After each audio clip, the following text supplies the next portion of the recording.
a while ago, I interviewed this guy named Tom Marshall. And Tom Marshall, when I asked him what his favorite show from Phish was, his exact answer to me was, there is no way it's not Big Cypress Midnight Set. I didn't realize what I was saying at the time when I said, oh, well, I'll definitely listen to that for you. Because he immediately followed that up with, it's 8 hours. And I was like, well, I'll just put it in a 9 to 5. He's like, Walter, it'll take you a 9 to 5 and maybe longer the way you do content. So I was like, all right, well, I guess I need to do that. Here we are. Now, the cool thing about this particular show is this happened New Year's Eve of 1999, right? 12/31/1999. And it apparently happens all the way into the following New Year. It was a festival for Phish NYE Y2K, and it was set up to be 3 sets on 12/30 and then one afternoon set on New Year's Eve, followed by a long break and then a midnight to dawn set. The first set, 12:30, featured tribal leader from the Seminole Indian reservation where the show was, and they did a tribal welcome song. That's so cool. During the New Year's Eve afternoon set, a highlight was a surprise cover of After Midnight by Eric Clapton. Oh, okay. The world was going to end and Phish was going to send us off to heaven. Night one is fire as well. That's so freaking cool. Let me ask you, to those of you in the community, whether you're watching live with me right now or on YouTube a little bit later, were you there as we go through this? If you were there, I want you to share stories with me that you have. Clearly, I'm not going to be able to see it, but members of the chat will. Members that watch on YouTube will. Share your stories. One of the best parts about listening to Phish is the community aspect. And if you're a part of that community, you know what I'm talking about. Sharing stories, the I was there or I was at this show kinds of things. Those go a long way. And I'm honestly very excited to get to, reminisce in your nostalgia.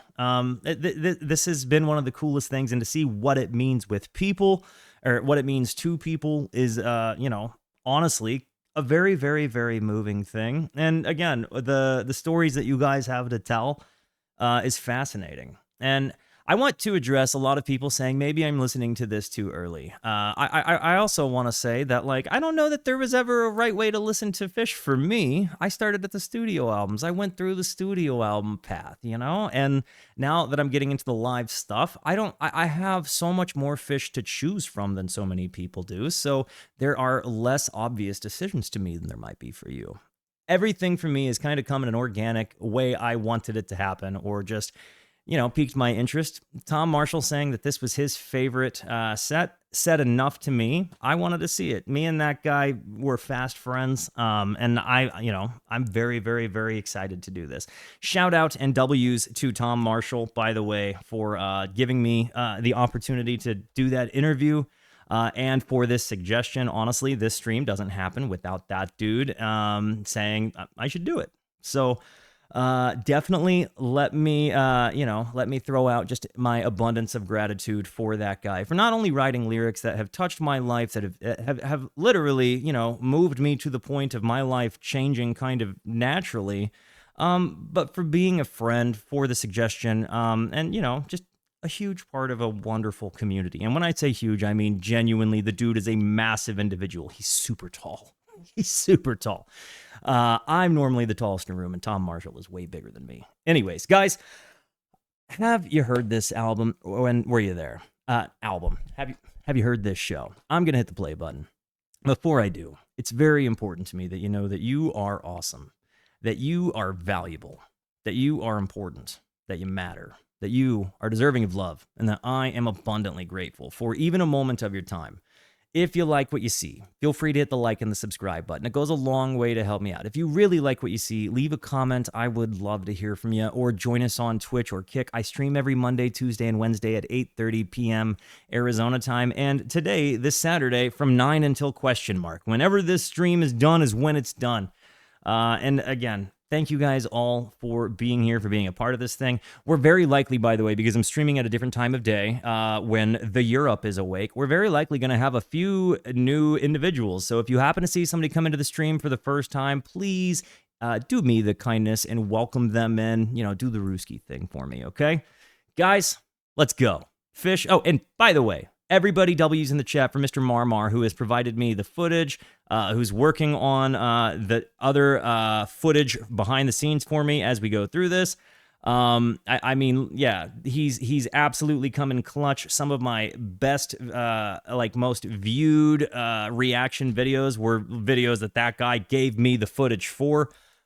Stop making sense. I literally asked him that, and 20 minutes later I had it. Mr. Marmar is an awesome person within the Phish community and just a good homie. He's a homie that both of us have been able to just kind of message back and forth and kind of, you know, be bros. So yeah, mega W for my guy Marmar. Marmar, thank you for the footage, homie. Guys, without further ado, let's go to Florida, shall we? Here we go.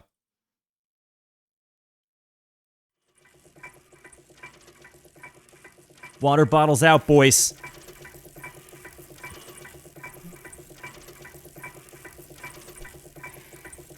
What is happening here? This is father time. Let me give you some sauce.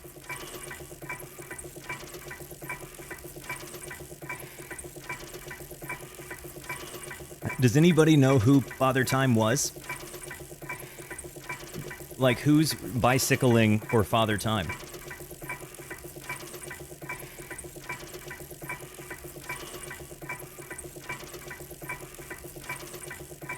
Hired actor. Okay, well, I didn't know if it was some awesome, you know, some randomly dope fan that was like, that was me!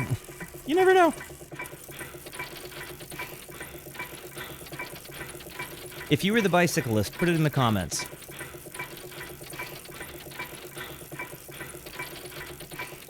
So this is the stage, huh?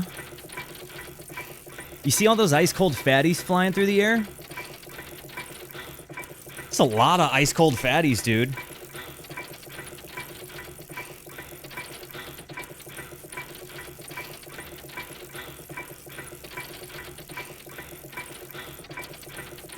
We're all gonna look like this dude by the end of this stream. Yep, that's right. You know, what's funny is, though, when you guys watched this before, you were mostly standing up and outside of doors. You know, you weren't in the comfort of your own home with your homies.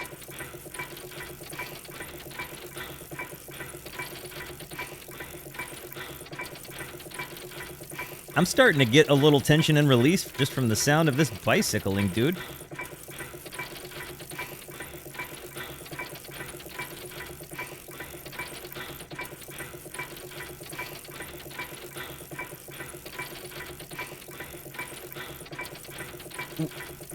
Was anybody in the crowd tripping dick on LSD? Because it just seems like an 8-hour trip and an 8-hour show. Those things are so coincidental. I can imagine that there was some psychedelics happening that night, right?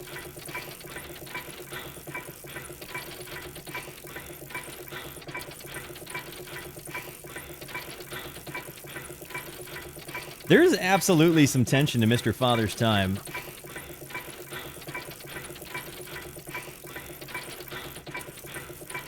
How long was this guy out there doing this to you guys?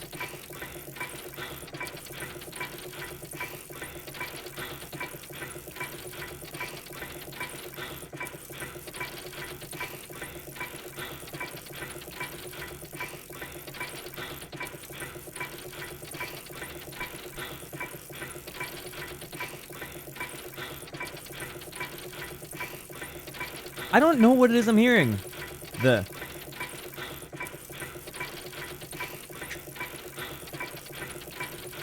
Is this like some kind of countdown? Were you guys going nuts? This went for a long time. I feel like this is the clicking of the roller coaster, like as you're kind of zooming on up, you know what I mean? Like you're kind of climbing the roller coaster and you're getting ready to just kind of peak, and then, you know, the next moment you're just dropping 90 degrees and your hair, like in your back, is in the seat. And then, or if you're on LSD, it's like the slingshot, you know? Like, we're pulling your brain back, and then when the peak comes, you just kind of let that thing go, and your brain just, for a moment, is just... You know what I mean?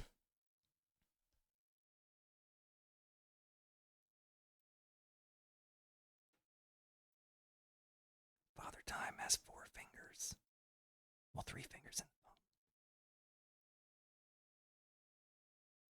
Did it just stop like that for everyone else too?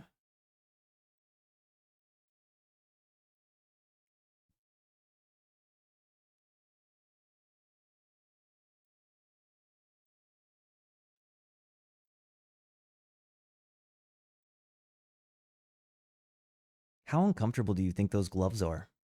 Do you think he went this way? Or like this? Or like this?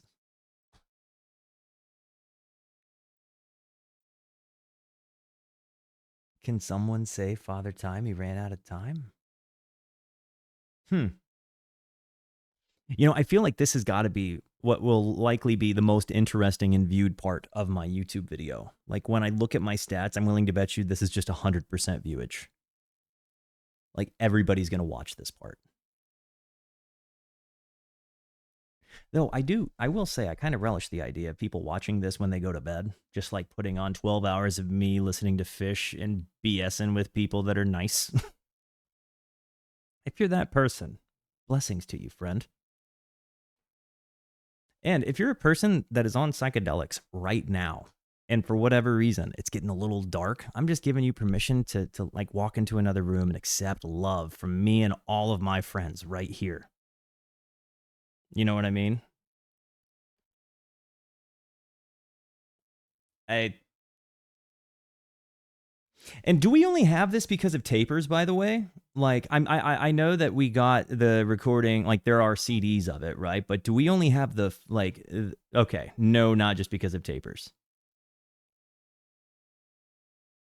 I've really thought about putting together a trip guide now that I'm like a not participating member of it, just like putting out best practices videos and being like, hey, send this to your tripping friend. Trip going bad, watch this video.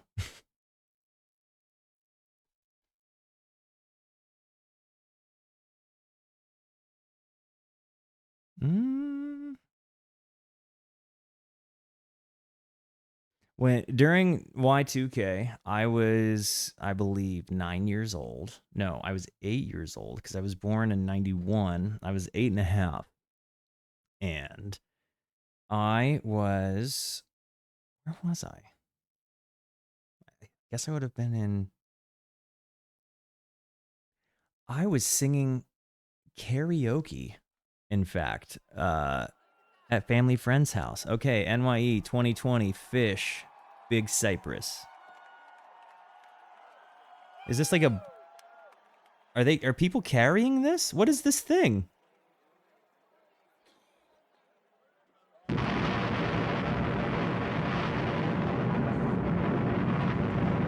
What is this thing? It's an airboat?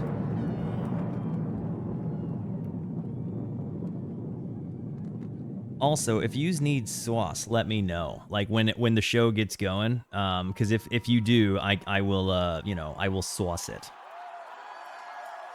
There's our boys.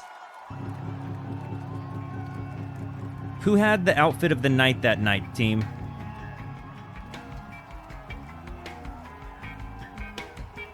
Now it's a giant hot dog, like they're Oscar Mayer.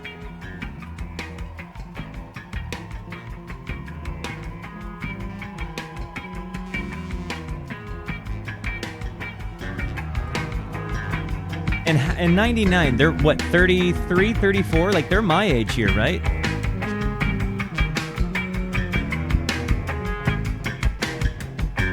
The Meatstick is pre-recorded.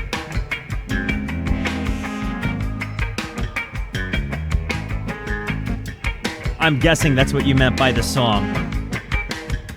I've heard Meatstick referred to many times. What are they throwing out to the crowd? What are we throwing? Are they throwing meat sticks? Lays, okay.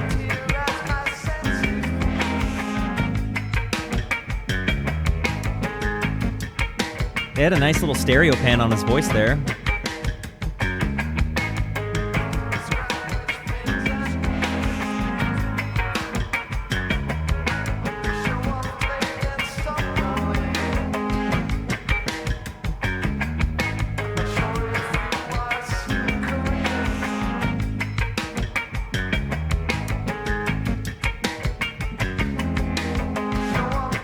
That's a very relishy hot dog. Who puts that much relish on a hot dog? I'm like just mustard only, dude. Everything else is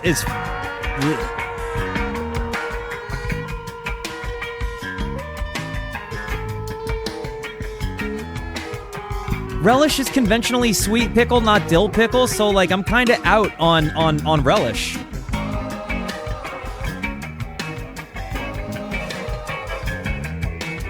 What is the temperature like in Florida this evening? Because these Bettys are kind of scantily clad.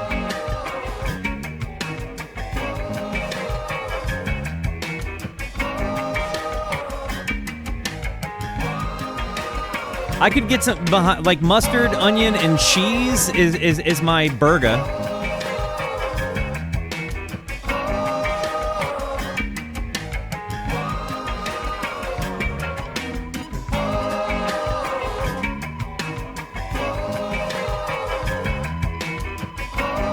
By the way, first timers of this, let me know, identify yourself. Where are my raw doggers out there? This is a music discovery stream after all.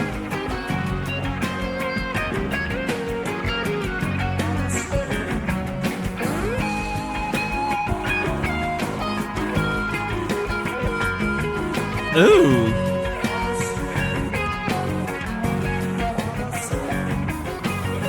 Like sauerkraut, Cy?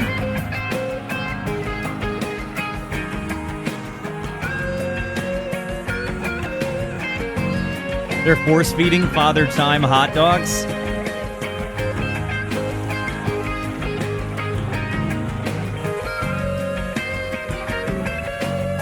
And he's like psyched about them dogs too.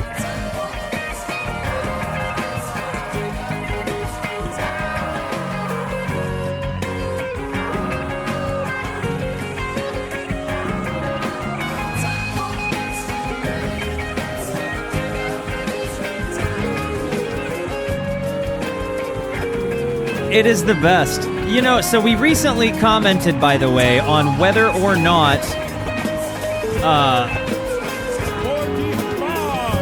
I recently talked about whether or not I felt Trey and Prince, their performance of How My Guitar Gently Weeps.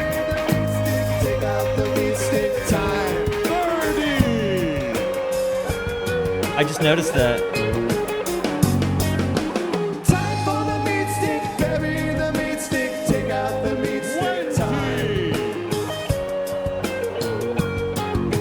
So they just jumped right in. Is this his Mobius?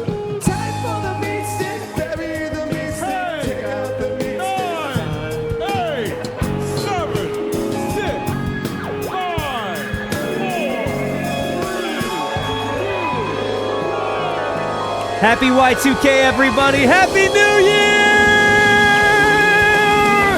Woo! From me to you, guys. From me to you.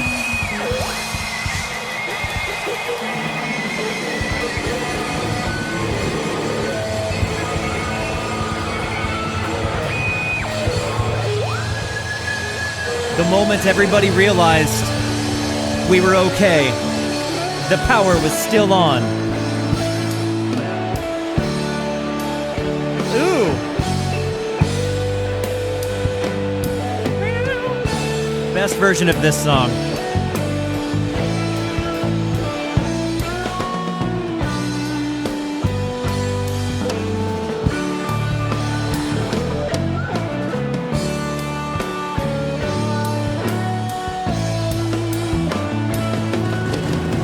This might actually be the best rendition of this one that I've heard.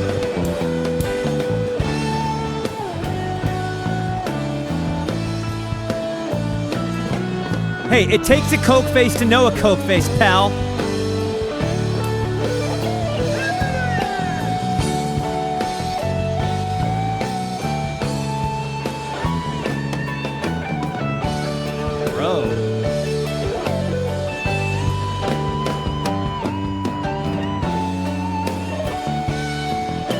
What is this song called? Auld Lang or whatever?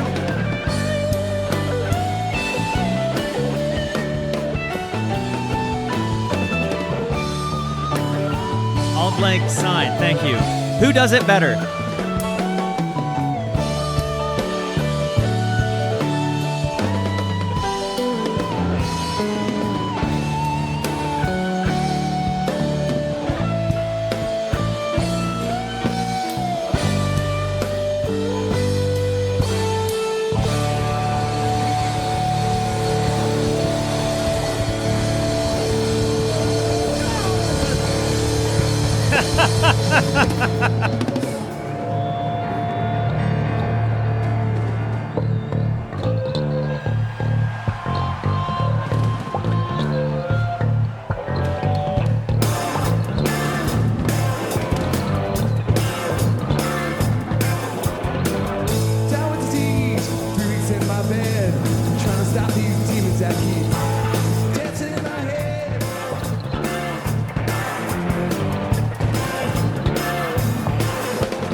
This is the guitar I saw him play in Hollywood, correct?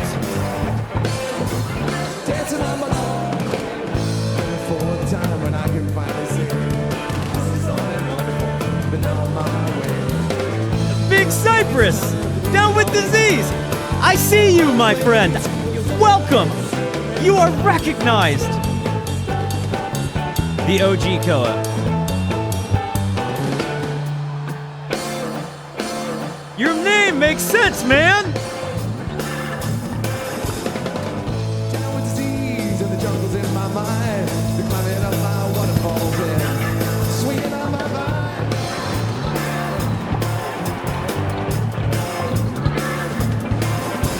I'm trying to hear the music, but I'm always losing time. I'm stepping on my rhythm in there, stealing all my lines. The keys there.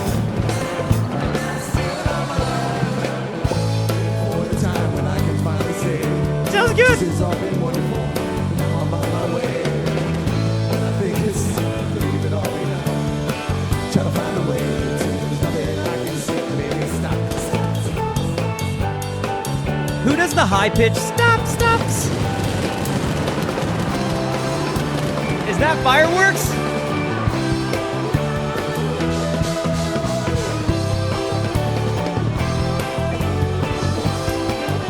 So there's a couple of things I want to comment on. One, our boy Phish's moo has seen better days. I feel like every time I see him now, he's ascended to like he wears a new moo. You know what I mean? It feels like his moo game has certainly evolved since then. But the other thing I was sitting here thinking about is like I'm watching this moment in time that a user made their like handle off of Big Cypress DWD, right? What's really cool to me and what kind of just hit me in that moment is like Phish has these moments in Phishtory, as they say, the fans, that is, where that like are quintessential moments in people's lives to the point that they name their handles, like their online handles, after these moments. Like, and we're hearing a moment that made somebody's life like fulfilling to the point that they would name their handle after that. And what's cool to me about that is I think that there's like so many other bands like that, but very few that have potentially as many kinds of things like that. There are obviously a lot of fan names within the chat, but to see a moment in time that means something to somebody in that way, it's really cool to me.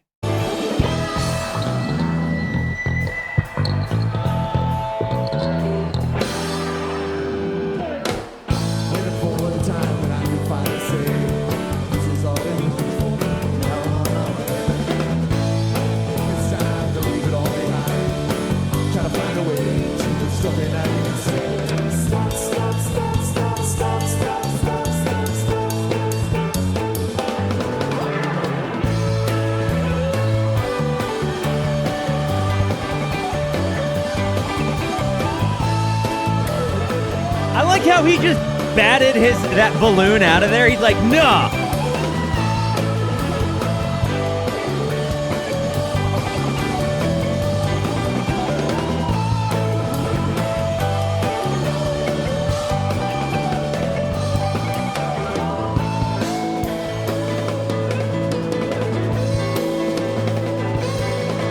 life feel like that in that moment, man.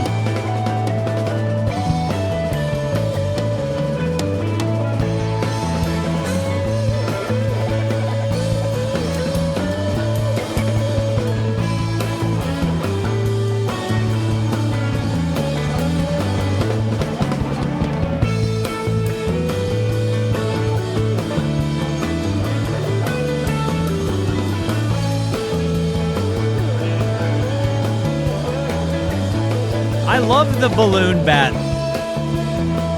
I like that his guitar doubles as a balloon bat.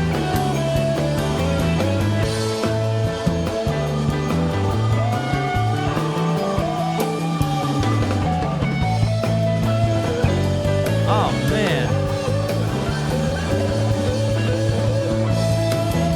I think I saw him wearing that same shirt in Bittersweet, didn't I?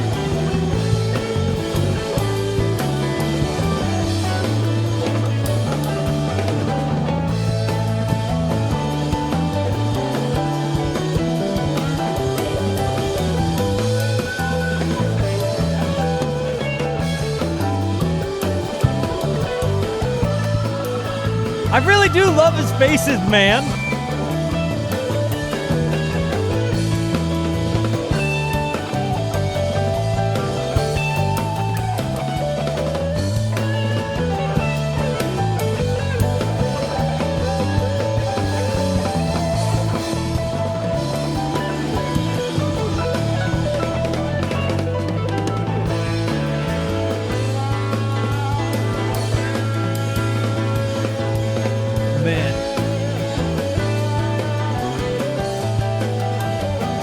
Look at that page.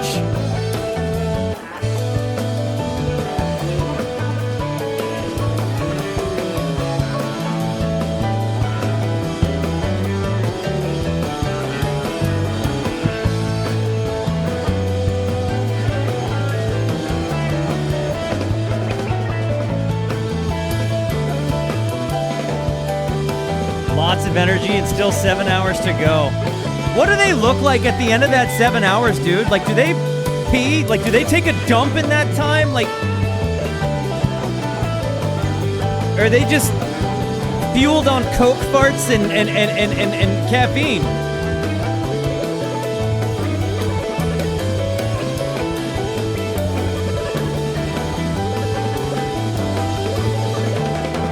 Porta potties on stage, hell yeah.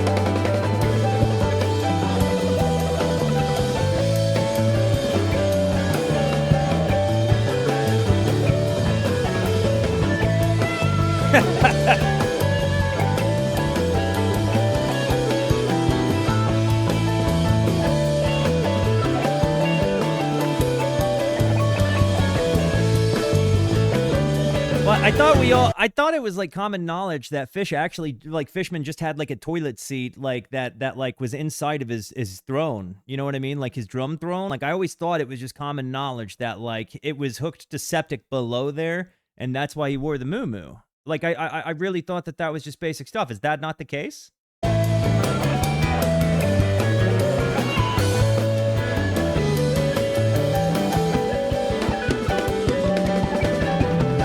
This era of Trey's tone, I think, has really been special, because this is kind of the same era as the Camden Chalk Dust, right? I love this era of his tone.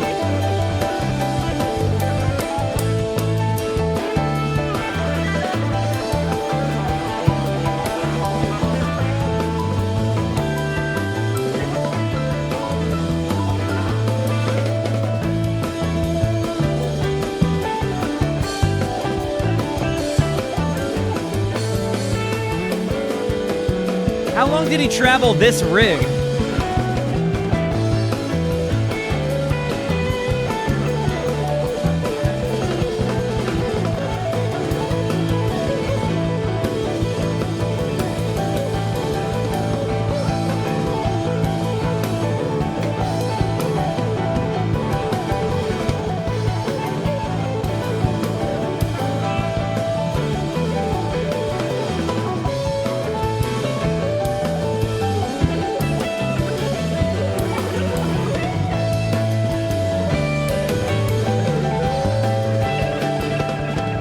Where are we getting all of these cameras from? Is this just fan footage compiled, or is this their people?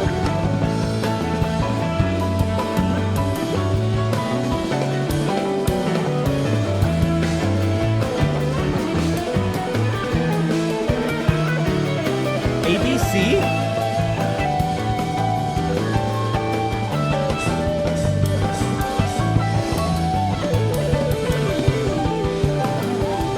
I don't know how I feel about Goatee Page. I love the sound, not this.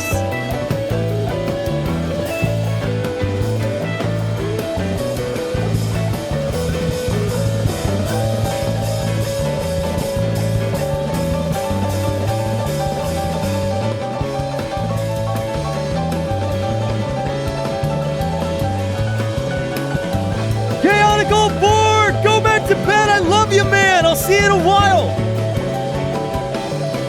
14 months, you bam!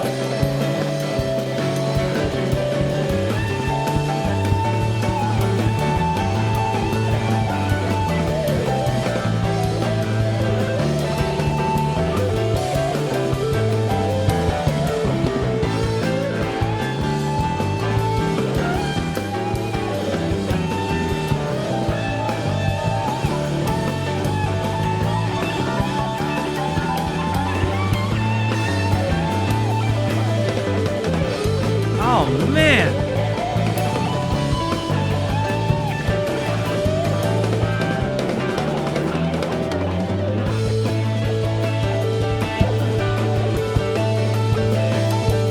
This dude is spitting vinegar, man.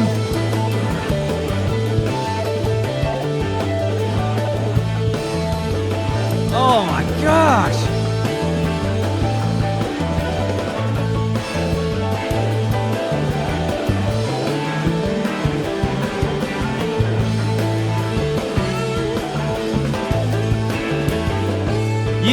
If you're comparing Trey and Diener as by faces, I think Diener has the better faces. I think Trey is the better guitar player. I think Diener is the more accomplishable, like easy to approach as a guitar player guitarist. Diener's parts are easier to play and a bit user-friendly, more user-friendly.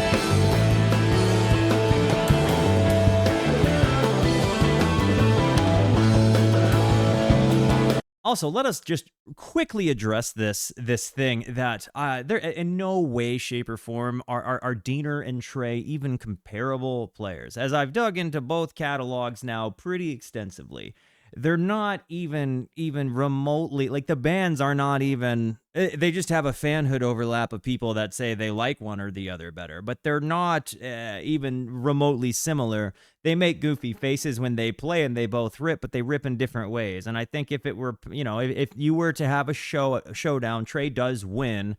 But I think maybe Diener makes you laugh more along the way. They're both great in their own ways.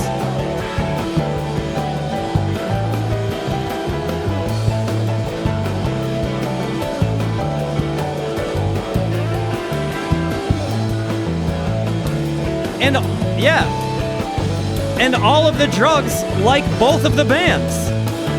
There's a vibe for every drug in both bands.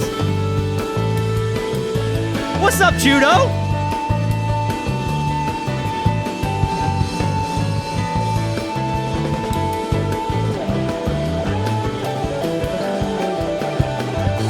That bass line.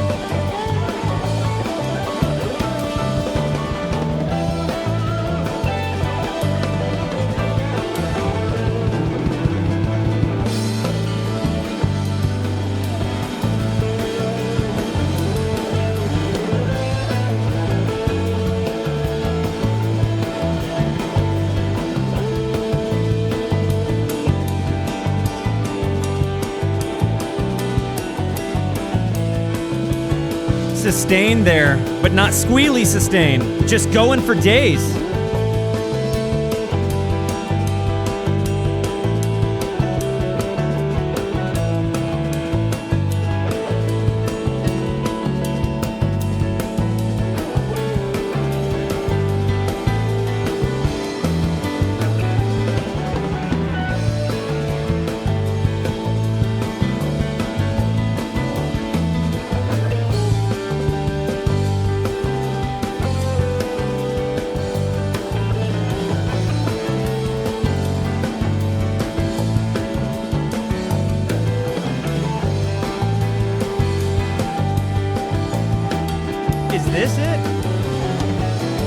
Is that the compressor? It's not hugely ratio. Do you know what the natural rate, what the ratio of the compressor is?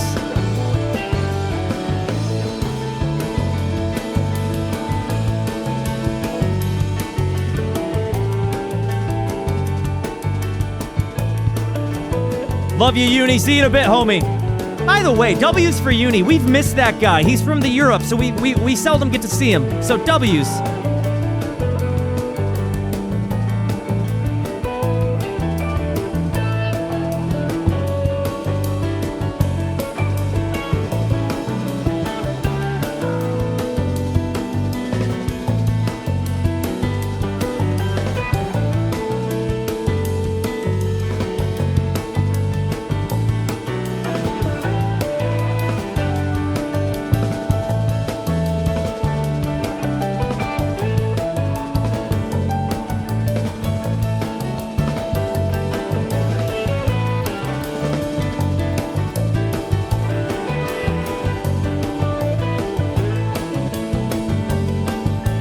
Crimson Raider!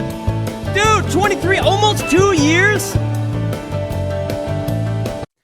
W's in the chat. I'm pausing this one. Crimson Raider has been the homie. He's been here longer than he's been subscribed, but it's been like 2 years that guy has been around for a while. I know I paused it. I'm actually going to bring the jam back just so we can enjoy it again, because literally an ad is getting ready to start. I told you guys I'm literally just letting ads run this particular stream because it's just, it's a really long one. But everybody throw W's in the chat. He has been with me since I've really kind of started doing this thing with music. I mean, was in the first, 500 subscribers I have.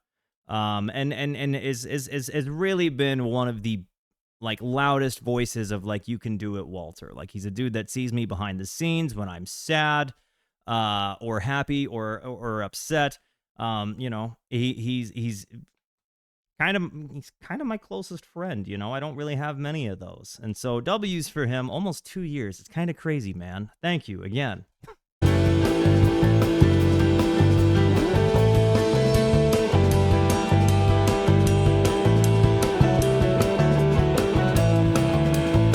I want to bring it back.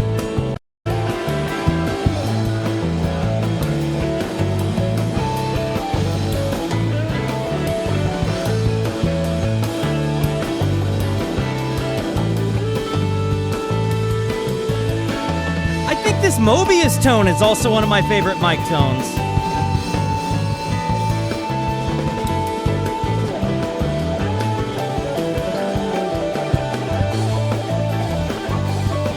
Welcome, Distorted Unit, to the Rooskies.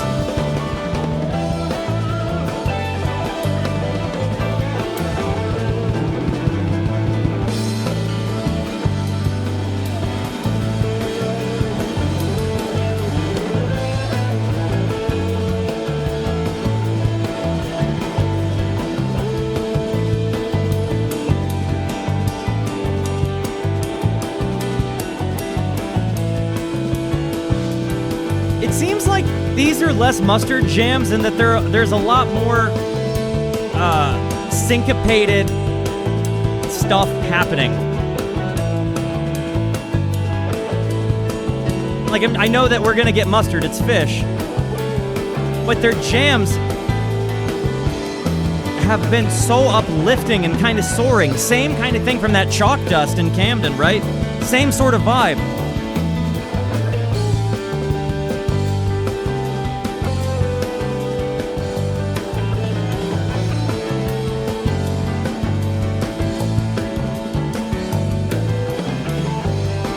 It's like there's tension and release, but it's a lot more uplifting and less.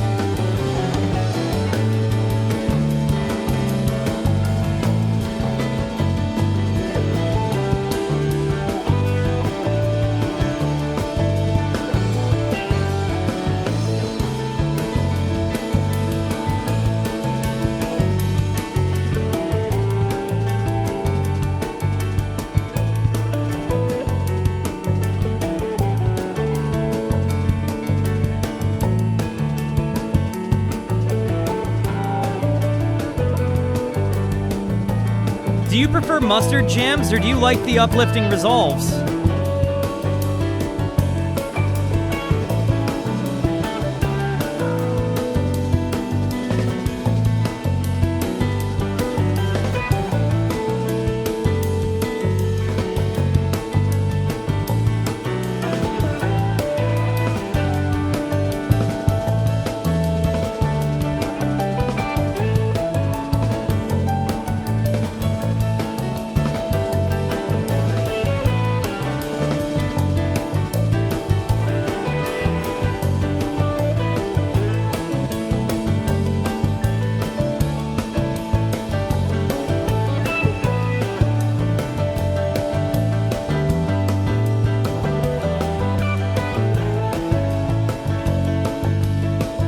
I like that they're letting Mike lead.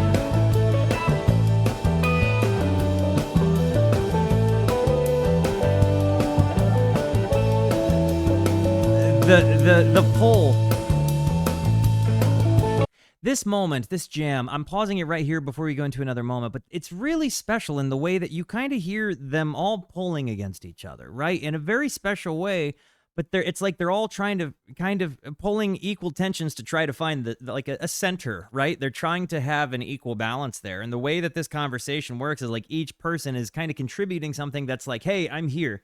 And when you hear that, that's exactly where I was coming in, because I was saying that Mike was kind of leading it. He was kind of being the backbone, that they were kind of letting Mike take the lead. But then you kind of hear Trey doing these moments where he's like just kind of like do-do-do-do. And you hear those little ad-libby things that almost could be argued that that's the lead part, but they're just kind of intermittently woven enough. But then you get Paige coming in with the same kinds of things, just with different sounds, like different notes played, different chords played, with also leads. Yes, the exact call and answer. It's the conversation. So when you hear them pass this, when I'm saying pulling on the rope, they're all kind of like, oh, my side needs a little bit more slack, or, needs a little bit more. My side needs a little bit more. They kind of each add a little bit more tension, and to see that interweaving throughout this whole set is really, really, it's really lovely. I think that's why I like this era of jam so much.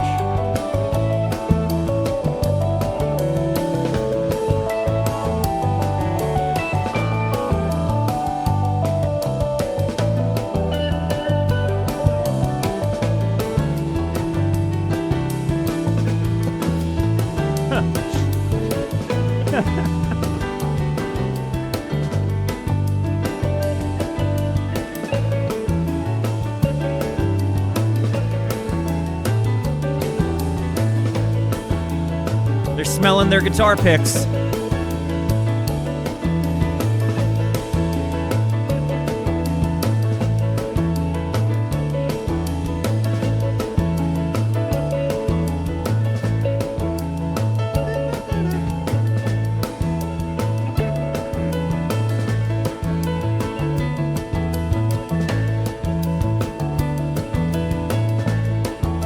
That extra little snare there.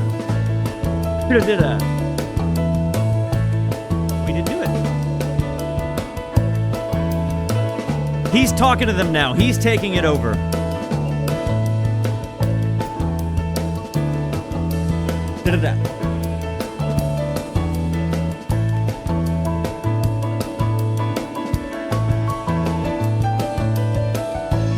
It really, Mike just doesn't, he's a shirt tucker. It's my one gripe. Whoa, I've never seen this happen. Is Trey touching keys? Is Trey walking around touching things?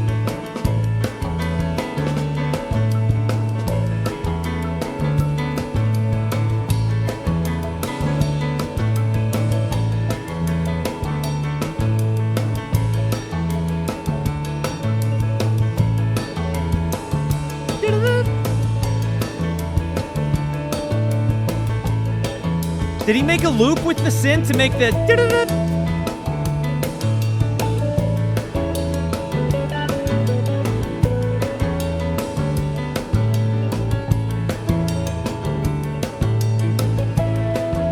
What's up, Gio? Whoa!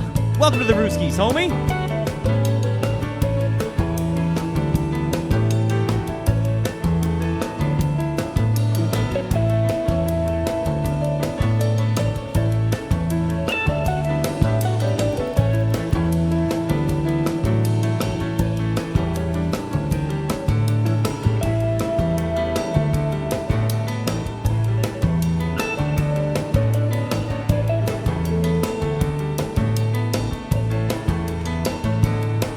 For days. Pockets so deep.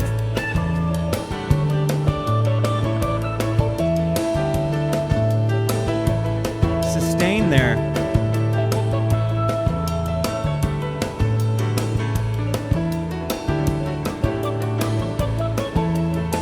A little Mixolydian jam. A little bit of a Deddy sound out of Trey here.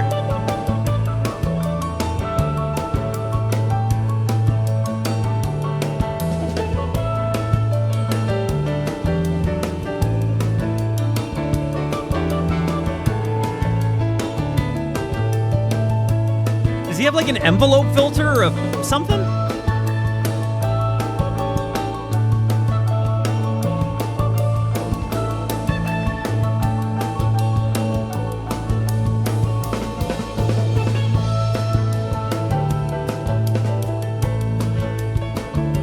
Okay.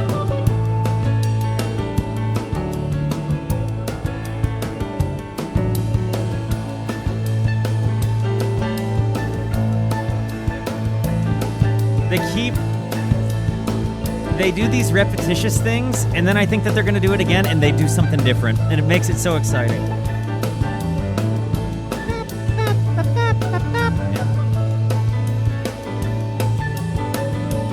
This is eventually going to change.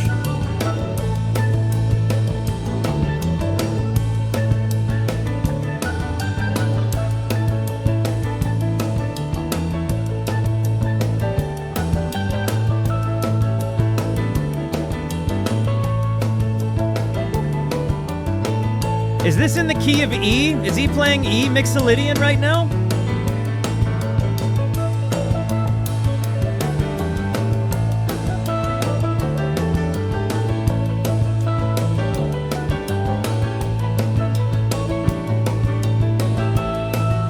So E Mixolydian then, yeah.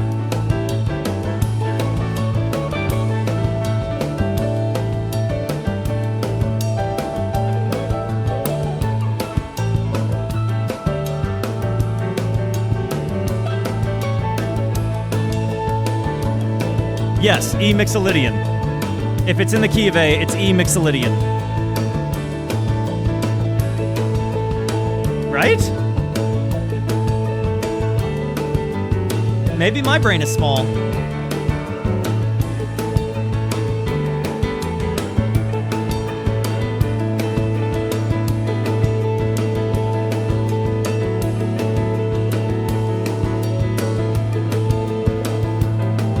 Okay.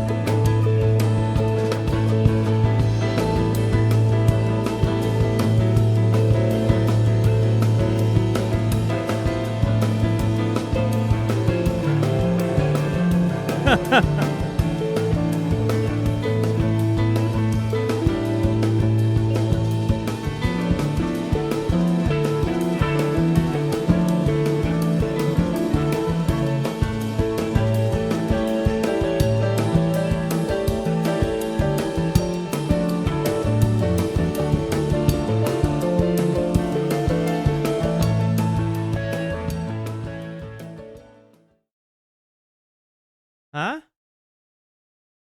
Huh? Okay. What happened there? I'm doing the whole thing. I think. That's the plan. Camera cut. Got it.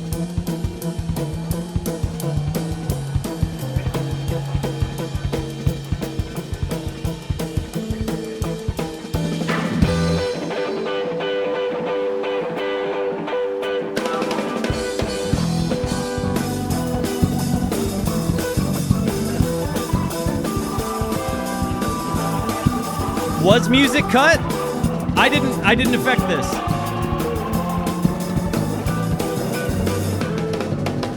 Sunrise over turquoise mountains, messenger birds in sight. Came up from the valley, both sides at a time. To the cold, steady rain, great to bend down. Keep it up deck on llama to boot, llama to boot to boot. Trigger blast past ramps, trigger receives, I start to run. There's a loudest thing I'd ever heard, and my night time had come. And they'll all press, llama to boot to boot. Make it on press. Was that a big miss? I didn't know. Again, definitely let me know how much of the song was missed there. Yeah, I was gonna say, was there? Is there a version that has the whole thing? Because it like kind of cut, like there was just that black screen there. Again, I don't know. I was gonna say I don't know that he's got that. Yeah, that's all that exists of the video. About a minute and a half. Okay, dang.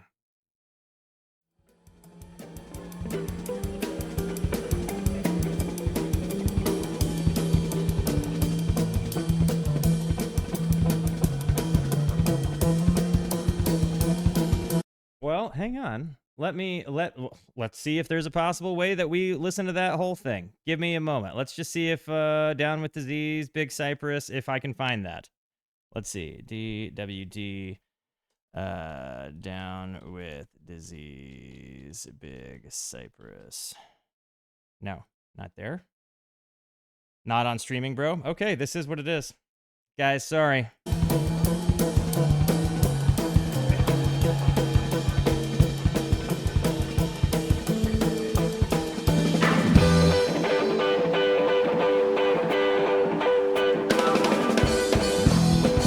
Phish.in.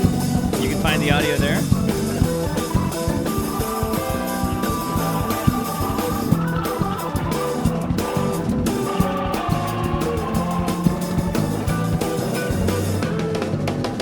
Sunrise over turquoise mountains, messenger birds in sight. Came up from the valley, both sides at a time. To the cold, steady rain, great to bend down.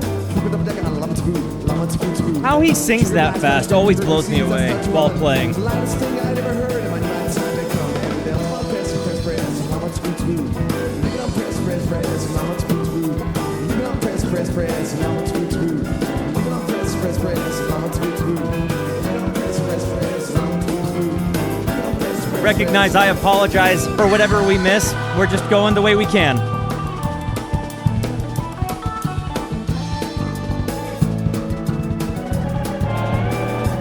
Whoa!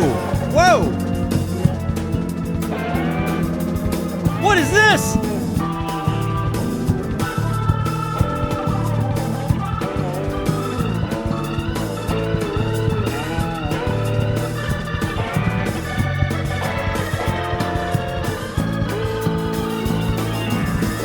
I haven't heard him pet the llama this way.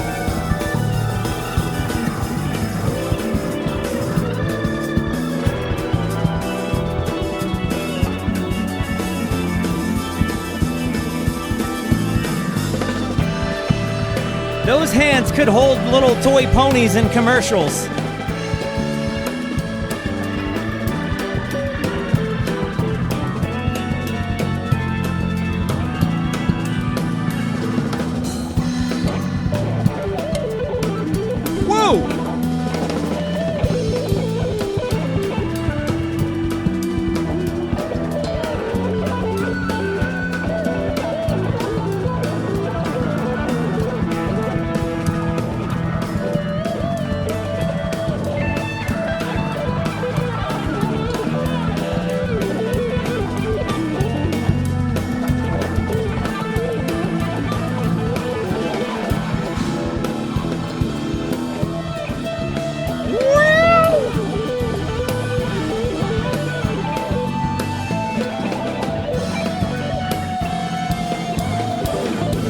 He's like doing around with himself with delays or something.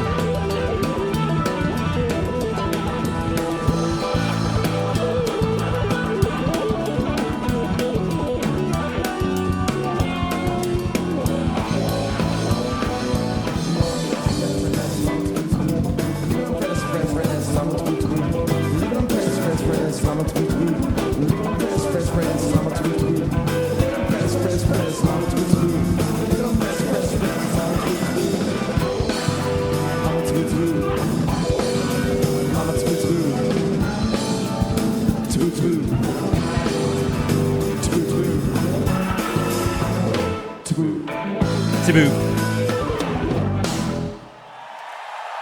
Are you team fast llama or slow llama? Ooh! Bathtub Gin.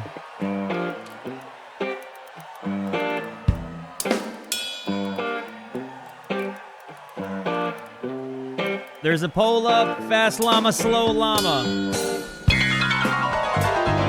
Whoa! Hang on. No. This one, I want to see.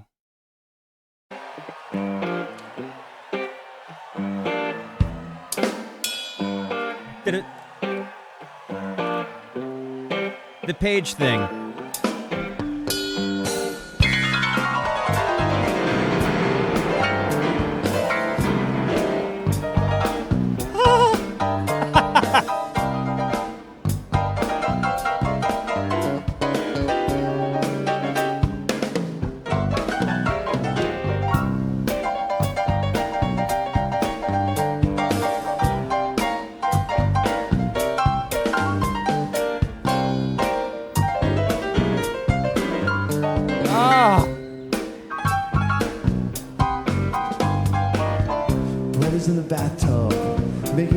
I think Paige's intros, like those moments with Bathtub Gin, like what I saw at Went, that particular jam goes hard, obviously, right? So like I don't know if these performances are necessarily to be compared, because I'm going to come from a place of like what I'm hearing right now is the best Phish, right?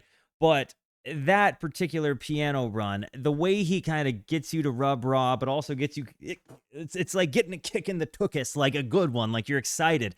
There's something there, and then you just transition to this very normal boom, bum, bum, bum. There's just.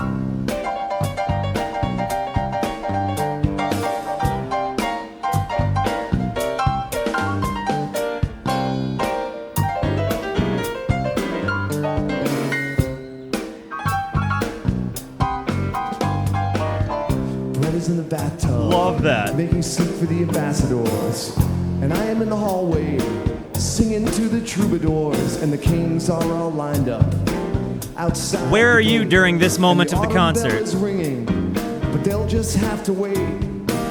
Where is the Joker?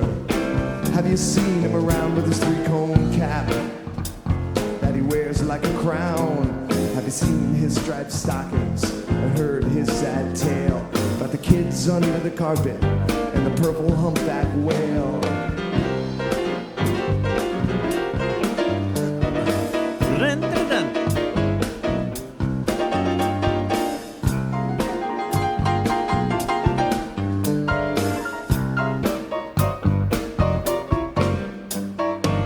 Here come the ambassadors. They show up one by one. There's like a rub note in everything he does there. To see if it is done. Wendy's on the windowsill, waiting to be let in. Fast llama. 85% of people said fast llama. Bathtub gin. When the kings storm the hallway, they've climbed up through the gate. They didn't mean to be impolite, but they just couldn't wait. Here comes the Joker with his silly grin. Who's your favorite instrumentalist in Bathtub Gin? In any rendition?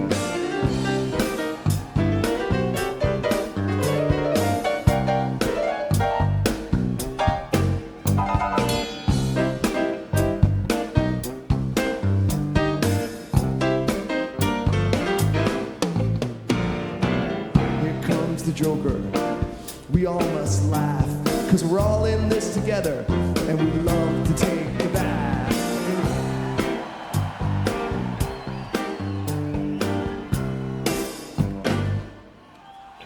Here it comes.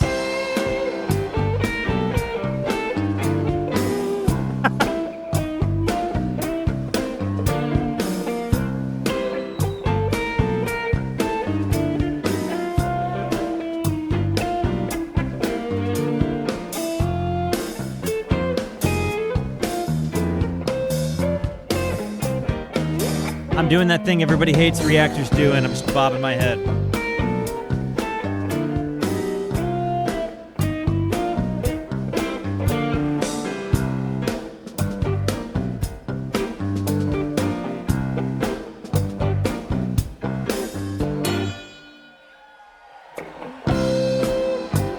The say Sura moments there make me so happy, because then you just come in with some silliness.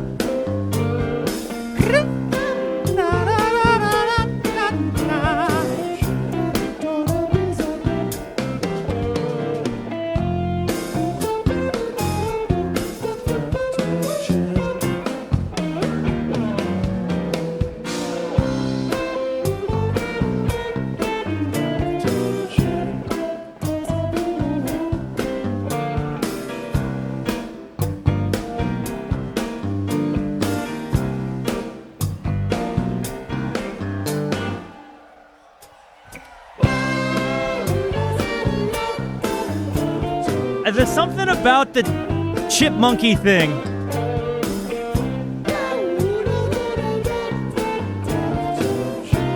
Was there a good light show, or was it pretty dark?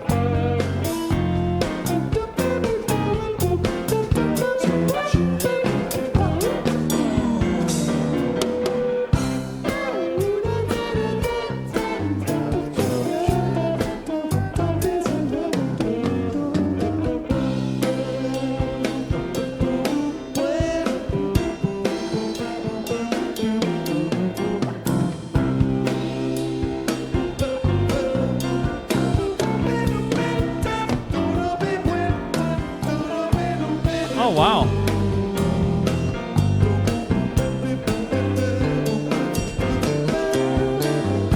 Show must go on, babies.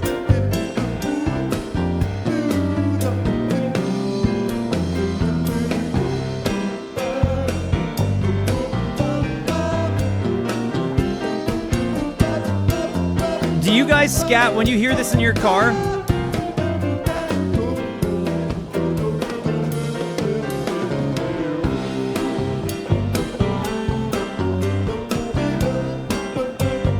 This is absolutely one of those that I'm scatting with every time I hear it.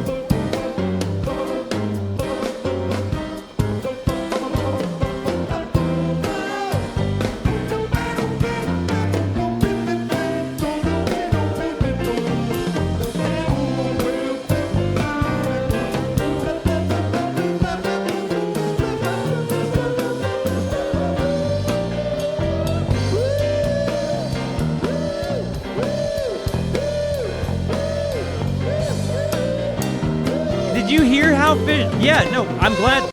When you said listen to Phish, immediately you start hearing Fishman slow it down, almost as if it's like it's kind of like warbling, kind of like literally just like it gets sludgy sound there, right? And I think that's what's really cool to me is like, you know that they're hearing each other, but they're not beholden to a metronome in a live context, so that they can have these moments where they want it to fall out of time, right? Like they want you to feel like you took a Zoloft in some moments. And I really, really, really like that.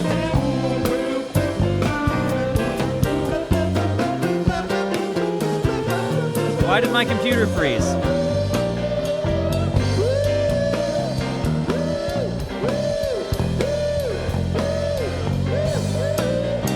This isn't cool. My computer froze. There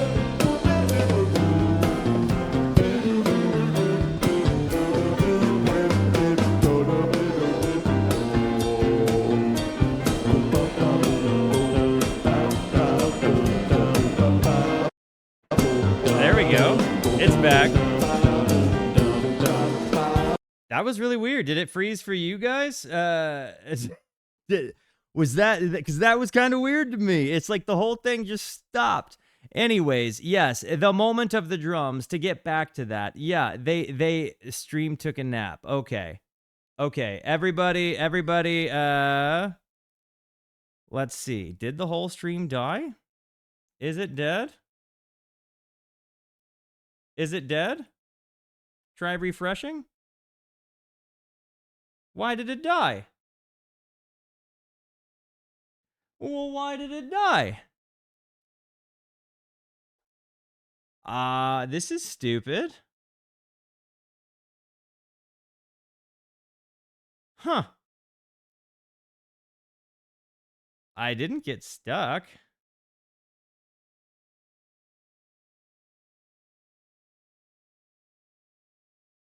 Huh.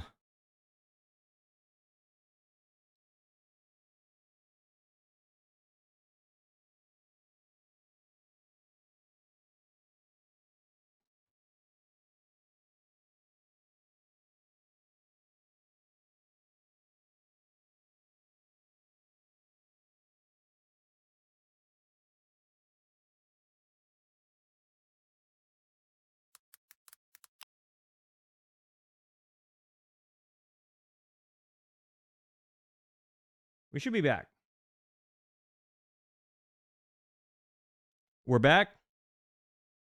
We're back. Okay, cool. I didn't end up even having to stop the recording, which was fantastic. For whatever reason, I think Twitch had a moment.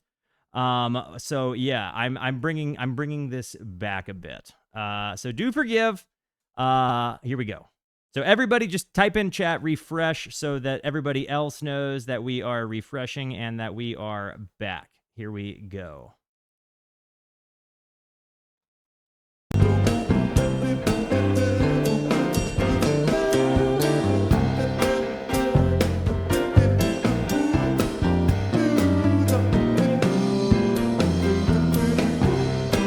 What I was saying is listen for the drums, because Fishman slows it down like you're on a Zoloft.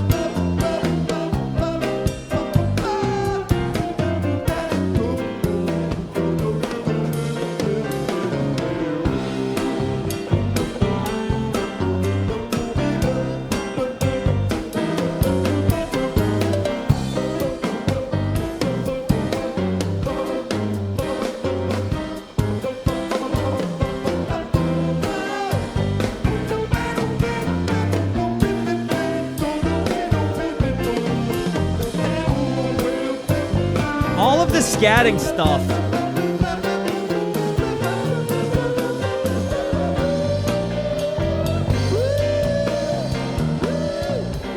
Right there, Zoloft. And we're back.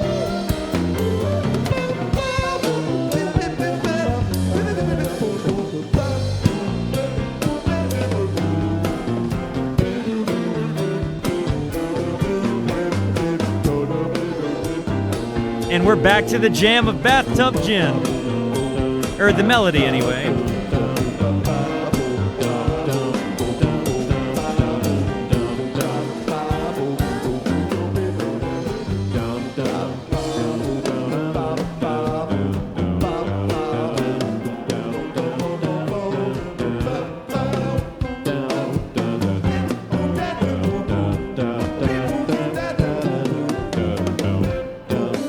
How many songs feature a vocal jam?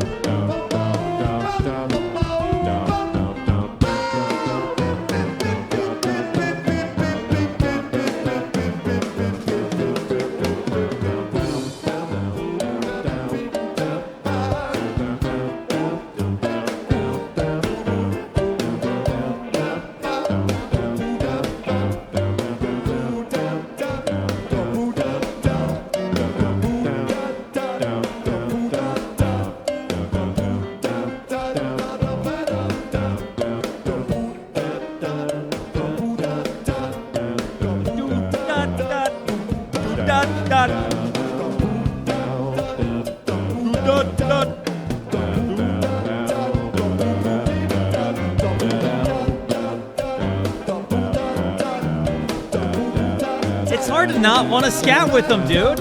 Love you, Big Cy. See you later, homie.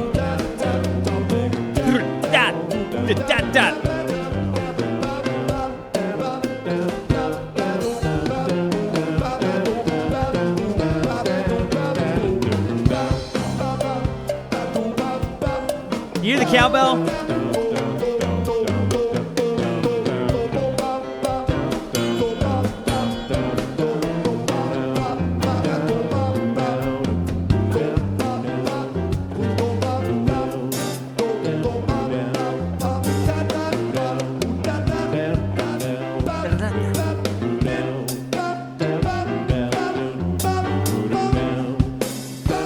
We're back to Zoloft.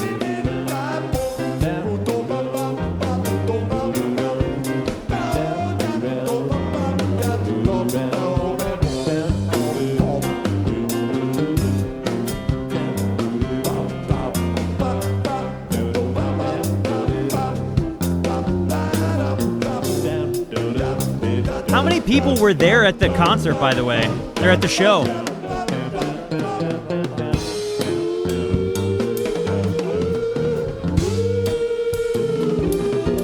Whoa.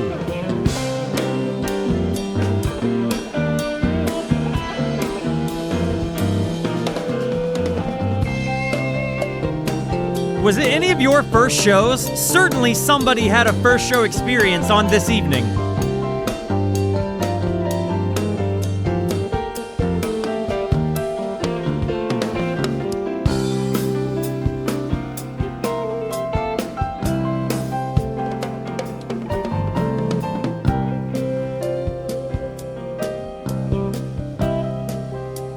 Oh, man.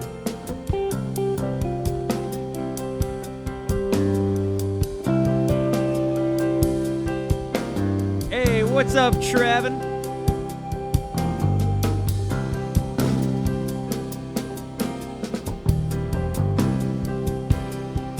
Welcome to the Rooskies, homie.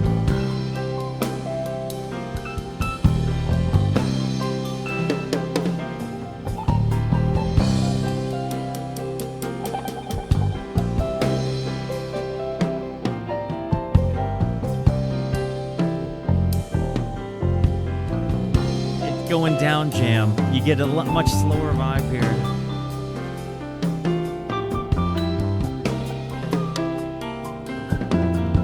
These little moments remind me of kind of Jerry.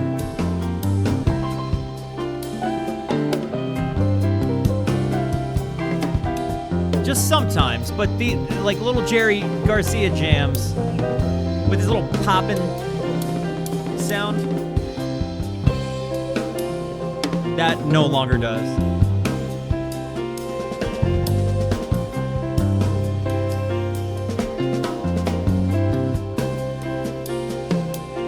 I like that they took this to an ethereal space.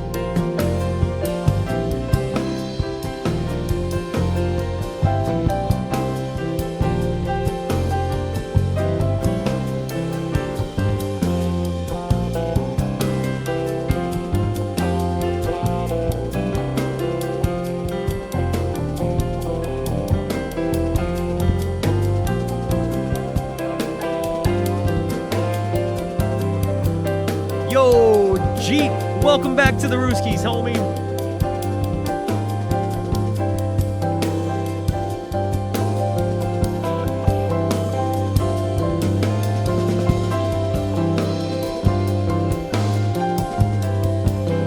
What pickups does Paul put in Trey's guitars? Are they like just Seymour Duncans or something? Just humbuckers? I know they've got like coil taps, right? So it can go from single to humbucker.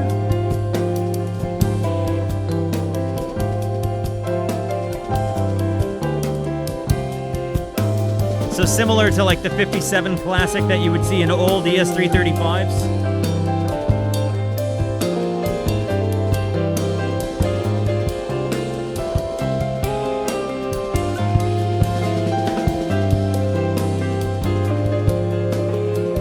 Like Alnicos with taps.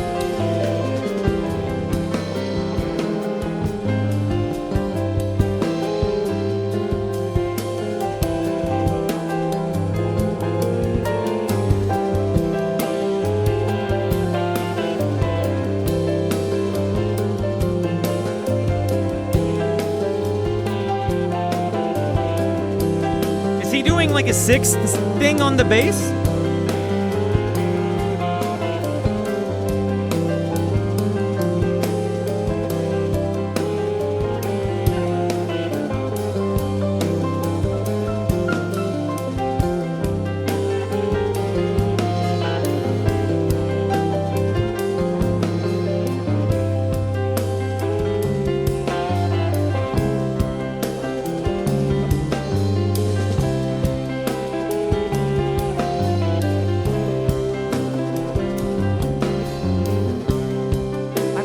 Ethereal jams are one of my favorite things that they do.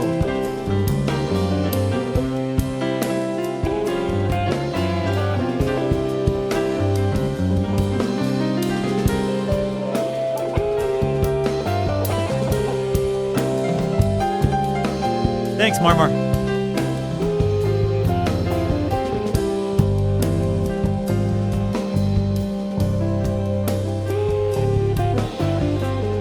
I feel like the jams in this time period are just easier to swallow because they're not shoving the Heinz mustard down your throat.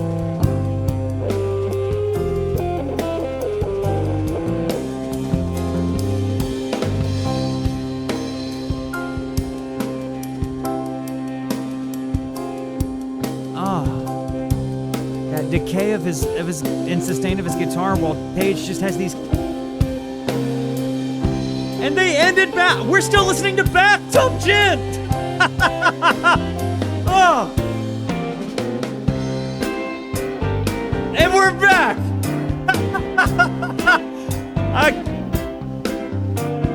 Oh my God, that was a nice one. I completely thought we were just kind of gonna end up in another song, not revisiting.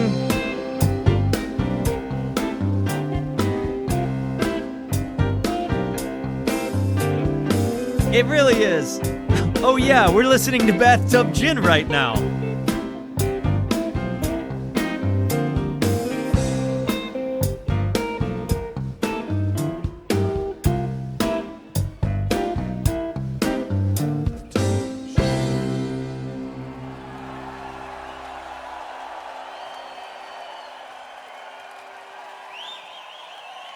And shout out to the band Reprise, who I saw with Tom Marshall.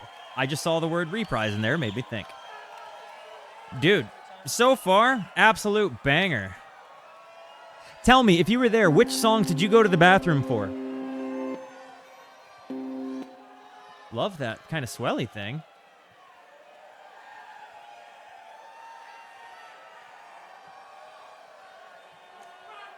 I like his little mug. Now, we're going to do something pretty cool here. You'll probably notice that the lights are coming on, and the lights are going to come on for about 5 minutes. I'm going to tell you what's going on is that on ABC, on TV, that Peter Jennings thing is going to New Year's. They're going to be on TV. They're going to do New Year's concerts all over the world. They started in, I don't know, Sydney or something like that this morning. And so they've informed us that they're going to do about 6 minutes of this concert. He's so humble about it. So, I think his snooter might have worn off at this point, 2000, though. I guess they're saying. Anyway, so basically what that means is that the cameras that are being used to project on the screen, they're just going to wire into this. But this we're going to play for. They're going to turn the lights on because they're going to film you guys. They're going to play for about 5 or 6 minutes, and you're going to be in front of, I don't know, anywhere from about 100 million people or something like that are going to be watching this. So, do you remember watching this moment on TV if you weren't there? If you have a message to send to somebody at home, like, hi, Mom, or something, just yell it, and they'll probably hear you when the camera goes over. So that starts in about a minute, and they're just going to turn these lights on and we'll play. Huh.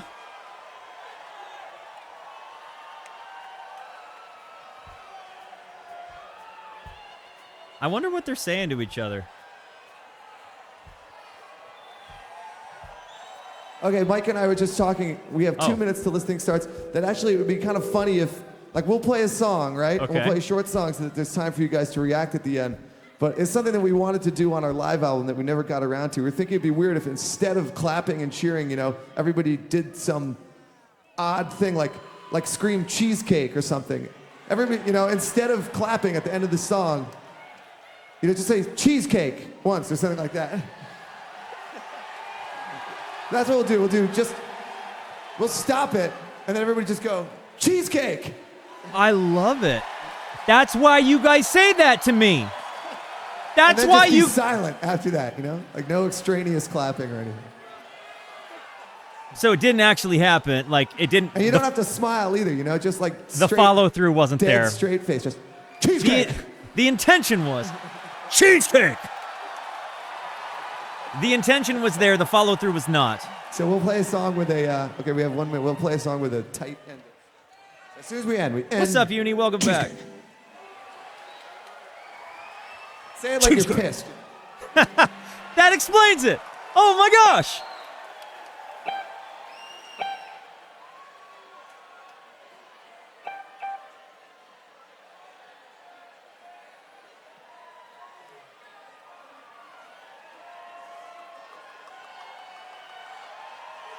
Did it smell like essential oils there of white sage in the audience? Like all night?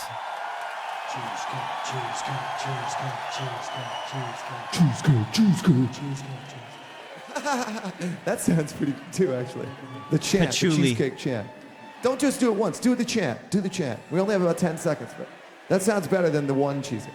10 seconds. Okay, let me say my little bit here, because I'm supposed to say something to them, some message of peace. That's good. War is I'm over. going to give a message of peace, then we'll play the song, then you do the cheesecake chant. 7 seconds. 5, 4. Hi, everybody out in TV land. We are live from the Big Cypress Seminole Indian Reservation. Woo! Thank you for joining our party tonight. And before we play our song, Cheesecake! I want to send a message of peace and love in the 21st century, a simple message that will keep everyone happy. Please remember, the right lane is for traveling and the left lane is for passing. Stay out of the left lane unless you're passing, and let's have some peace and harmony in the 21st century. Thank you. That's why you guys say that to me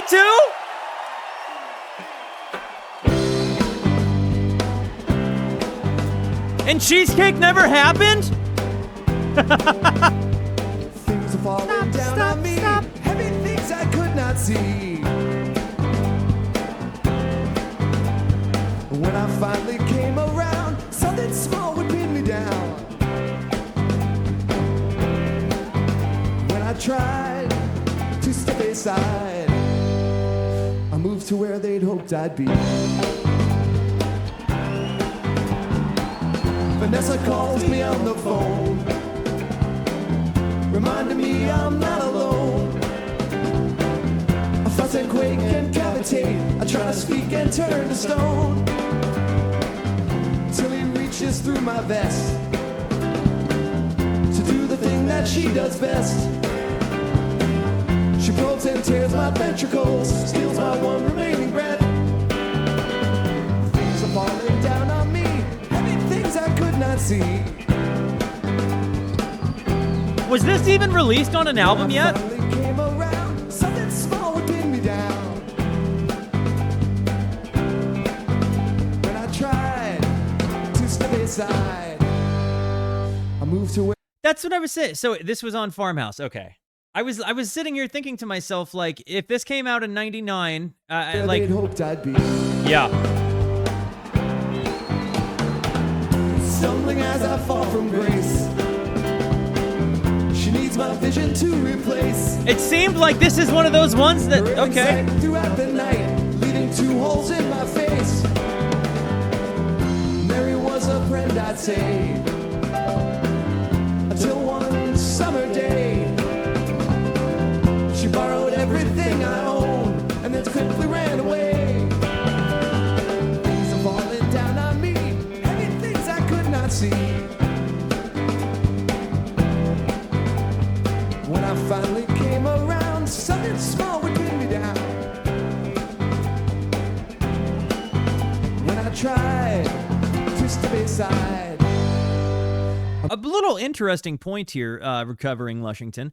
As far as the writing singles thing, I will absolutely say that when I was in New Jersey and I went to see Reprise with Tom Marshall, we were stood side by side, and this at the end of the show, this gal walks up to Tom, and it's just like, who are you? Why do people keep saying, like, celebrating you? Why do people keep saying your name? Like, what is the big deal with who you are?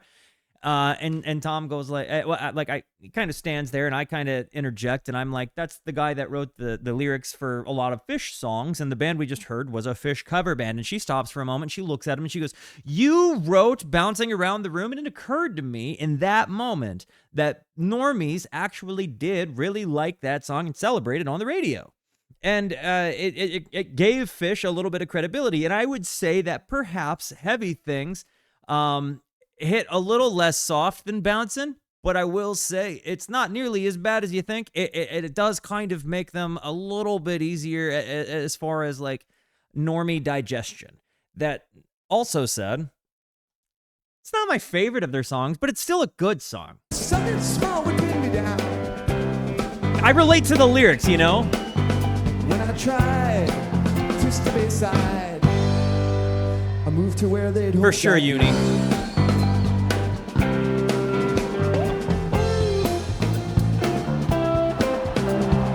That's because you get it, recovering. Ooh.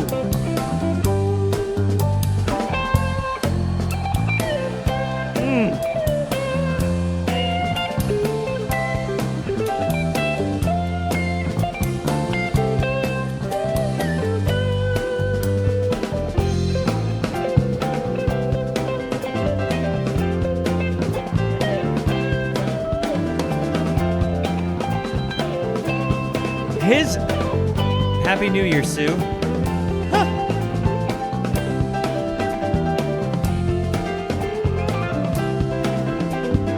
The inner working between the guitar and Page here.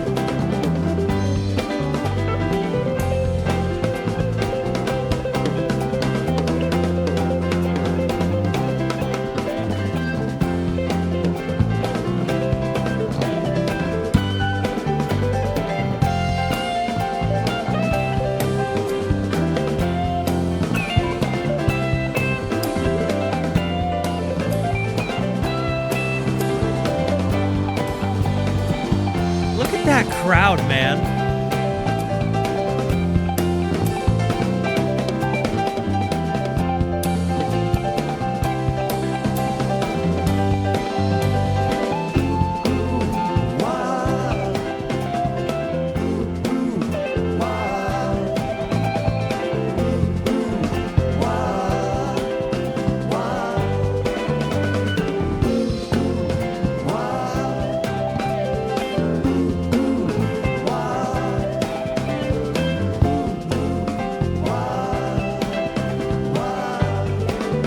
I think this period of Trey's playing is really exciting to me because you obviously he's got a really hot compressor, but he really has this awesome dynamic where he plays very loud.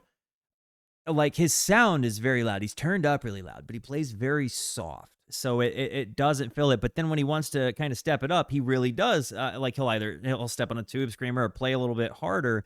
But like you hear with his playing how hard and soft he plays because of those dynamics. So to see him putting up the, like just really loud thing and then compressing it from there so it sounds kind of even louder based on a soft tap, and then him to hear those dynamics evolve.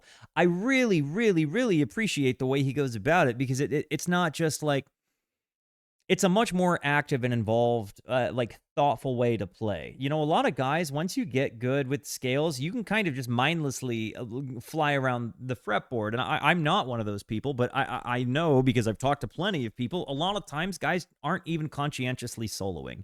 It's just muscle memory and feeling, right? With Trey, watching him kind of formulate his own dynamics on the fly is incredible. And again, seeing what has, when I saw him play this year, he has only gotten better at it, right? Like his control of his dynamics and his ability to shift a lot of different tones. Maybe he doesn't play as fast, right? Maybe I didn't hear him play as fast as what I've heard like some of his younger days. But the way he utilizes his dynamics, his volume control, his tone changing, all of that stuff, I definitely think seems to, like, this does seem like, while he was running, like walking faster than most people, he definitely walked so like Wise Trey could run.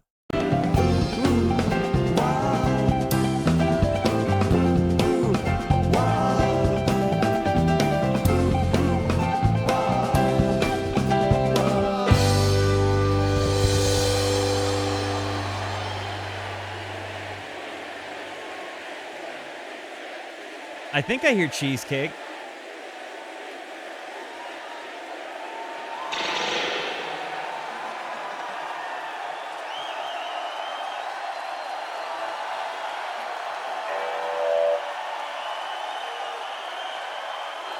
Yeah, it does seem like Machine Gun Trey versus recent Trey is definitely like Evil Vish versus Love and Light. I like the vibes. I mean,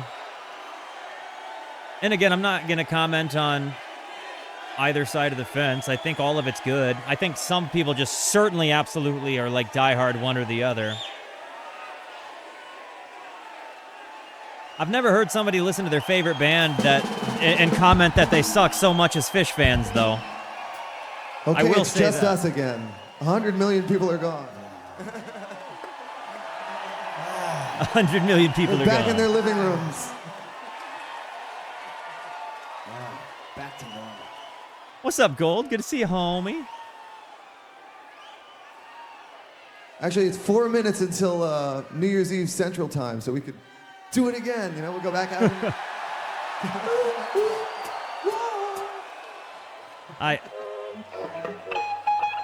I was certainly not old enough to be there.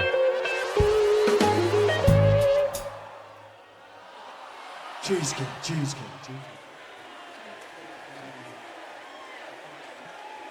Their little moments are awesome, man.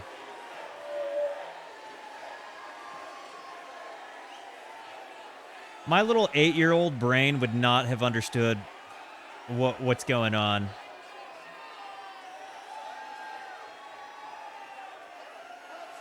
Also, was the temperature good there? I mean, what's Florida like in the winter?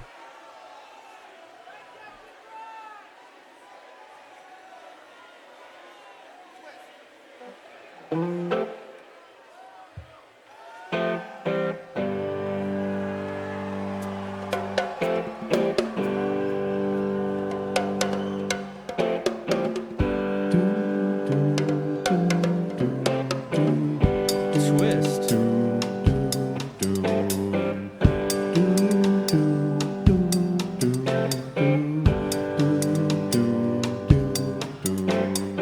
I've spoken your name for many days, pronouncing it in several ways. This is how I heard it played with that intro.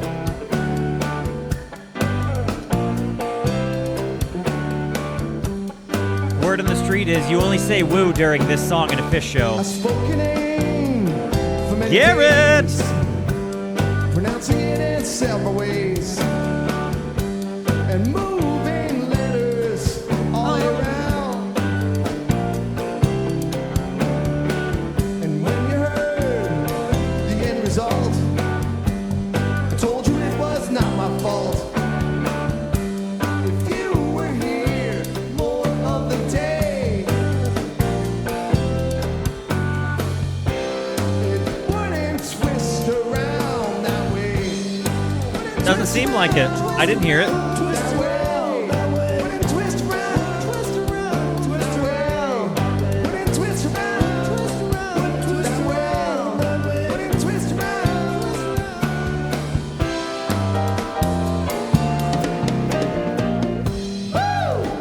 There it is.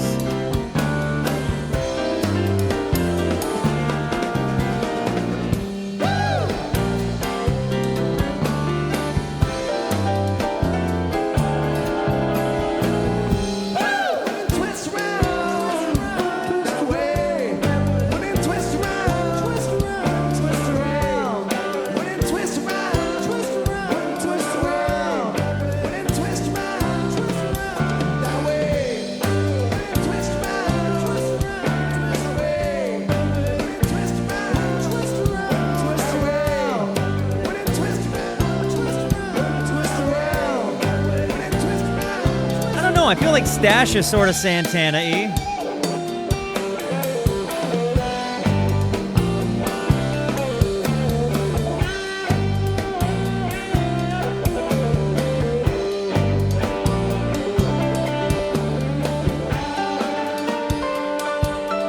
Nice little double bends there.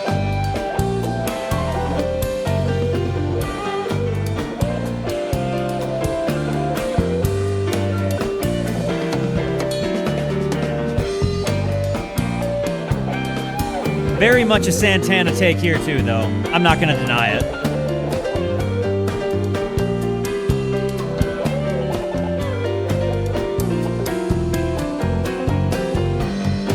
talk to Trey, Mike?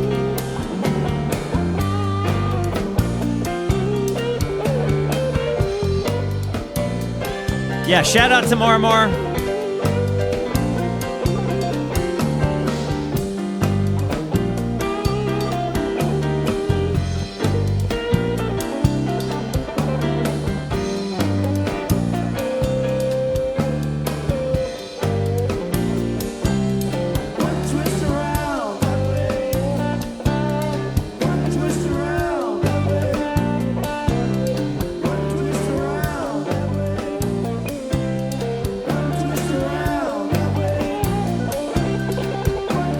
Was it any good, Harris?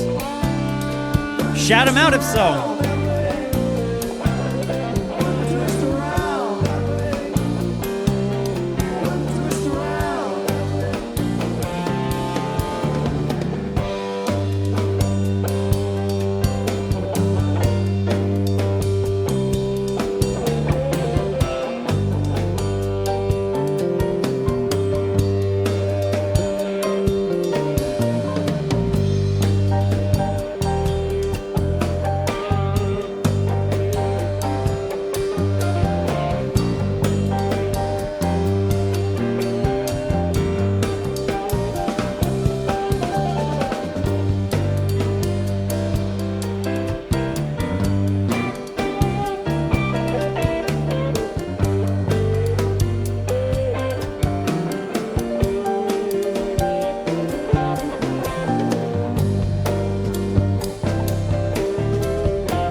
Why is our guy Fishman here looking like he's putting on his Al Pacino? I mean, yeah, Robert De Niro. You know what I mean? Or maybe it's Chevy Chase. Why are those the two guys that came out of my mouth? Whose face is this? Other than Fishman's.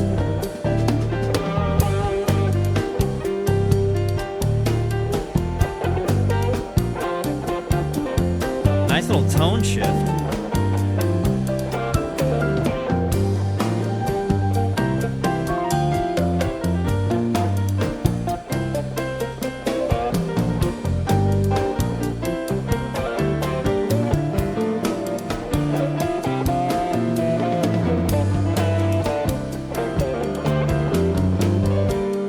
Gizhenge, I wish you should tell KEXP that. Please.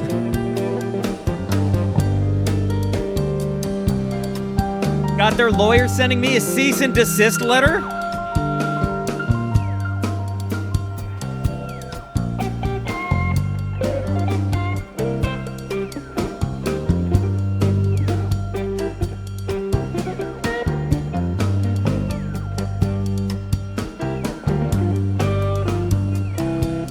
That's that siren. Yeah, the funk siren.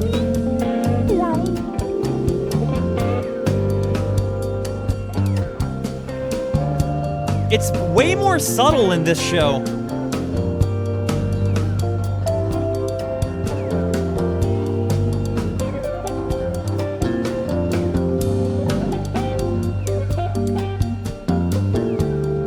I like the hypnotic thing here.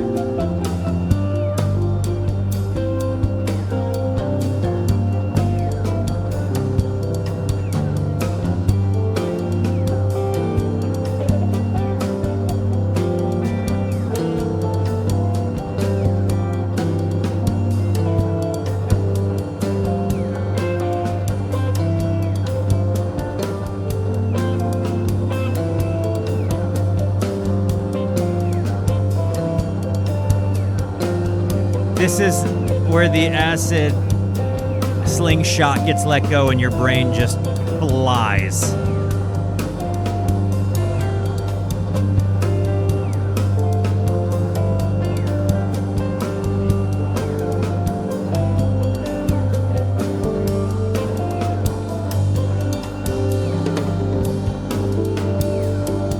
Oh man, those keys.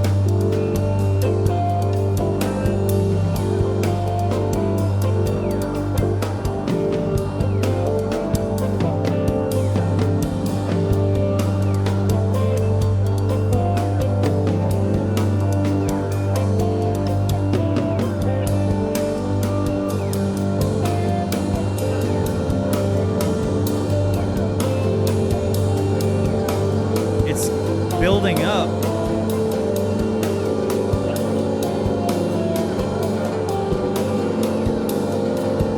And Mike is making these like chaotic swell sustain noises, I think.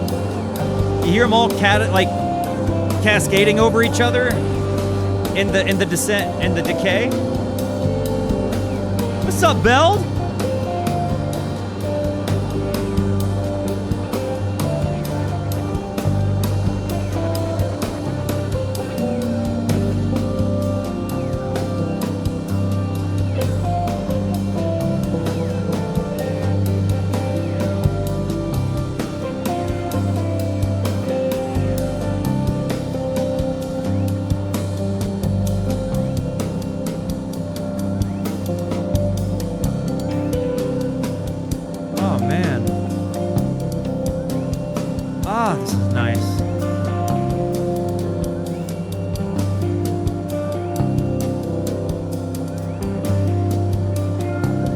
There's a lot of smiles and closed eyes in the crowd right now.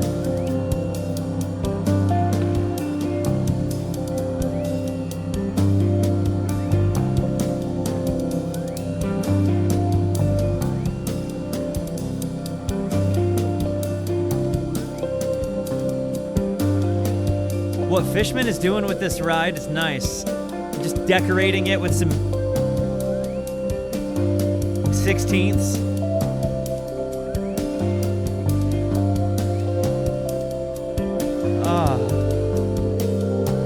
They're really doing incredible stuff with the stereo panning here on the keys.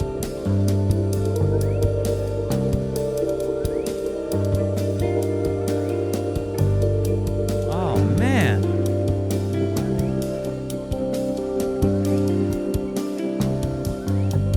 I like an ethereal twist jam.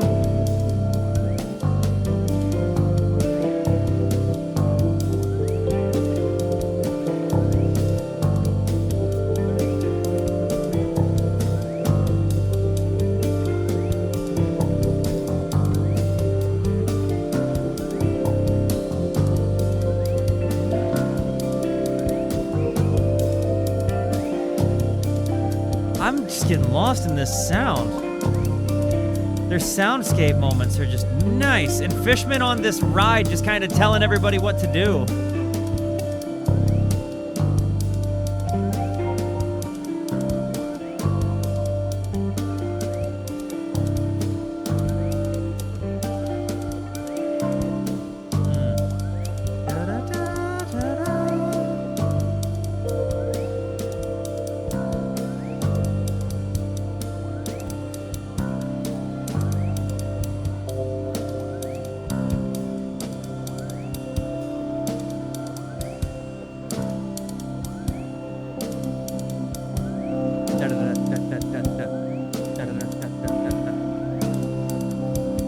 Yeah, no, the siren, they've let it just be ambience, but now they're kind of working around it. Like Fishman has allowed it to become forefront, while the other instrumentalists have kind of colored that now.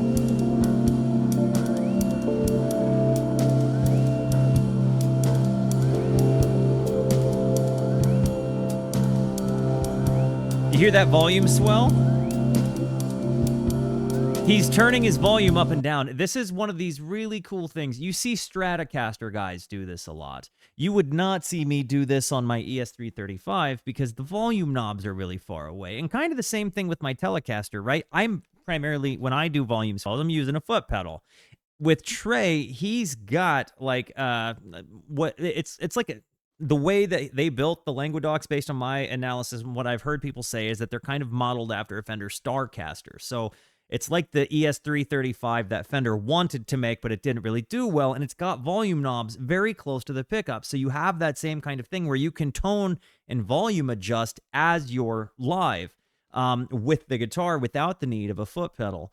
Doing it that way is a totally different kind of tone adjustment because you're turning the signals up and down before they ever hit the pedal path. And I don't know if he has an effects loop in there.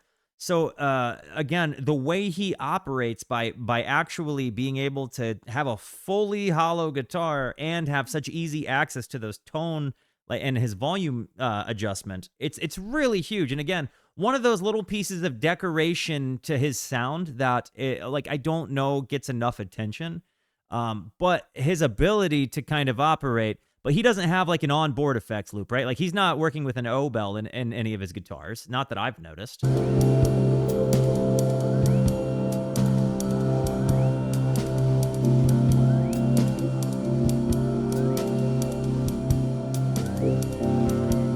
Most guitars that are semi-hollow don't have their volume knobs that close to the pickups. It's with a fully hollow, maybe it's a little bit easier to route. I don't know. But I mean, it's a Languedoc, right? So you know the TLC that must have gone into it.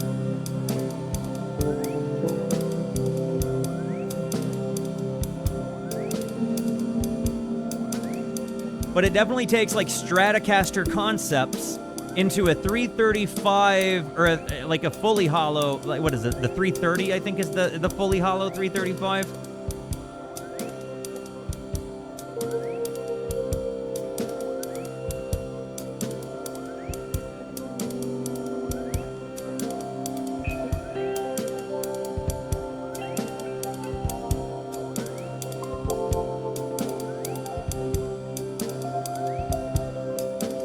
Oh, I love this.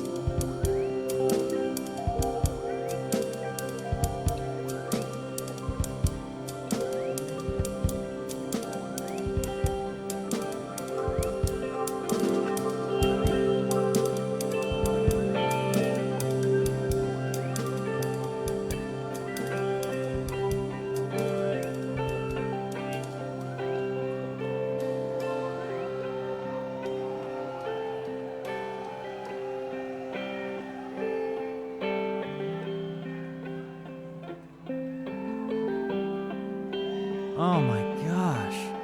And he cleans the tone up and you get this just his clean tone, soft break. Really loud guitar, really soft playing.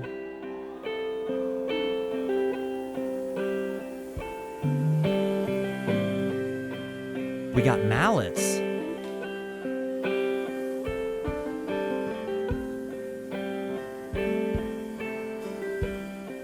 Oh, man.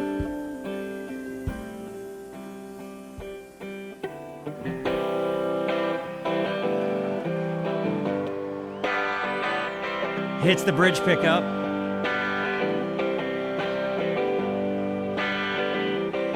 You hear that? I'm going to bring it back a little bit because he really does. You hear it go from what I imagine is neck pickup to bridge pickup. Maybe middle, maybe it's the both. But you go from here. And on a down strum, he switches pots. There it is, right there.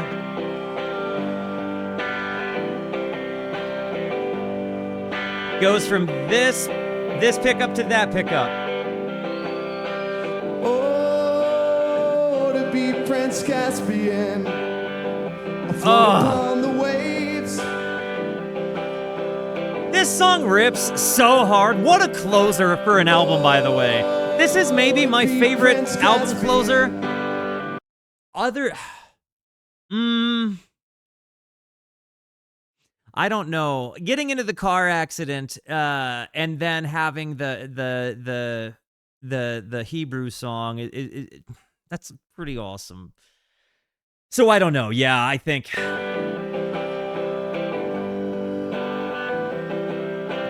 Oh, to be Prince Caspian, afloat upon the waves.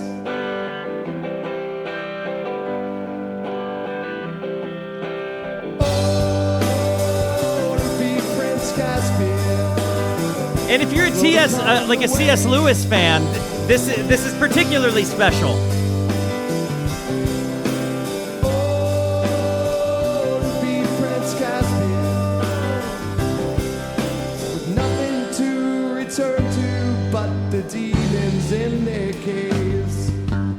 Oh, to be Prince Caspian, upon the waves.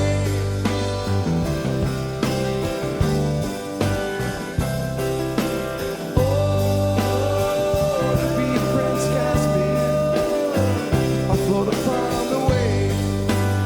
I mean, really, it's one of the most solid closers that they have on their studio albums. What's your favorite studio album closer?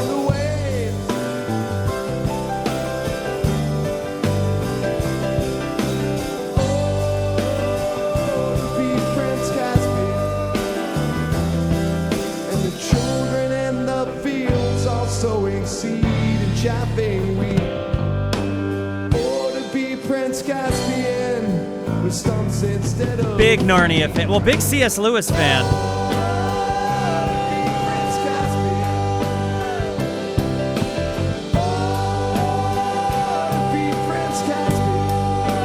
I just like. I mean, honestly, when they get the really big.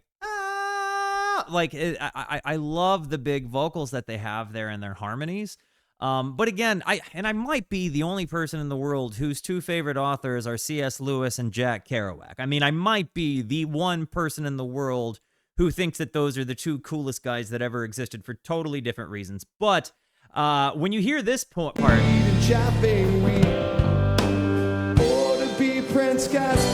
like the. With stumps instead of feet. Oh, nope.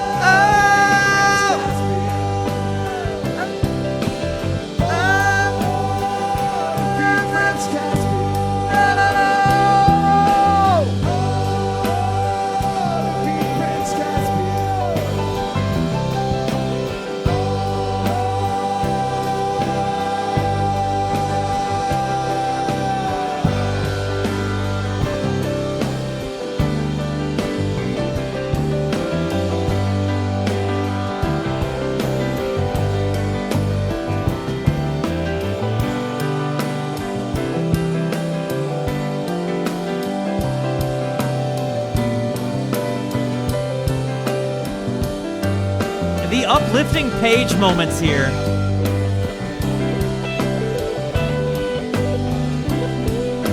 The reverse delays.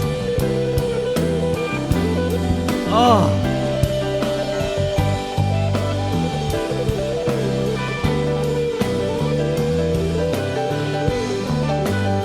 Giz, that's a good answer, dude.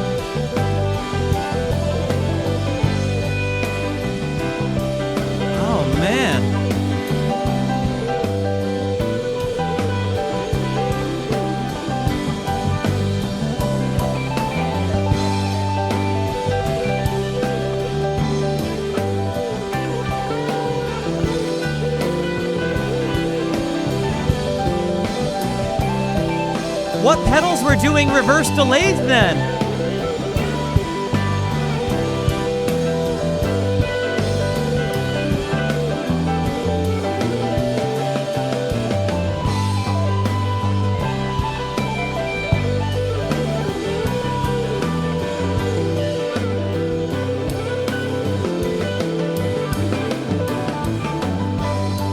I think the DL4 was the first delay pedal I knew of with the reverse delay. The line 6.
When Caspian ends, tell me, because I gotta use the restroom so bad.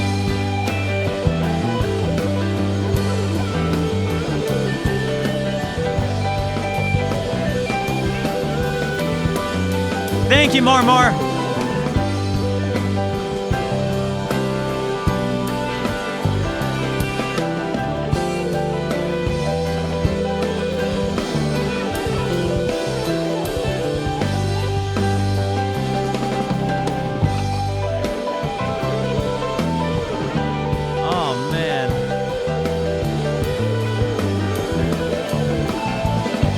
There's no way I'm going to the bathroom during Caspian. Are you kidding me?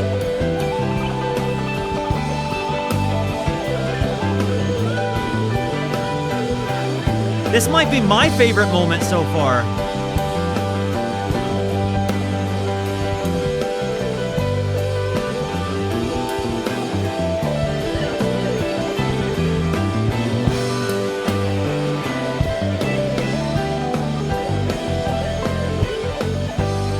I'm doing the pee-pee dance in my chair, but I just don't want to stop.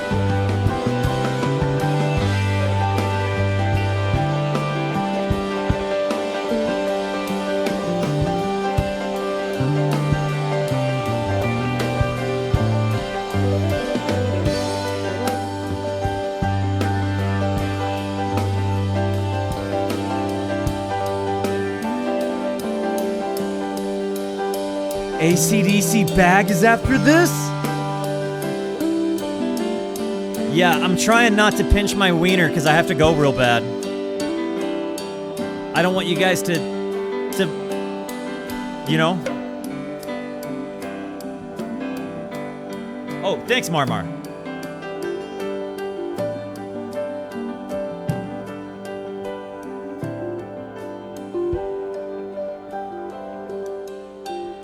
The way it's going this way.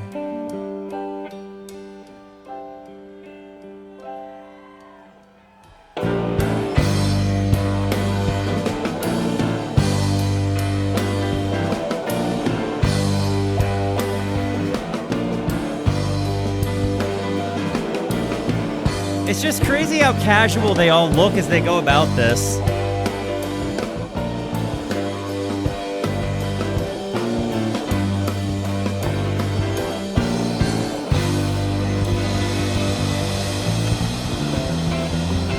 Okay. I'm pausing it. I am gonna run an ad break. Like just because we're in between songs and I gotta give myself a little bit of a break to go make my tinkles, get a kettle on, and get ready for friggin' some more coffee. So I have to pee again. So I will be right back.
All right, guys, I decided against midday coffee. I can do coffee later. I decided I don't want to try to do that right now.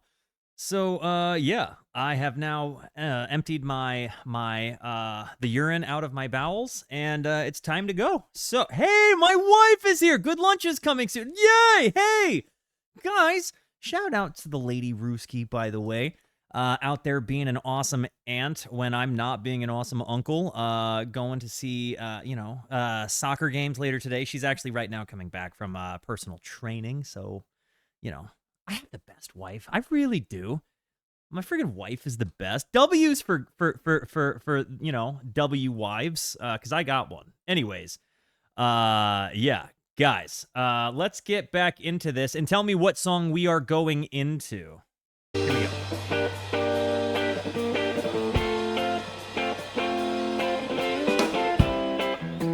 Rock and roll. I don't know if I've heard this song by them.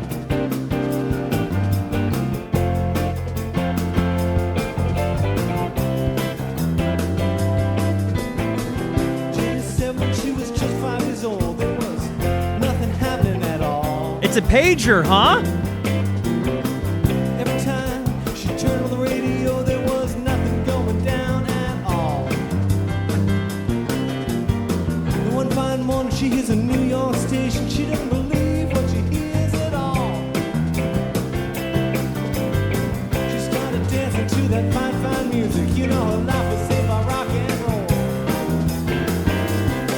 I'm going back because I just read that Lou Reed died. I've been going through the Velvet Underground's work, and this is the moment I was this moment old when I found out Lou Reed was already dead. I don't know why, but that really kind of affected me. F's in the chat for Lou. She started dancing to that fine, fine music. You know her life was saved by rock and roll. Despite all the complications, you could just dance to that rock and roll station, and it was alright. It was Go, all Paige. right. It was alright. It was alright. I love Page-led songs. He's such a good frontman on the keys.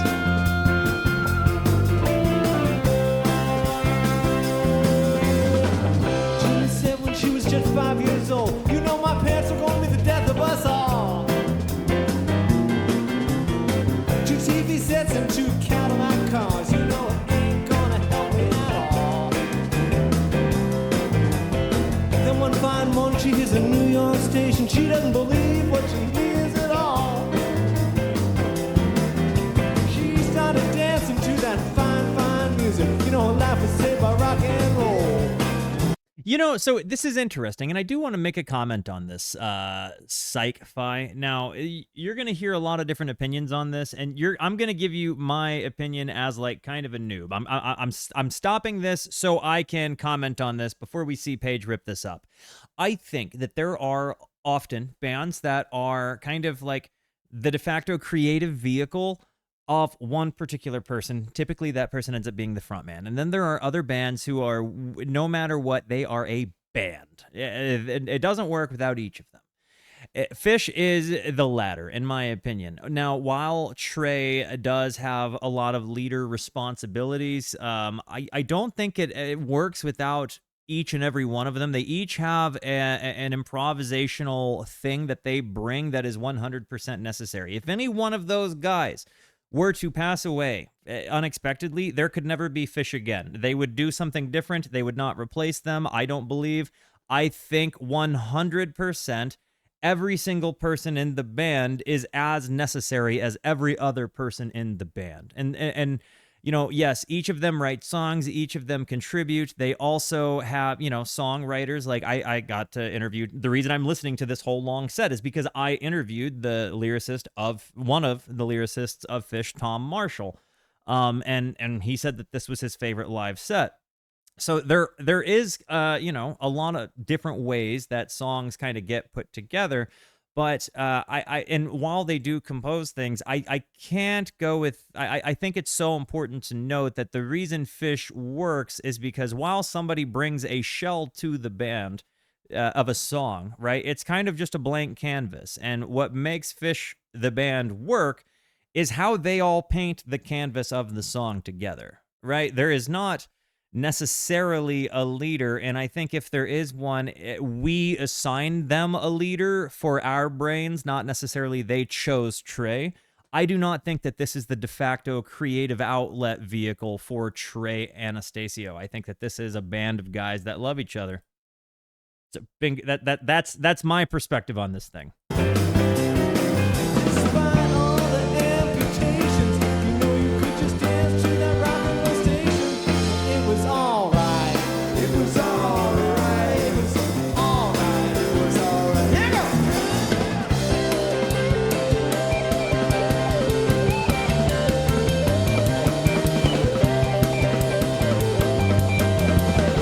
Dude.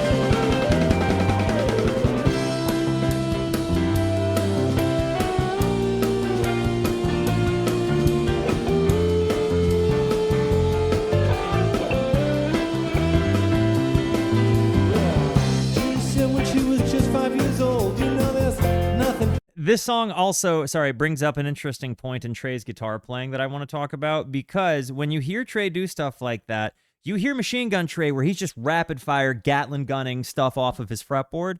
But then other times, and I think maybe the times that I am most inspired by Trey's playing, it's when he's utilizing his sustain in moments of kind of like big emotional transition. I think that's why YEM stands out so tall to me. That's why, as a song, I think that's why Divided Sky stands out so tall to me as a song.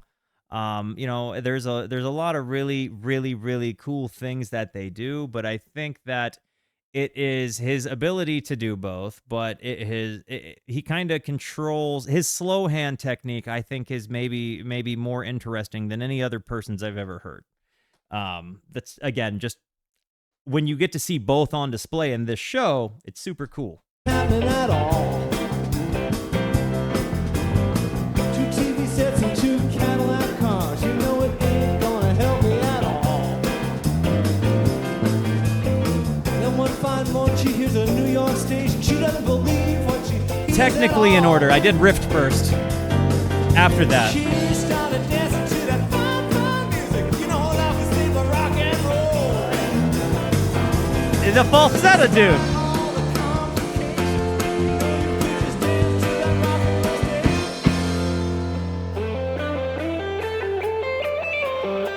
Yes!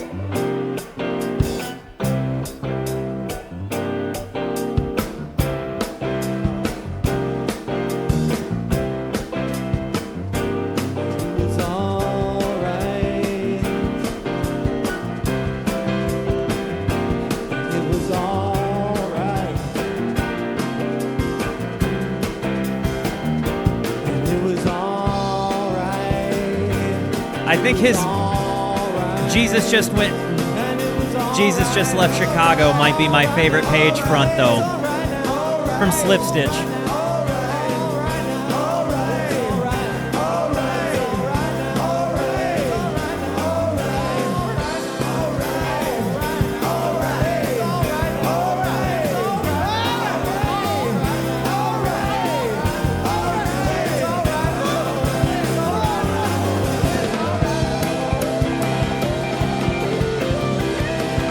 There's the machine gun!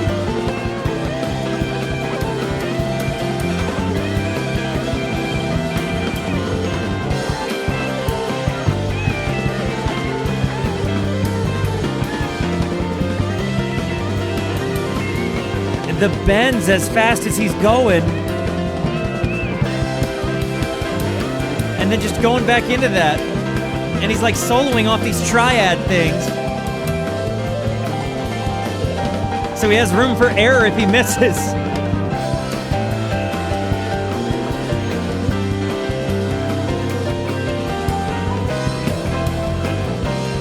Yo, pH Balanced, welcome to the stream. Welcome to the Rooskies. Rooskies, make our new friend feel at home.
Was he teasing Down with Disease? Or, I mean, Bathtub Gin?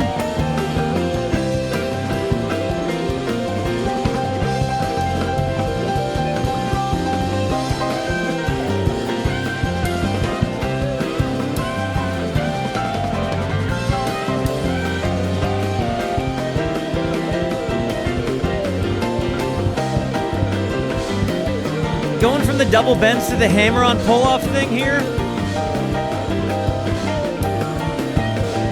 And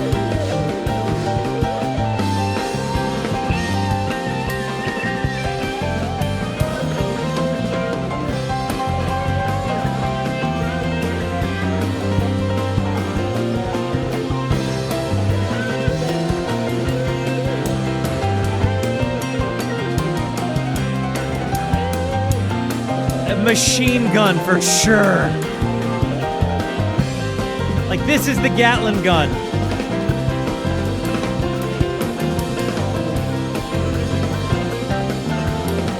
Man, this is me getting introduced to a Lou Reed song.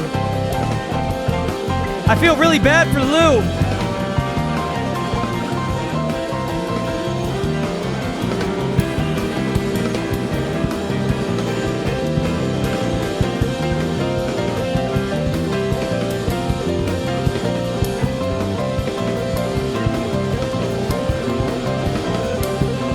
That kind of off-time hammer-on.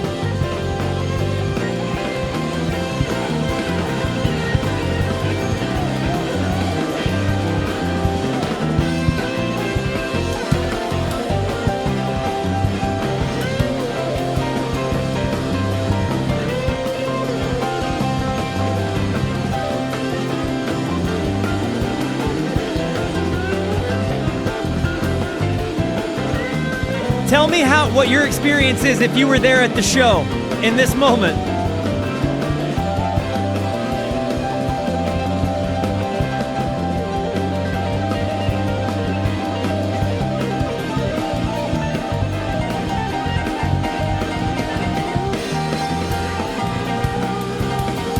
Phish is taking us now.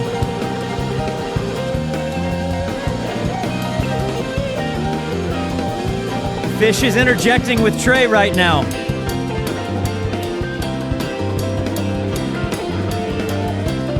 Phish took it over. Fishman took the drums over.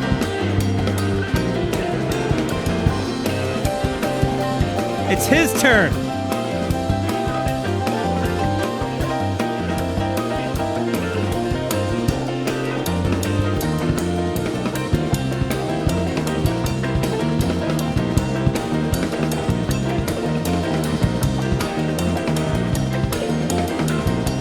Listen to the ride work.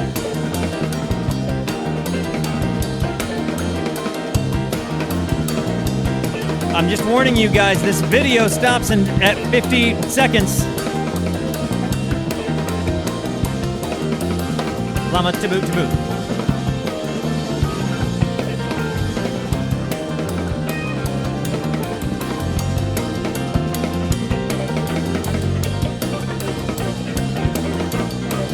Almost done with this video, just a warning.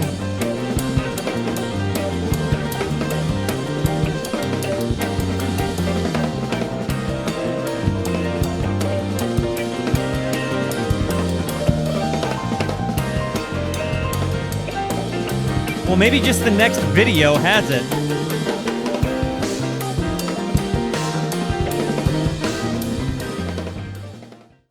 Okay.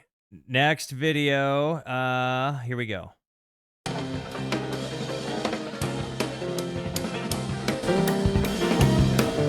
We're there. It just picked back up. Right?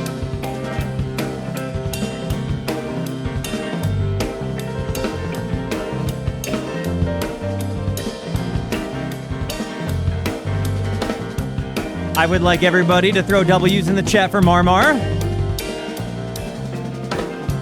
We have another 2 hours.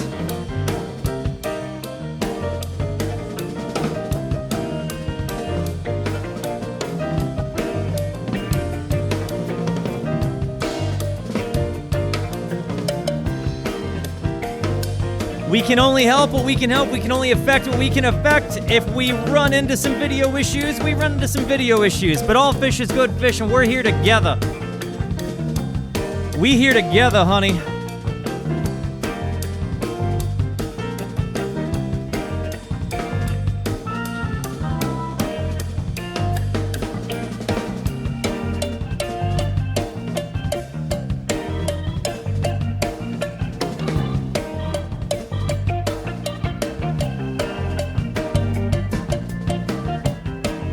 Getting a cow boner.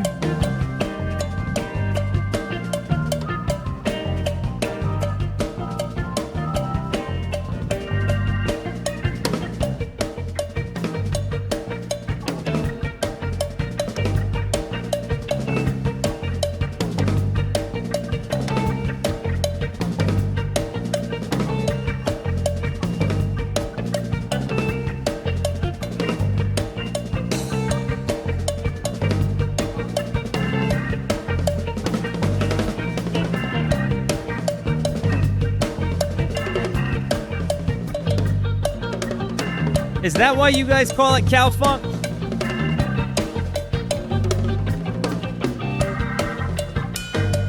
The Hammond, man, the organ. Let's go.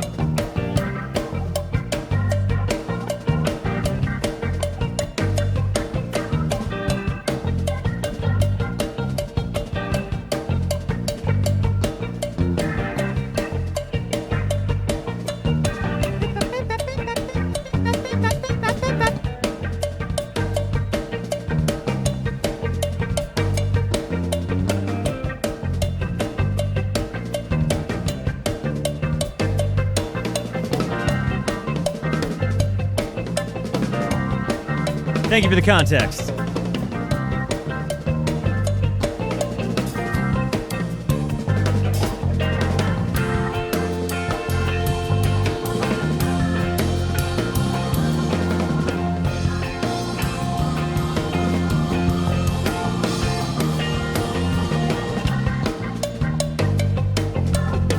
Back to that cowbell.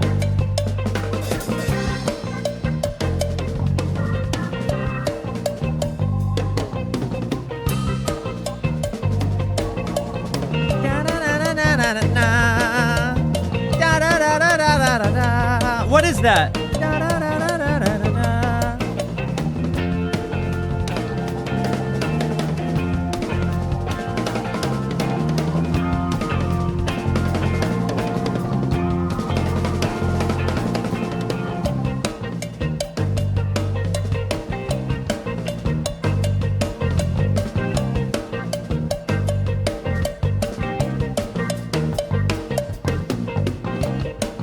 You hear the offbeats? Let's go! Revisit this.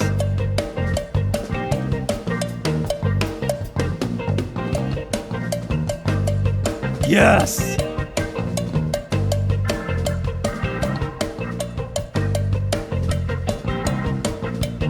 Fishman just being like, I can do what I want, bitches!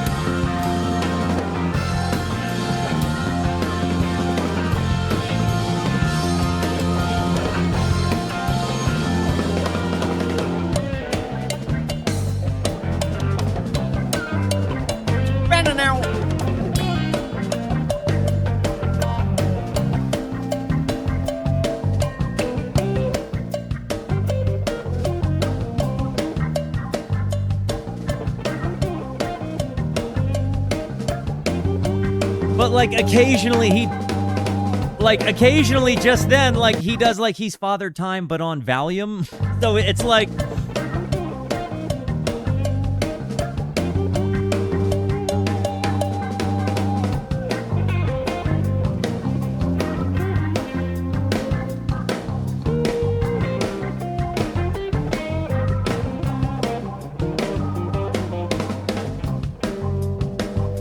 that little snare run. Da-da-da-da-da-da.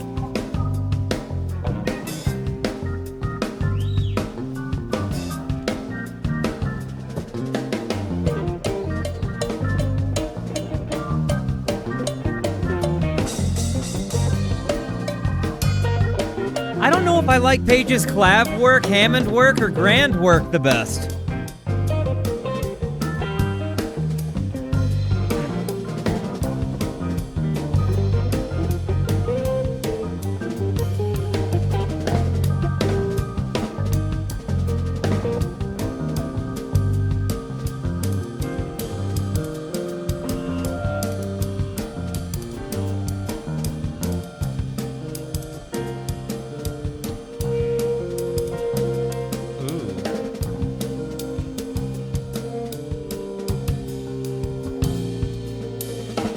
Oh, we're absolutely going to do this with 95 New Year's Eve. And I actually think that Phish had, or Gotti had, that was the first thing he asked me to do. But yeah, we're absolutely going to do the NYE 95.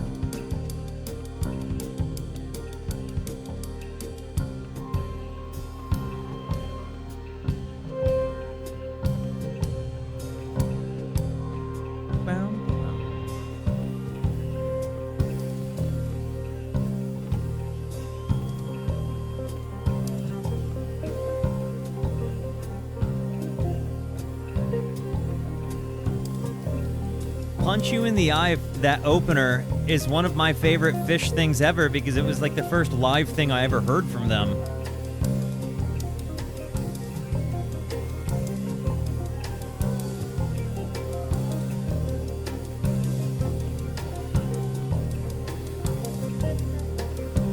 I like how he's playing with his delays here.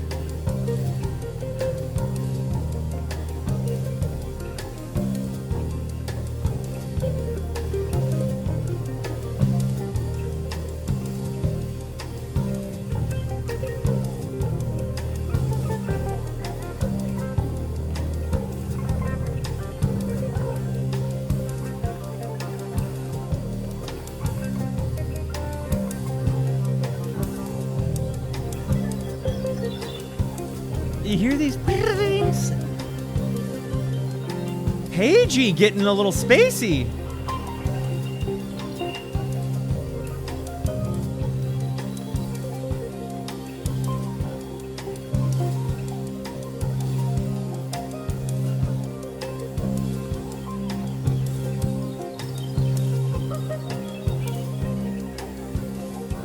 These iced out key sounds.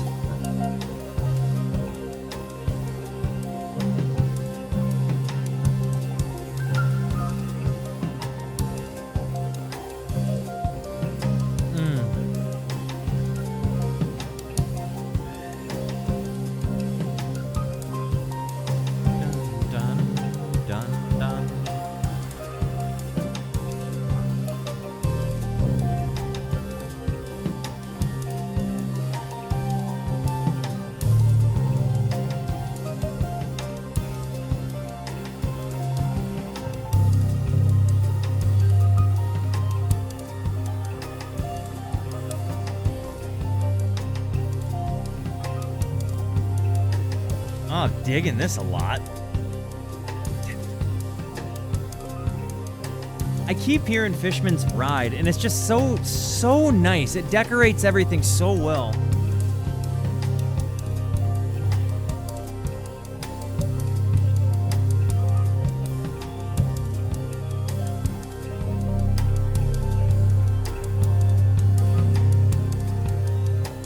Oh my God, this is still rock and roll.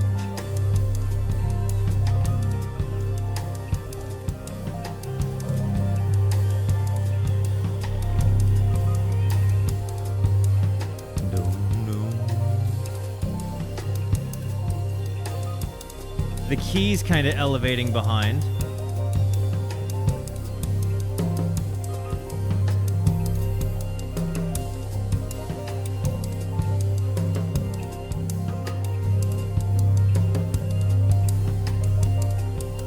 You hear the siren in?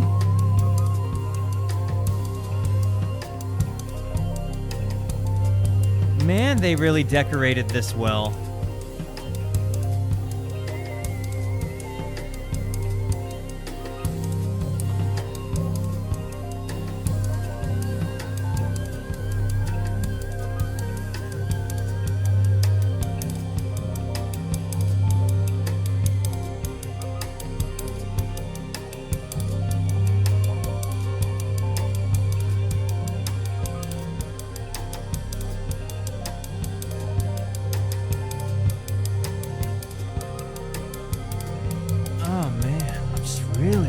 Listening to this.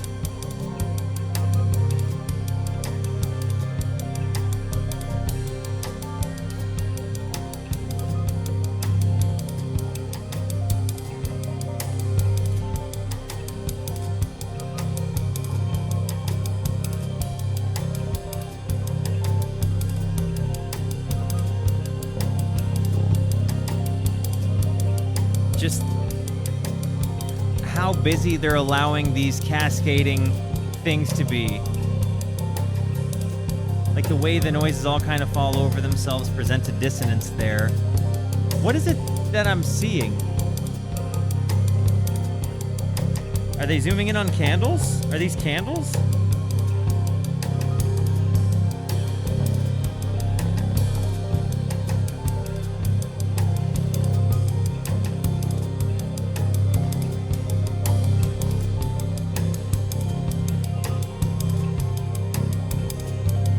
I like that it feels like they're just kind of vibing and having a cool time there. Like themselves. They're just like, let's just chill here for a while, guys.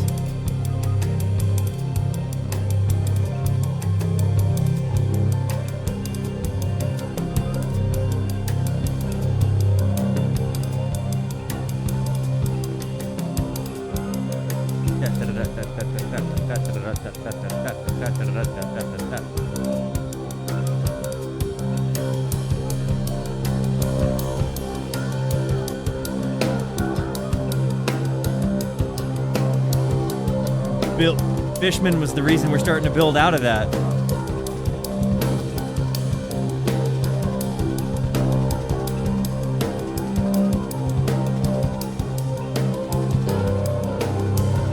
Real grumbly bass there.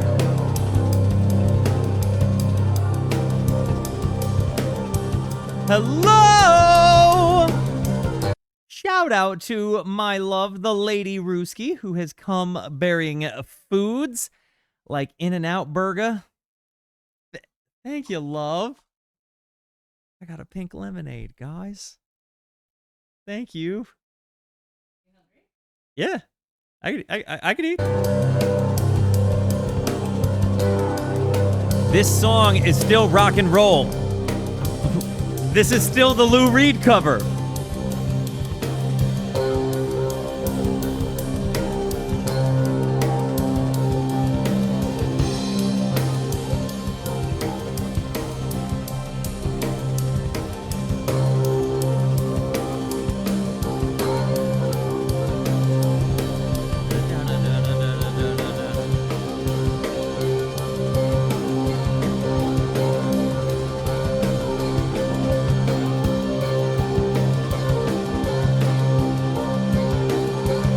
I like how Mike is just droning this further and further and further up.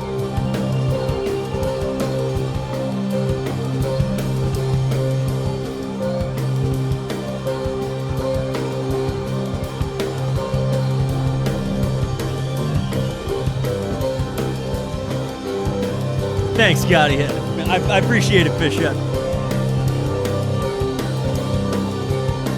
Thank you, Marmar.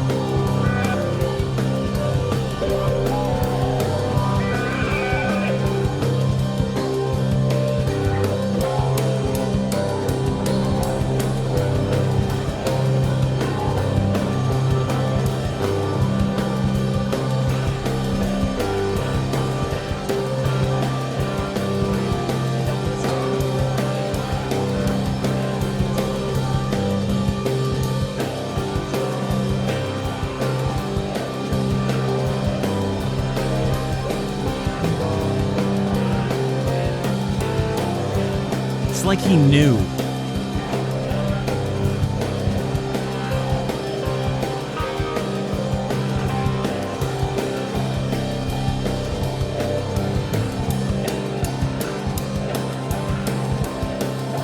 I think you're really gonna like this, babe. How much have you gotten to hear? Okay. I think so far Prince Caspian has been my favorite, but the Down with Disease opener was nice. I mean, there's been huge, awesome. Let me come listen for a few before I have to go. Okay. Yep. Love you.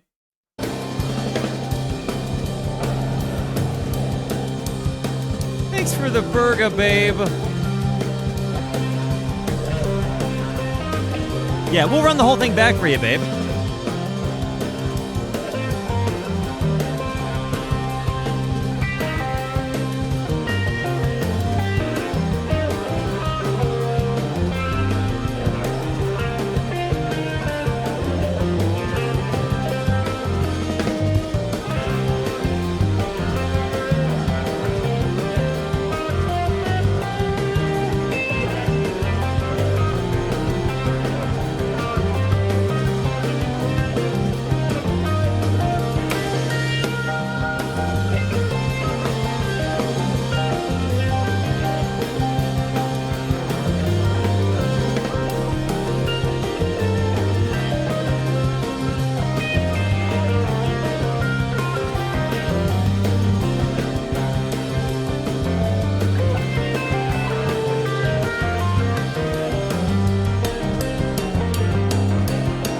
Yeah, it's worth it.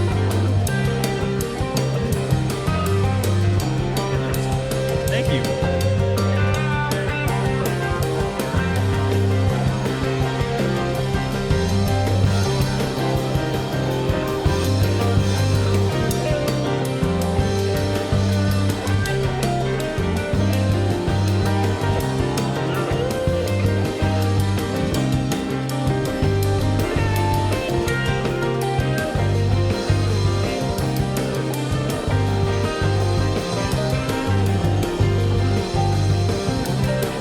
I love this jam so much. That little bit of evil, but ethereal. Ethereal.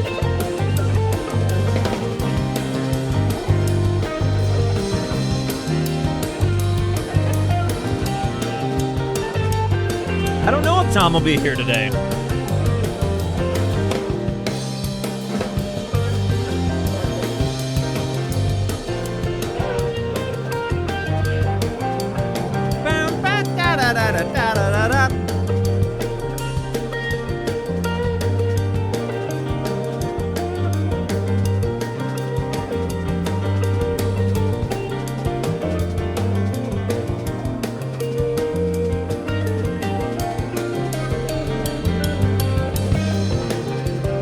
I also like their fries.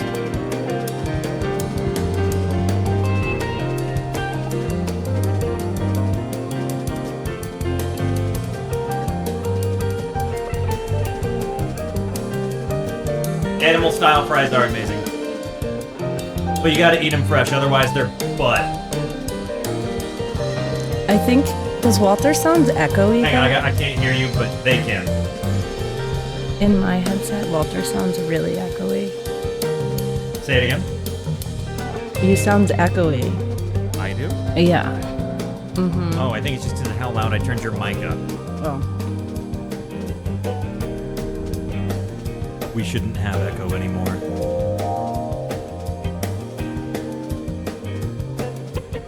We should be all better.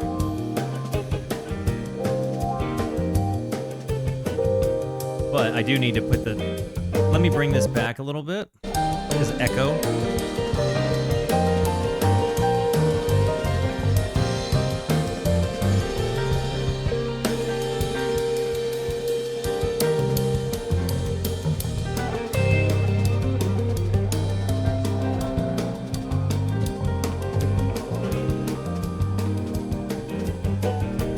Just those soft little chords.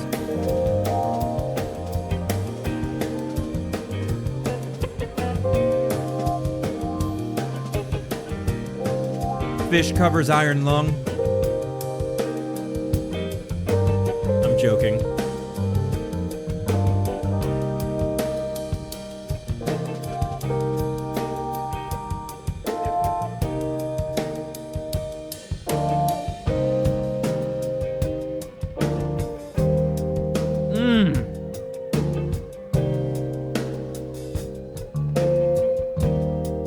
That transition is so nice.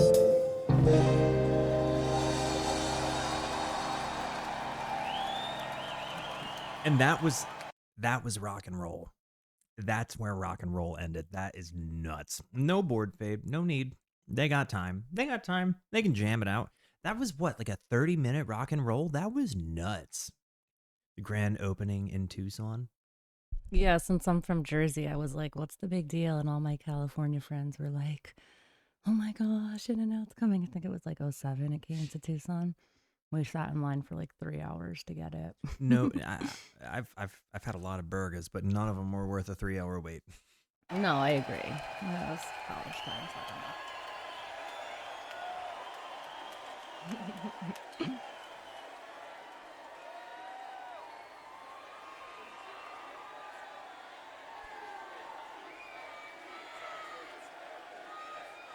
Also, I do apologize to people that are weird about eating on that, but I'm also like not saying sorry because I'm eating. Yeah, of course. What do you think they're talking about? What's cheesecake? Earlier in the video, they told everybody when they went live on ABC that to say something like they were pissed, like Cheesecake, when they went live for the New Year's celebration. Oh, this was live Yeah, this was a live like on ABC. yeah, Really? they did it. They had an Oh. ABC thing. They were showing everybody.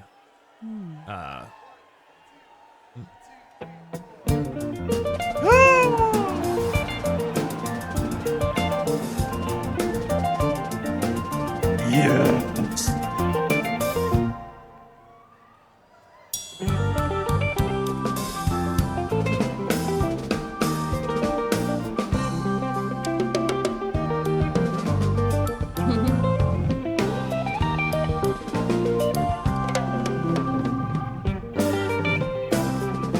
This might be my actual favorite song, not the one that touches me the most, but it's just one of the coolest songs to me, the way they jam with it. It's the one I've heard the most versions of also.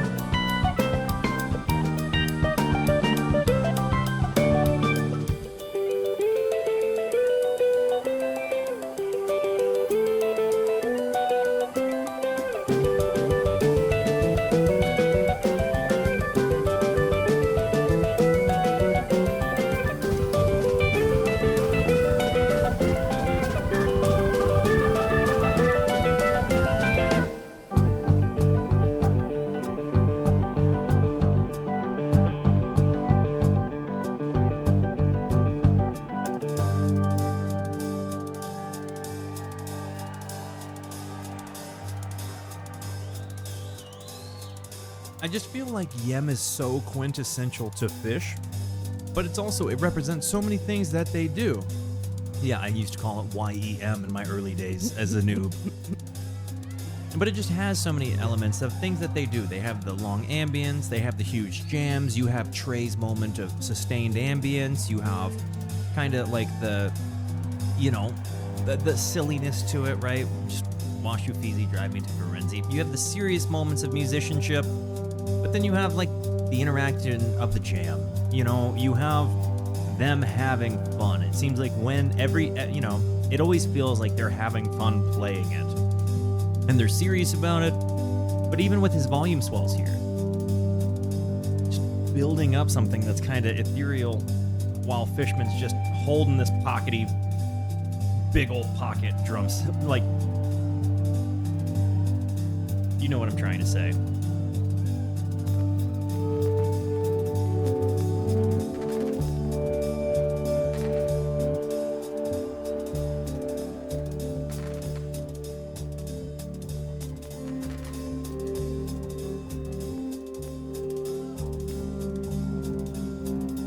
You fell asleep there in the show?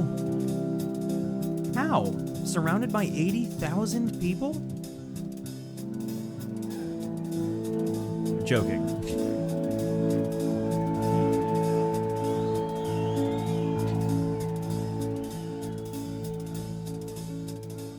Volume swells.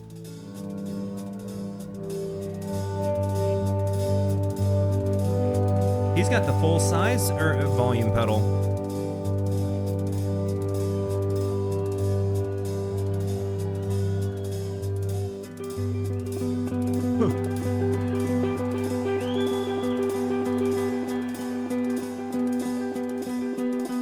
He's holding this a lot longer.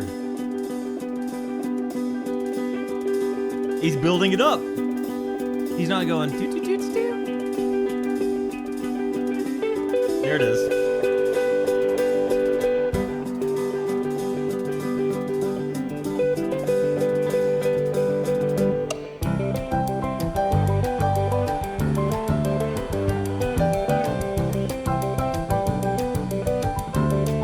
Oh wow. I didn't know that, Fishbowl. That's pretty awesome.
The time signature change there.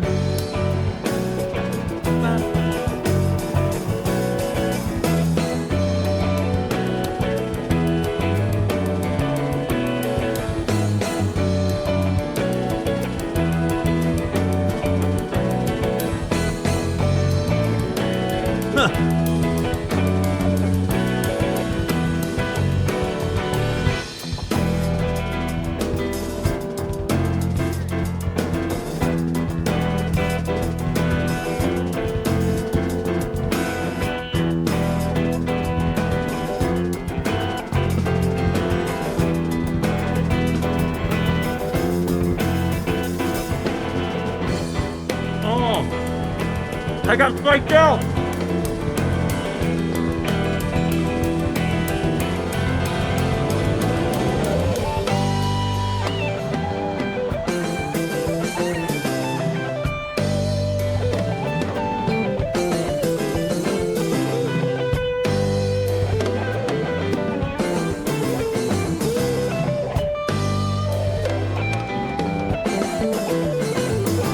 Dude.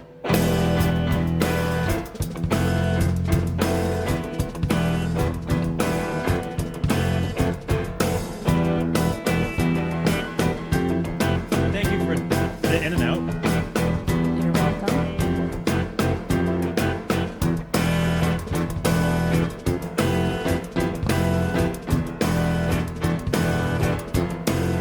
Here it comes.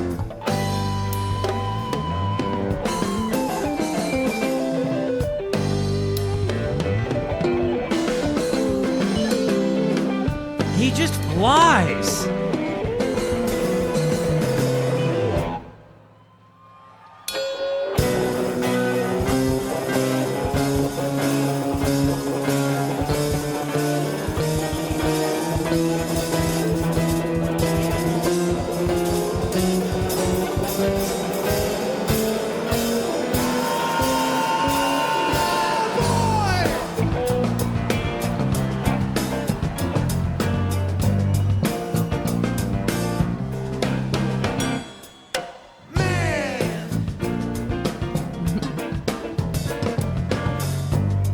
Like, look how happy he is. God. Because I always hear my version, I always think he's gonna go, shh, God. Yeah. Because he did that at I Hollywood. know. It's like the version I've listened to the most. Yeah.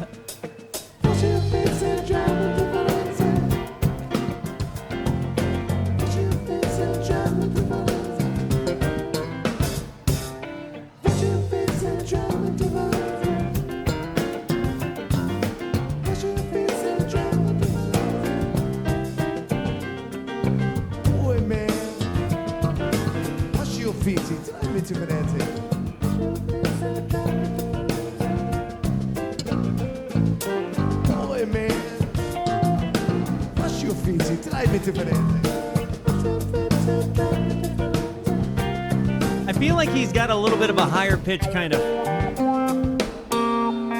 funkier voice there. Oh, dude, that's kind of cool.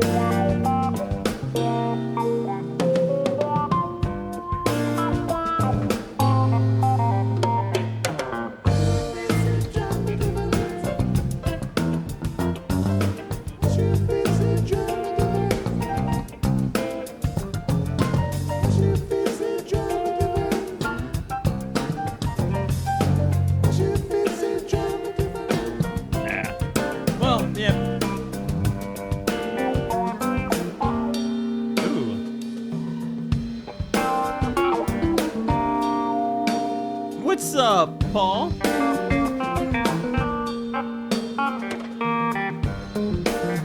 The collab is so fun.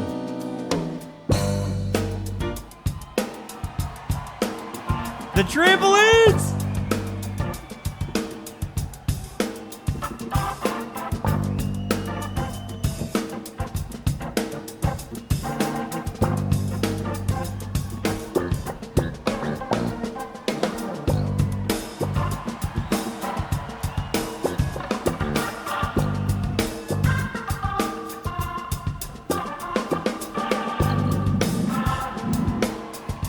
really showing Mike off much.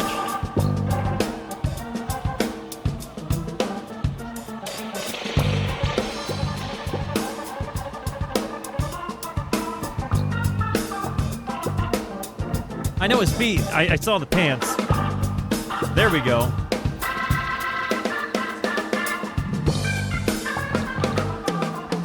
Look at him go.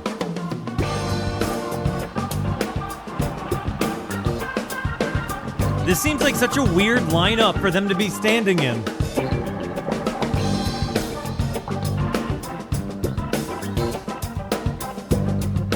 Yeah, I thought this was a Phish concert, not a Quentin Tarantino movie. I saw Mike's feet in shoes on the trampoline.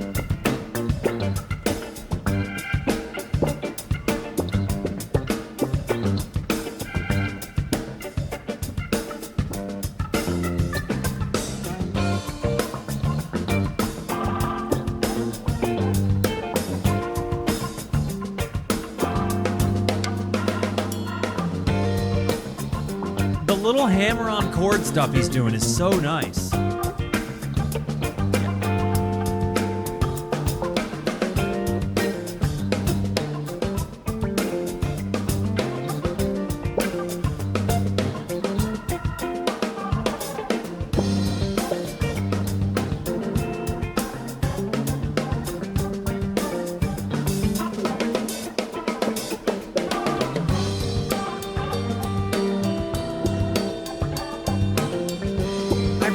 Love this tone out of the bass from him.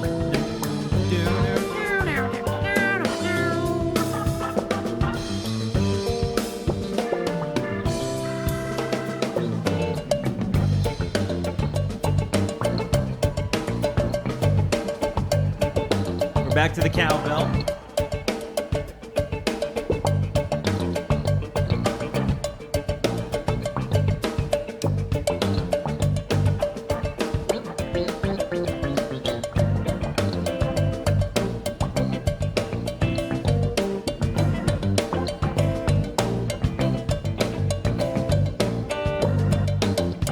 What's the longest they've played a YEM?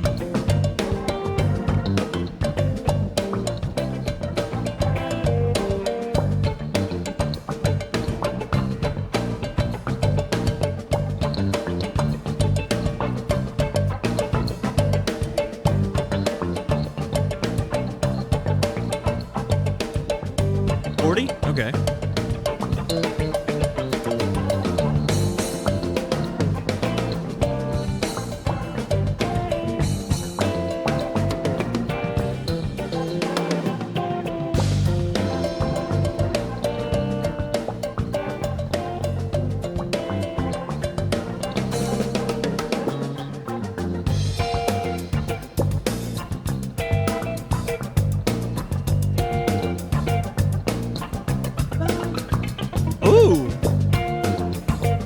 Nice little touch I haven't seen him do.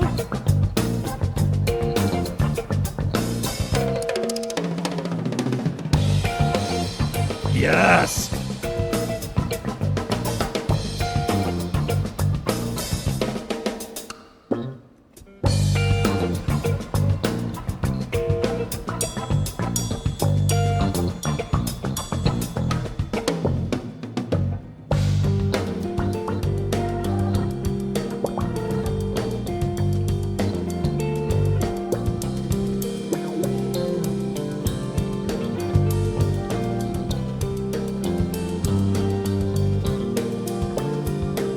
Dynamics throughout this show, going from kind of quiet moments to these ethereal, you know, not too mustardy jams, but with slight elements of Evil Phish. I really just like this era. Page looked like he just heard a dirty joke.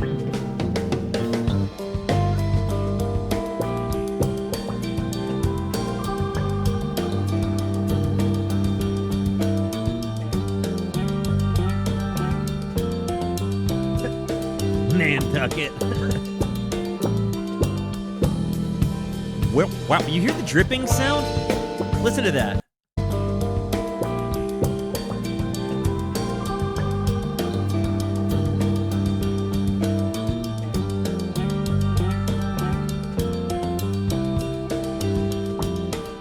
Do, do, down, do, down, down.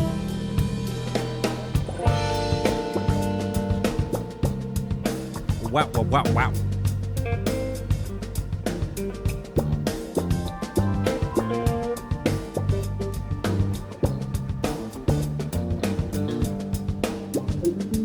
What's making the wow noise?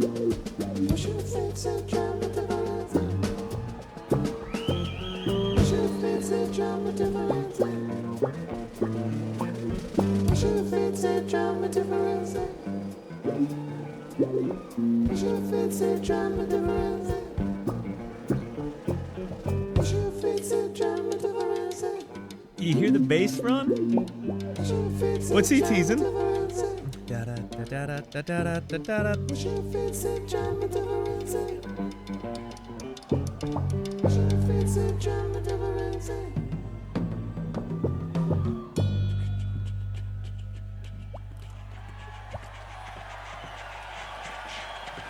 Just in time for a vocal jam. Thank you for Palo Santoing.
Here they come.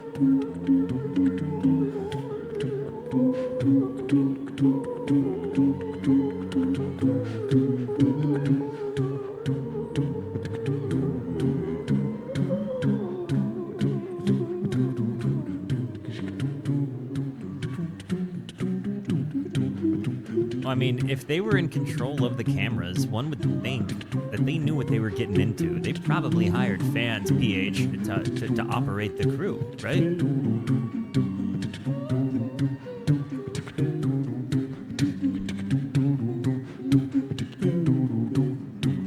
Like, I know that it was the biggest event in the New Year's, you know, but I'm still a little surprised that it was on ABC. For like 7 minutes. Just the whole song, yeah. Oh, I thought you guys were meeting them stream. I was like, that was a long time ago. Nah. 7 minutes, like, leading up to the New Year. That's cool. Union cameramen, they probably definitely loved Phish then. Those guys are probably weird. You're weird. Yeah, I know.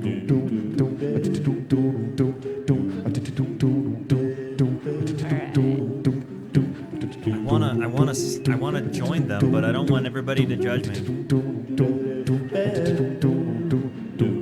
Just warn me, I'll take my headphones off.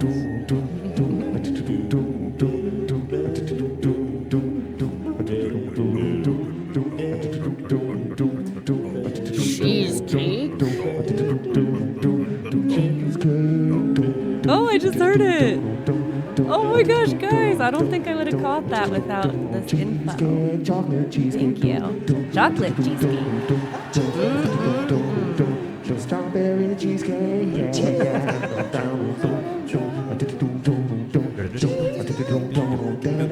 a cheddar cheesecake, a free cheesecake now, Swiss cheesecake, strawberry cheesecake, chocolate cheesecake, raspberry cheesecake, strawberry cheesecake.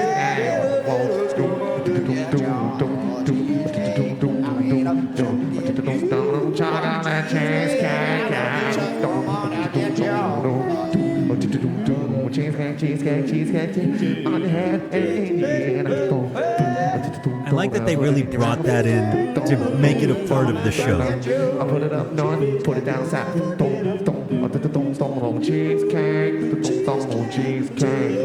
I love cheesecake. I love cheesecake every night. I love cheesecake every day. I love cheesecake on a plate. I love cheesecake in me. Put a leg.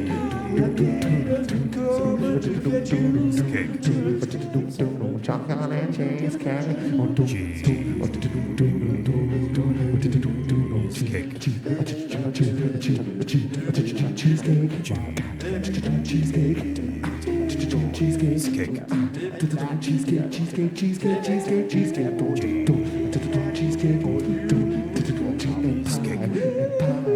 Cheesecake and pie now. We got cheesecake and pie. I like cheesecake better. For sure. I'm not really a pie girl. I'm not either. I'm not a cake eater either. If you know, you know.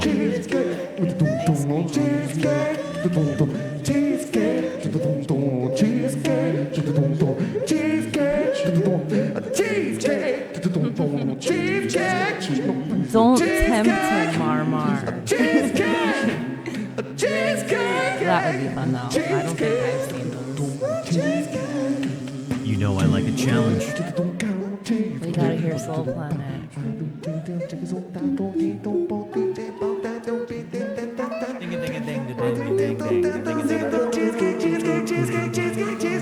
Yup. That's how I learned about Strawberry Letter 23, the Phish cover from the Baker's Dozen.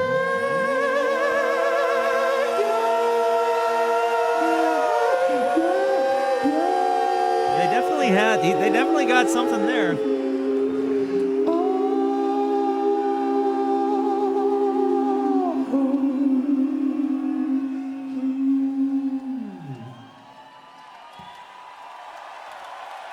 I got my filling of cheesecake. Did you?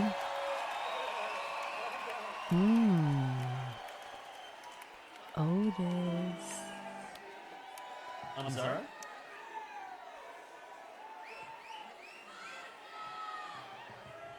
Ode to the Cheesecake. All in all, I'm not gonna lie, that was a good yum. Not my favorite yum, but it's a good one. Just not my favorite yum. I think Have you guys the heard? New Year's 95 is really good. Have you guys heard Yum from Hollywood Bowl 20 and 25? It's a good one.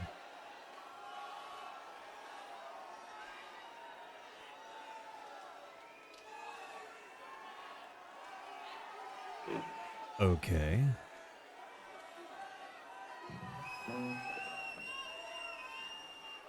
So, during song breaks. I did a good. I went and peed earlier. Okay. Everybody.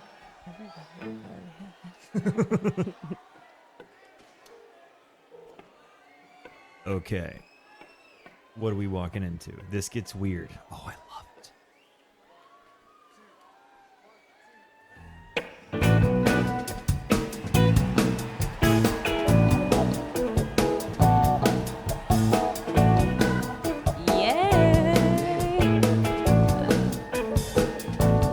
Lost my shape, trying to act casual.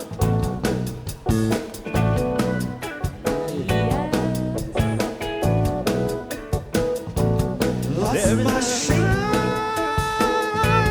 trying to act casual. Can't stop. Might end up in the hospital. Let's go, Change my shine.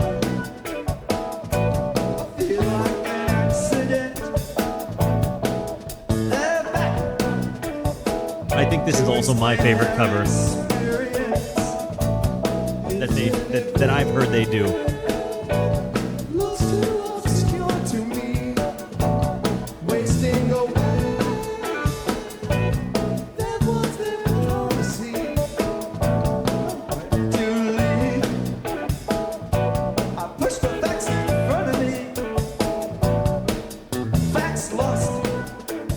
makes me feel like Things are never what they seem to be. it makes me feel like Fishman was like, guys, I want to do that song. And that's how we ended up doing it. You know what I mean? It really makes me feel like he asked to do it. Because I feel like really any of them are boisterous enough to where they could do it. But I think that he just wanted to do it. And that, I think, is what makes me happy about this. I also think that that Halloween show is probably my favorite, outside of just seeing them, probably one of my favorite shows of theirs I've like just listened to. I mean, you know, a live one was awesome, but watching them do that, do that set was so cool. I push the facts in front of me. Facts lost. Facts are never what they seem to be. Nothing there. No information left of any kind. Lifting my head. Looking for the danger side. There was a light, there was a formula, sharp as a knife. Facts got a hold of us. There was a light, there was a formula, sharp as a knife. I am eager to get to the Halloween shows because I want to hear them do, you know,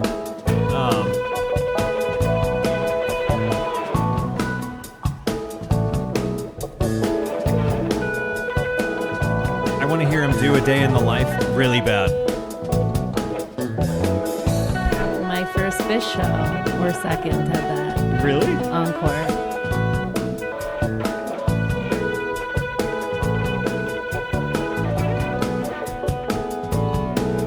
Still waiting, still waiting, still waiting, still waiting, still What year was the White Album? still waiting, still waiting, still waiting, feeling remains Got it. whenever we close our eyes, lifting my head, looking around inside. The island of doubt.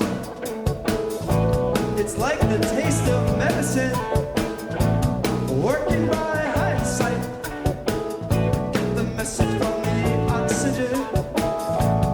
Making a list. Find the cost of opportunity. Doing it right. Facts are useless in emergencies. Feeling returns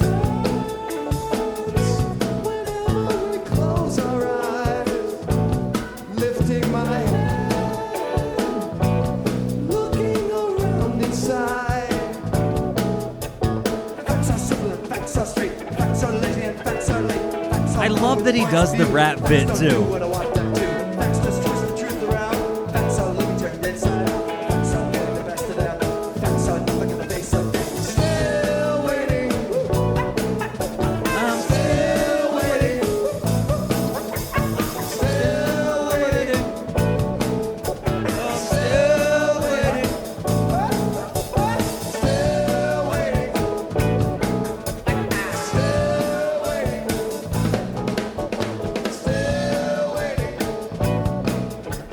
still waiting, still waiting, still waiting. Ba-ba-da-dum.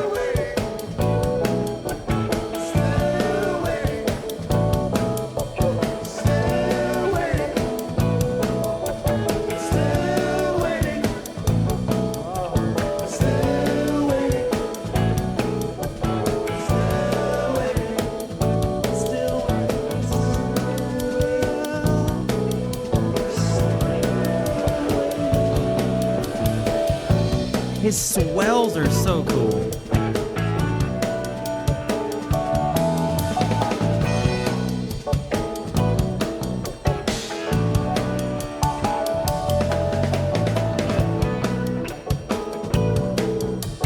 like, had you ever heard the original? Whose first Cross-Eyed and Painless came from Phish? Like, who heard that before they heard Talking Heads? Really? My wife.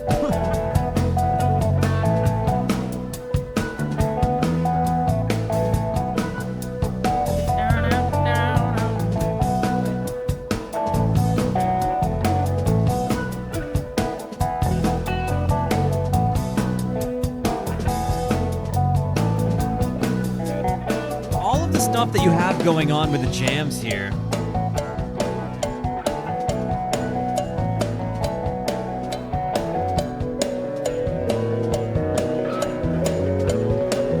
Does he have an envelope filter, Trey?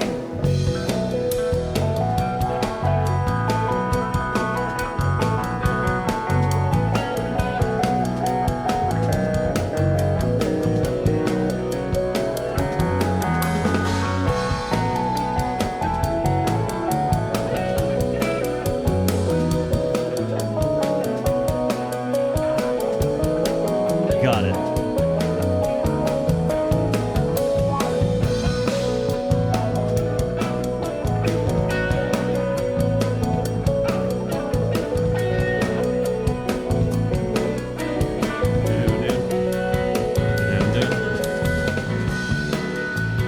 I think we should all really throw some W's in the chat for Fishman right now, because it occurs to me that that guy probably leaves the most taxed that evening. I mean, the other dude stood all night, but Fishman swung all body parts. Arms, legs, and dick. Like, that dude was moving.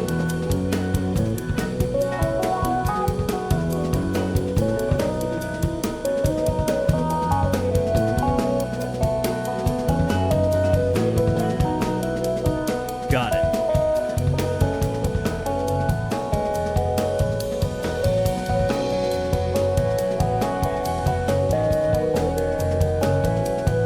I would love to hear their perspectives on this and how they felt throughout this. Like, did they get tired? Like, were they prepping for this? Like, did they get hella sleep and then do hella snooters? Like, what was going on? Or were they just so amped up on, like, crowd and fun and New Year's, like, that it wasn't a deal? Because it seems like part of this had to be challenge for them too, right? Fair enough. It's so hard to play when you're on psychedelics, though.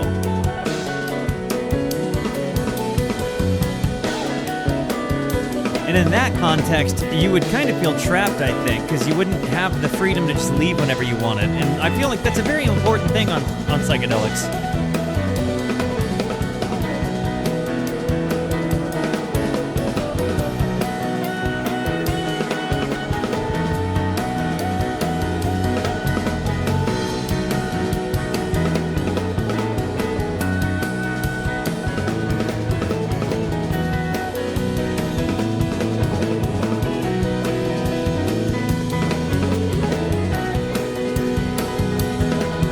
That's also a very good point.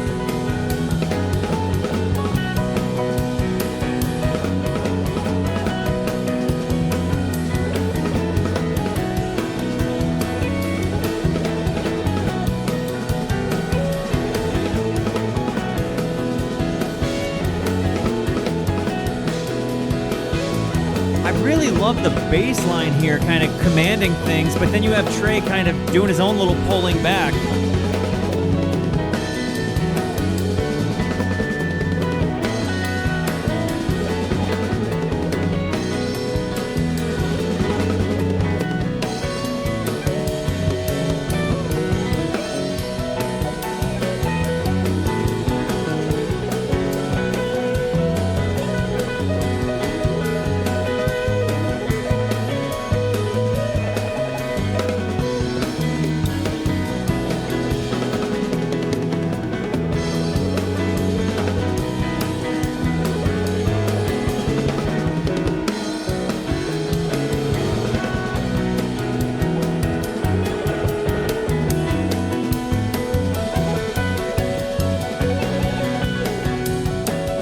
with you there, Syne.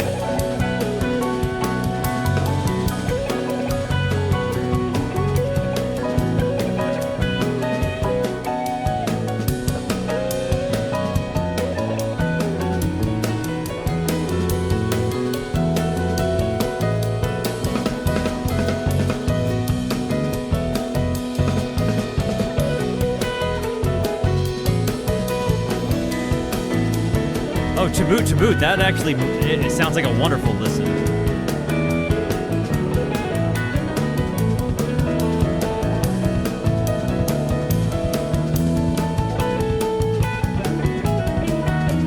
Oh, man.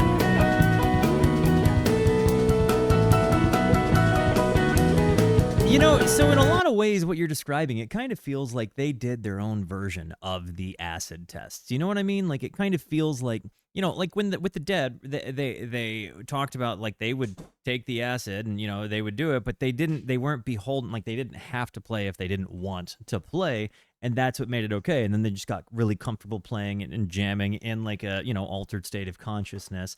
But then eventually you hear a lot of them were like, you know, I don't really want to do that, because they wanted the freedom to be able to, you know, experience the journey. But I think that in this context, you know, I could see, like, if you got used to it, if that's just what you and your boys did, and there's something there, that's one thing. But again, I think a lot of us have probably done a lot of psychedelics, and I think all of us could say, like, having that freedom to be able to say, I don't have to do this. I can take myself into a different room if something starts going, you know, whatever. And for a musician, what if you sing a sad song that you wrote about, like some hard shit, and then you just end up in that moment while you're singing about it and thinking about it, you know? Like, there is a very real part of that I think that when you're performing, I don't know that I would ever be able to like, and even, like, obviously never now, but like, when I was at like my peak psychedelic use, I don't know that there's ever a way I ever stand up in front of, you know, a ton of people on a psychedelic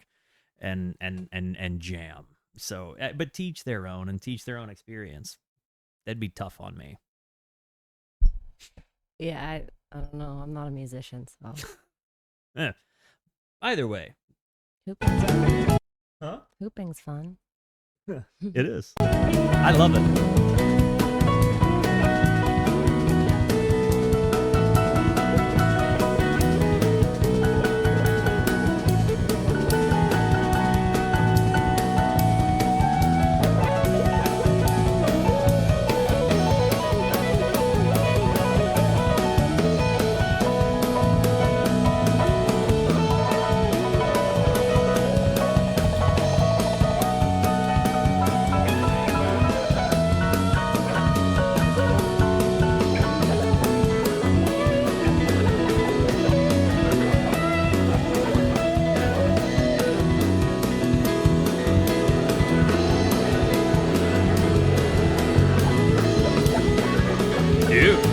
What happened here?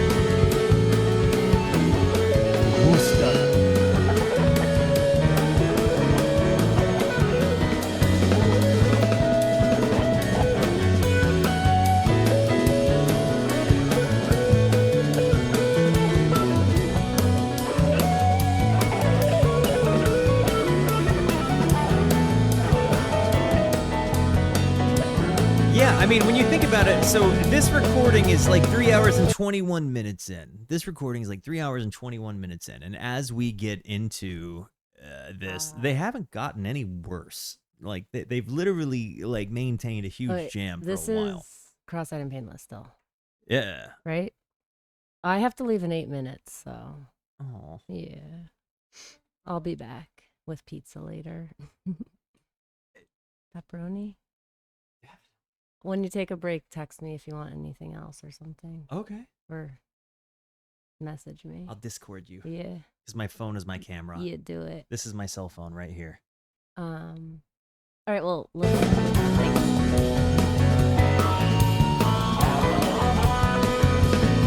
I love that we're in an era where I forget what song we're listening to because the music is just good.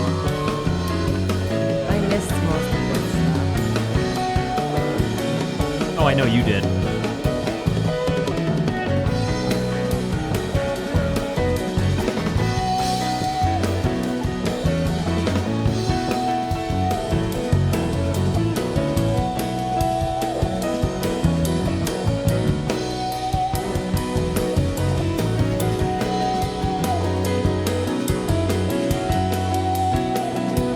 swells.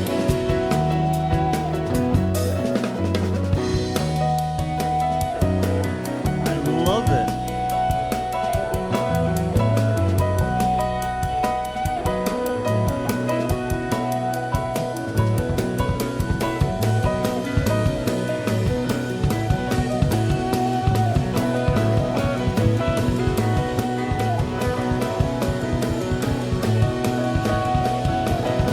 He does these little pick things and then he swells with his sustain.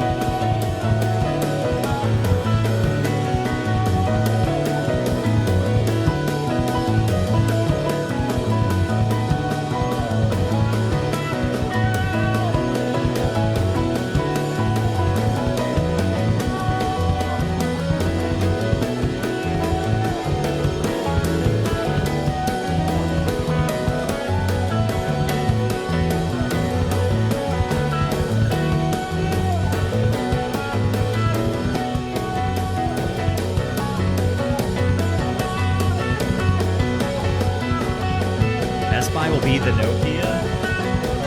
What does that mean? Like a venue change name. Oh. I don't know. That was like an older example, though. But the one I know. I really lost that fry. Clark will enjoy it.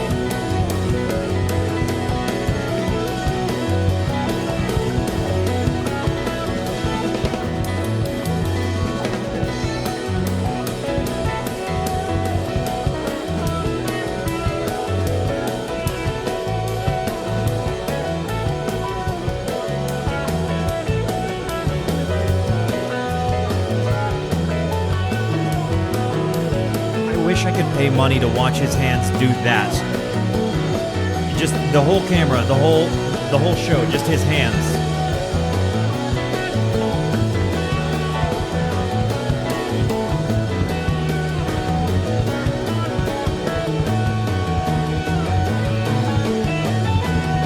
The bass.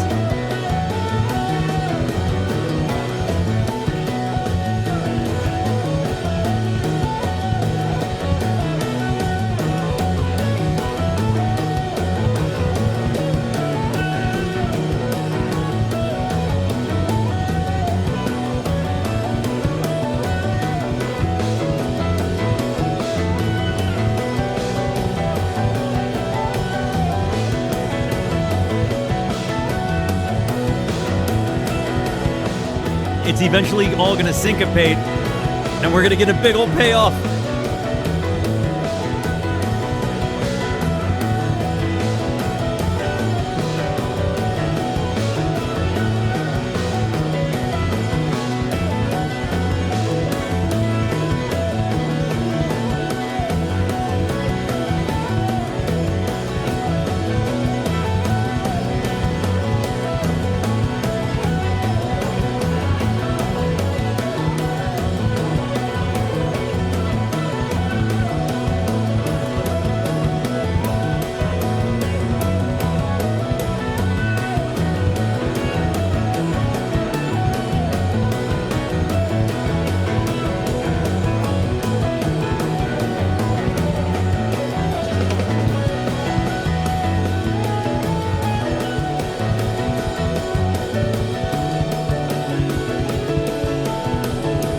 Is Fishman drumming on his lyrics?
flow state moment.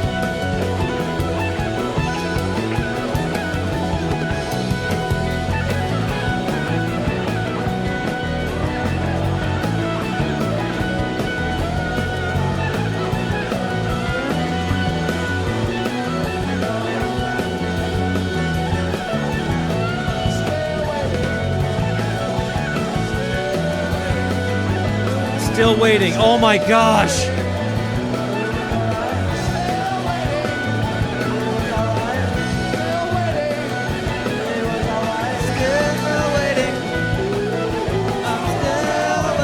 Oh my God, they're back.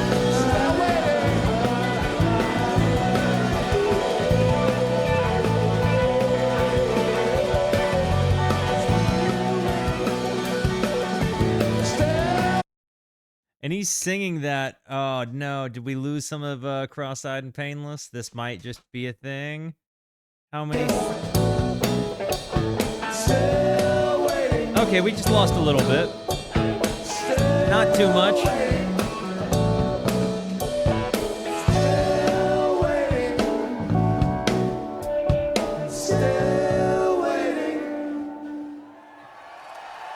All right.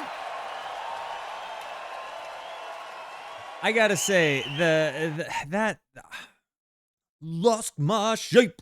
There's just something about the energy of David Byrne when channeled through Phish that just makes a lot of sense. And you see that kind of madness happen in the way they deliver Cross-Eyed and Painless. And it's like they deliver it with a similar anxiety, but then they also give you, in this particular performance, this like ethereal kind of meltdown mixed with like kind of the good and bad of like walking with a chaotic mindset. And I really like the way it delivers, right? There's a very good translation between the two of them. And I think because you can tell the music clearly means something to the band, it's just a significant, it's a huge homage. It's without question one of those like, we want to honor a band we really like and just knock it out of the park. And I mean, dude, unreal.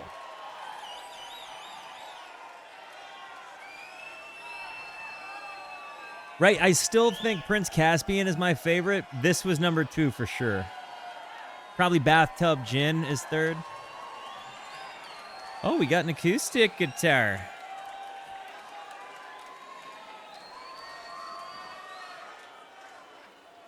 Guess that gives people some pee-pee breaks.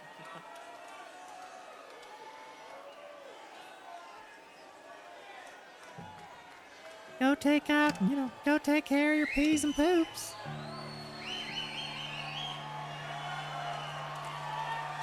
Is that a Martin? That's a really nice Martin.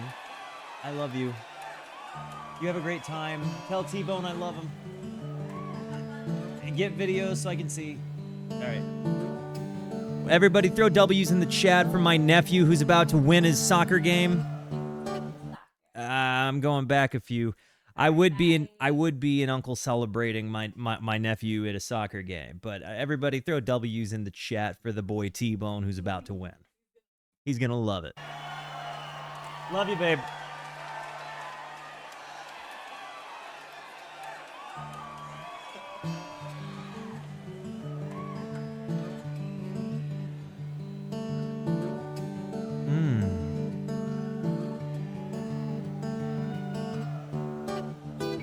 Is that a D35?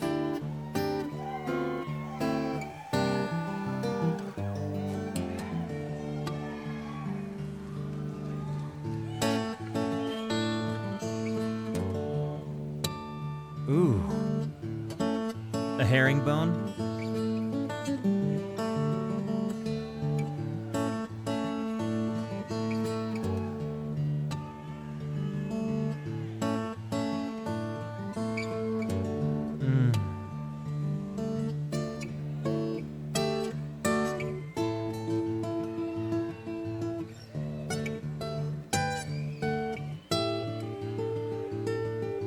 The Inlaw, Josie Wales.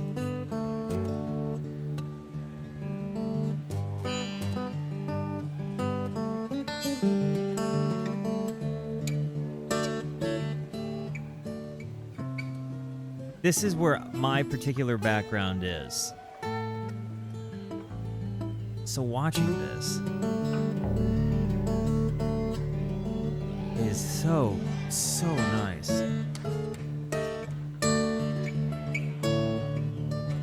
Did he miss a bit there?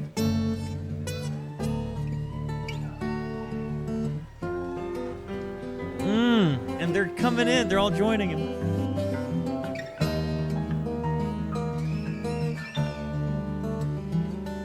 Are we in open E or G?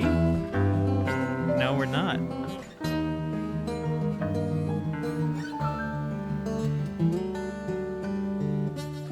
Open D.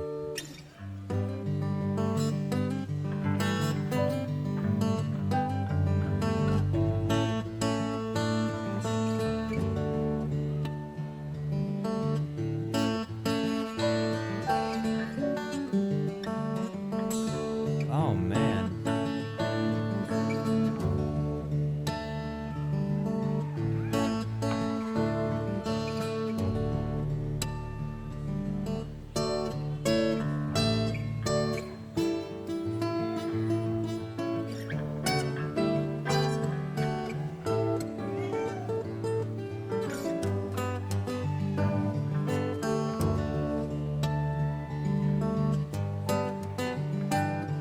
It certainly adds charm. There's an authentic nature to watching a man play.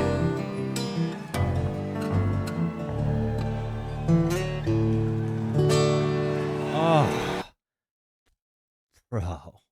And just that the guys kind of just wanted to go in there and add their own little, their own little pieces to it. Just a delicate moment, man. I really like this.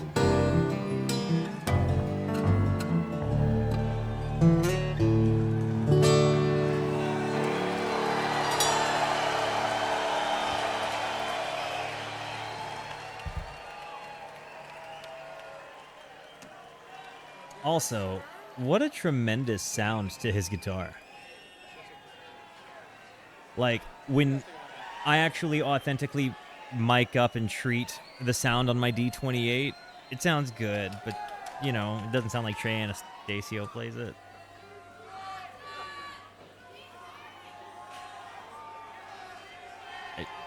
My D28 is just Cheesecake really... delivery. Hot towel? Actually, it's turtle meat. I'm glad they got a snack.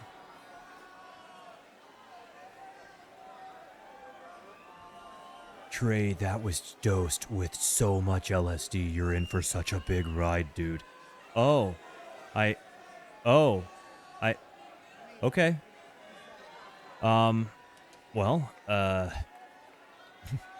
I told them not to give it to you. They just walked right out with it. They had it on a platter. I couldn't stop them, and then by the time you'd eaten it, it was already done.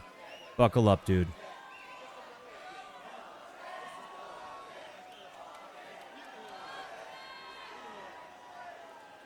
I watched it. I read. I've been reading a book of interviews with Jerry Garcia, and he said that happened to him one time, where somebody dosed a birthday cake, and he just did a little bit of a scoop of the frosting, and they were like, "There's 800 hits of acid in the frosting," and Jerry was like, "Oh, I knew it was dosed. I shouldn't have done that." And then he said he had a spiritual experience.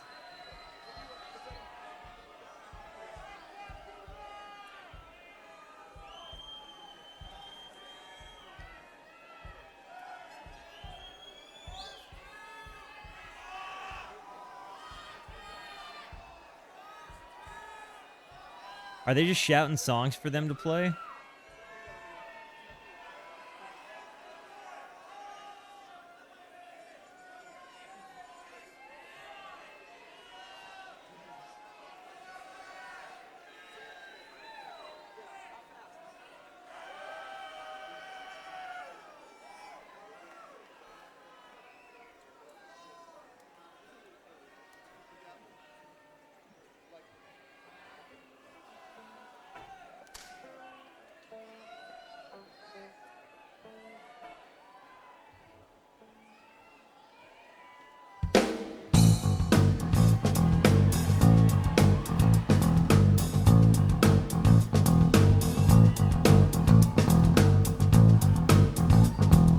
So this is sand.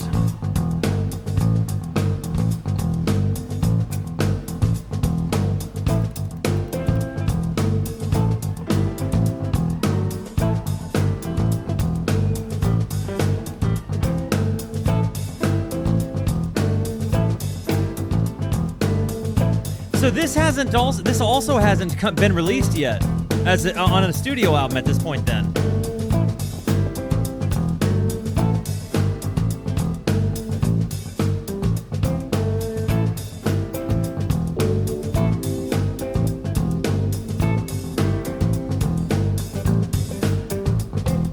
You can heal the symptoms, but not affect the cause. It's quite a bit like trying to heal a gunshot wound with gauze.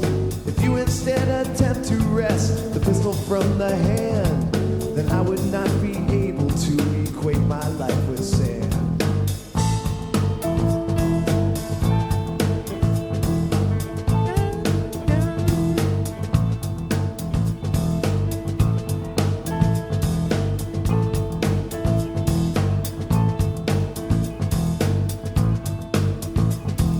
Flowing through the hourglass, pushing through the funnel. Turn once more and racing all your siblings for the tunnel. See, he plays so soft. Let silicone embrace you as you fall. Then bounce and land and let your brothers crush you to the wall.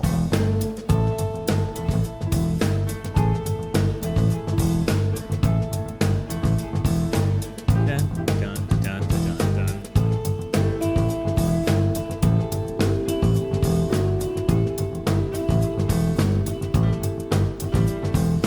I would choose my own religion, worship my own spirit. But if he ever preached to me, I wouldn't want to hear it. I'd drop him a forgotten god, languishing in shame. And then if I hit stormy seas, I'd have myself to blame. I mean, they're holding it to the actual sound right now. Like,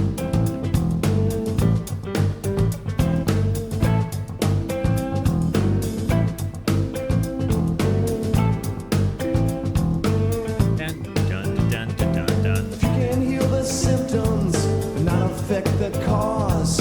You can heal the symptoms. You can heal the symptoms, but not affect the cause. You can heal the symptoms. You can heal the symptoms, but not affect the cause. You can heal the symptoms.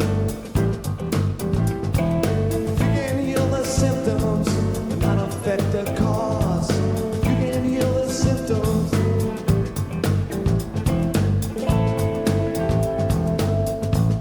That sound, that little rake he did there. I want to revisit that sound. I just love that tone. Yes. Good stuff.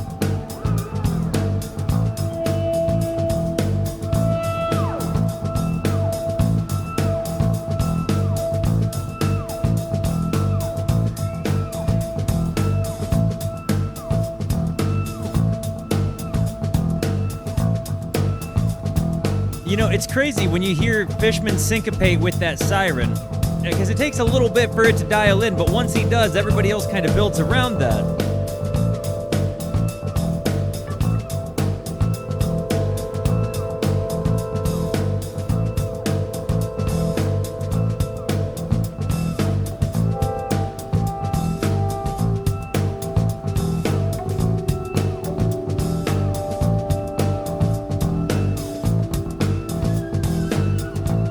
And then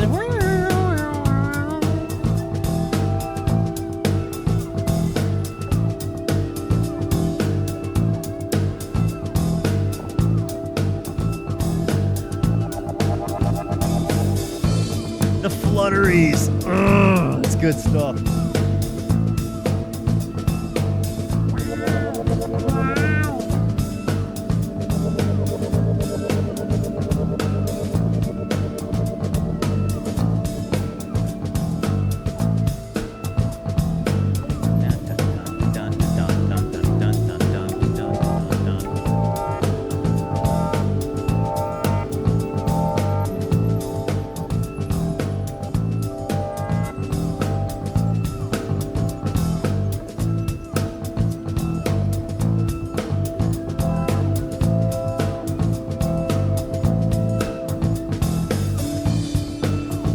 saying for Phish in general, or are you saying in music in general?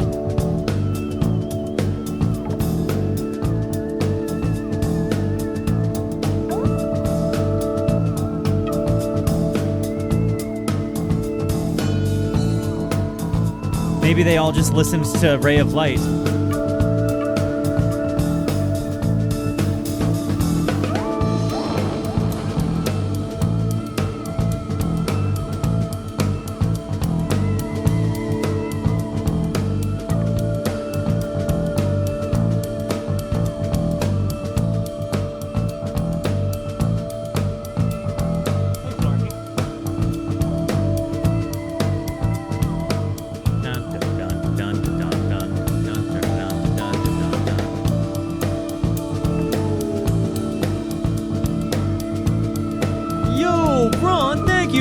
Sub. Tell her to refresh her screen.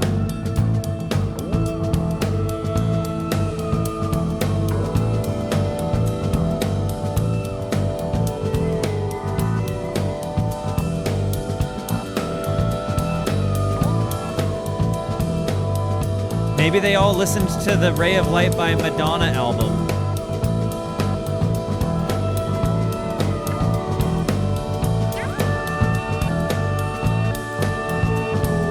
Did he add another layer to that siren?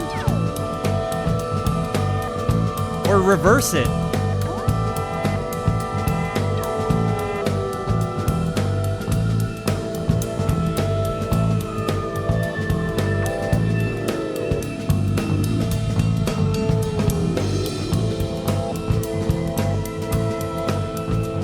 This bass line really has just been like the backbone of this whole thing. As they're laying everything down, you hear all these other layers.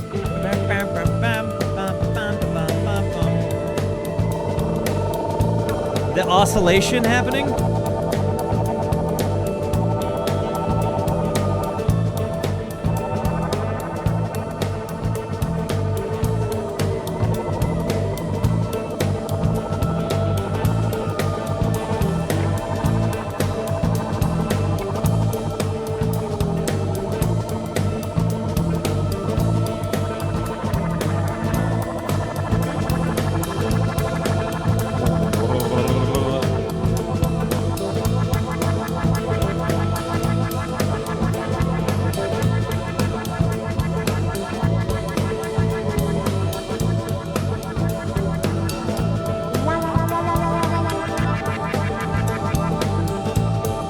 Really cool.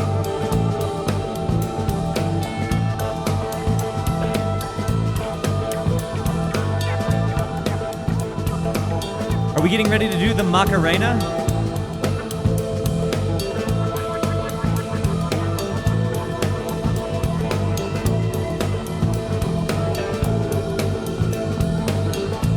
Hey Sam, love you, man. Have a good one.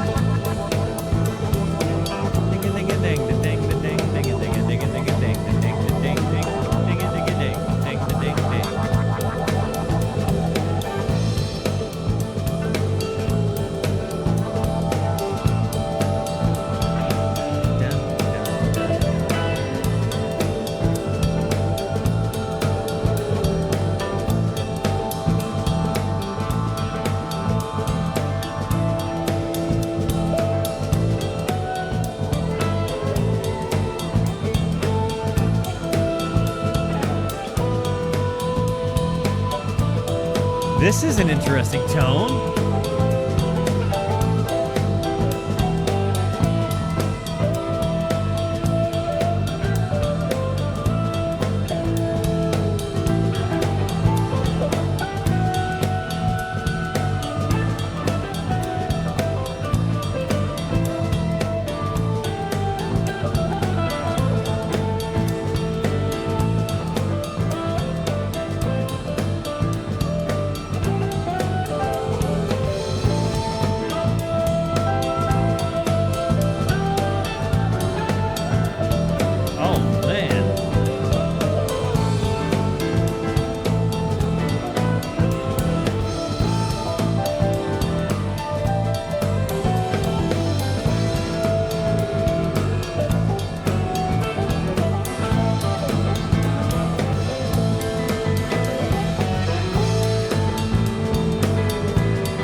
I think that's all this is supposed to be.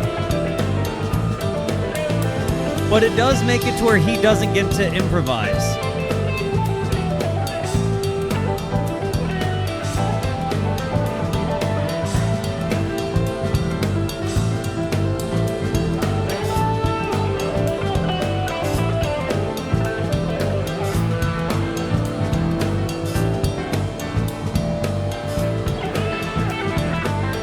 Yeah.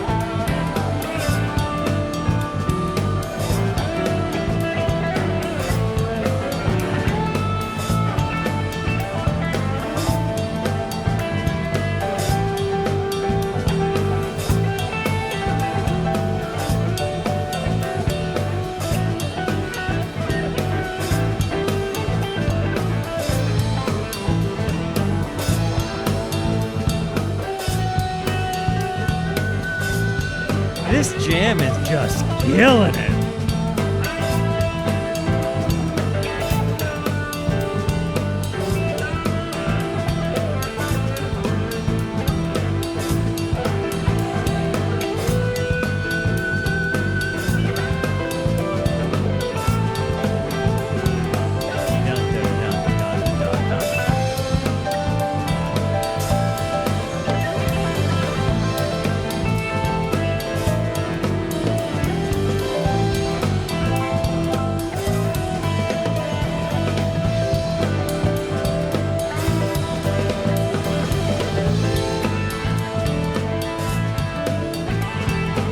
It's like he tone searches in the middle of the show, and I love that. He's like, nope, not this combo, not this combo. There it is.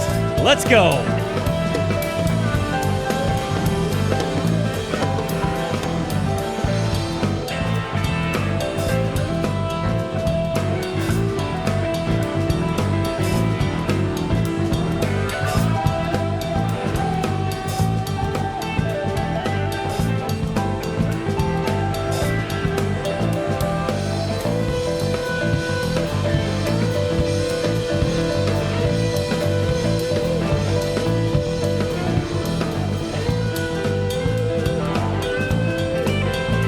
I think that this might be...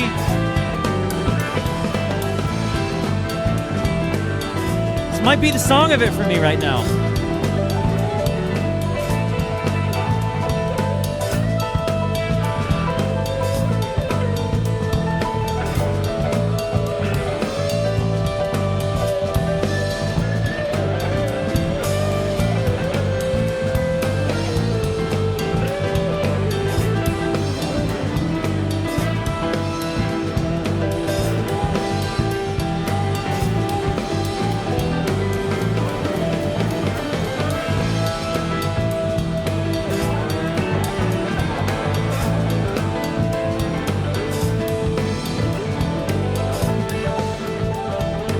Flow state, dude.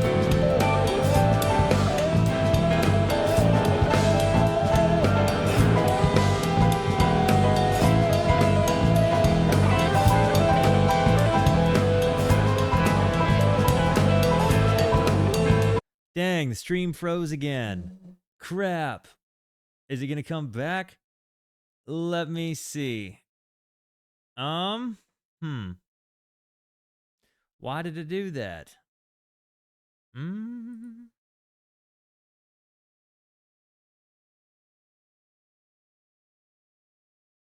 Okay.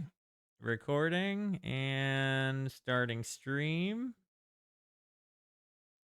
This should be back. Should be back. Everybody refresh. And I think we're back. Are we back? Are we back? Okay, dope. Well, I tell you what.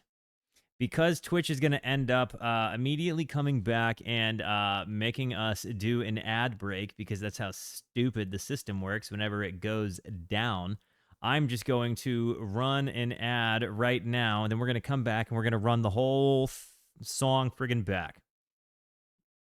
Be right back.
All right.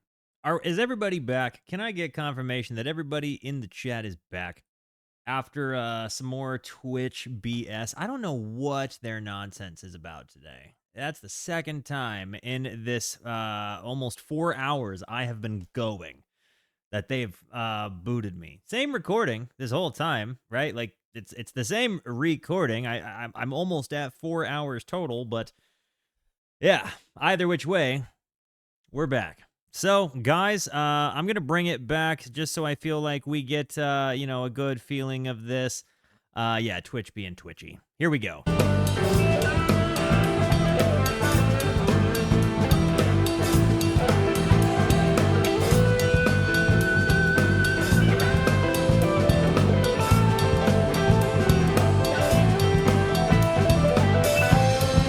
What's up? Welcome by. You made it like 4 hours in. Can I get him the set list displayed?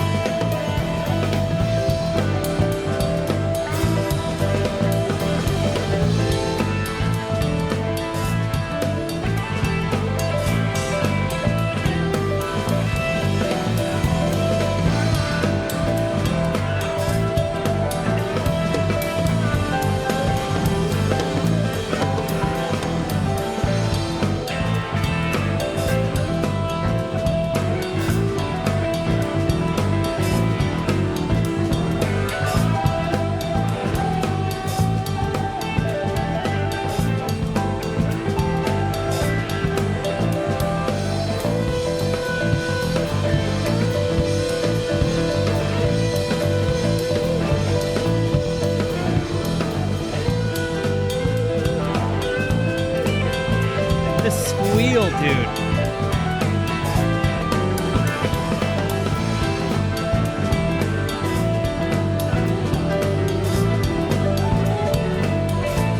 The amount of layers that goes through this.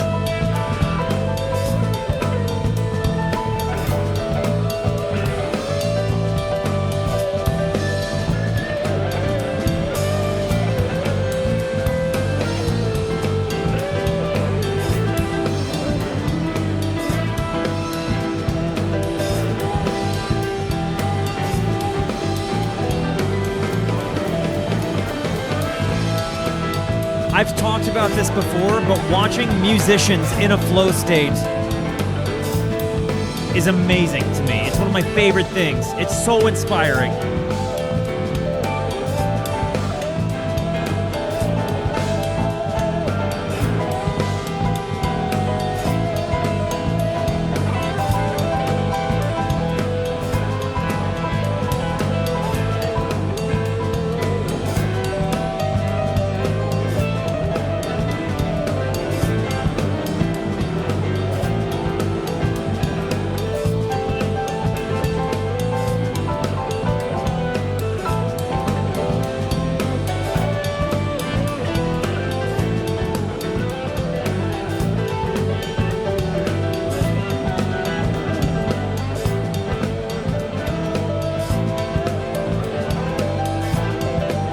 Say that Mike is playing this bass line with pocket. You know what I mean? Thank you, Marmar.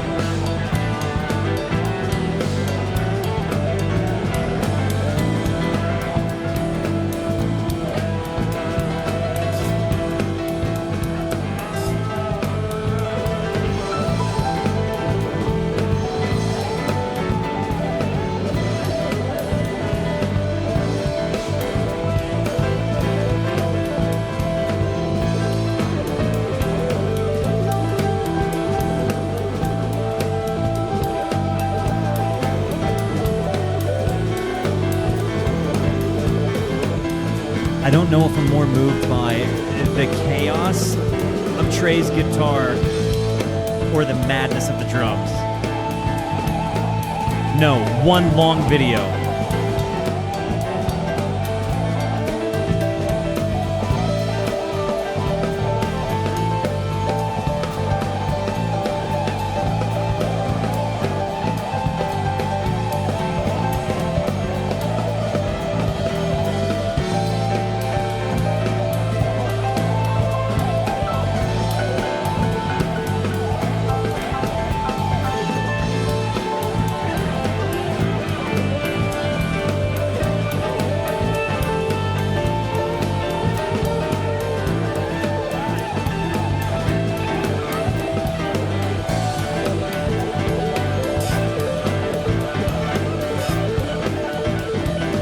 madman.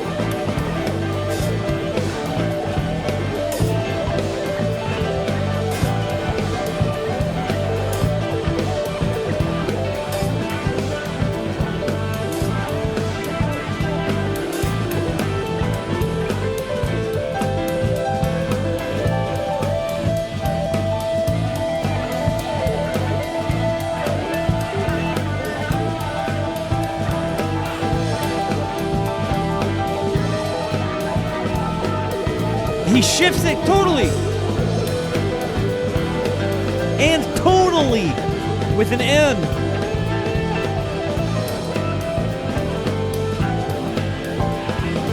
Shout out to Fishman, dude. The rhythm section of this is nuts.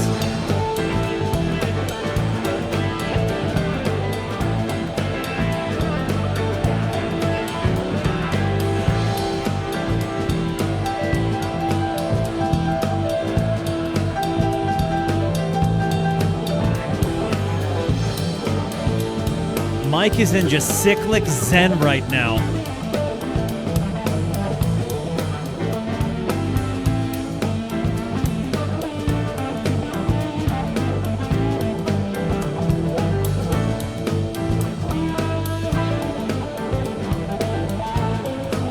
Can we get W's for Mike, who's just saying, you know what, guys, I'll hold your beers.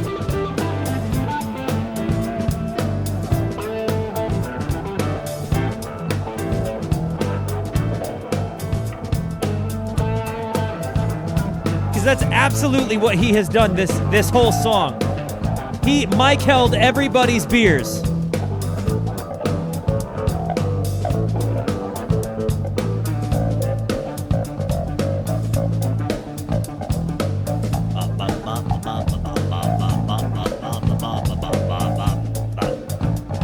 Love that.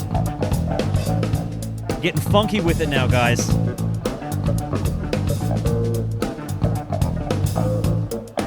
They're like, all right, Mike, it's your turn, dude. The song took a Valium. You hear that? We go from this.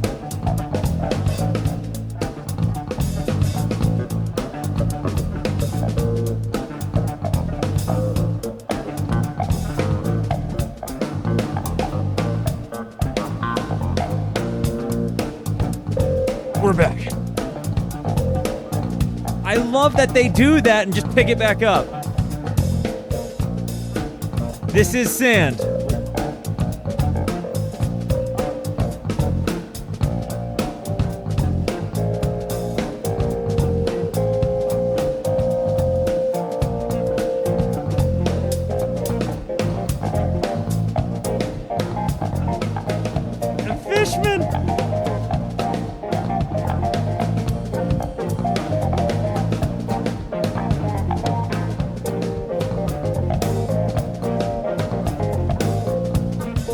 So you guys heard this, and then like 5 months later, Farmhouse came out, huh?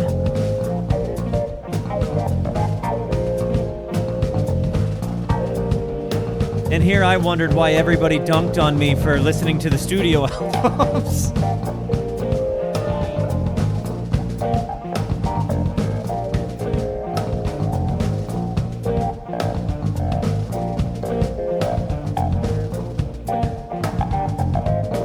Ooh, I love that.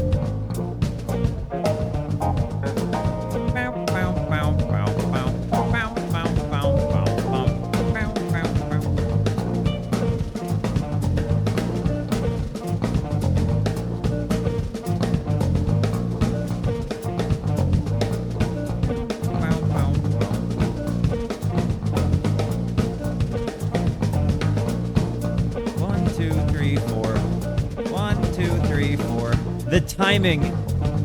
They're getting ready to all syncopate.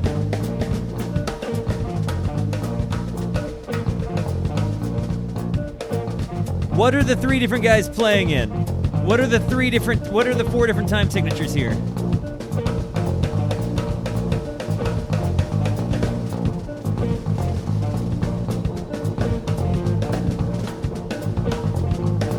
Is Mike back to playing the sand bass line?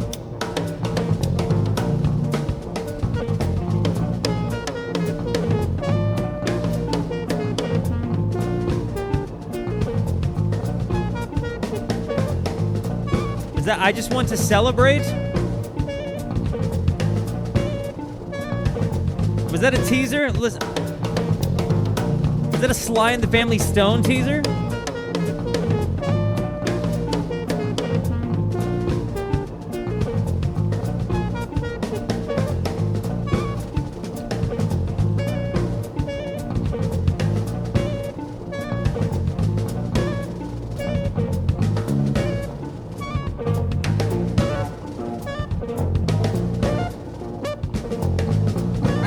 To celebrate.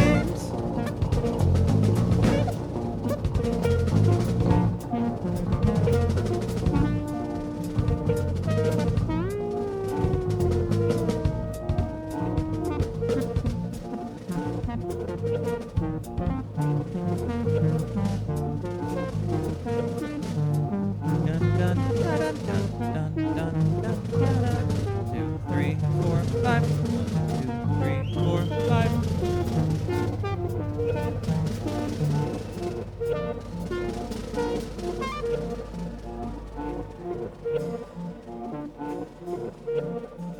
And then we get a march snare.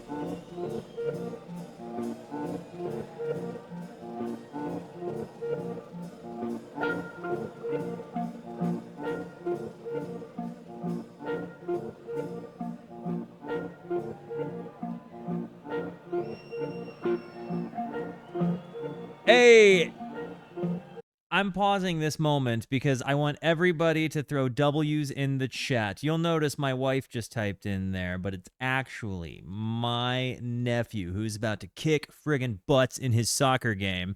So everybody, just send your positive energy, whether you're watching on YouTube in the future or right now. Throw T-Bone, my man, some W energy. He's about to go knock him down with victory. So, T-Bone, I love you, man. Go kick butts. And enjoy Phish.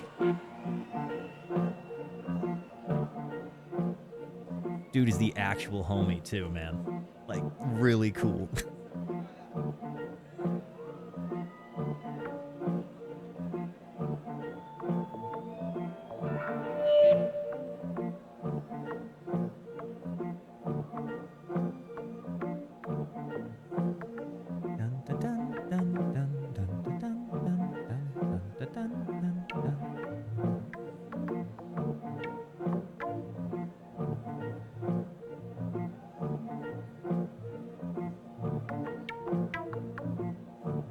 His sound is a little brown.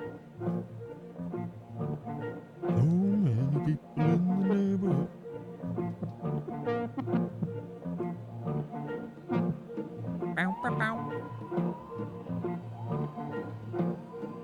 She does, actually. Yeah, that is coincidentally how it worked. Yo, Rebby, thank you for the 400 tick old biddy. So I think I've been pretty famously very cynical of Phish, despite me being in the chat for a while. I've given him lots of shots during reactions, and I haven't really gotten the love. However, I'm open-minded, and after the discussion that happened last stream, I figured it's time to ask, what Phish Rex do you guys have for me? I figure a good chunk of you know my taste pretty well. Mustardy, dense, electric pop, prog pop, so feel free to change my mind. Thank you for your open mind, my friend. Fans, do your thing. You want live or studio?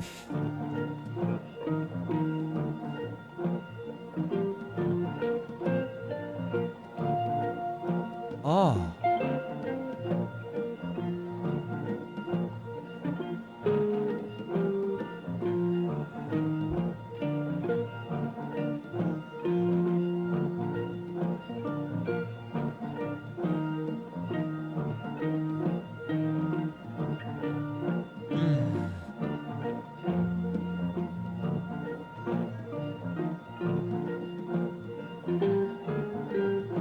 The organ droning in the background.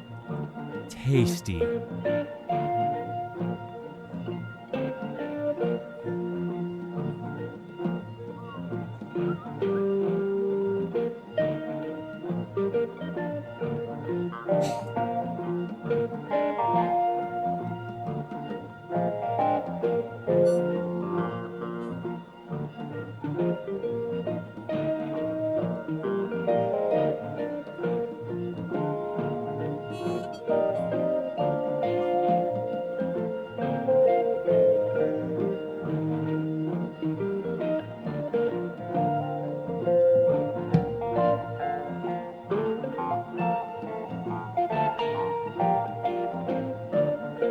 Wait a minute, I did forget that. And the timing may be though. What if that really happened? This is all in our imagination, right? We don't know for sure. But this is pretty magical.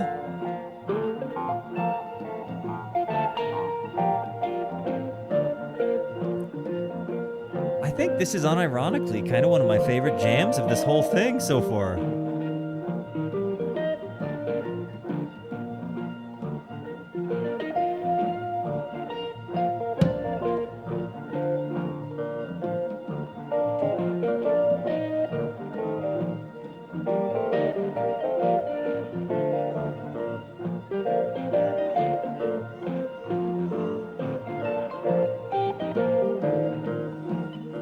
This is just kind of... It's like a clown having an epiphany.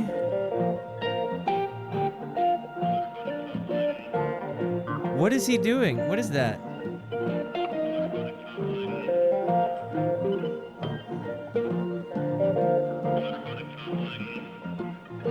What is happening? What have I...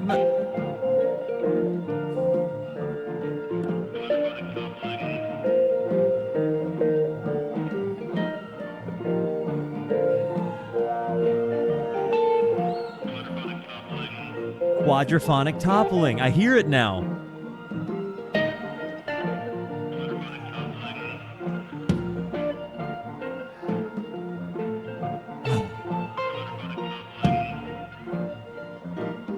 This is friggin' dope. Quadrophonic toppling.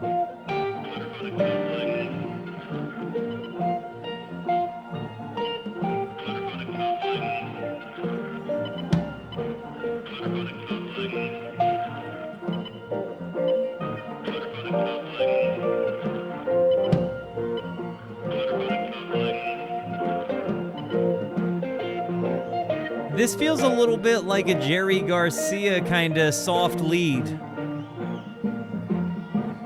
with his just little kind of upbeat, happy moments.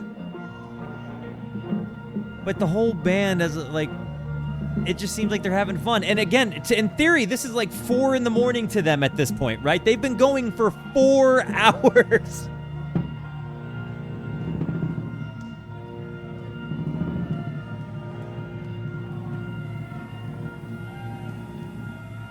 Hey, Small Hat, welcome to the Rooskies, friends. Make our new friend feel at home. Thank you for hanging out, my friend. Welcome for the first time. First time here with us, I should say.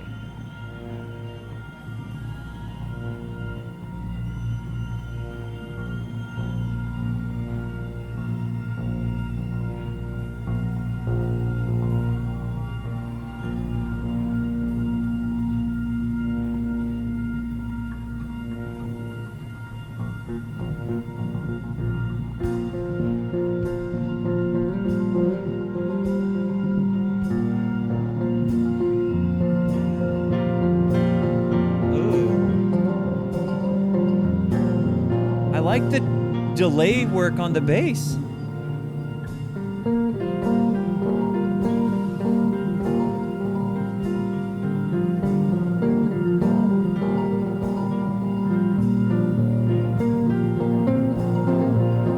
I gotta say, they look remarkably fresh. They don't look winded or gassed or sweaty at all.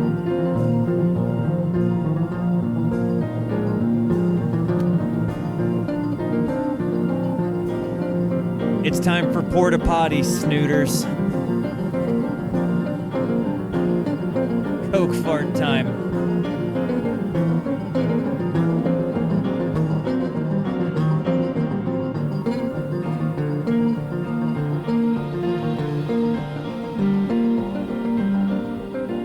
Oh, man.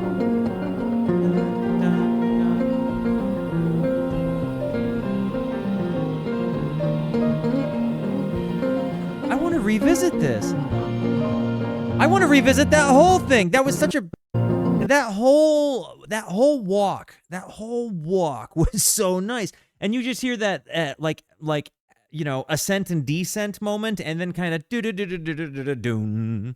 It just had this really cool kind of presence to it. Like, he's talking to you, and like I like when he takes the melodic lead, forefront of the band, and it seemed like as is usual, like the dude carried a lot. He carries a lot of rhythmic weight for the band, and I think sometimes he is perhaps actually maybe the most selfless member of the band. Realistically speaking, he might actually be the most selfless member of the band. And I say that because he very frequently foundationally holds things down to let other people shine. And then it's really cool to see the way that the other instrumentalists work around what he does to let him be both foundational but also take the forefront at moments. And in this context, it's just really, really, really cool to see how he, is taking the lead of this thing, and you're kind of hearing what his brain sounds like, and to hear the improv of the guys behind him, it's incredible. I really, really like this. This has been that's actually been probably my favorite version of Mike.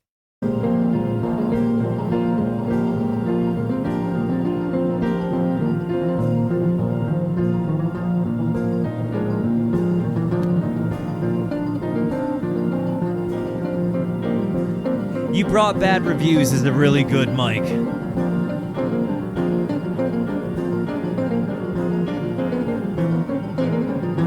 This is what I wanted to hear again.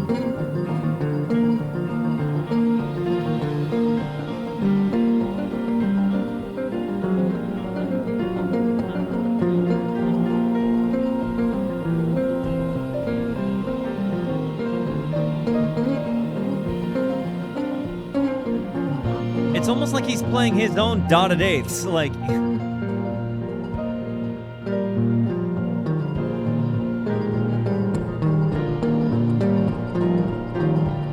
but without delays. He's just playing the rhythmic pattern.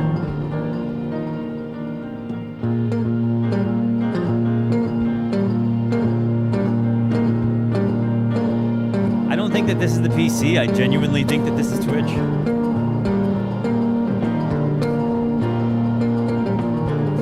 Should be better now.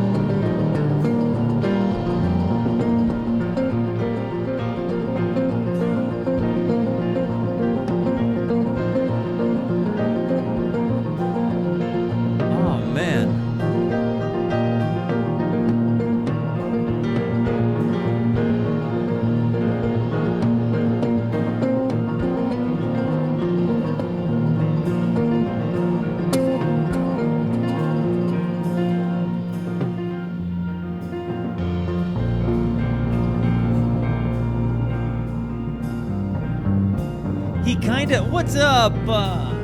How you doing, Gris?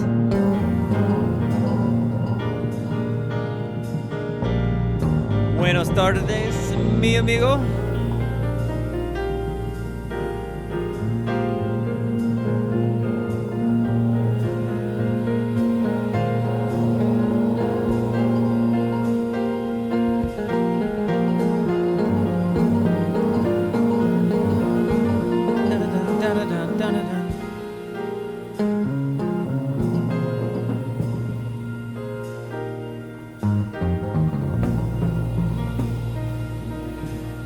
The tom work behind Mike here.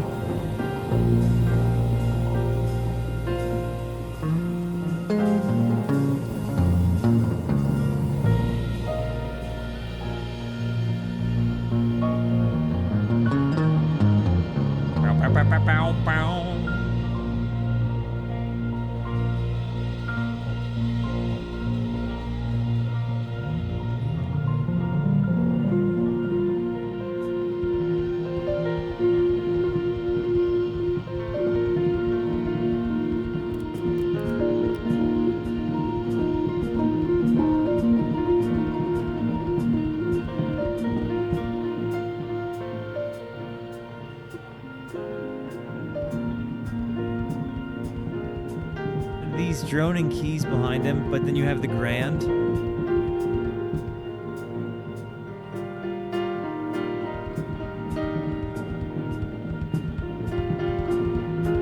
Fishman just riding this hat the whole time while he's malleting.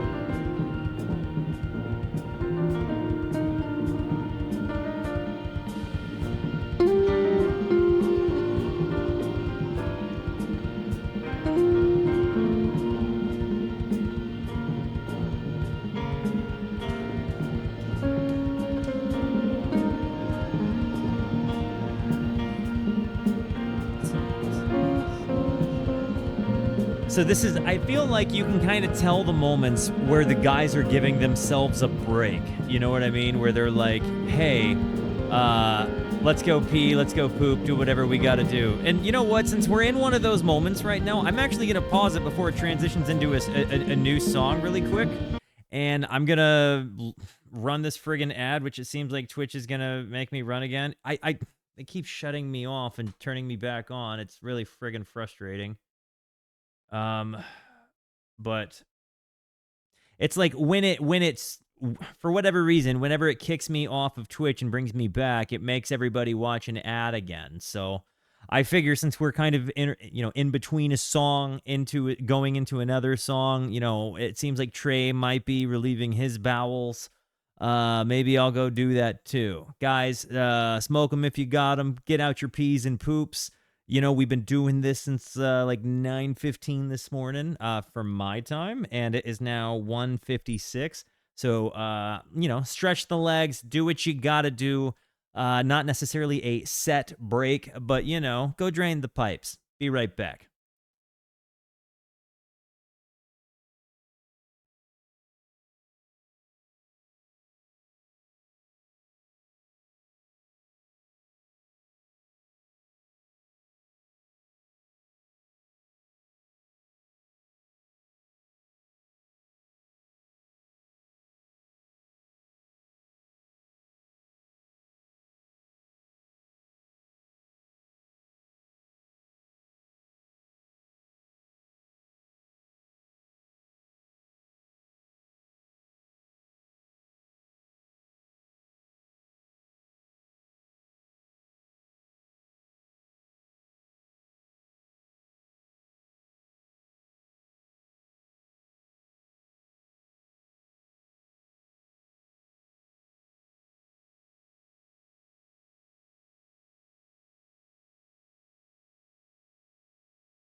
Okay, guys, let's friggin' do this thing. Let's get back into it. Finish up part 2 before heading into parts 3 and parts 4. Here we go.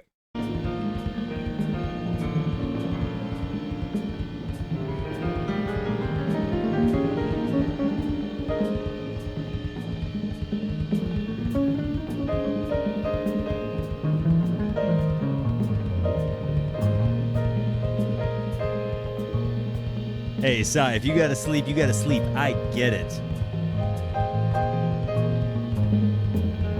Seems like this is the point in the show where the band is kind of like, all right, let's get ourselves a reset. This is like their equivalent of the set break, you know?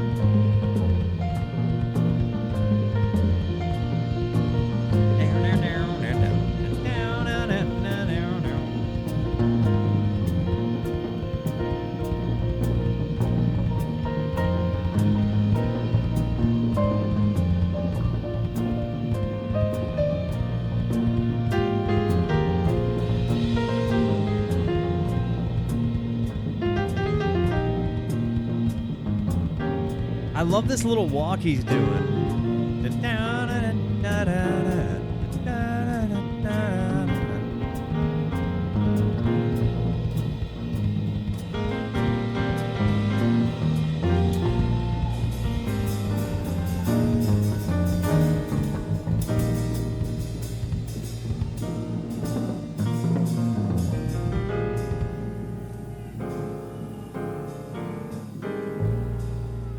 You get this nice little delicate moment on the piano.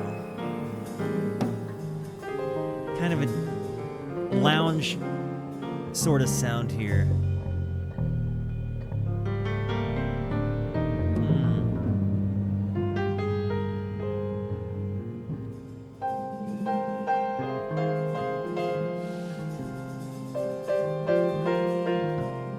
This is really good. Even just for the ambience of it all, you know what I mean?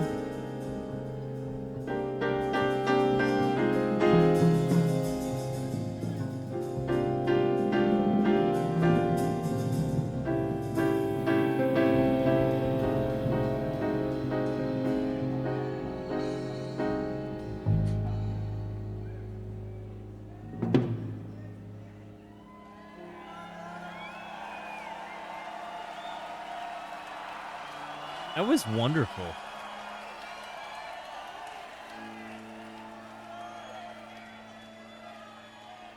Trey's back. And I'm not going to actually comment on whether or not I think they snootered or did drugs or anything in the bathroom. Like, let's just assume that... Whoa. I forgot I put the recline down. I didn't have the seat lock on, so I went down. I was trying to adjust my seat. Hang on, I had a moment of heart attack there. Holy cats. I really thought I was going down there, guys. I really thought we were all gonna see, like, broke neck Walter. You know? Like that. Ah. Okay. We have recovered. Okay, anyways, like I was saying, I'm going to go about this like our boys aren't kited like crazy. You know, like let's just say it's pure music and not assume that drugs were there. Maybe they were just actually having the best of times. Maybe they've talked about doing a whole bunch of stuff. I don't know. Maybe give me your perspective on what you know their perspective was. Have they talked about the show? Like what's going on with it?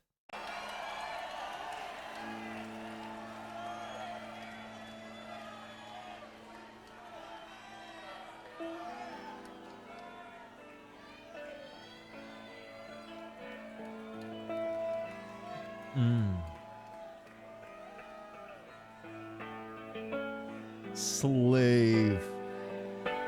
Oh.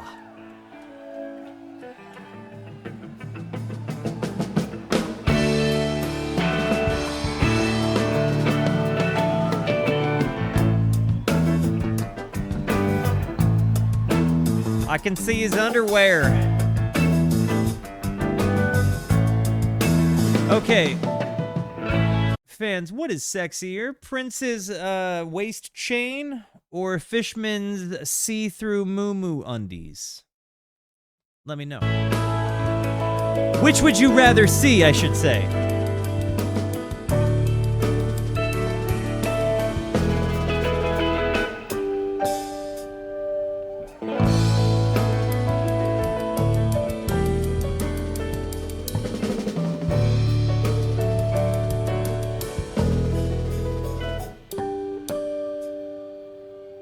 Me too.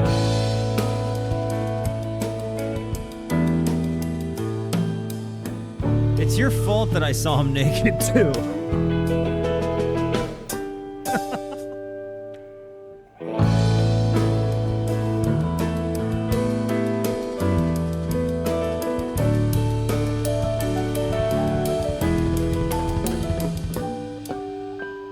I like that Mike plays those harmonics there. You don't both Trey and Mike play those harmonic moments. You don't hear bass guitar hit harmonics that often, and that Mike does makes me happy. To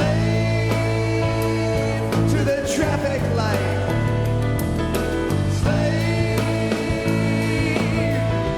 In theory, 4:30 in the morning.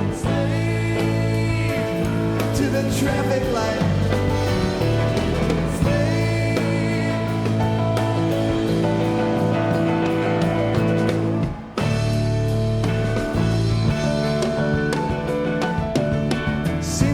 Seen the zoo, traffic light won't let me through.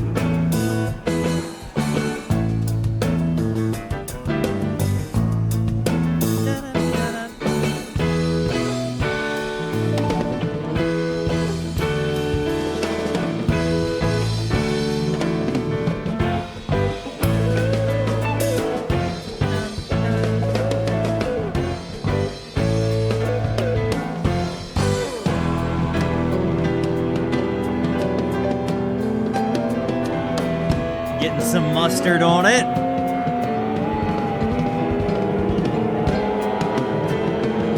We're getting...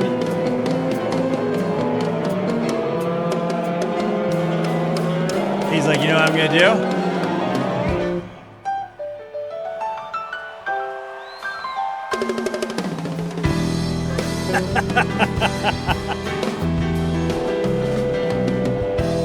The say Sura moment there.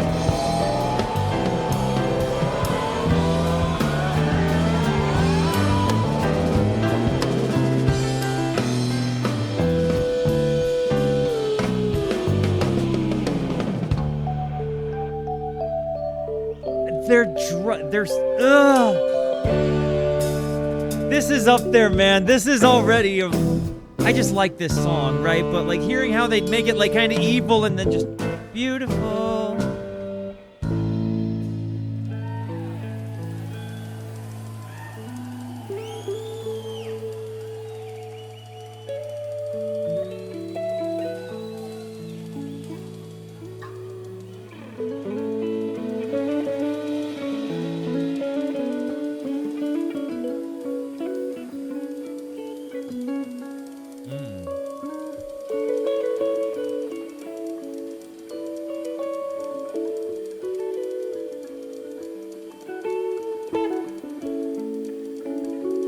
Hearing the dynamic between Trey and Mike right now.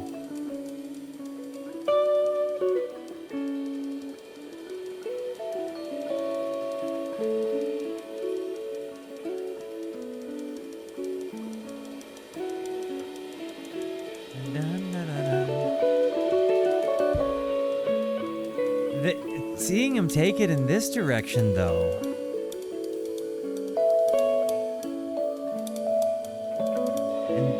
Fishman.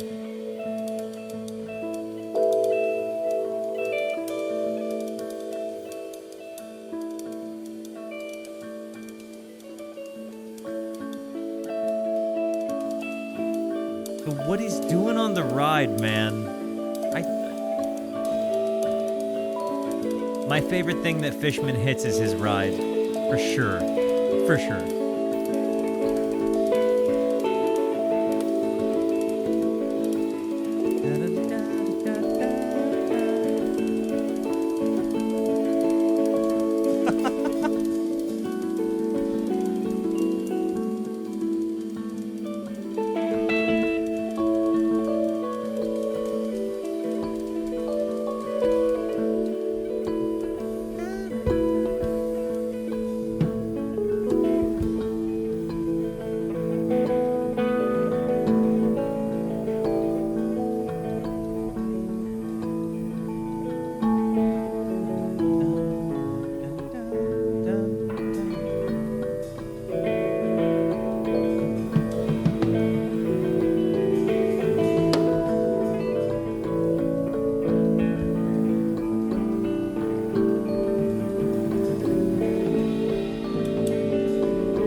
killing me sometimes because I there's so many different parts that like you get just lost hypnotically inside of. Throughout this whole set, there has been so many moments where I have just found myself kind of getting lost in in the way that they're carrying things. I mean, this whole show has been particularly floaty. Yeah, I mean, it's been very ethereal, the jams. But even then, you have those moments where you have these like really massive like kind of rub moments, right? Where it's either like they're kind of evil sound, like doing the evil Phish thing, but then they like snap out of it and totally hit you with the dynamic shift. And hearing all of these songs, like some of them that I've heard in a couple of different renditions of now, but hearing the way that this version of the band approaches it, it's super, super cool. And again, hearing a lot of these songs in this era of the band, and again, because I keep connecting what I hear in this sound to like a lot of that kind of chalk dust torture from Camden that I love so much. Like it really, like there is so much of a similar character of the band, like from that performance, you just riddled throughout this show, whether it's the tone, the way that they're all kind of playing around one another. I don't know if it's like, you just hear they're all kind of in that same energy as that show. But there is just a massive, the way that they're communicating is certainly, and you hear it throughout this whole entire thing where they are like trading sides, where again, they're like each guy is pulling his own part of the rope to make sure that like everything is equal tension. And it just, you have a really great center fit throughout this whole show where every guy is actually just firing on all cylinders. And it clearly seems like they're having fun, but it also seems like they're very much throughout a lot of this in a deep flow state. Like when you watch them, they're all just locked in. And to see these dudes locked in for just hours on end, like they're just wailing for hours. It's so cool to me. There's such a huge, and that this is active thinking, right? Like at a certain point, yeah, a lot of it's muscle memory, but like they're actively considering the things that they're doing. They're making decisions. They're having to listen to the other band members because again, they can't just play to themselves, and they're also still allowing, it's like, it's a very cerebral thing, It's kind of nuts. I'm really, really blown away. Hey, thanks, Gizhenge. I appreciate that, man. It's really a like to see them locked in for so long, and again to imagine the set, like as a person who has done psychedelics, to imagine like being there in an altered state of consciousness, like kind of getting carried through these ethereal ebbs and flows, with peaks and valleys, And even the fact that it's kind of dark there and like the lighting isn't great, like that you're kind of there just in the night. I don't know, man. Like I can definitely sense the energy, if that makes any sense to you. So just, it's to see it happen. And then also, I guess when you kind of put it into perspective, right? Like you had a lot of stuff happening in like Y2K, like you had kooky people saying the world was going to end and like computers were going to break and things weren't going to work anymore. And, like it was a very different time. I don't know. I really, really, yeah, this is pretty dope, man. Anyways, getting back to it.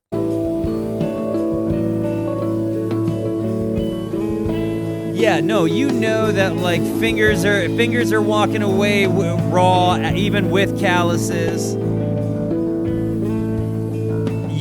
Fishman had trouble moving his arms at the end of this. Thank you, Boar. Thank you so much, homie.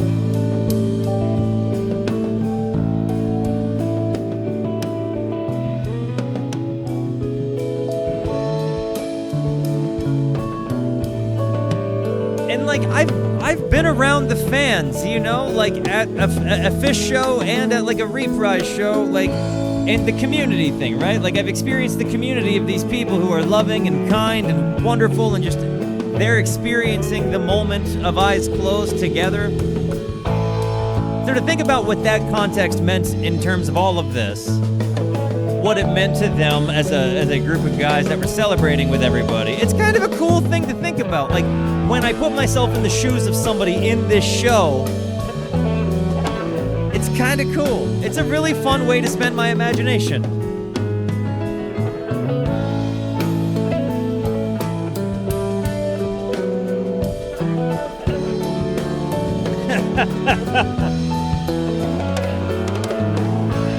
It's almost over. If it makes you feel it, the song, not the show.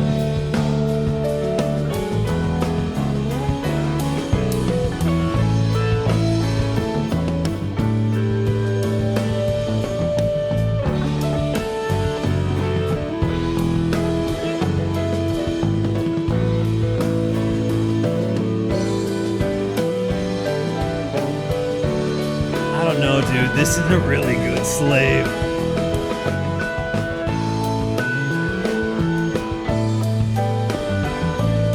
There's a lot left of the show. There's a lot left of the show. Hours. We've reached halfway, maybe? Yeah, for sure.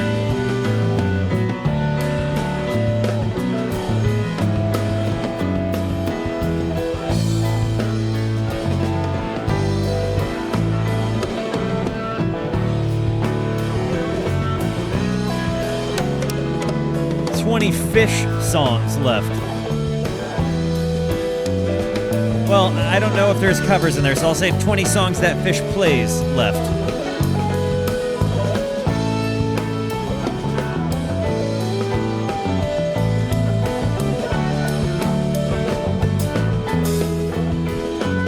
Oh, psyched.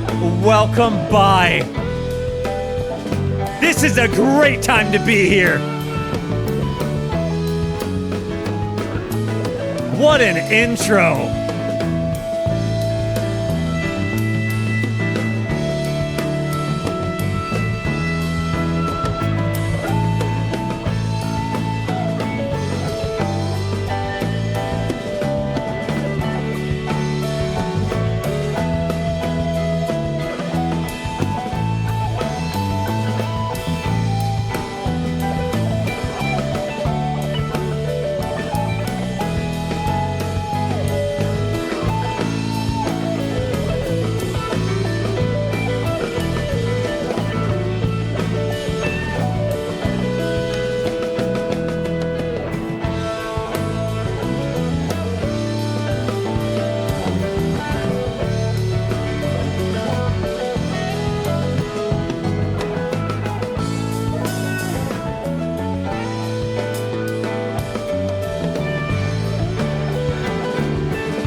Welcome, Mazzetti.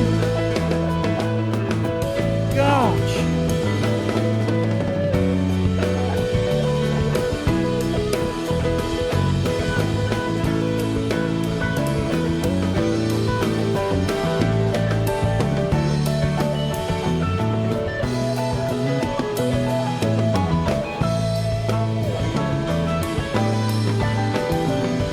This is one of those moments where you just get locked in. Like every bit of me.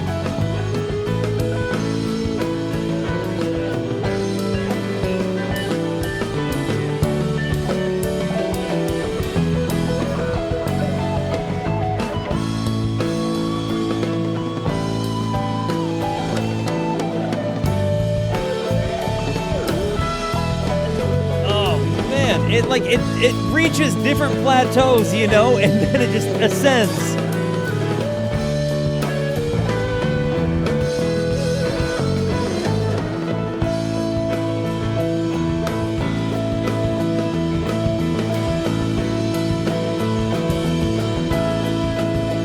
Mike starting to take over.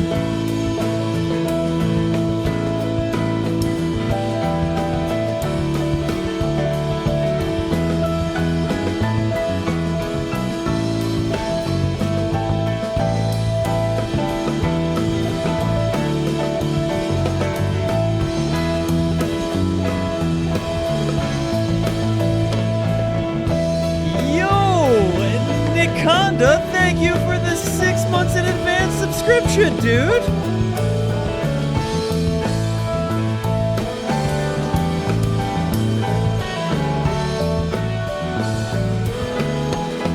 Bang.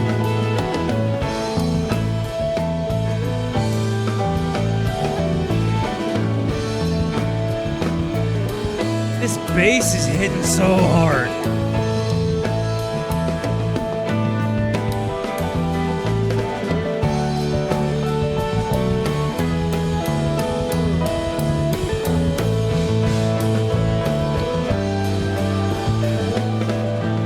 Flow state tray face.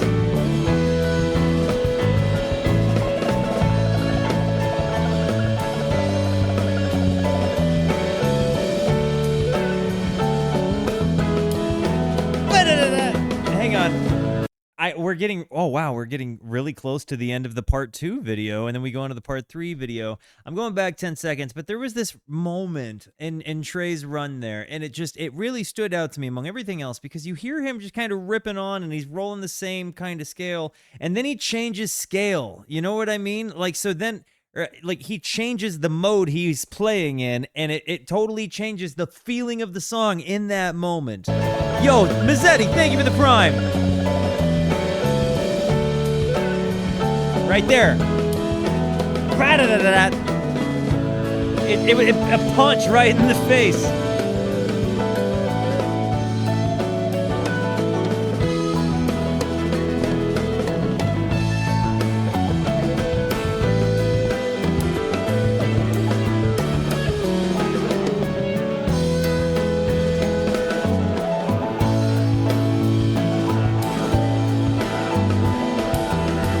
Tremolo picking thing for the drone.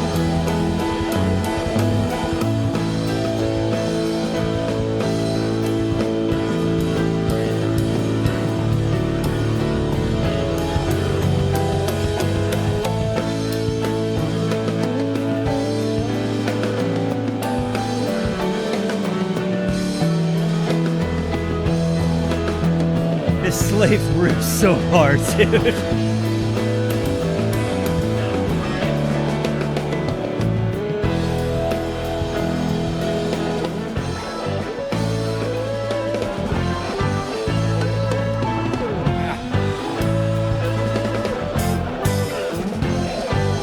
If you were there, what was the peak of the night for you?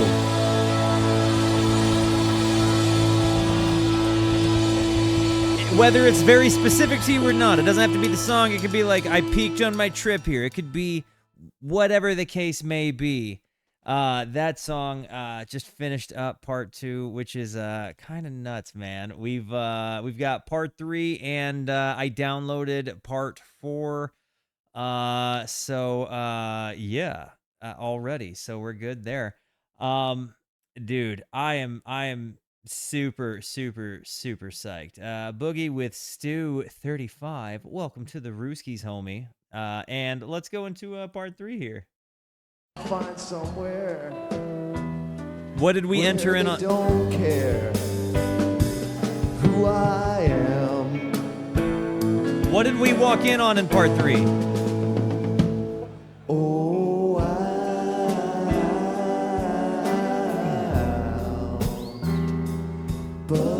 Albuquerque.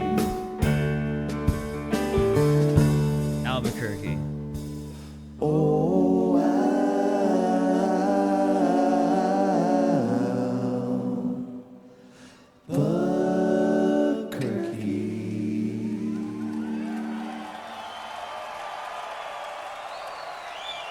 A Neil Young cover. Okay, so we missed some of Slave and we caught the tail end of Albuquerque. Hey man, yeah, it is what it is. You can't help that kind of stuff. You know, this is what we have. I mean, we're talking about a show from a long, like 25 years ago. You know what I mean? Fair enough.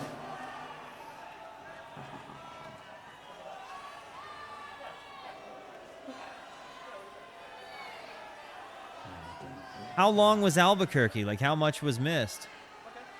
Oh, all the songs. Oh, okay, cool. But we have this. That is true.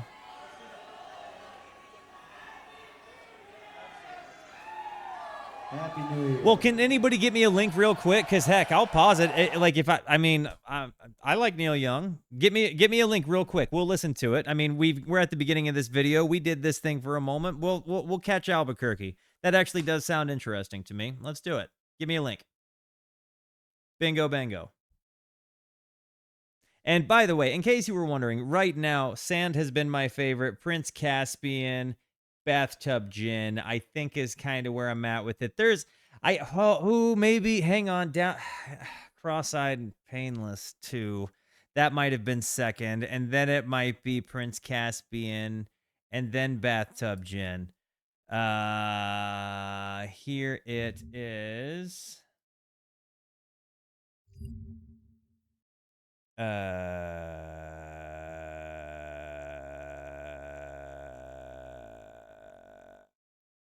Play. Here we go.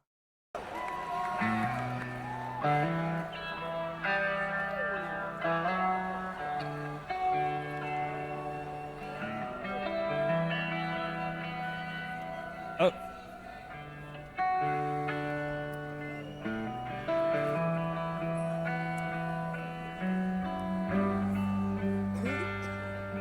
Is this not that? Is what I'm on not that?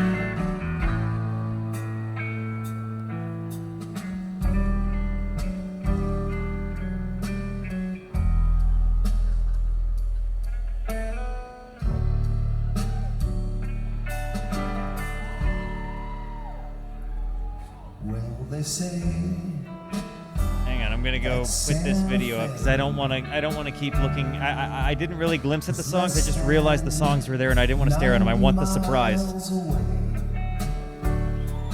I did see Reba was coming, and that's kind of what made me realize I want the surprise. I don't want to know what's coming, so that's why I'm here now.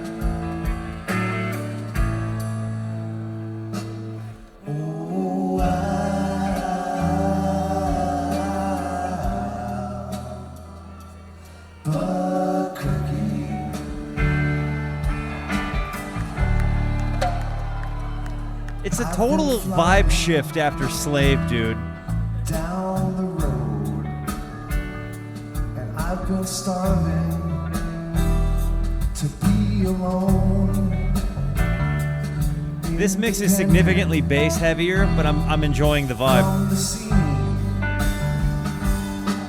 Or it feels that way. I could be wrong.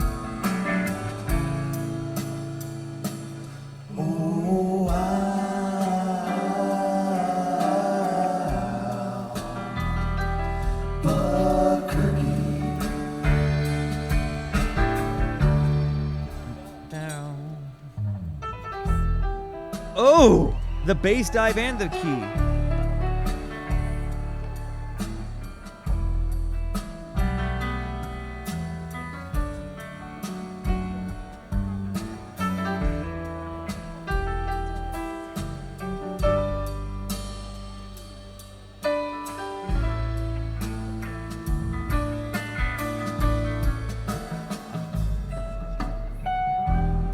I'm really glad we came back for this. Ah. So I'll stop when I can, buy some cheesecake and country ham. I'll find somewhere where they don't care who I am.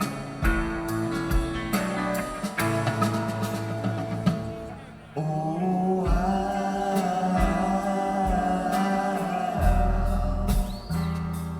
Albuquerque. Pausing for continuity, like sake, and I don't know if this is gonna like get DM. Like I don't know what the situation is gonna be, so I'm pausing here for comment. I love that they picked not a massive like super well known. I like that they picked like a Neil Deep track, right? I like that because it feels like, I don't know, it adds a layer of authenticity to their fanhood, but in other ways, like you get to hear this really cool, total shift of everything that they had done in the evening up until that point, right? Like, they'd been very jammy, they'd been very ethereal, they've been, doing a whole lot of kind of taking turns leading, and then you end up with this kind of downtrodden song, like kind of a almost not a bummer, but just a mood shift, a more pensive kind of vibe. And it's you get this, like, the emotion of that minor key tonality there, and there's something really, really, really nice about it. And I guess I like hearing their covers. There's a certain level of homage that they just approach the songs with that makes me happy. Oh crap, that's not the one I wanted.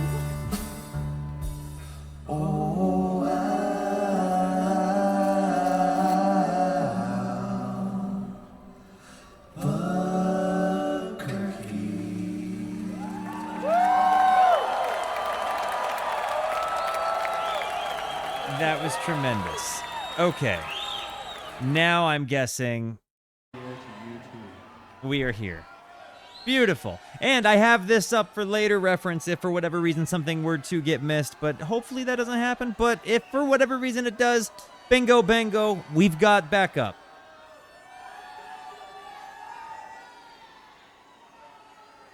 This is what I'm talking about. The Phish guy, the community really came together live on the stream to make this thing happen. And guys, thank you for letting me be a part of your nostalgia. This is really cool to me. It really is like playing pretend, like being there. And I know in a lot of ways I'm like not, hooving it with you guys in the sweat. Like I'm not, I'm not humping the mud, but I like getting to.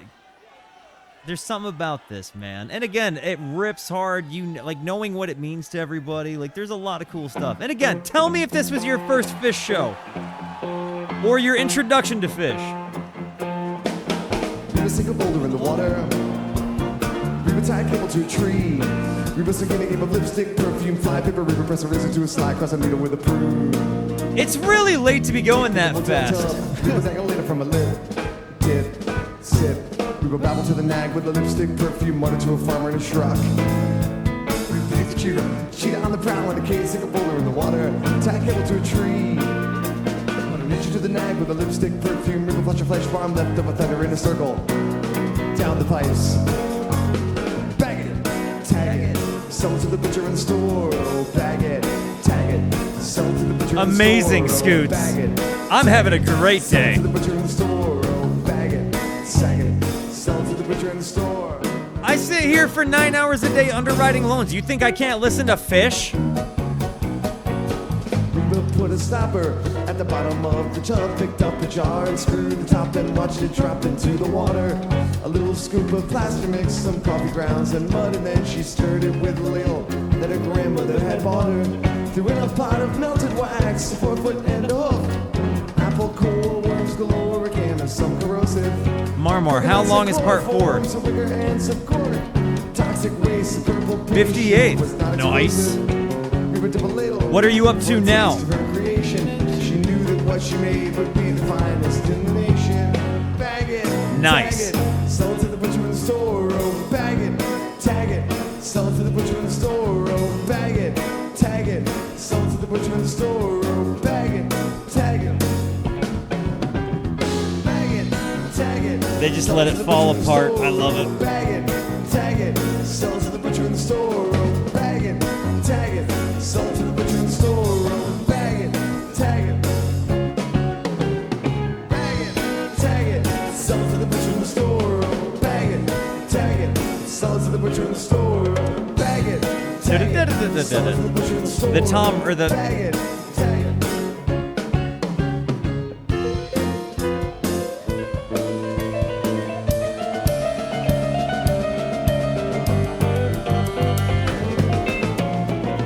Where does this stack up for Reba's to you guys?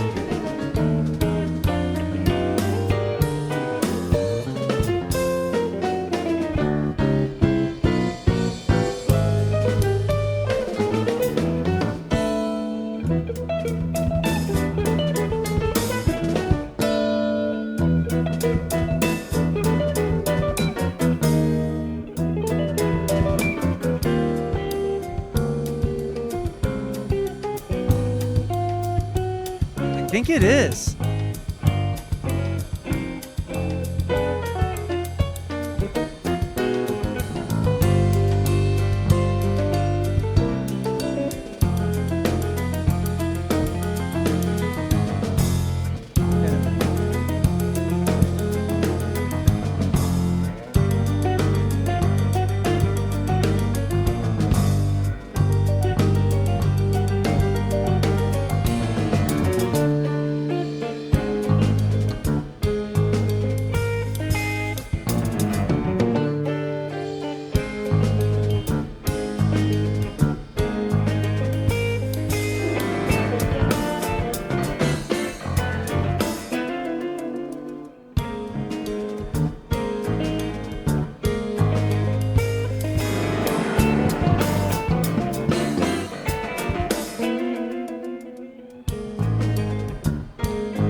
Mike?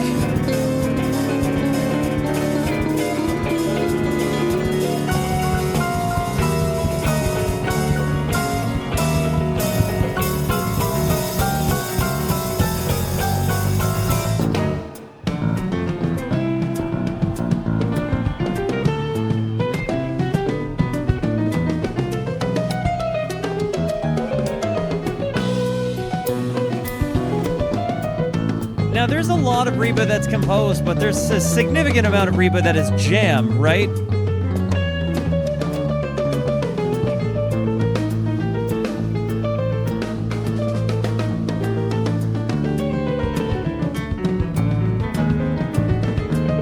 Of course. That's what I'm saying. I was like, because they're doing a very good job of, like, recreating Reba live. But, like, I haven't heard, like, the jam yet, and that's kind of why I was asking. Like, this era of them, a lot of the stuff was composed, but then they would jam it live. Am I correct in saying that?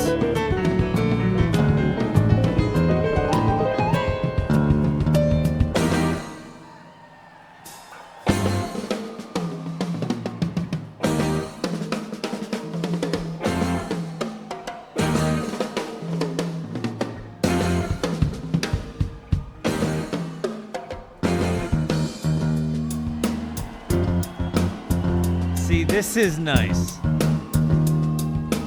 And jam. And then they just take the shell of that really composed piece, and yeah, they kind of expand on it. It's like Phish's Iron Lung, you know? Iron Lung. It's A minor 7 and F from Giz. But they just run they run scales all over it, and they build on this hypnotic, repetitious thing. And I feel like there's a lot of bands that can really get away with a 2-chord song because of what they do, you know. And again, I'm not saying I would say that maybe it's better to say that Iron Lung could be Giz's Reba, the 2-chord hypnotic song. You know what I mean? That's probably the more appropriate way to say it. I'm gonna go back because my diatribe talked over some cool stuff.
jams really do get hypnotic, man.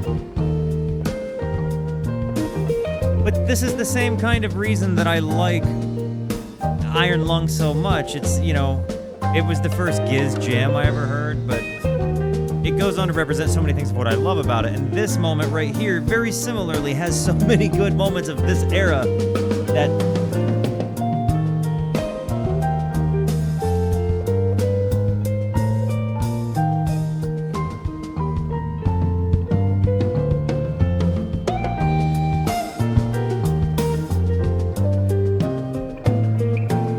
like that they explore that either band, regardless, that you can take a band and take two chords and have them explore the depths of what that can do, right?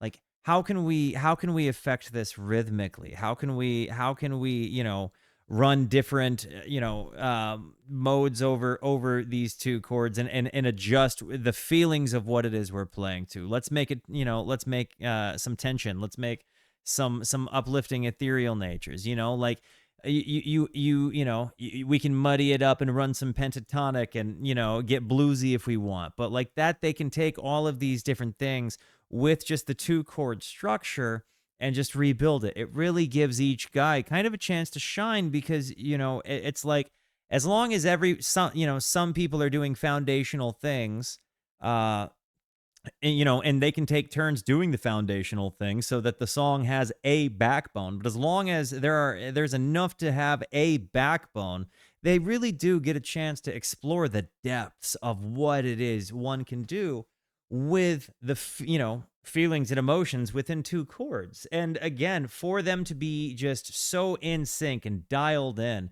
I like this whole show. Again, I've commented on like how they all just kind of seem to be in flow state where, you know, and again, I'm sure that there's some fatigue hitting at some point as we're watching, but when you just see them get into this vibe and it just kind of lifts off and you know, where you just float for a while in the sound, you know, it's awesome. And again, watching them build on this hypnotic thing and continue to, you know, add layers to it. But it's a truly, you know, make something massively complex out of something tremendously simple. I love it. Delicate even, like, but they can go up and down.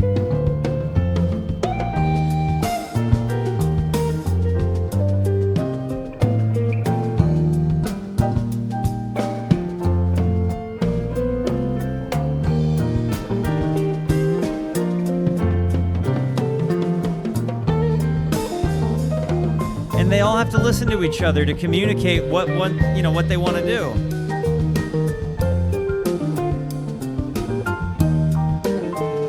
This song is feel.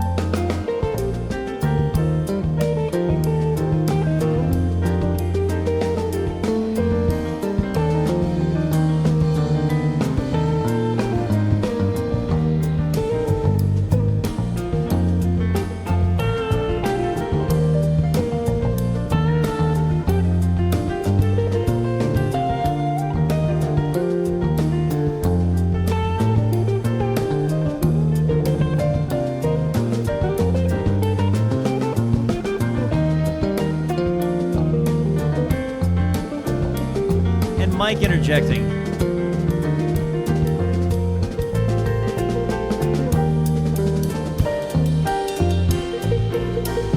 And you've got Fishman just be...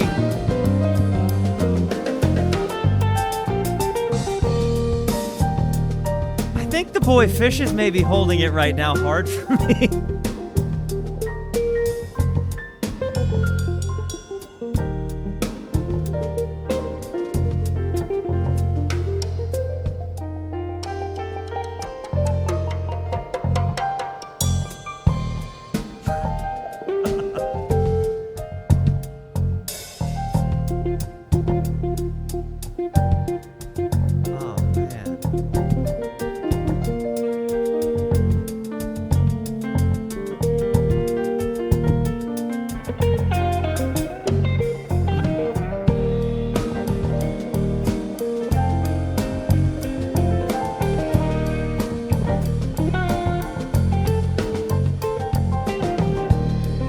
sometimes I feel like they look at each other like they're impressed with the other members in their band. And that's really cool to me. You know?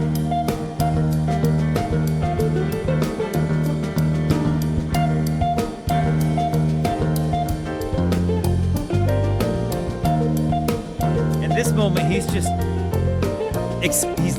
he is that noise.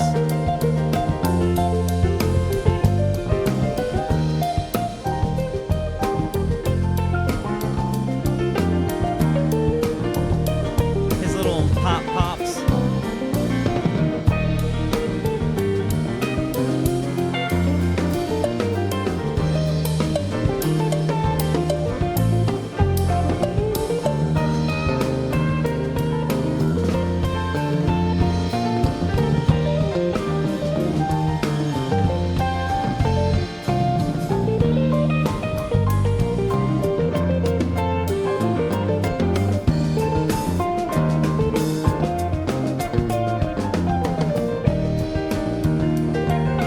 Audience in the piss zone.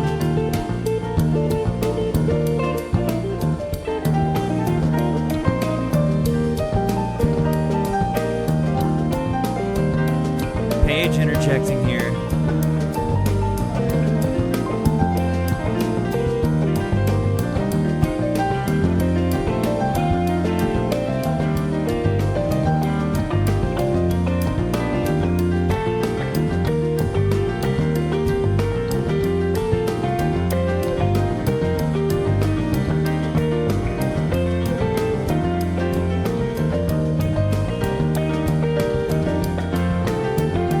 I like that. Oops, all jamberries.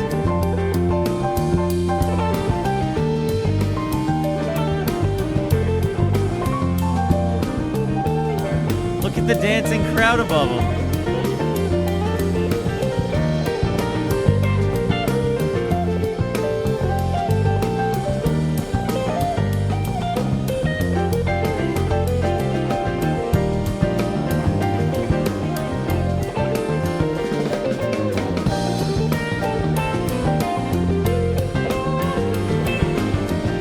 This is 69. Nice.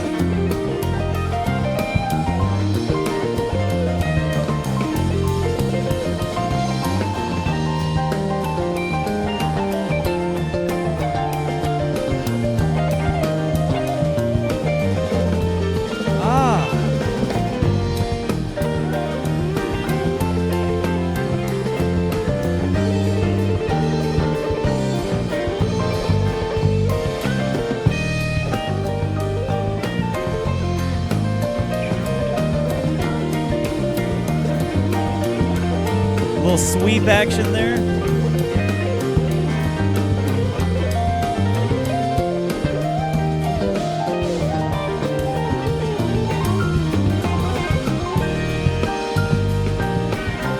It's like the most baby sweep pick ever, but it was a sweep.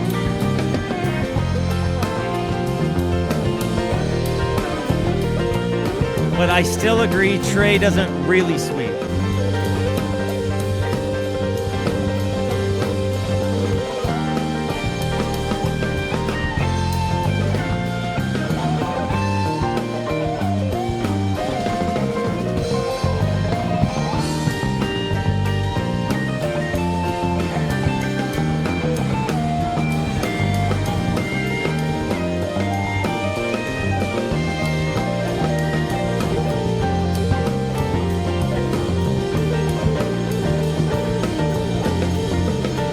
Nick Conda, this is such a good first impression, dude.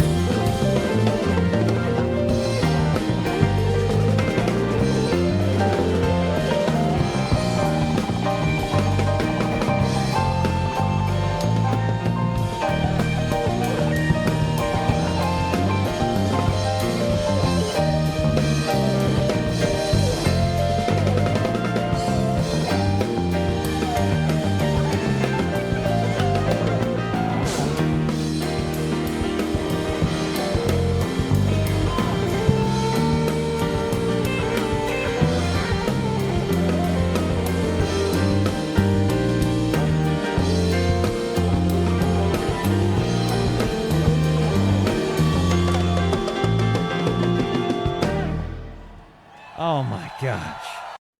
You know what? I was watching Trey do his solo and his leads there, and there's you know, a lot of guitar players when you see guitar solos, they're like doing whole steps, right? Like Trey very frequently the focal point, like the emphasis of his solos are very often the moments where it's just one semitone different, right? Like the da-da-da-da-da-da-da-da. Like a lot of these things, it's like the fret is side by side. He's just like this half step thing where he does these hammer-ons, and he finds so much space with just that one, like that, just that one thing. And he does a lot of these slide ups on top of it, right? But it's this da-da-da-da-da-da-da-da. He's got such an aggressive, and I think a lot of it, I think maybe that's where some of the Santana-y sound comes from, you know, and like, I think that's how you go, like, he kind of mixes a lot of Mixolydian scales, but then he gets a lot of, you know, he pulls sounds from elsewhere, but when he switches scales, a lot of times it happens off of those, like, you know, half-step moments. But yeah, I really feel like he puts so much of the emphasis on those half steps, and it really amplifies a lot of the way he carries his sound. You know what I mean? I absolutely, with emphasis on the brother. Hey, yeah. Anyways, I just read up chat and caught the connection to that. My son Trey just pointed out that the poor heart with the fattest shredding I've ever heard him do at the Broxy. Oh, man, that was nuts. That Reba was so good. I mean, I think it was. I'm pretty confident that was like my first actual like live Reba, right? But to see how that jam evolved after the composed piece, it just really ripped. I really, and again, the more I get to see the guys play, the more exciting it is, because you really learn a lot just by watching, and, you know, having the up close shots, getting to watch his fingers, you know, you can really digest a lot. Like, I'm not walking away gonna sound like that when I play, but like, you absolutely learn something, and you know, as you watch other people, that's just how it goes.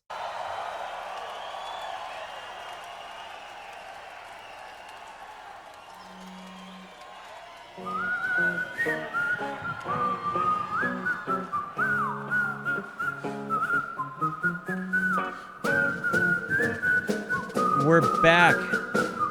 We're still in Reba.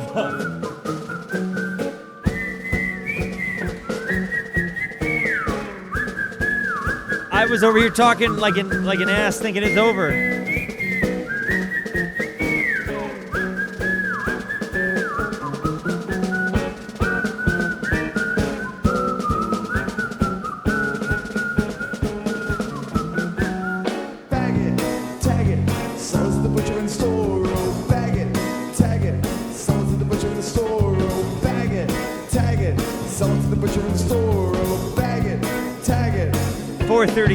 This time, their time.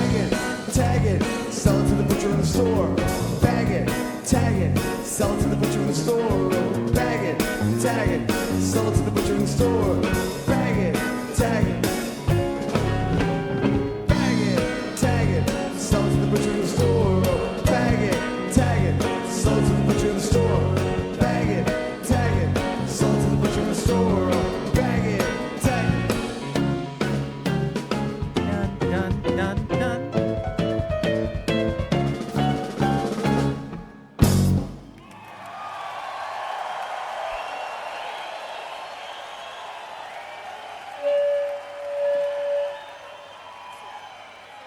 .30 a.m. So you already passed the ball drop? I think that happened at the very beginning, didn't it? Hey, by the way, shout out to the lady Rooski. How's the game going, babe? 69. Nice. She'd want me to say that. I'm sorry, babe. We live in Arizona, though. That's to be expected.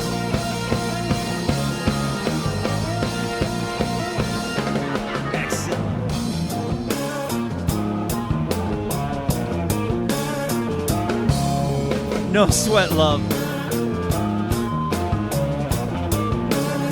Yeah, I think the ball drop happened at the very beginning. In the sand, strolled off slowly toward the town. I needed dinner and a place where I could throw my weight around.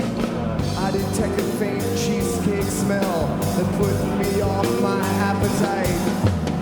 The mufflons roaring where I went, renewed in me a need to fight.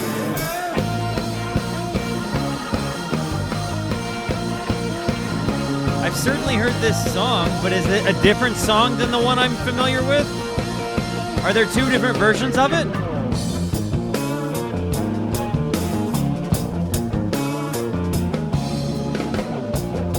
Got it. Thank you, thank you. Reveling in mirror mask, I soon was lost I asked in that fog. question in the... Without a feather, gray or white, to tickle that piano witch. Fearing that I must expose my world to holographic aid. My clinometer ever rose and spawned in her new mawkish way.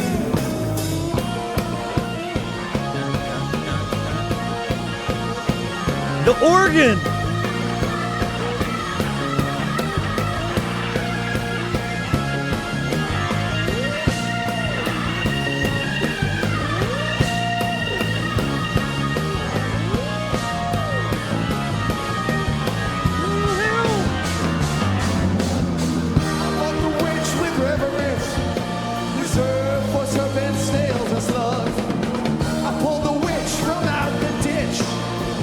Turned to face the furry thugs.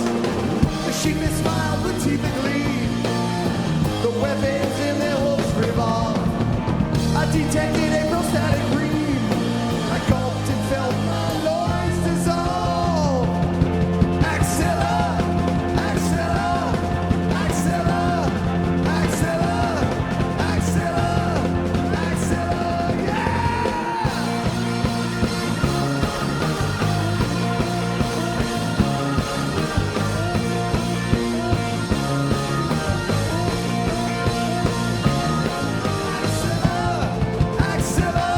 No, it's cool that you're watching this with me. Don't get this twisted. I'm so friggin' honored that you guys hang out with me.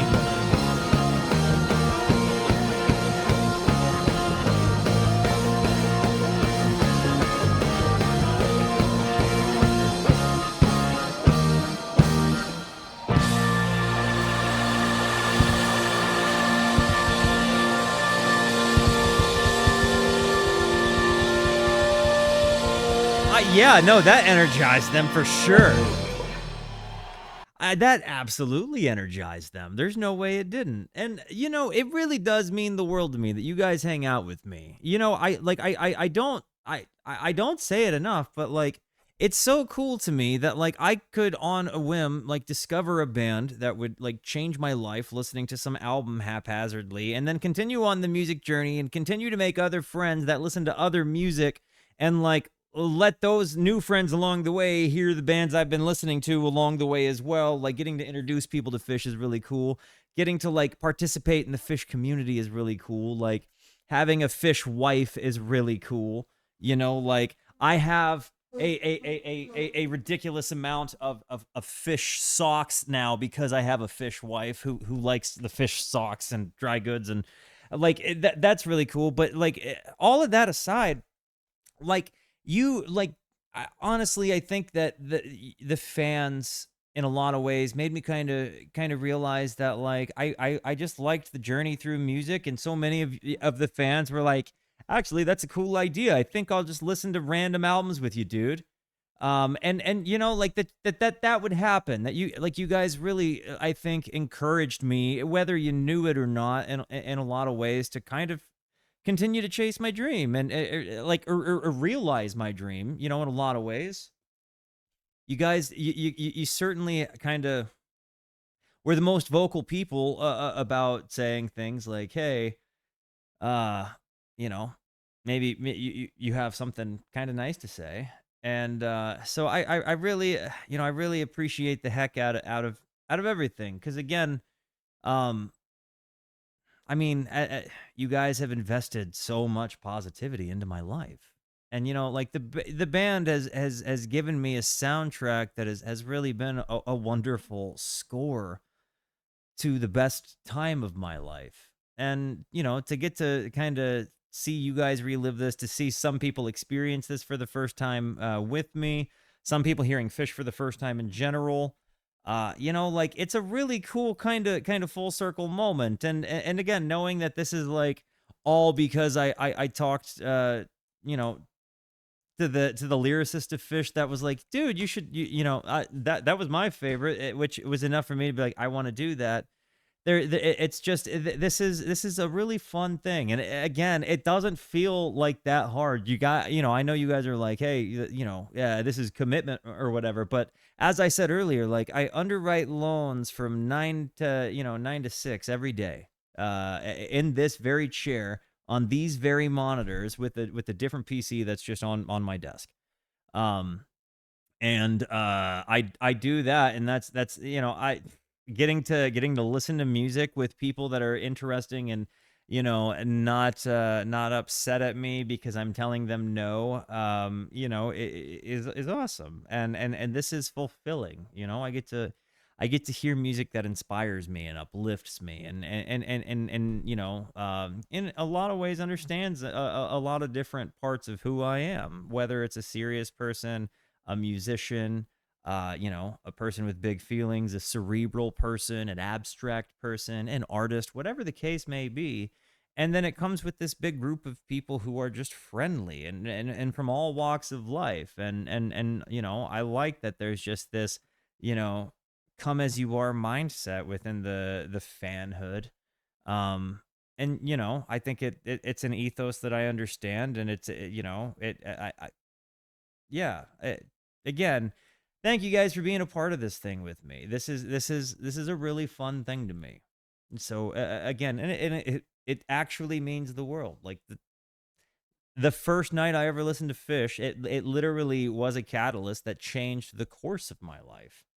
And I just can't separate that in my head.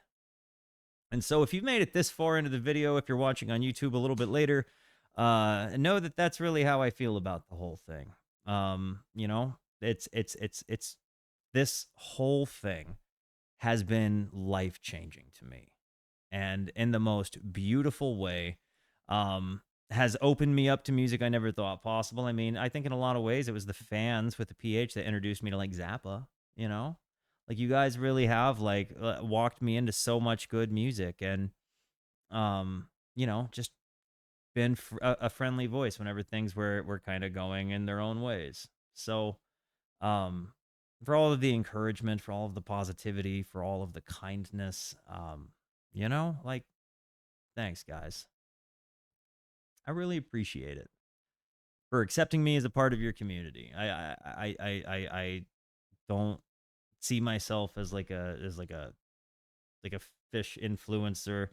I really just see myself as a fan that has made friends with a lot of fans, and like a guy that listens to music on the internet with other people that like to listen to music for the first time. And Phish just has a sentimental place in my heart, and I just happen to have it documented on camera. That's the only thing that's unique about me. That's literally it.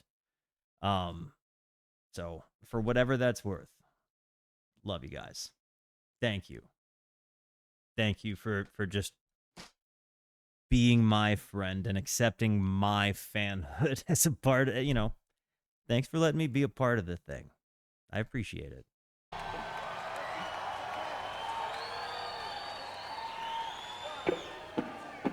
Hey, Uni, that's what we do, man. We're journeymen.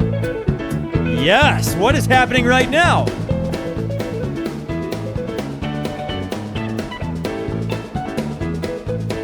Are we... People would come from far away to dance all night through the break of day.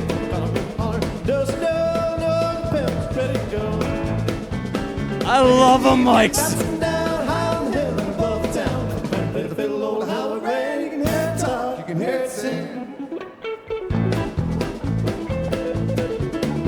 By the way, can I just call a bunch of BS to every single fan that knew that I was from Tennessee and knew that I lived and breathed the pine. The Smoky Mountains are in my blood. And every single one of yous that knew that never told me that these guys covered Rocky Top. I found that out haphazardly within the Discord. I should have known that way faster.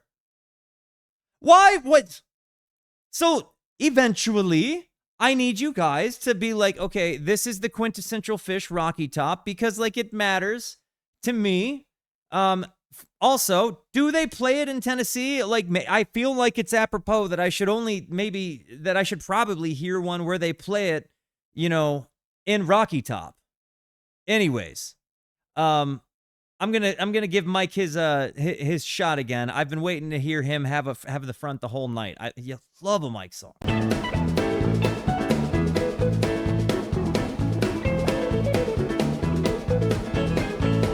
People would come from far away to dance all night through the break of day. Call me holler, does no pimps ready to go. Later in the evening, bouncing down high on the hill and above the town. And play the fiddle, old Howard Ray, you can hear it talk, you can hear it sing. I think Phish is gonna end up being kind of like the Dead to me in that I spend the rest of my life listening to all of the stuff I haven't heard and revisiting the stuff I've loved along the way. You know? And I'm kind of excited to get to document that, but I also have just really loved getting to be a fan of the band. You know, if I'm just being honest with you guys, like, I just like getting to be a fan. I like that, like, the soundtrack of my home is very often Phish. And, like, you know, like, it's just, it's, I like it this way. It's, you know, watching this and kind of seeing, you know, something so quintessential to me, like bluegrass. It's pretty awesome. Play the fiddle, old Howard Ray, you can hear it talk, you can hear it sing.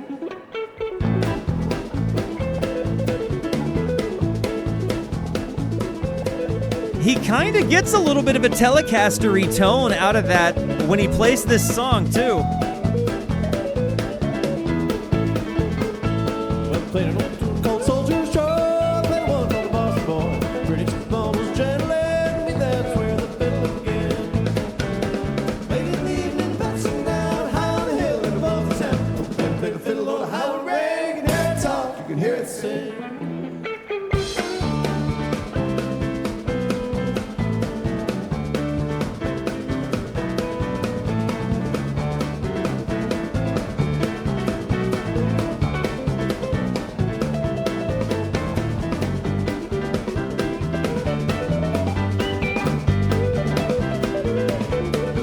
This is tasty.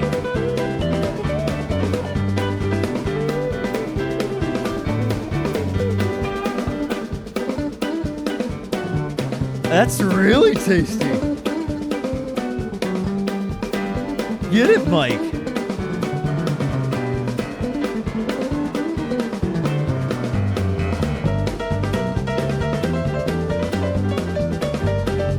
Is this ragtime?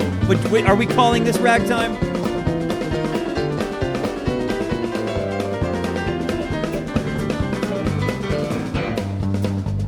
How were people getting their ice cold fatties refilled if it went this long?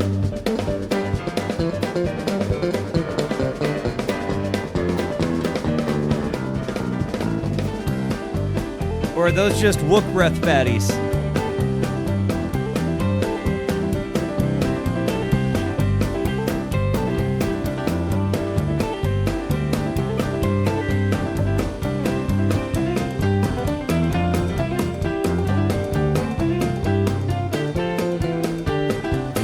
People got tanks in? Oh, coolers.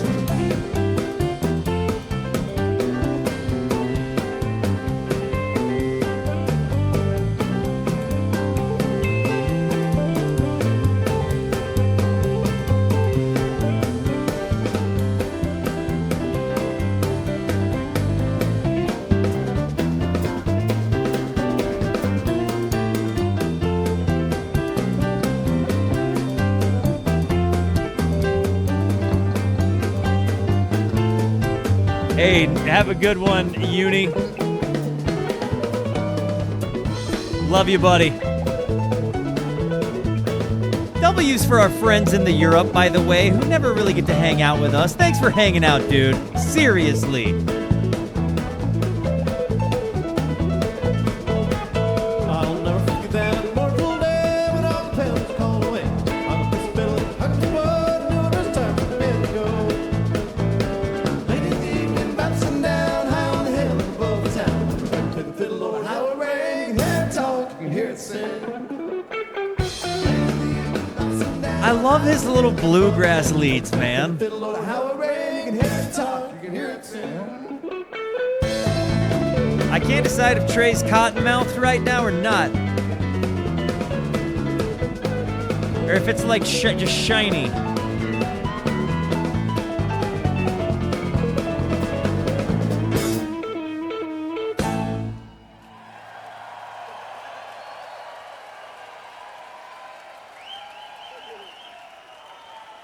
That ripped.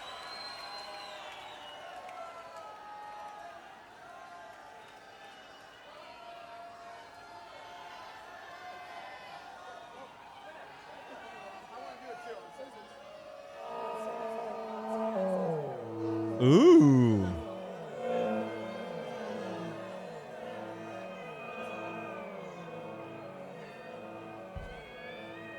We got the funk siren. Oh, he's got the little talk boxy thing again.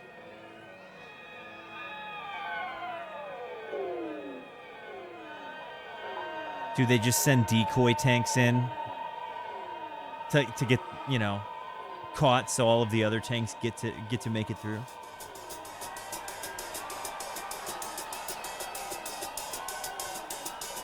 Is this about to be Divided Sky?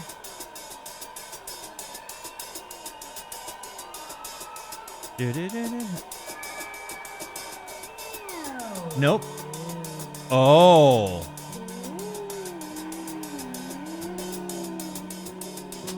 You typed it, ma, nope, David Bowie.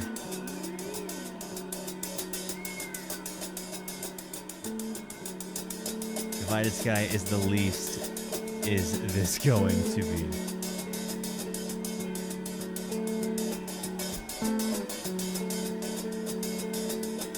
I don't think it anymore. It was just the...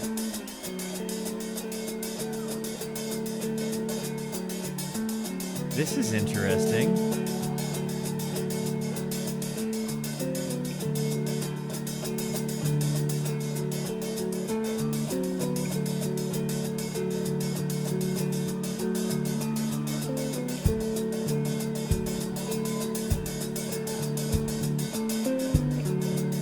Gizhench, that's actually so gnarly, dude. I was making a joke. I didn't think I actually, like, just spelled out the plan. Holy actual cats, that's real news, huh? You guys were gnarly in the day.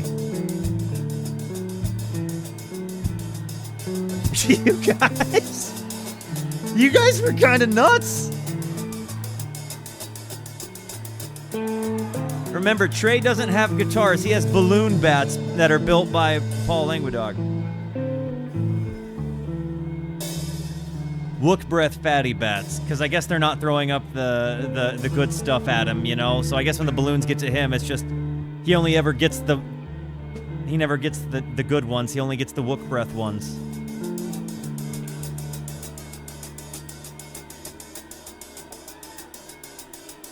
It is crazy. The more I've learned about your guys' little underground economy there. Can I just say, this is about to be a big experience for me because I so far as I can tell, I'm pretty positive. This is, well, no, I think a live one a live one had a Bowie, I think. But this is going to be a different experience for me altogether. So I'm kind of juiced. Where does this particular, let me know, where does this stack up in terms of Bowies? I love the transition going into this though. No Bowie. So yeah, this is probably my first Bowie then.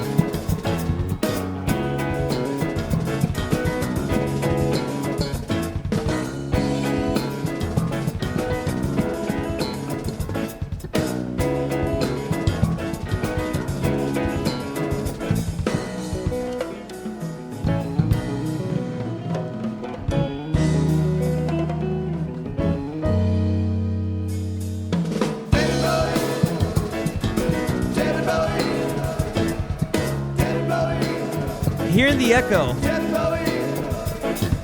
David Bowie. David Bowie. David Bowie. David Bowie. The first Bowie of the millennium, guys. This was the first David Bowie of the millennium. This beat the actual David Bowie in the year 2000. They beat him to it.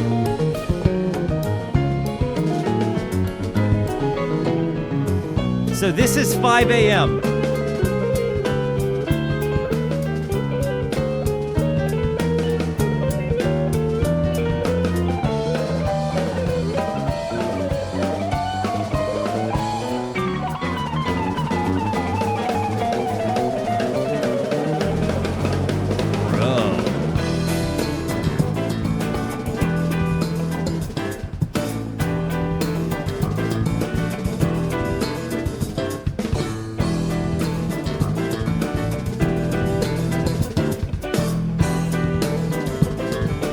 Do we count this as a 90s Bowie?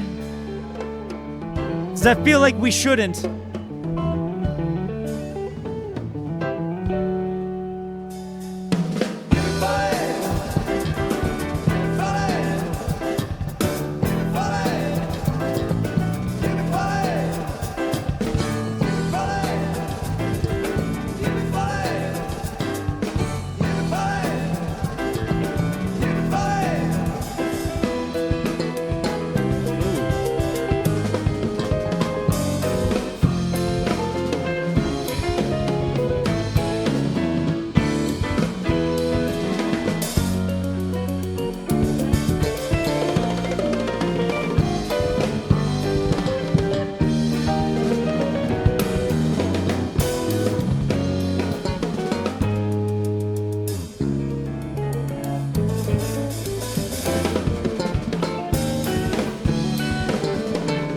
So much of this is composed, right? Like, when are we getting...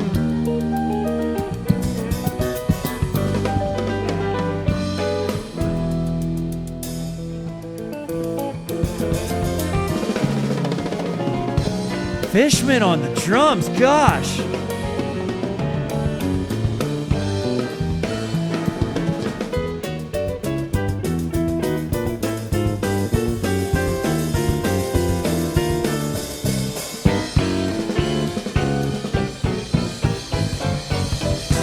Two-chord vamp. So is that conventionally their things when they're playing their composed pieces? So let's just talk like riff or yeah, okay, we'll talk riff because that's largely a pretty composed album, as so many of you have told me, right? So you end up like we just hear David Bowie, and then I'm guessing I just paused right at the moment it transitions into the jam. But when they flow into their jams, are they very frequently going to these two-chord experimentations? Or is that just significant to this time period or characteristic of this time period? How, like, because I feel like a lot of the, like, bare minimum, this era of composition, yes, sometimes. Okay, so when we get into later jams, because I felt like I didn't feel like that was the one trick I was seeing. Like, I love that trick and I love how they do it, but when I saw them, I didn't feel like that was necessarily the horse that they were beating dead any of the three nights, you know?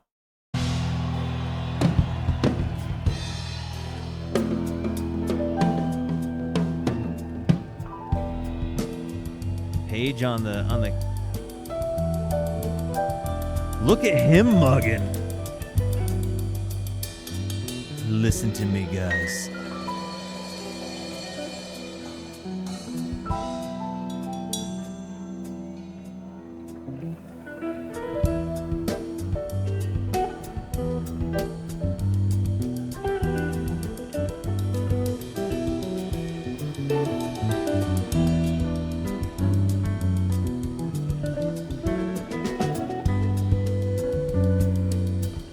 Do your thing, Mazzetti.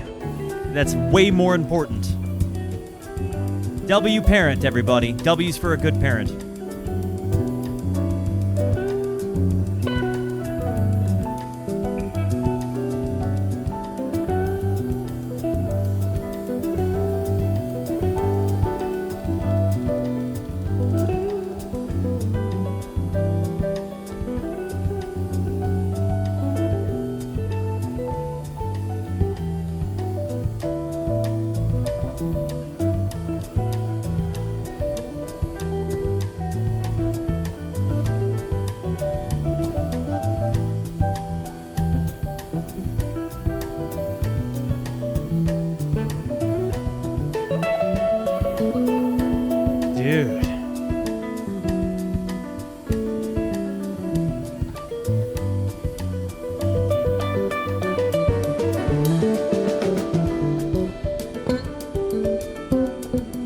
also very impressed with how they utilize stereo landscapes live.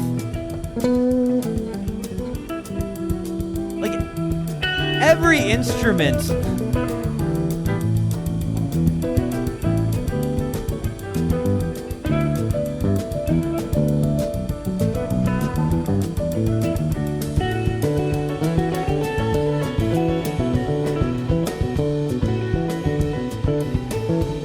Are you drinking enough water?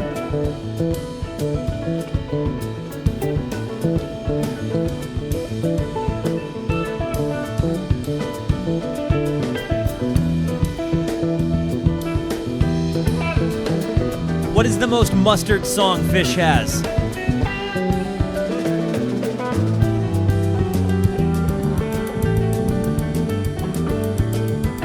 Tweezer? Is it Tweezer? I haven't heard Fuck Your Face.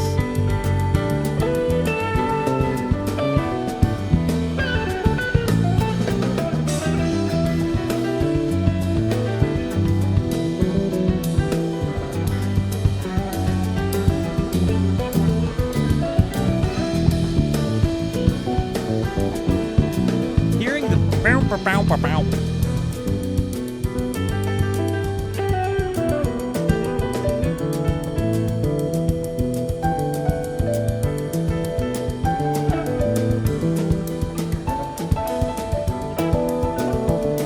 Oh. Split open and melt. Okay.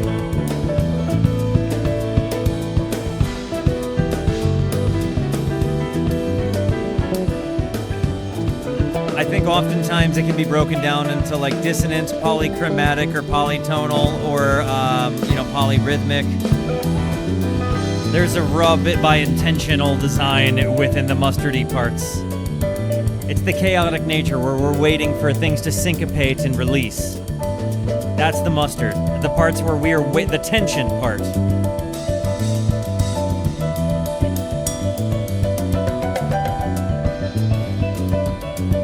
I'm really digging the ethereal Bowie though.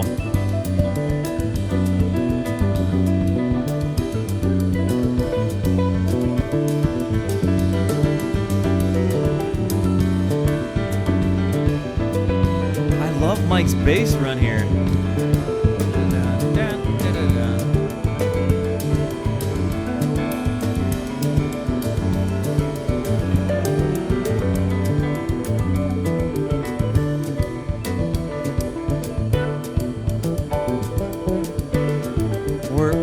We're lining up.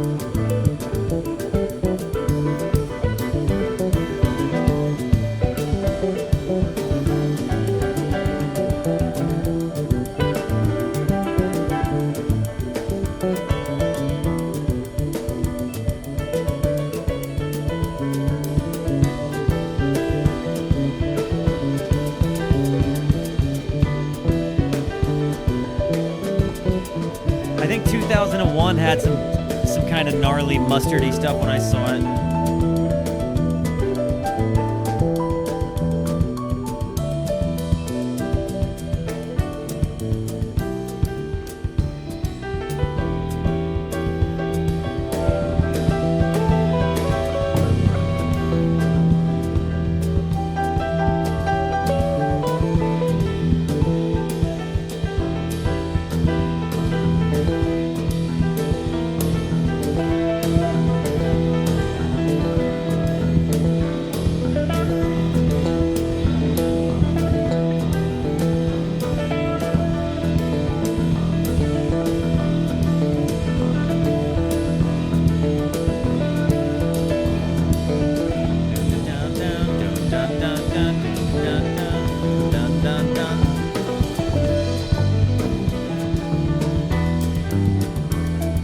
Again, Fishman's Ride, dude.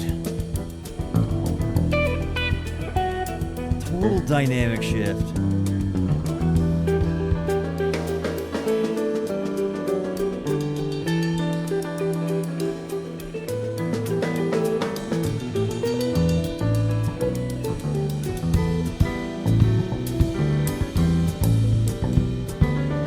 So what made the Bowies in 94, 95 so substantial as far as the jam components?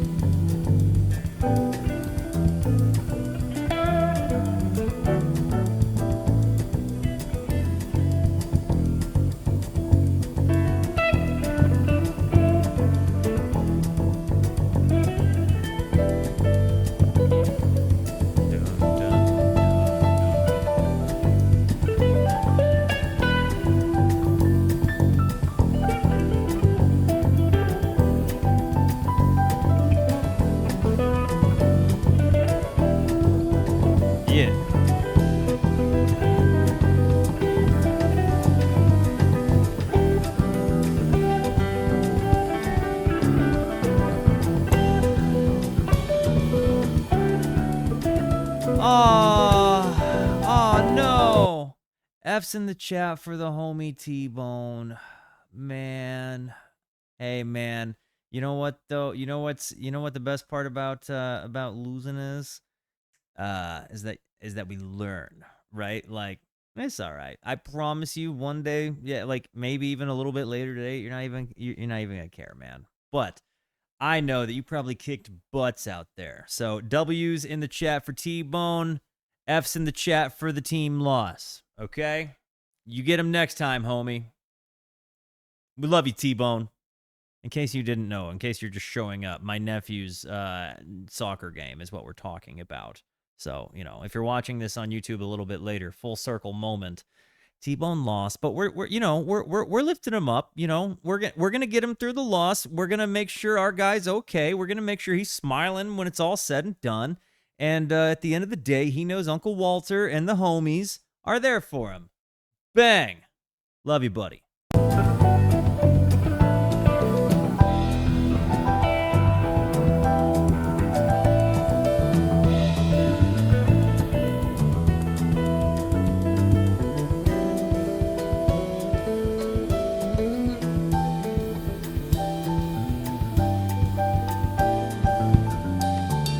I like how he spelled T-Bone-ye, though.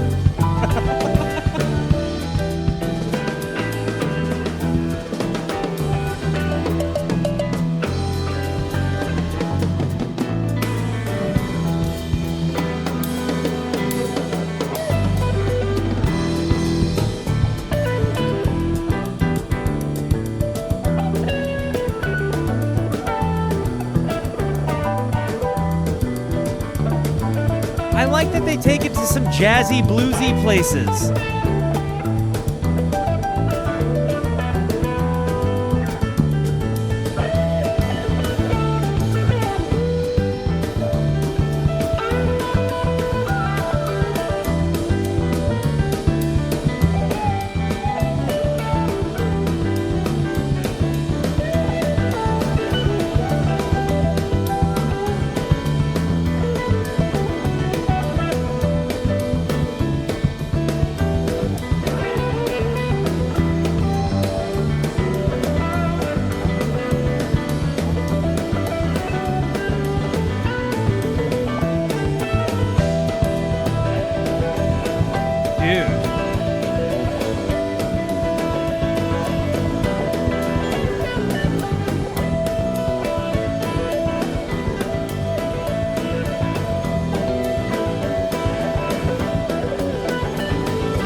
Like, Trey gets locked in and then Mike just goes.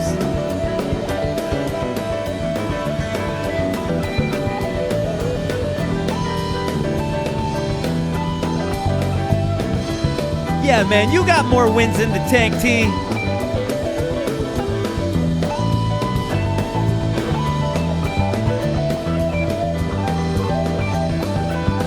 You're the piano in the background?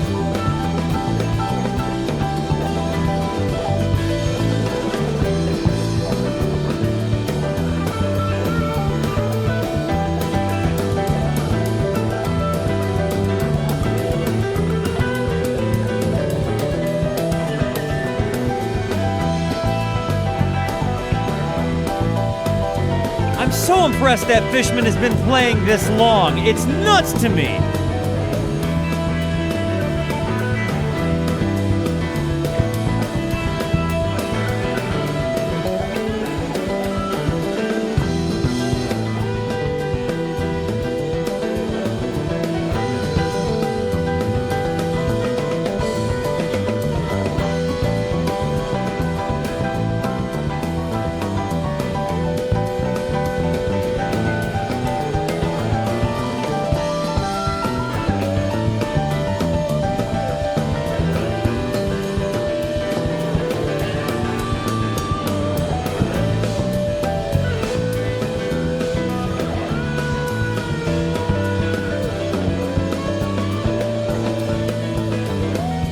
His snare work here. The mustard sustain. We're just getting mustard squirted on us. The bass.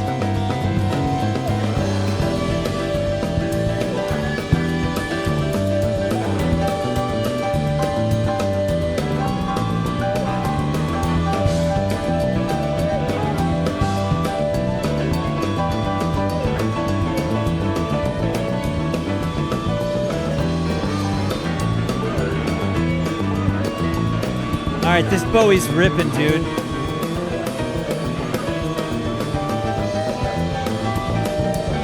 He really gets that thumb over the top.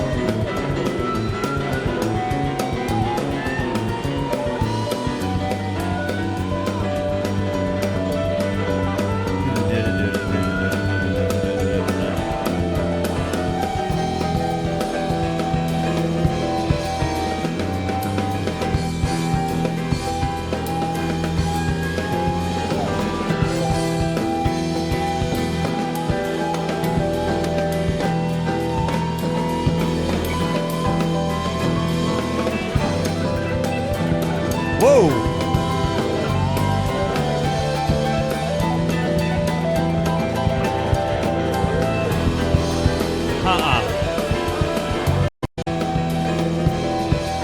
I got...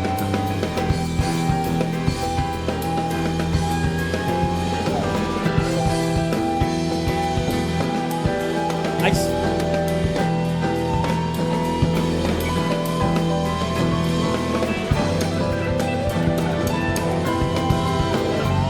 And then he goes back up. This is at the end of it.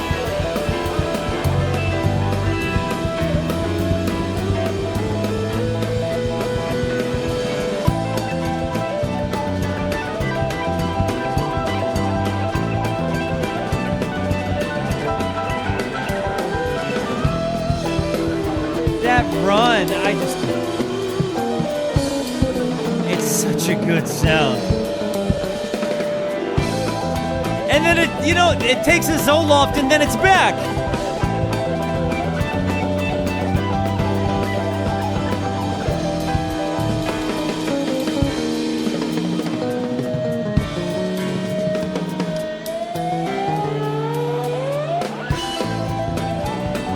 Dude!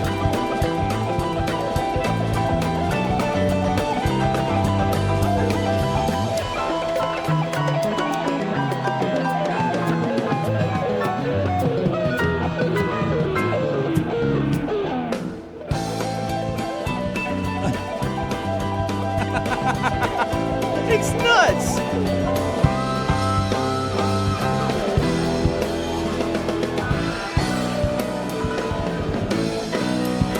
And we back. I love this too.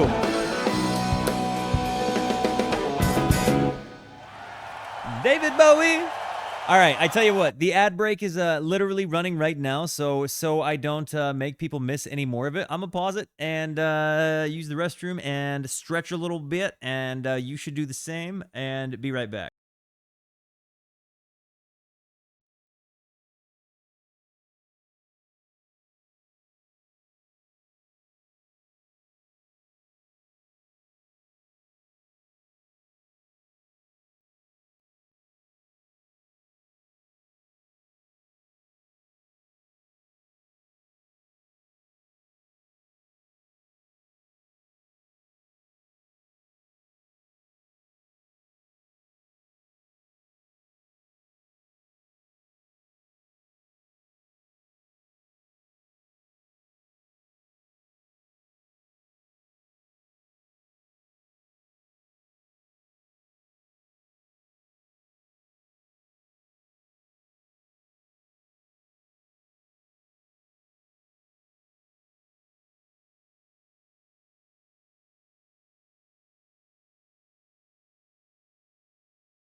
Yeah, a gold boar. Holy cats, man. Thank you for gifting 5 subs while I was in the pisser, dude. Dude, that was actually fantastic. Thank you so much. You're wonderful, man. Have him back in. Got a limoncello LaCroix. And a little crepe thing.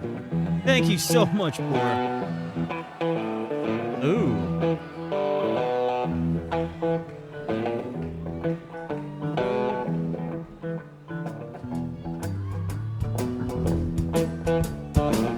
My soul. Have I heard it?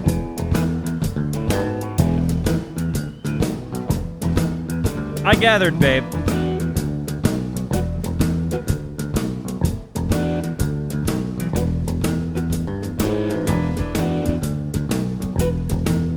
We're getting a little 12-bar bluesy, guys.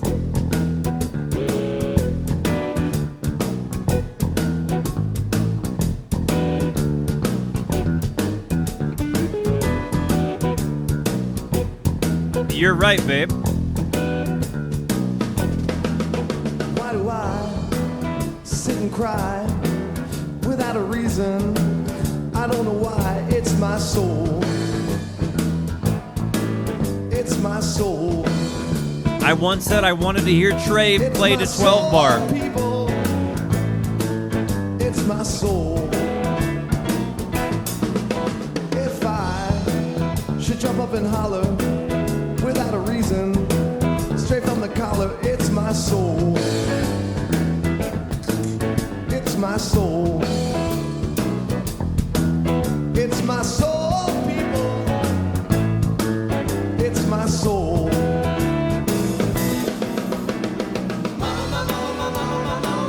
It's my soul. It's my soul. They're having too much fun, man. This is an upbeat energy thing, and they're playing at what, like 5 in the morning? It's my soul. By the way, we've been recording for over 6 hours now. If you've been here with me for like most of the day, friggin' thank you. Or if you're this far into the video, also friggin' thank you. For whatever reason that you're here, thank you.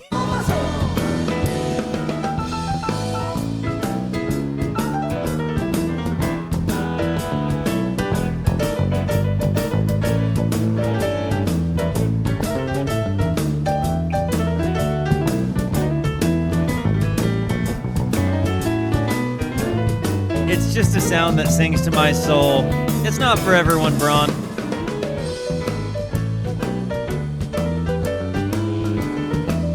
The guy that gave me my first guitar, or the guy whose guitar I first played, was a bluesman. Shout out to Uncle Steve.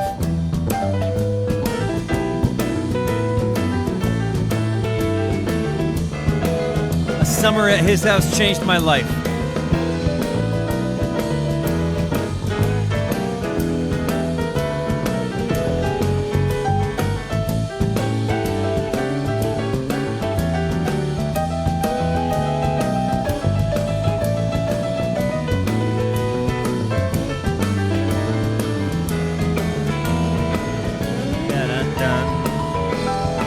Man, get it, Paige.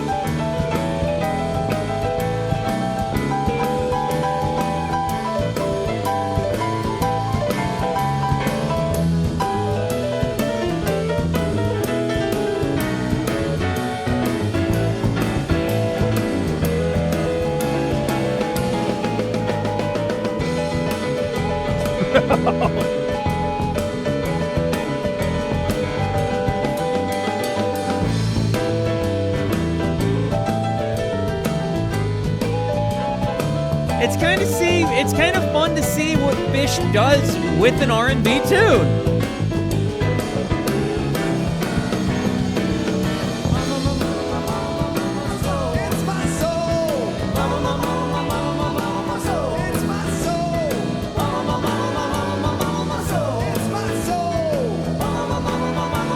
my soul. It's my soul. I like hearing the rasp in Trey's voice here too. He's got a little bit of a bite. A little bit of a crunch.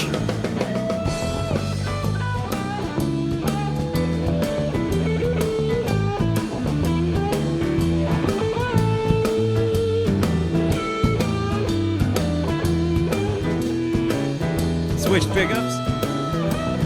And then you get that.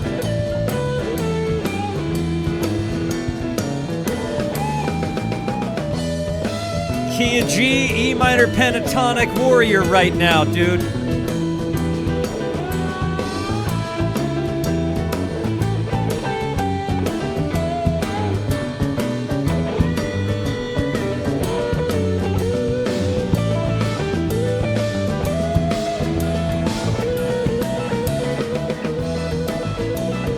His little slide into those.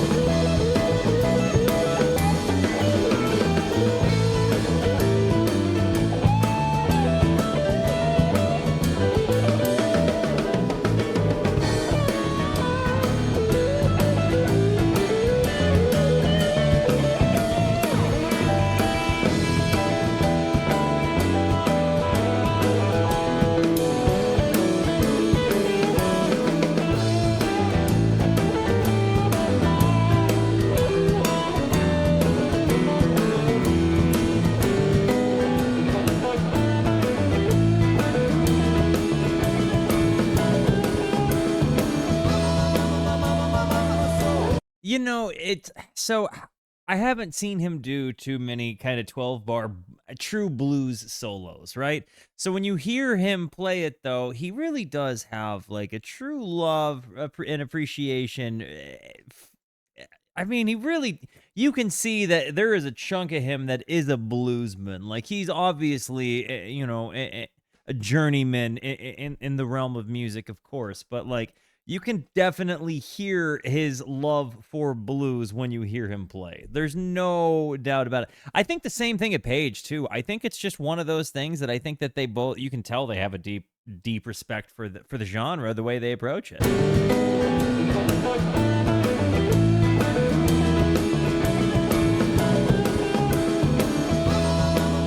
Isn't Splap?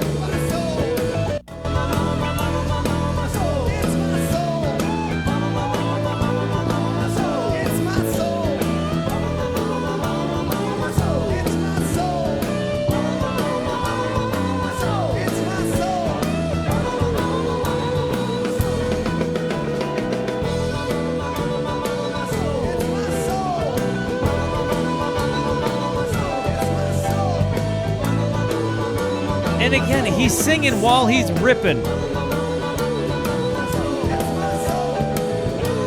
Exemplary, dude.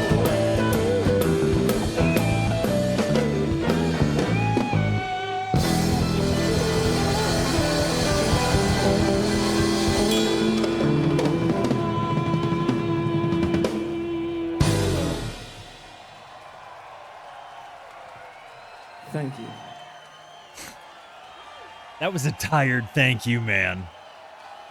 You know that that's the sound of a gassed man right now.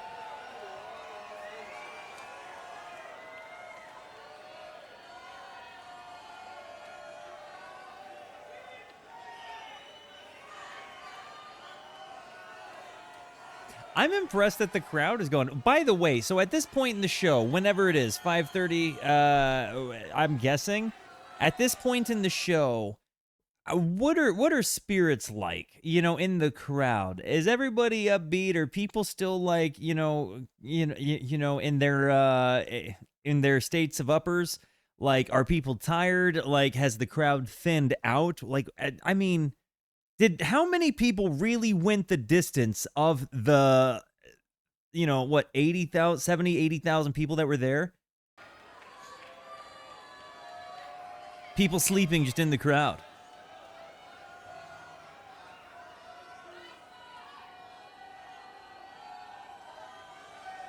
But not in the pit, I'm guessing, right? Like, people aren't, were people just in the pit the whole time?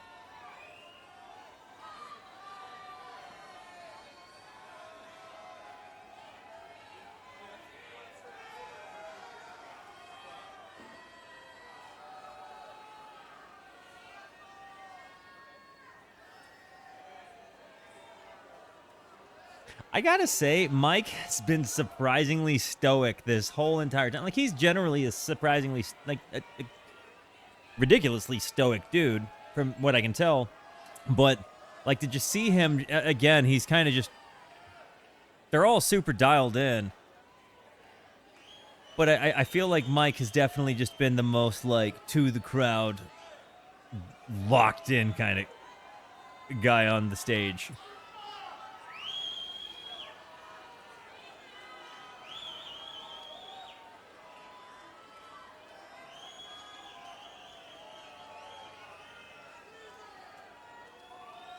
I hear people yelling Reba, and I'm like, they already played it.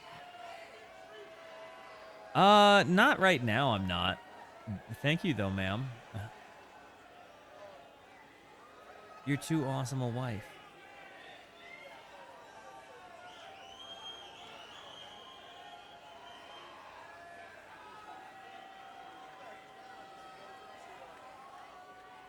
Thank you.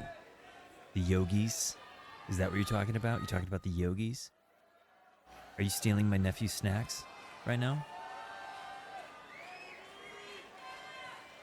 Oh. Don't have your sister yell at you because you're doing that, and don't make it seem like I asked for them. Okay, she said it's okay this time. Cool. Cool.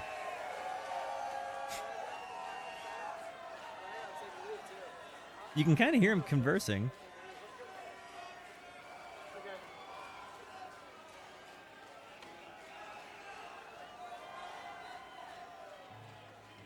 Trey's like, I gotta take a dump, guys.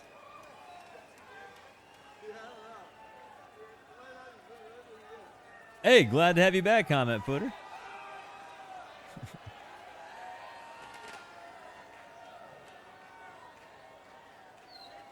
Oh, what the heck? I'll go to the bathroom too.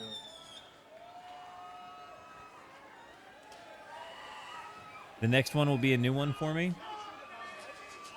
Poo poo ta na na and poo poo ta na na. They've got me in suspense.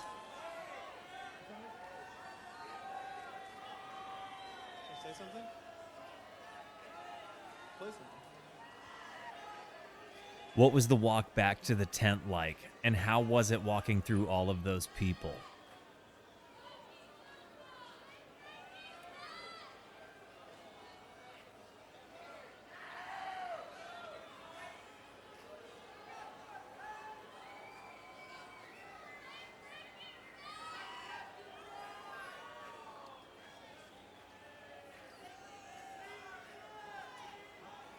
What are people yelling at this point?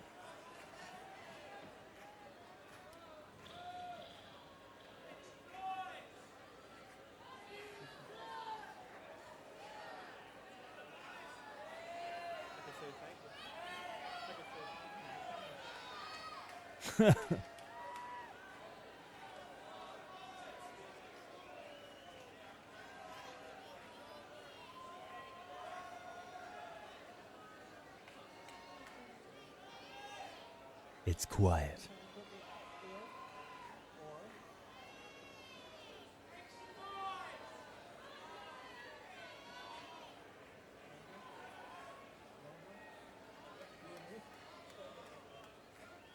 So what time is it in the show? It's I guess we have like maybe 3 hours. I think we have 1 hour left of this, and then we have another 2-hour video.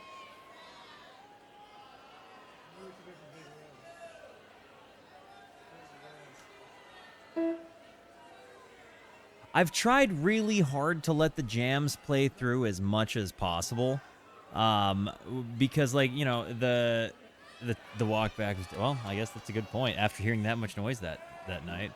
So yeah, like, I've tried really hard to not pause as much, just to, you know, allow the jams to develop. I mean, and see, you know, again, get the vibe of what this was like.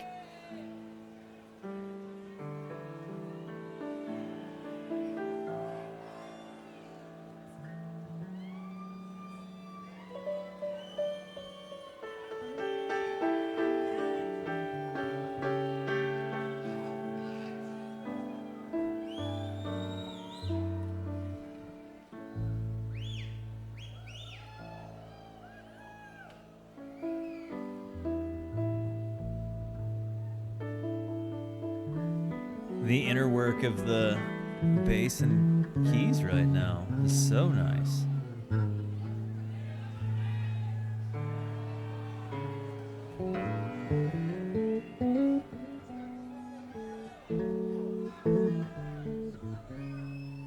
And so, yeah, I'd say there's about 3 hours left. Ooh.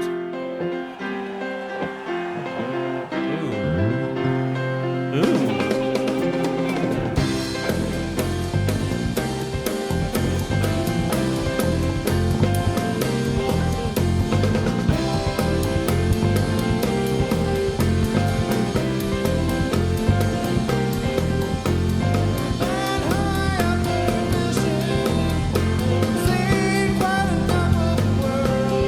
I don't think I've heard this one.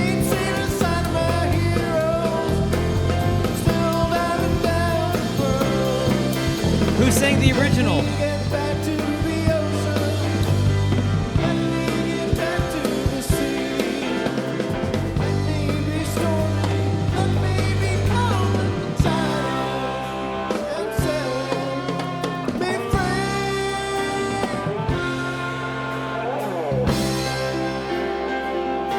No, that's on Quadrophonic. Duh.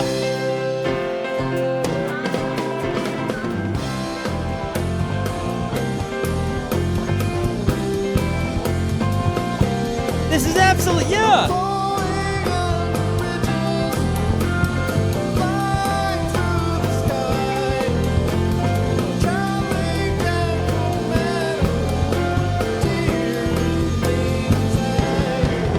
I didn't realize that this was that. And again, to hear Mike sing it, this is nuts.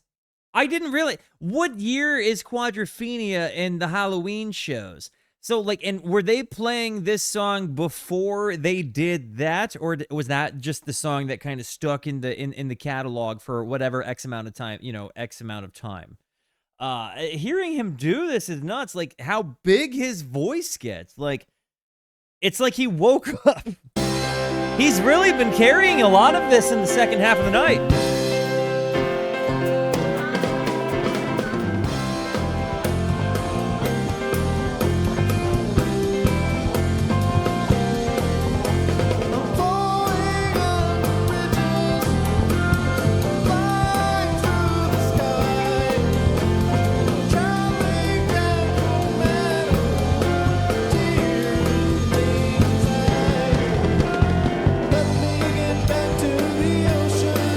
It's very distinctly Phish.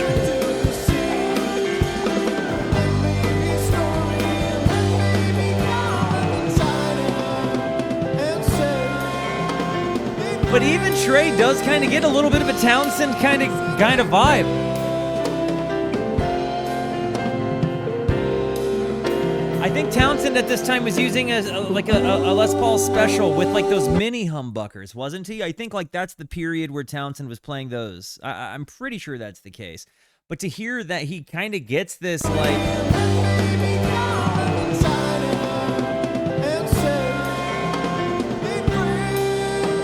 I'm so impressed with how many different guitar players like sounds are in his arsenal.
impressed with Mike right now.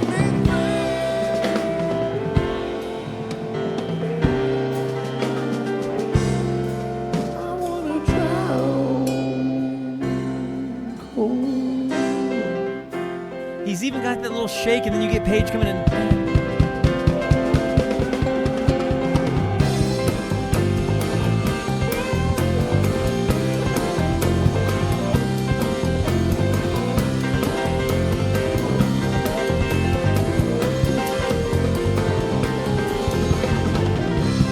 I feel like my face has done the stank face so much today. I'm gonna be like, at the end of the day.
Are you saying we're about to let it all hang out?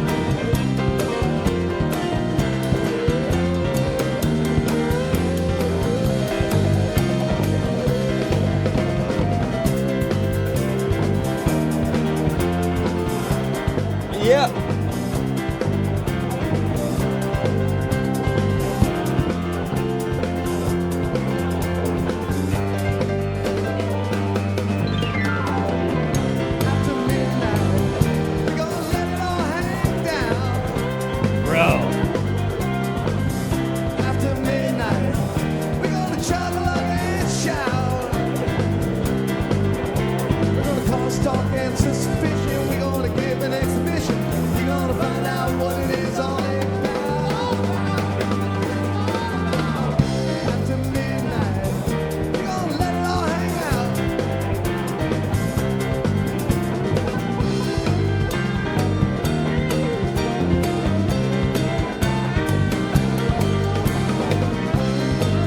That he's keeping his own. I mean, he does get a little bit stratty there. He does pay homage, but it still sounds like more Trey to me than Clapton.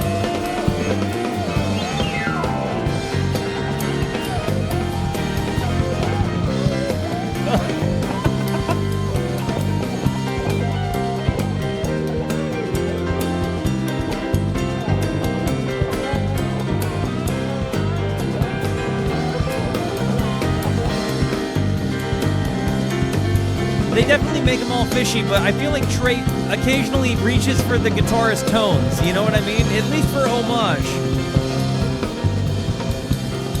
His might be a hard guitar to make sound like a straddle.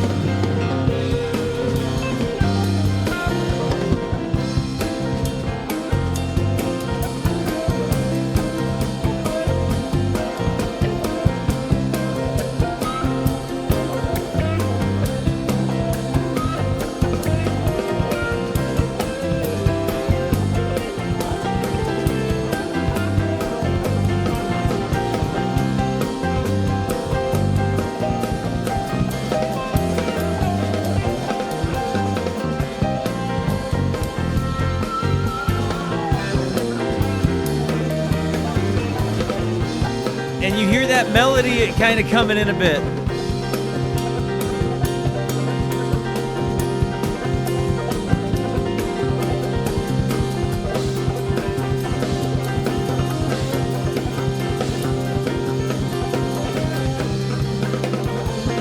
The tension build here.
Were people on that Ferris wheel at all throughout that night? Or is that a Ferris wheel? Is that what I'm seeing? There we are.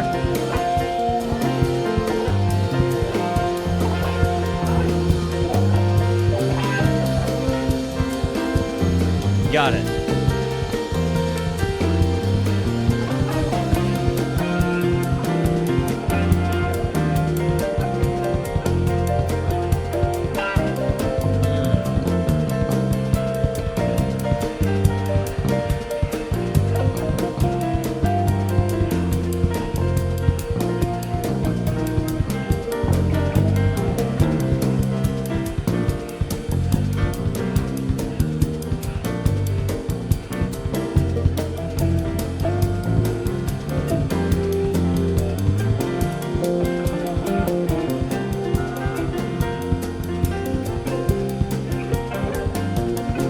Really? That's actually really cool to know.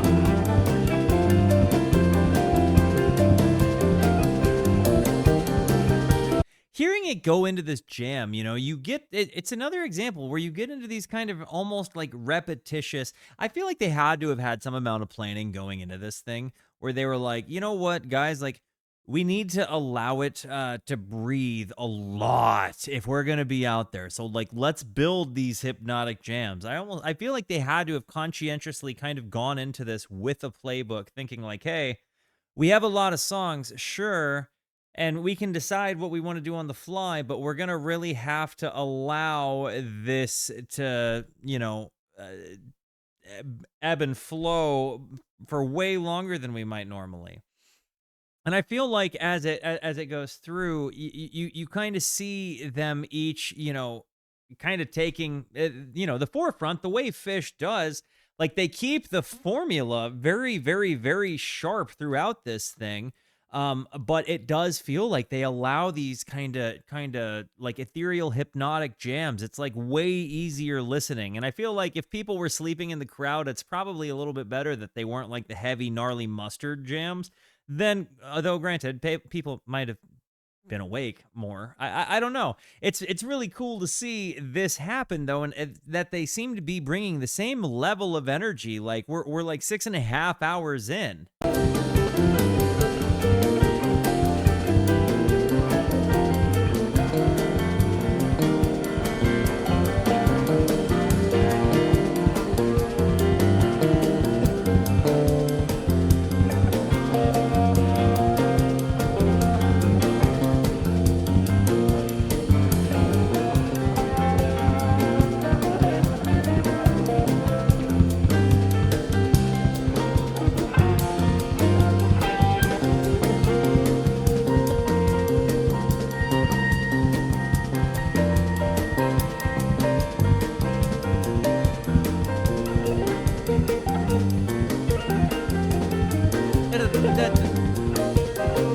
These little riffs.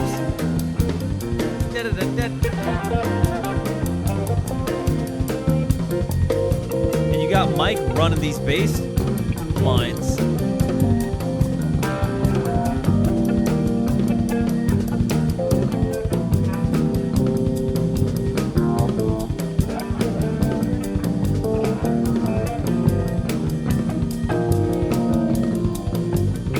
I think that's probably a fair enough point. Like you got to think like people this is like an experience, and you don't know who was actually more tired at the end of it, the band or the crowd. Like obviously people in the crowd could choose to sleep, the band could not, right?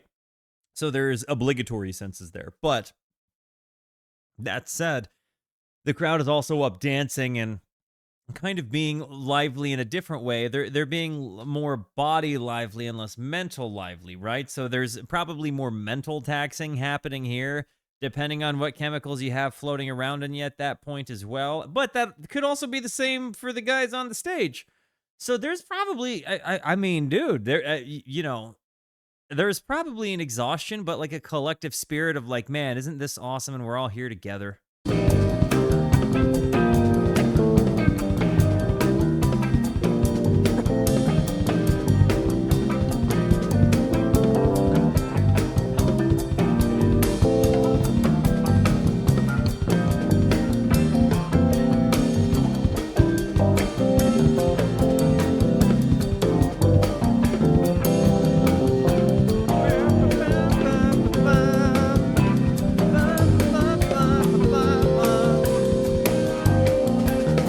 Candle shots.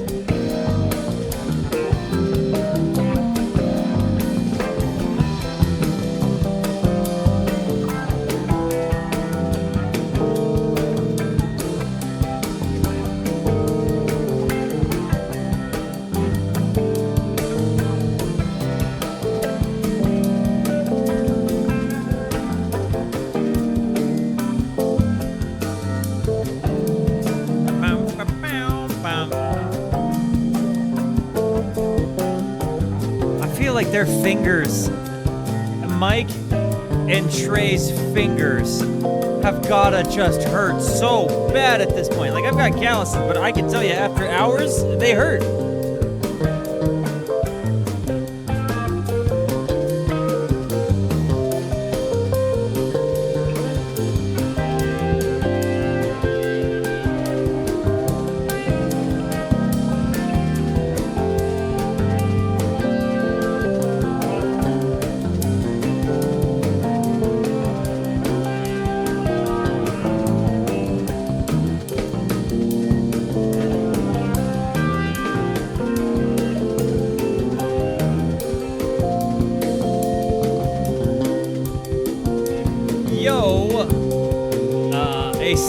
In the woods. Welcome to the Brewskis, man, or friend, whomever. Brewskis, make our new friend feel at home. Oh, taking it to mustard territory here. Dun, dun, dun, dun.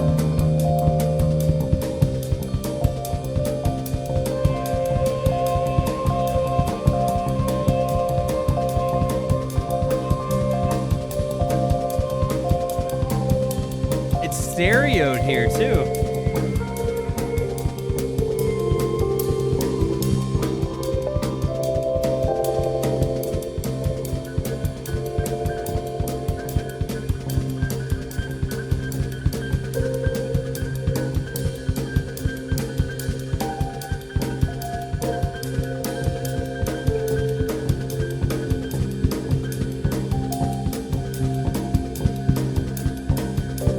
Energy to this is just pumping.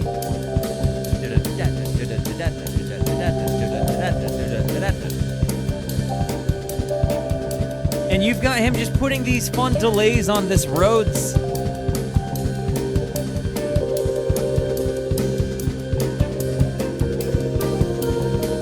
Or is it like vibrato? Like, or some kind of a, what is it? I think he's actually like playing with delays. Jamtronica.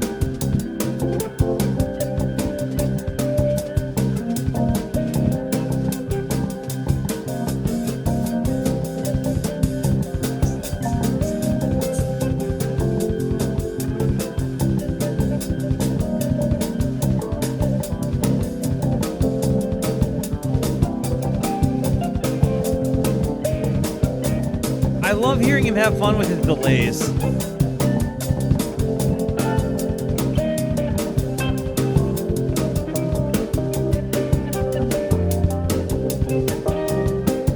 Oh yeah.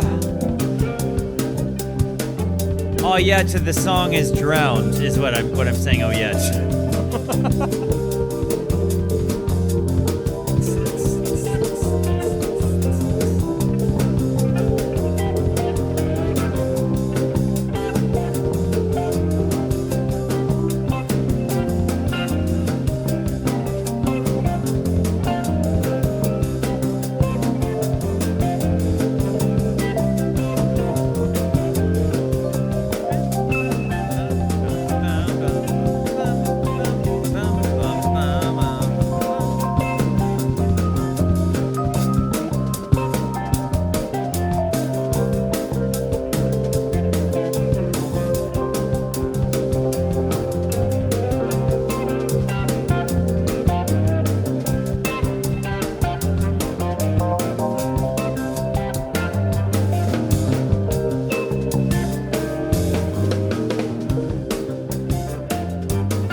That's interesting.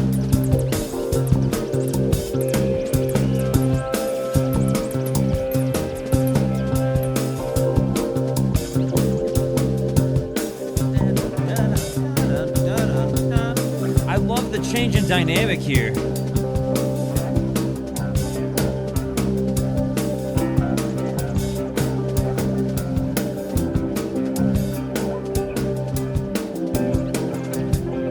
This uplifting element here with some mustard and bag and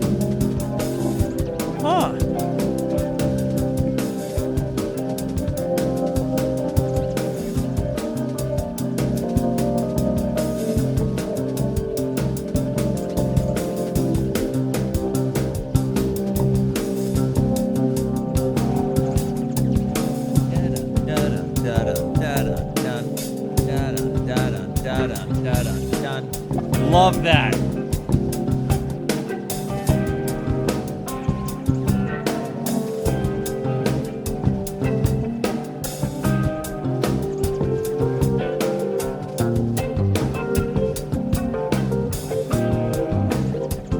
The way that they evolved the jam, but then you hear these like it sounds like scratching on like a turntable. What is it that I'm hearing?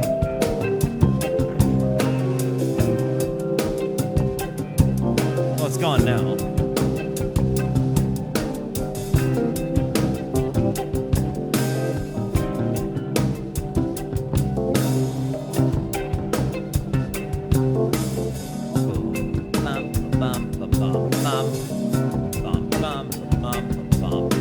I love the bass lines he just comes out of nowhere with. He's like, hey, listen to this. It's gonna hold all of you guys up. Just listen.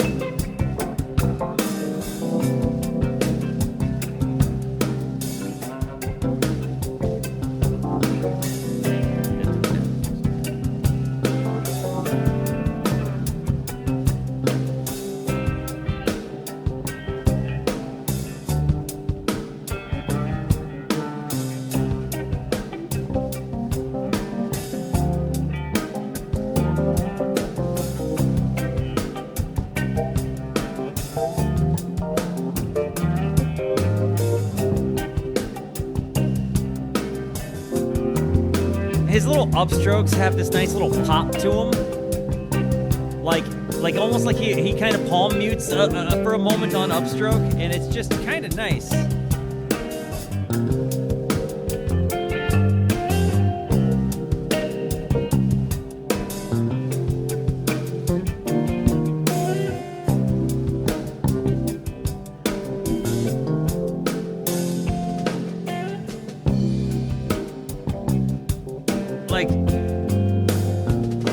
Just kind of back to 2-chord jamming, right? Bum bum bum bum bum bum bum bum bum bum bum bum bum bum bum bum bum bum bum bum.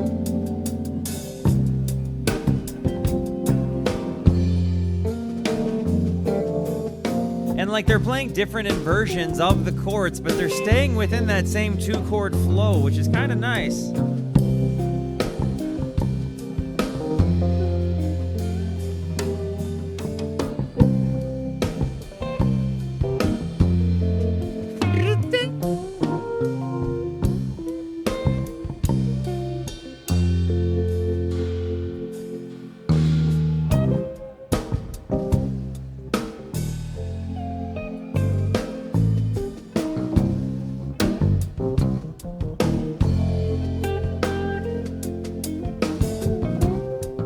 Like whatever moment of music felt right, they were just like, yeah, let's follow it. And that's so cool because they didn't have limitations to it. Really, I mean,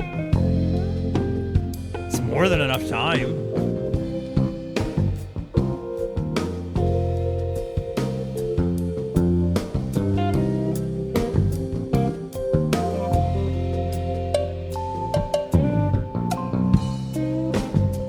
It's just the tasty, delicate keys behind all of this too.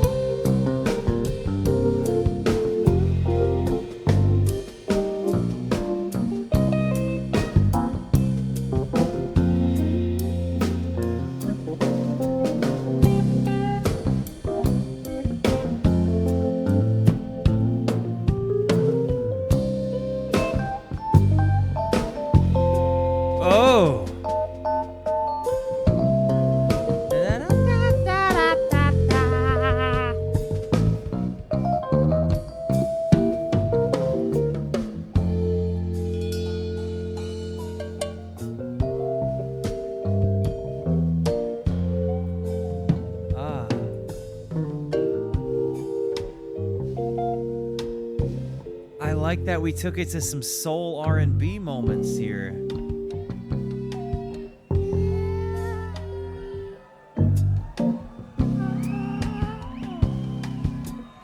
Last bit sexy now. Said I wanna get sexy.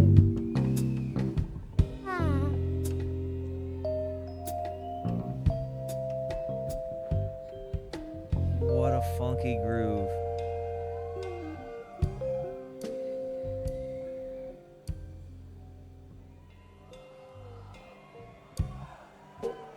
Listen now.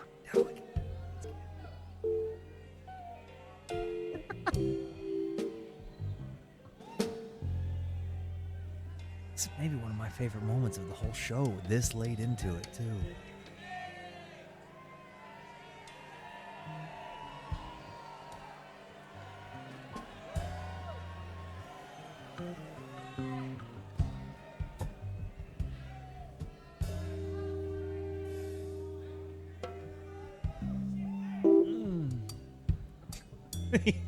These moments of music, man, make me so happy.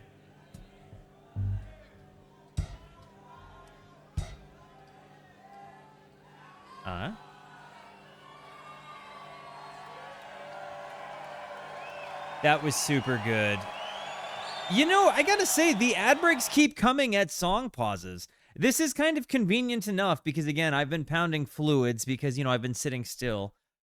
We should, you know, I can help it. I figure since we're in the middle of this, literally, I would be playing it through if we were in the middle of the song, but since this is not in the middle of the song, since it coincidentally ended up here, I tell you, I'm going to do us all the solid. And we're going to give it a pause. I will be right back.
Yeah, here's the thing. I'd never anticipated doing ad break stops, but again, when I saw, hey, it was getting ready to run, it just felt like, hey, what's the 3 minutes? You know what I mean? I wax poetic about literally nothing for that amount of time. I could do that for an ad.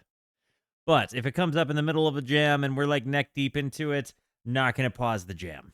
Just saying. If they align, they align. That's how it goes.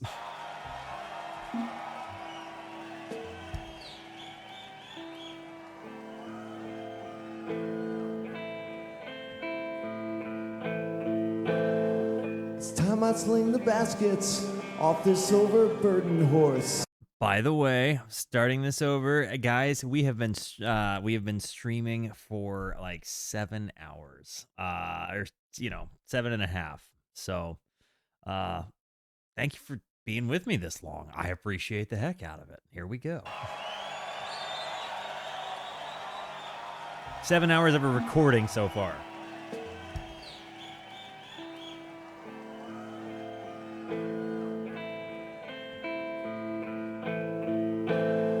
It's time I sling the baskets off this overburdened horse.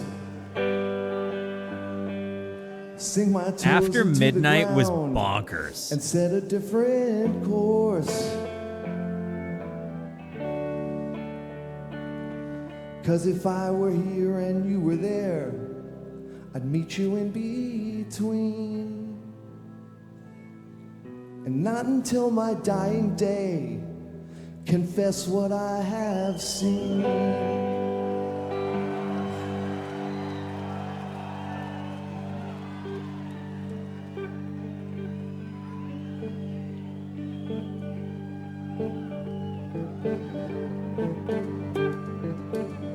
I'm really excited for this one, guys. I'm not gonna lie.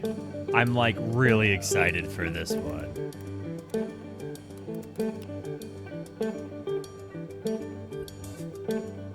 The song that didn't make the cover, you know? My glance is always darting as I stroll the avenue, avoiding all the obstacles that terrorize my view.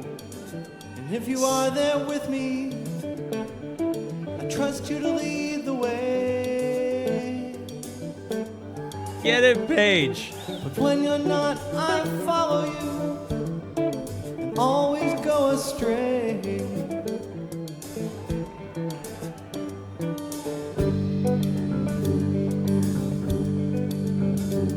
Does anybody else get just like a big old teether when Paige sings? You're silent in the morning, suspended in the trees. Lunchtime comes, you found your voice, it brings me to my knees. The volume just increases, the resounding echoes grow. It's so hypnotic in that repetition. Once again I bask in morning stillness, I love so.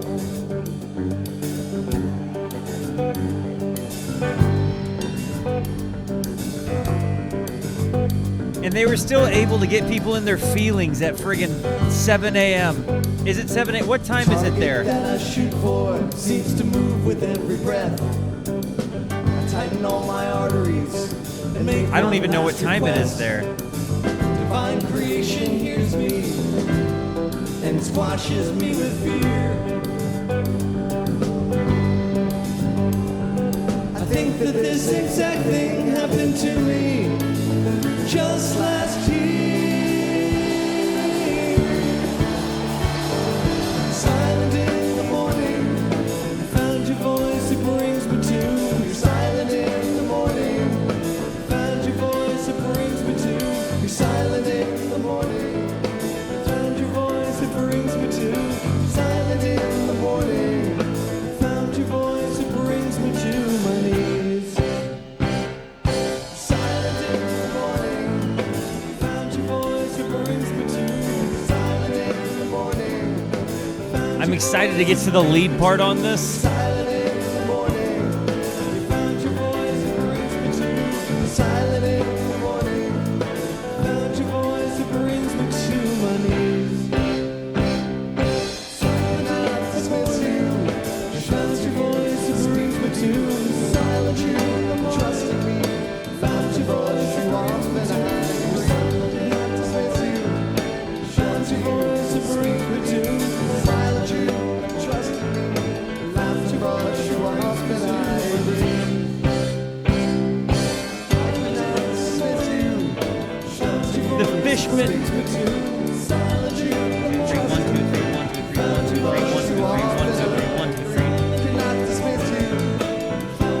Bushman's ride goes to 3-4 there.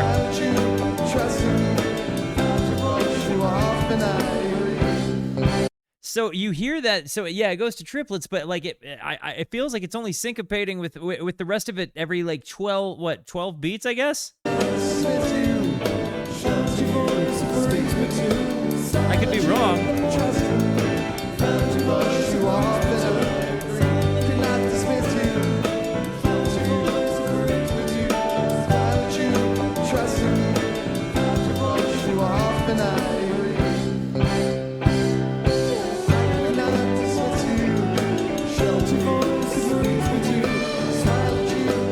This is what...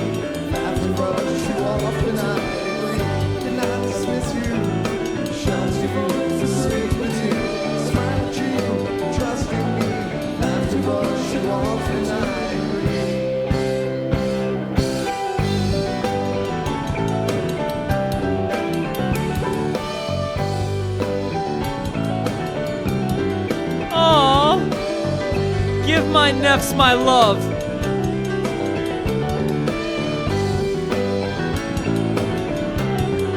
Throw W's in the chat for the nephews.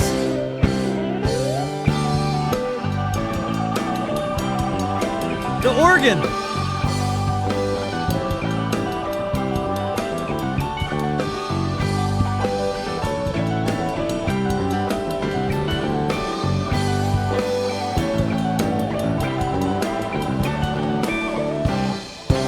Aunt Mel making them fans while they're young.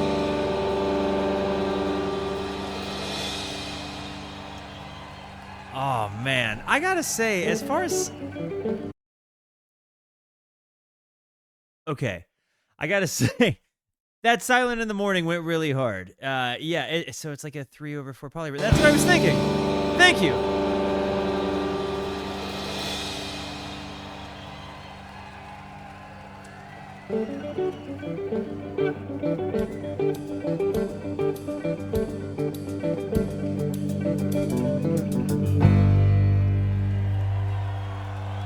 That's just...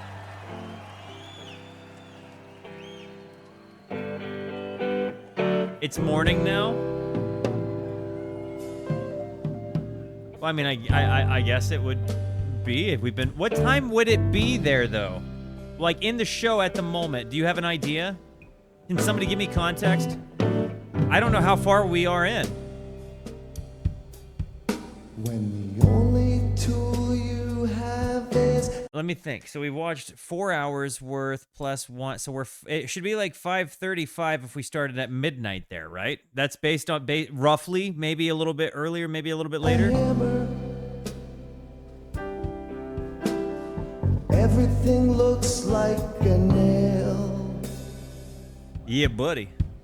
And you're living. Well, I'm sure I'm not, because I'm not going at actual pace. So, like, it's roughly, yeah, I mean, it's got to be roughly that. Bittersweet Motel.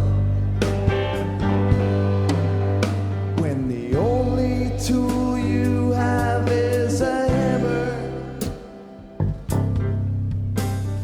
Everything looks like a nail. And you're living at the Bittersweet Motel. That was a fun stream. Halfway between Erie and Pittsburgh. I exposed chat to nudity in that stream. Totally violated TOS that day. Highway to the Bittersweet Motel. No, we've got like 2.5 hours to go.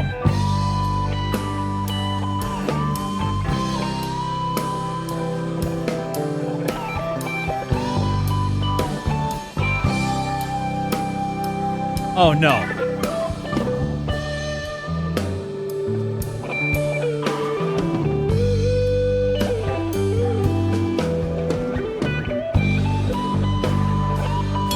Look at that guy.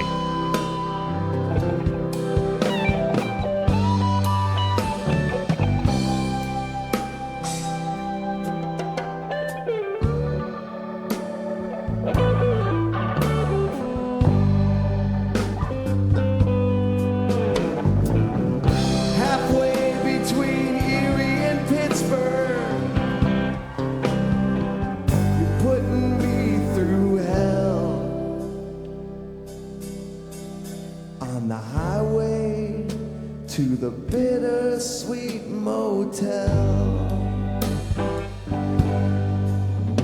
When the only tool you have is a hammer, Everything looks like a nail. everything looks like a nail. And you're living at the Bittersweet Motel.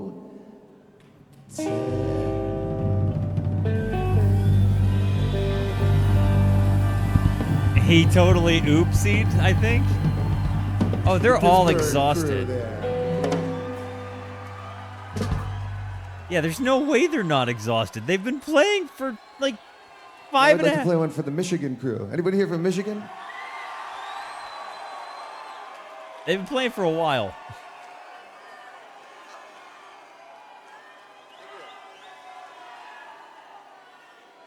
Most adults don't like staying up that late in general, you know?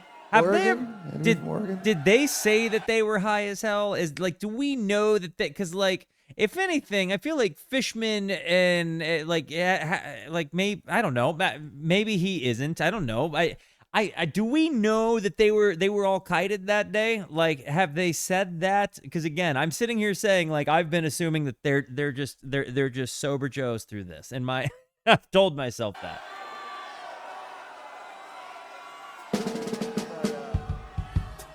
South Dakota? South Dakota?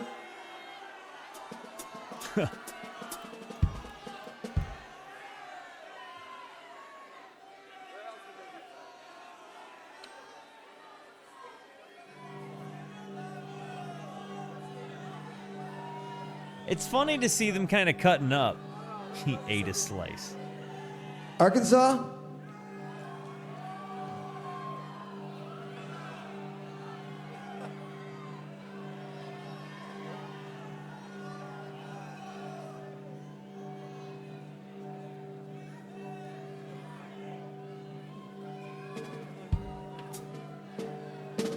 That's also fair.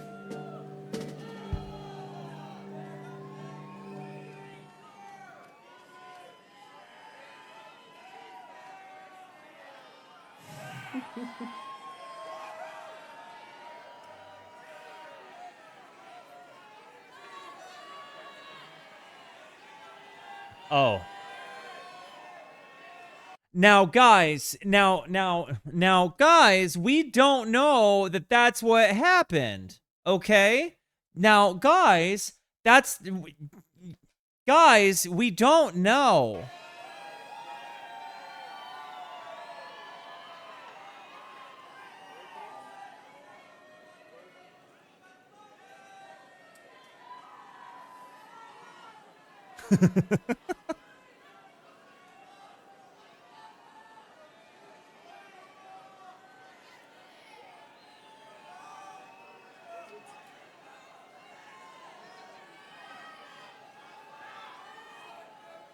Is he talking into this cup?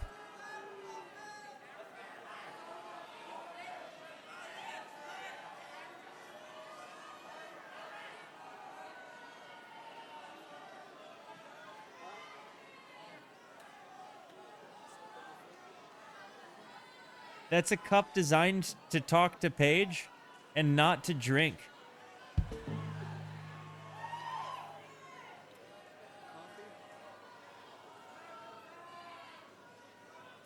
I see the cable now. I've thought this whole time that was an actual mug. He's got like several cups on stage and a water bottle. Yeah, he's got some.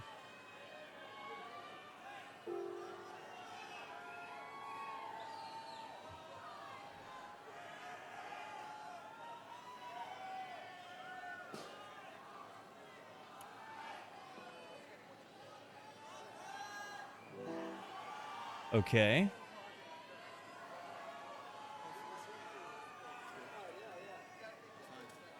I mean, you got to think they're also communicating through exhaustion at the tail end. Like they're I mean, literally, how long have they been going? You know.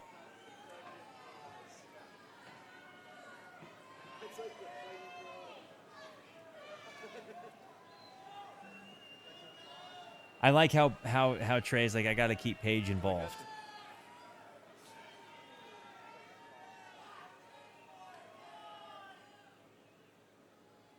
What does this mean? Will I get context for this?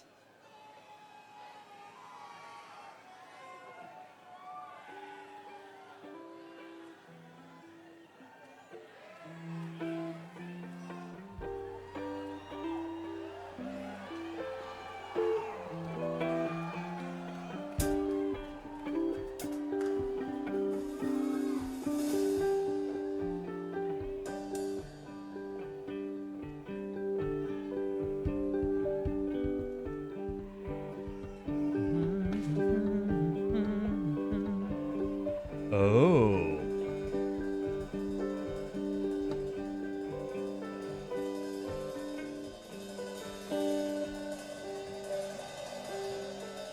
Hyper was a song I album dunked on, but won me over when I saw it live. I can remember seeing it in this year, like when Mel and I went and being like, I was wrong about Piper, guys.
I think that this is a song that you have to see live to really appreciate. The album version is just not its best appearance.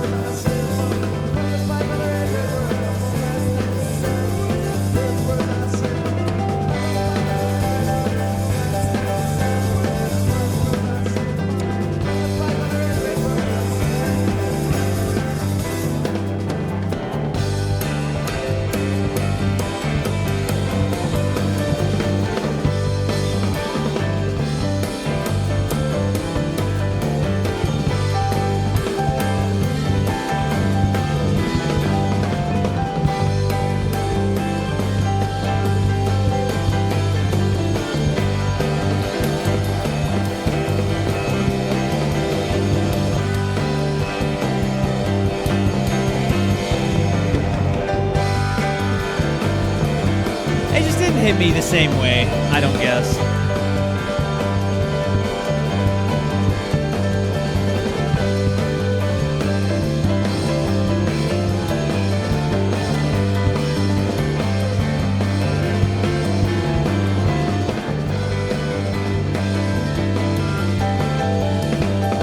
Just seeing how much fun they're having, it's nuts. As late as this is to them.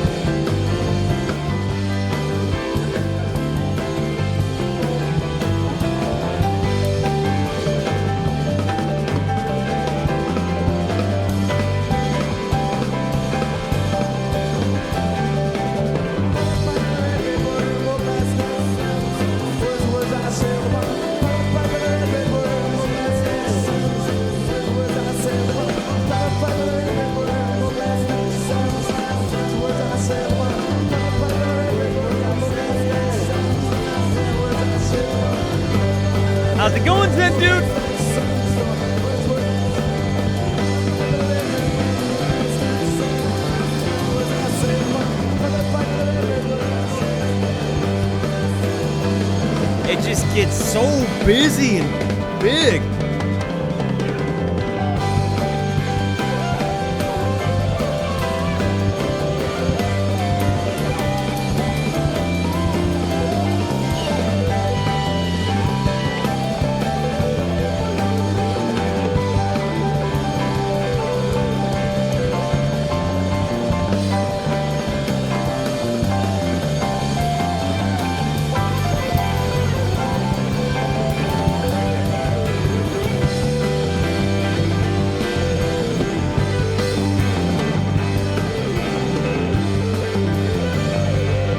So much of this show has just been a display of soaring.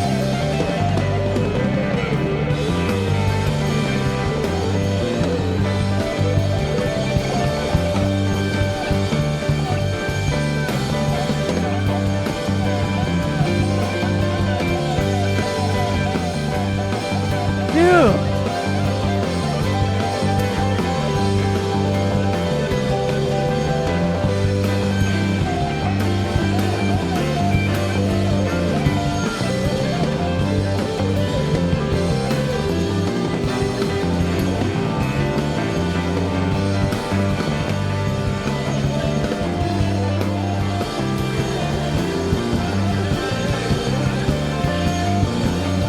Takes these sharp turns with it.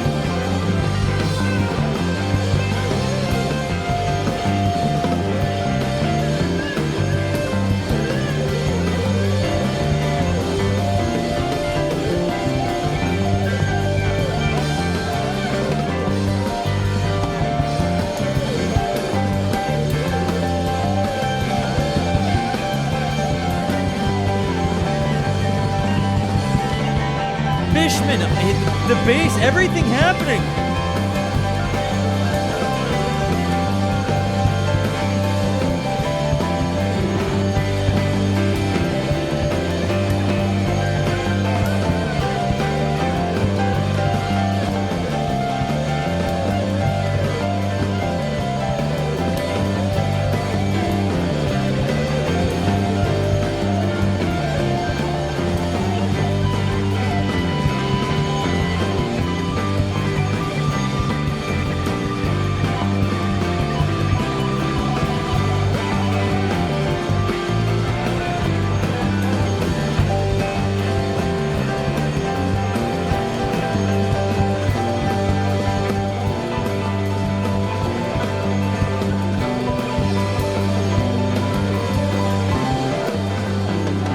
He's just getting balls deep in it.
The chaos.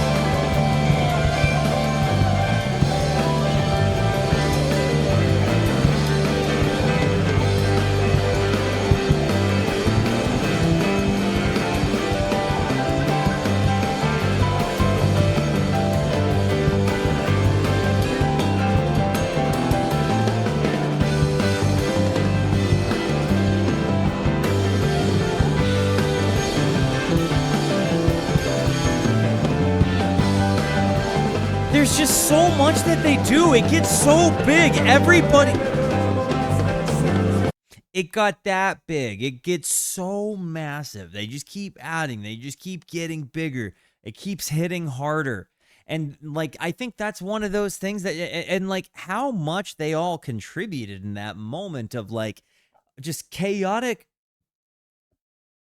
you know, like, and it only occasionally syncopates always, but when it does, it's huge. And to see just the full send moment of of Piper. I mean, this might have been, I think Sand has been probably my favorite of it, but this friggin' builder of a Piper here, it's one of the strongest performances of the set for sure. At bare minimum, the jam of it went just substantially into your face.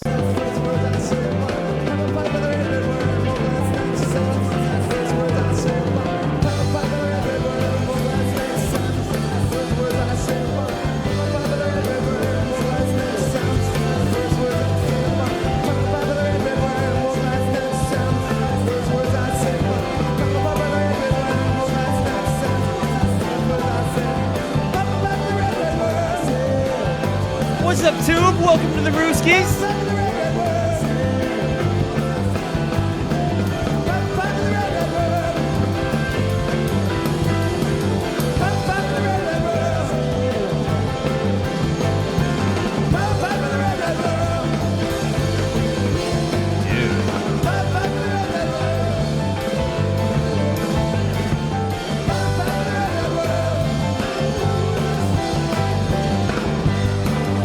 It is still part 3.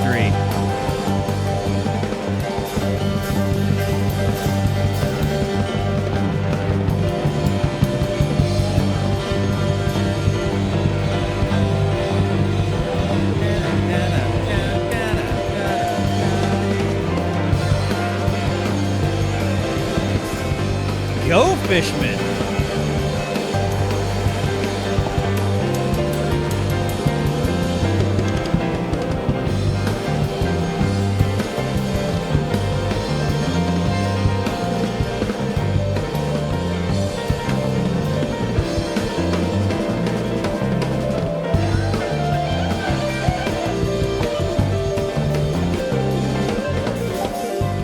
Just a squealy, fuzzy nightmare?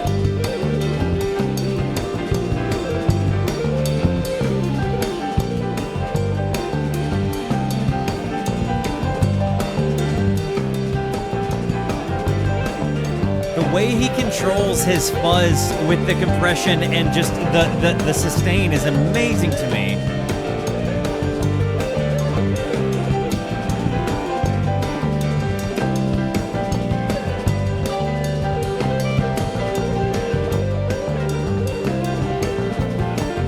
Mike is teasing something, I feel.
I think Piper was maybe one of the songs that was significantly the most The Grower concept to me of a song of theirs.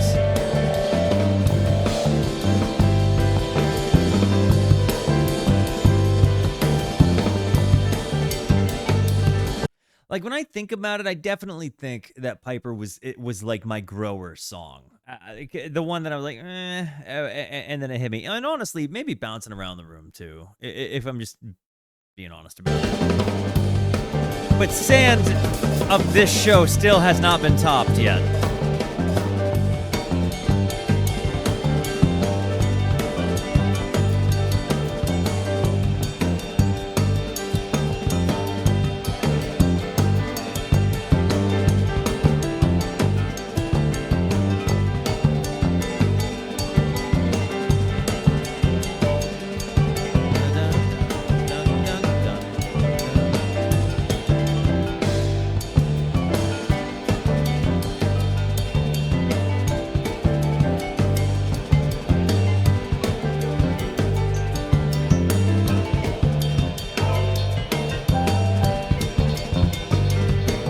Kind of getting some goofy, silly madness here.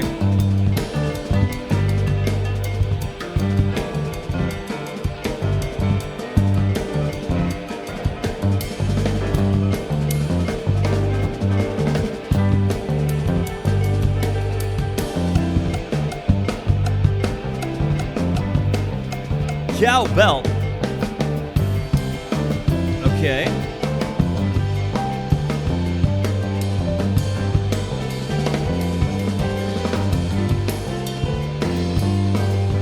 You think Piper was the fan favorite at any point? I don't know that I've ever heard that sentiment expressed.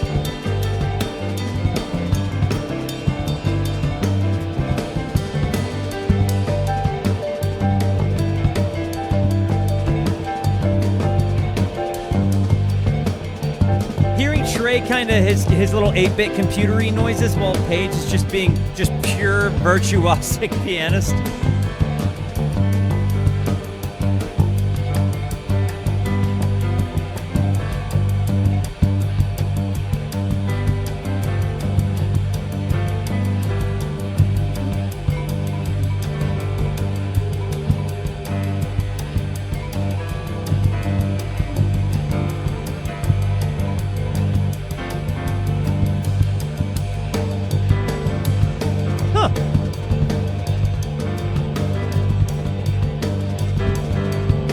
Guess that, honestly. It's kind of interesting to know.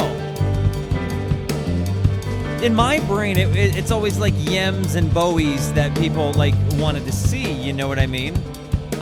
Or like Antelope, you know, Game Hengy stuff, or, you know, like there obviously everybody has different things, but Chalk Dust, you know.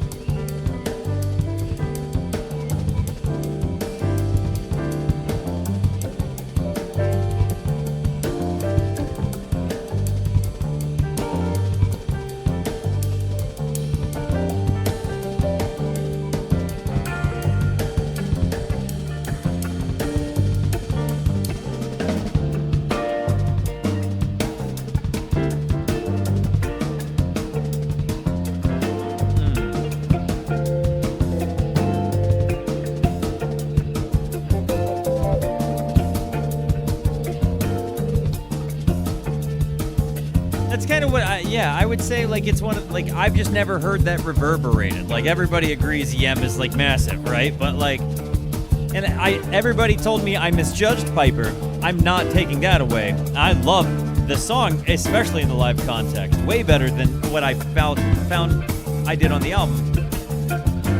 Because you don't get this when you listen to Piper in the studio album.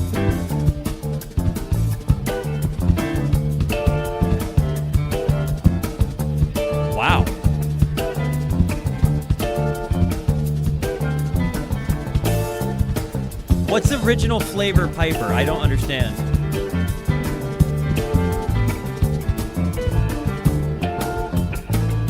Ooh. Sorry, that little intersection, it's a little bit further. I accidentally hit back 20 seconds, but when Fishman just kind of mixes up the drums and then hops right back in, I love those moments. And Trey just plays right off it.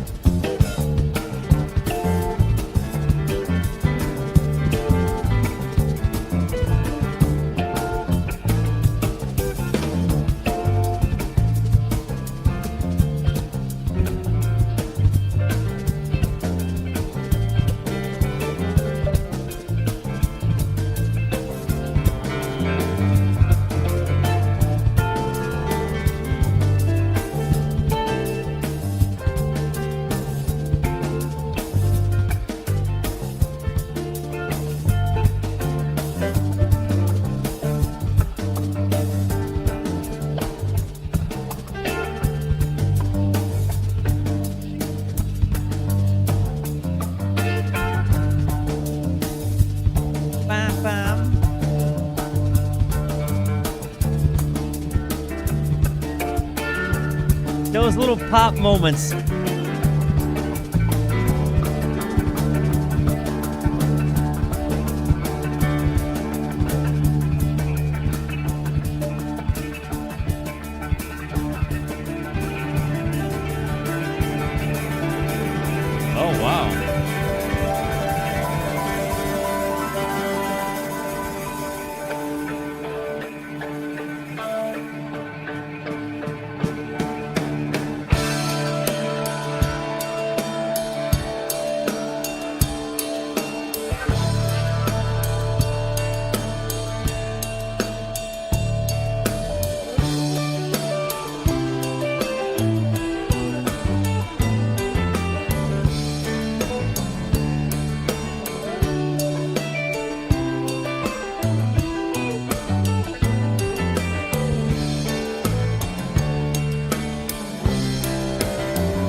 free, man.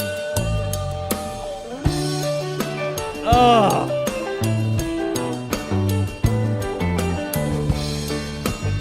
I don't know if it, I never know if it's tasty or any of the three guys up front. You got Fishman rocking, but each of them do like something unique between Paige, Trey, and Mike. They each have their own little versions of that walk, and it's so nice.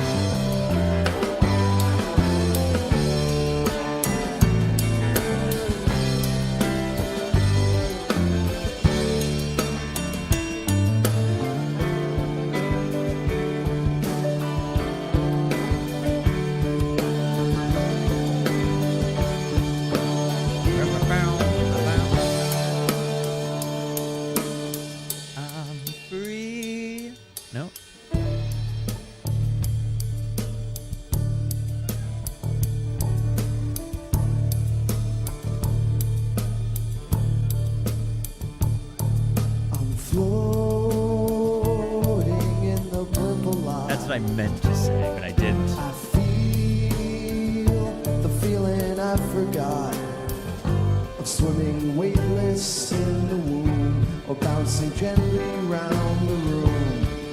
In a minute I'll be free, we'll be splashing in the sea.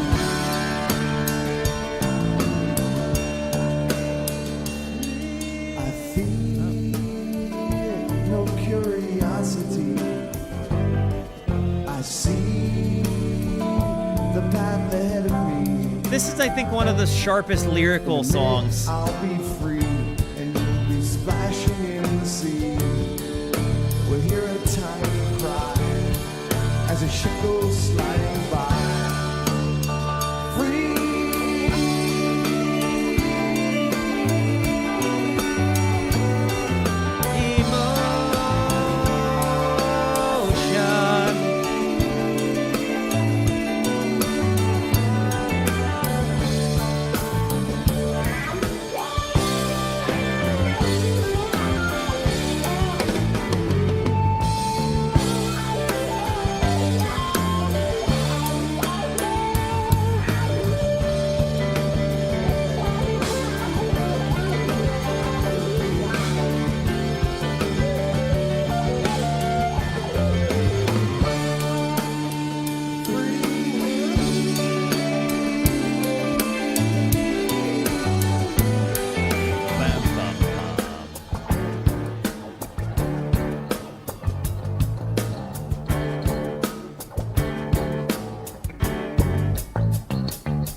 We're coming up on our last 2 hours of the, like, we have one more, like, 2-ish hour video to watch.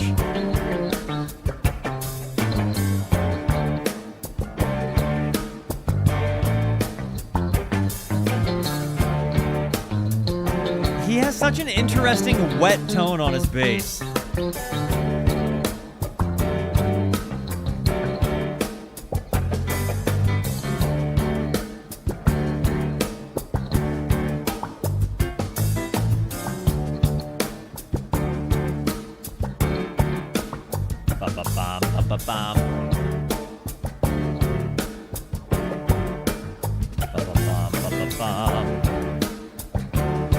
Sand. The Piper Jam, though, honestly. But there was a lot of ethereal jamming that happened throughout this, right? Like, where you just kind of floated, like, you know, Drowned, for example, a huge one. I mean, Prince Caspian was massive. Crosseyed and Painless, dude.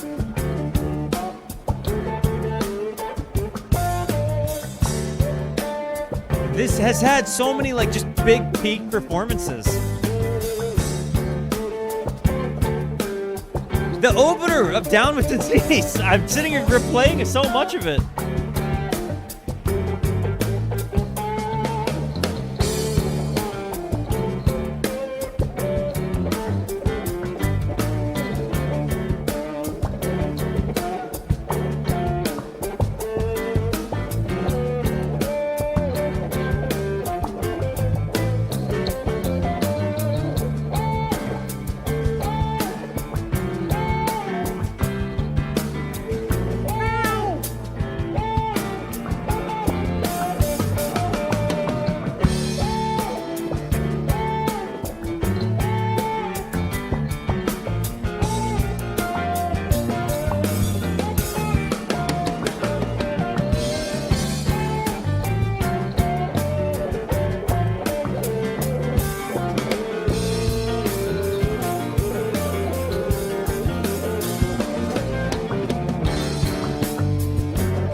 Either way, I don't mind, sweetie.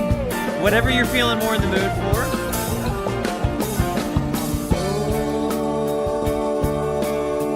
Maybe just pizza here.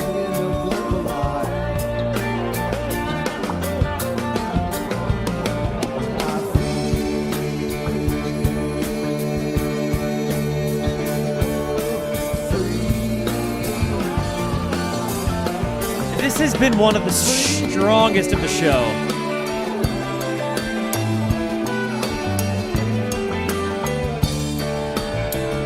The walks, all of it.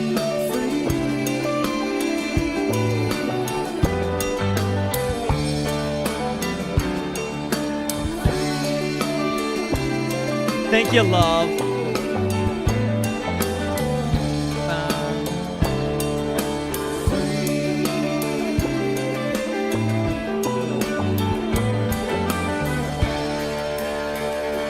Only 22 seconds left on this.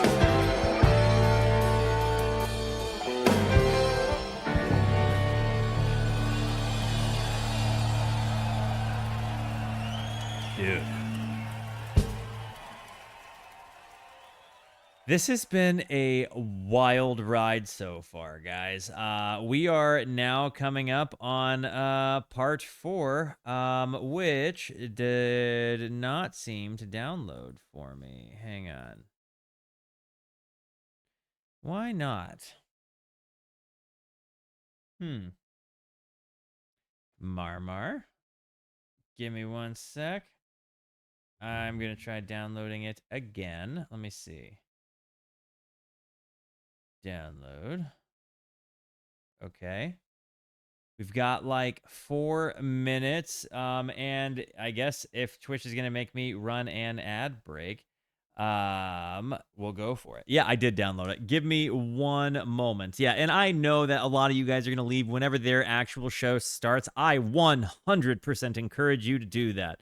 Marmar, I'm downloading it now. I'll be right back.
All right, guys, I am trying to figure out what is going on here, because it's not wanting to open up part 4 on any of the files I have.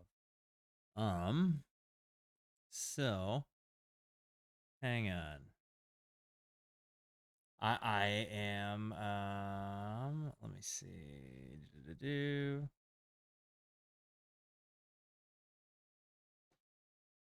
Let me see. I think I need VLC media player. Let me see. I think that's what I need to do MKV, right? Let me see. Give me one sec.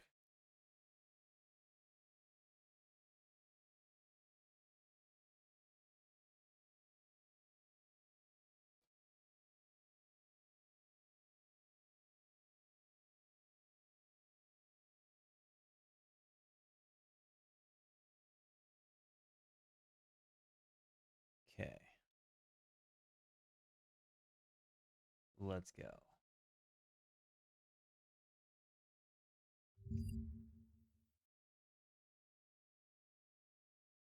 Insufficient permissions? What does that mean?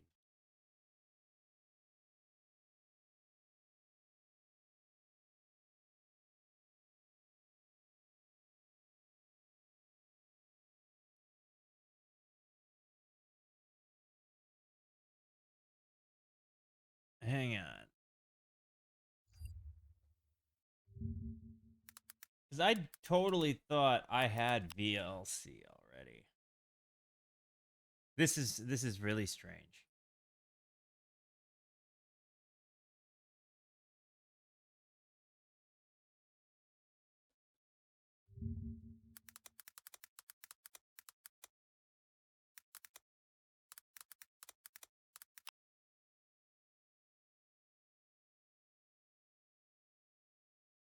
VLC media player.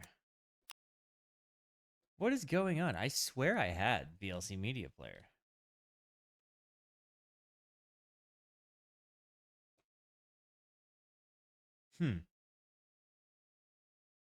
Well, this is dumb. Because, yeah, I totally... That's how I was playing these things before. Find somewhere. Okay. Hang on.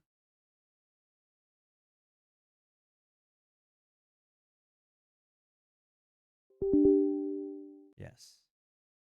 Okay. Oh, there we go. VLC. Yes. Next. Next. Install. Bingo, bango. Hang on. I'm already here. I think we're there. Okay. Finish. Continue. And then I'm going here in the VLC media player.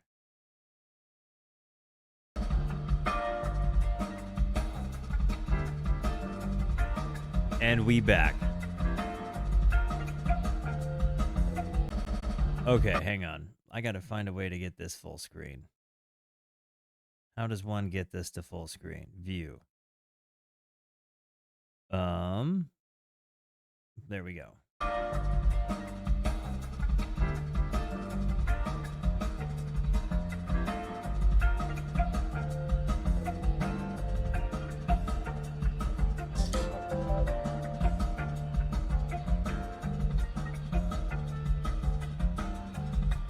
Well, yeah, now thank you for saying that, because I didn't know that.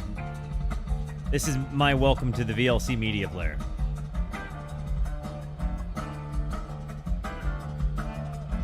And as Marmar has alerted, the fans are the reason we have footage from here on out.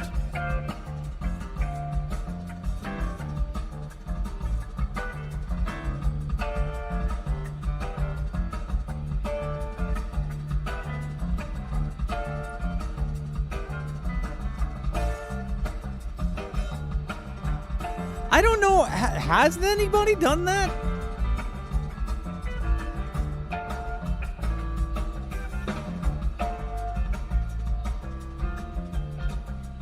Well, hang on.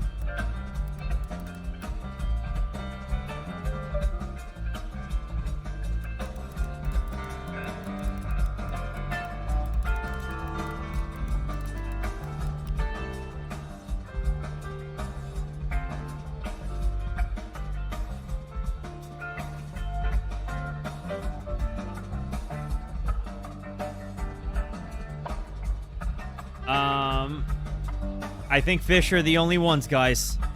According to the internet, Phish are the only ones. In history, period.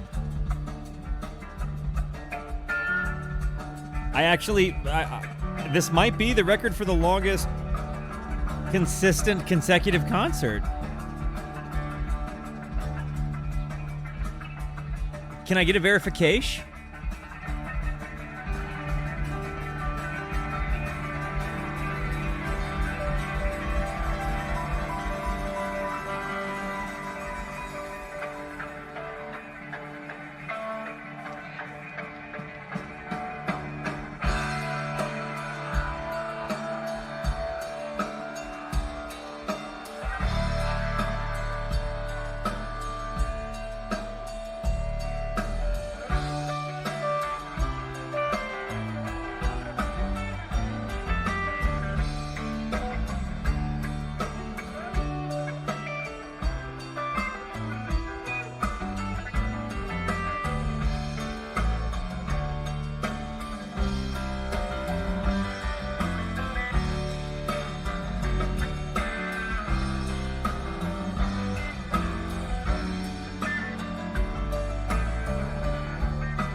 Okay. Yeah, Crimson wins.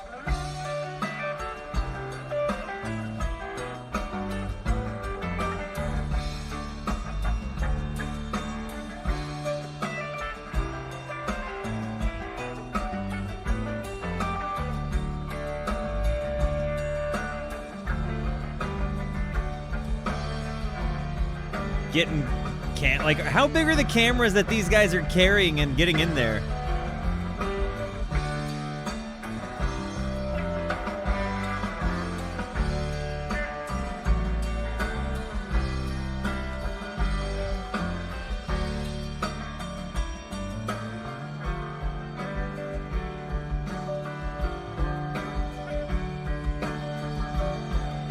Dude, I'm kind of with you there, Crimson. Coke farts.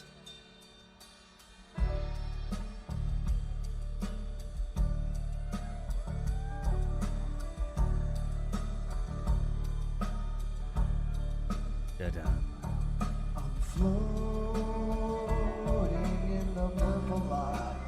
The whole song might have. Did it start over?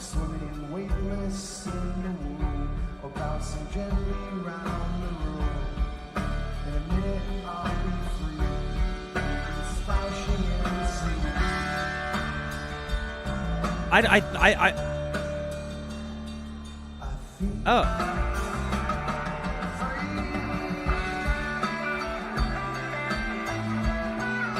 You're saying it wasn't just a 50-minute free?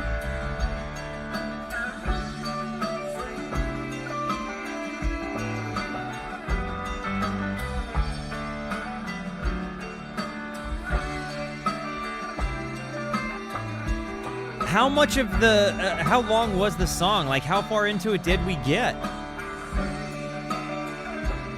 We're here. This doesn't matter. What do we, this is semantics.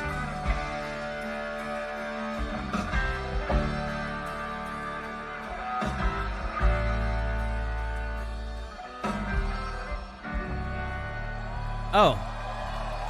Bingo bango. Yeah, here we are. Okay.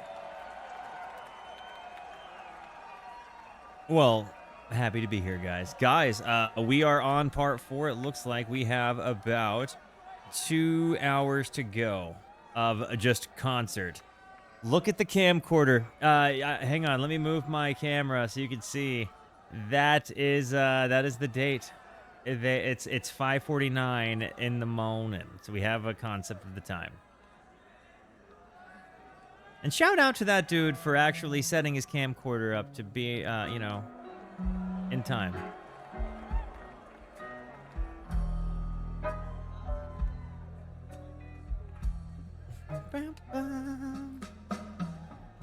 Throughout the night, when there's no direct light. Who out here in chat got olfactory hues about? Keeps the stars out of sight. I can smell the colors outside on my lawn. Moist green organic that my feet tread upon. And the black oleander surrounded by blue.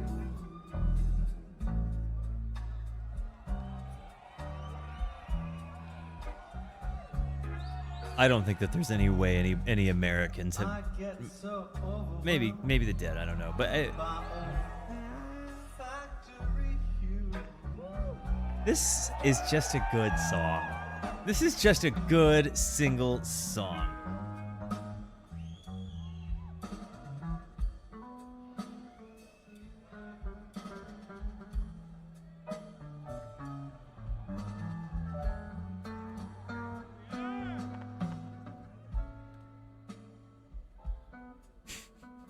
It's actually awesome that they did free breakfast, though.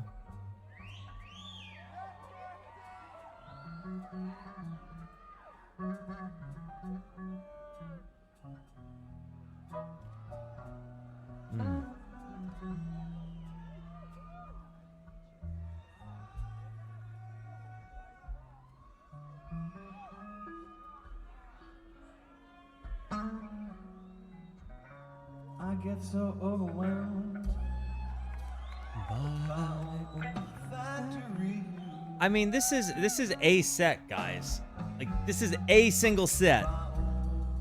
Olfactory hue. The respect level, like the things you don't know. By olfactory hue. Every single person that made it through the whole show, we salute you. Like, we really salute.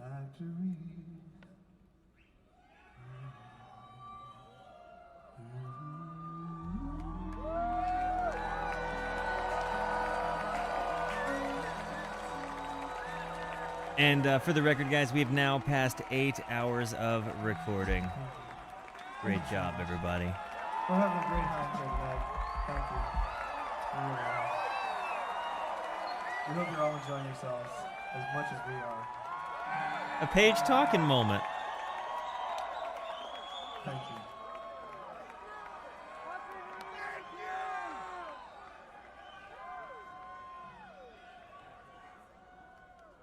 Okay. Well, thank you. Well, thank you. I appreciate the compliment.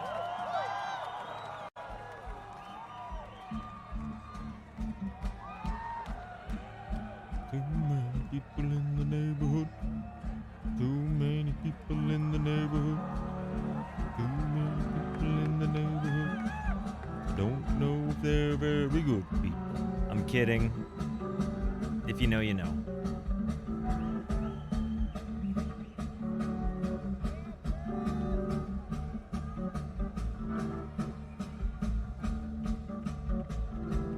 Thank you very much. Thank you very much. Dude, thank you guys.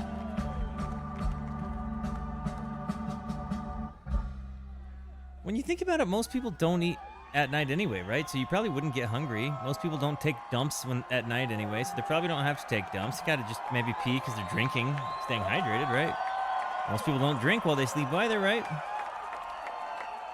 Is this a vacuum moment?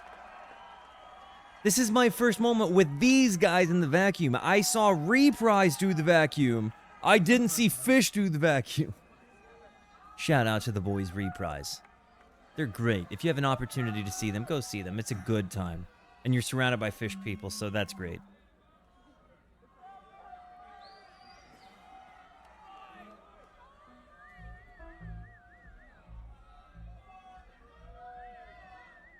Huh? Huh? I'm sorry, are we at a concert? I'm really excited to see this. And I was so amazed when you realize that in this context, that as they go through this, the entire vacuum cleaner, you don't hear running. You only hear what he does with his mouth. And that blew my brain when I saw it live. And it occurred to me that, like, oh my gosh, that is nuts. I'd have to go back and look.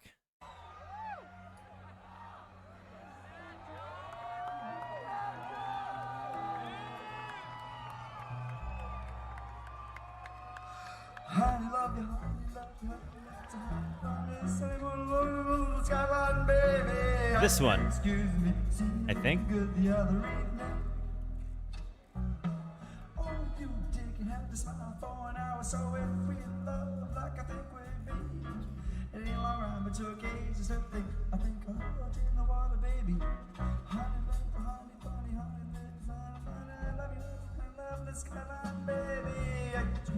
Trey on drums. Oh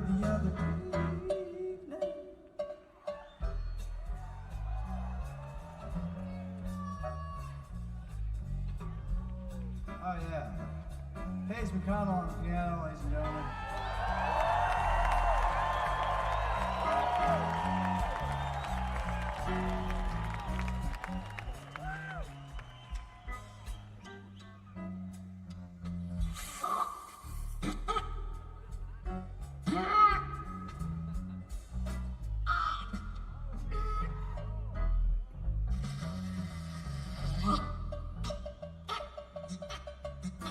Yeah, I got you.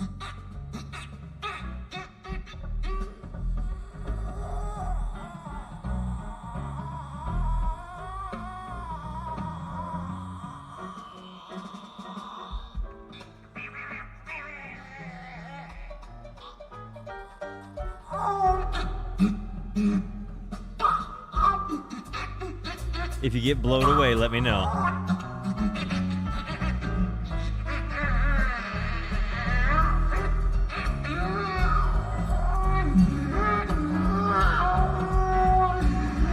Dude, this is so cool.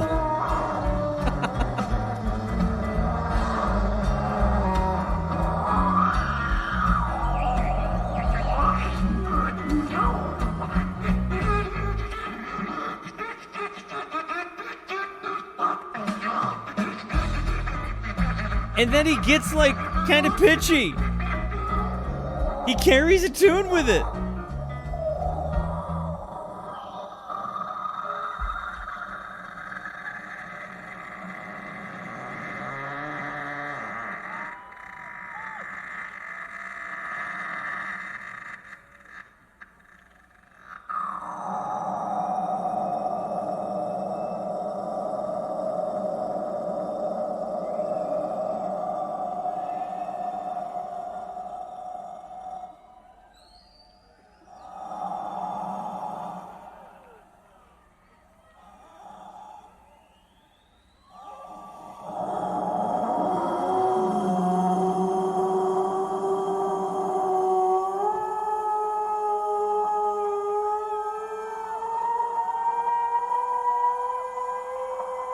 This is pretty gnarly, dude.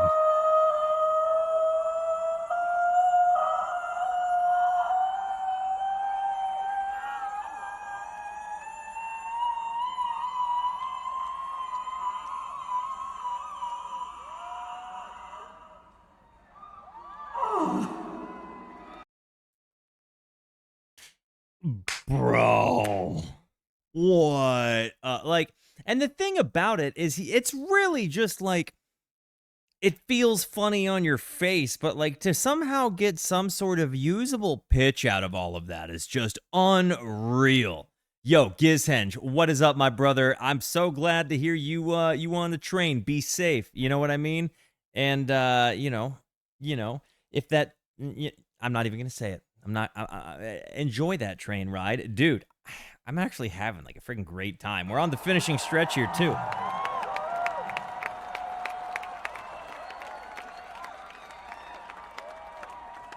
It's almost 6 in the morning.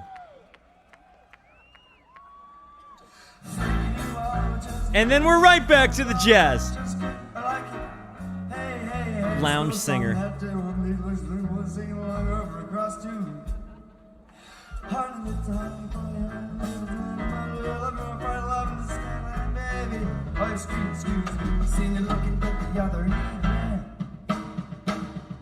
you very much, ladies and gentlemen. That was for your wee hours entertainment. You know, the part of the night where we all just kind of relax. We all hang out. And they're really riding lightning, dude. Like, they're tired, but they're still making magic, upbeat, energetic, like pushing it. I'm so impressed.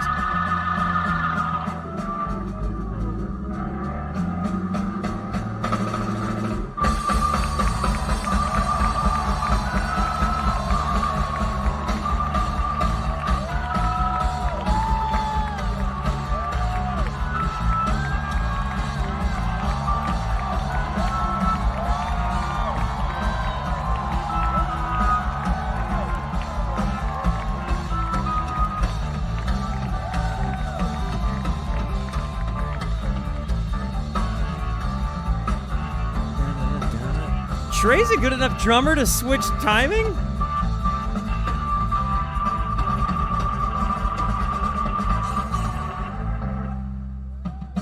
I'm kind of impressed.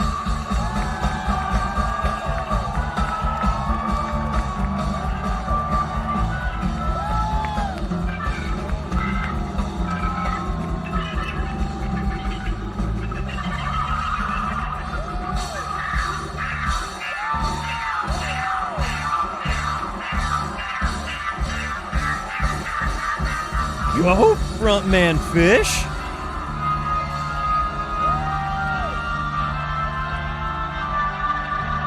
Frontman Phish rips, dude.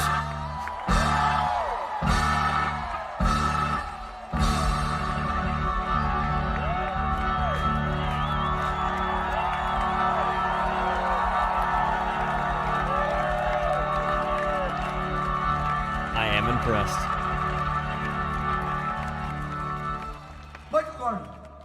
Anastasia. We are Phish 2000! Phish 2000!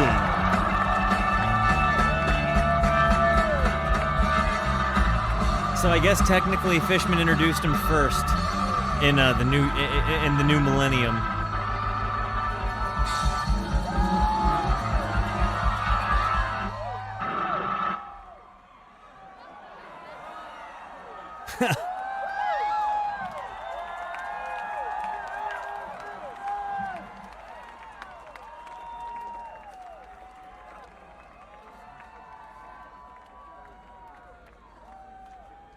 I'm very impressed that the audio is syncing with this so well, by the way. Like, that you got some dude's camcorder.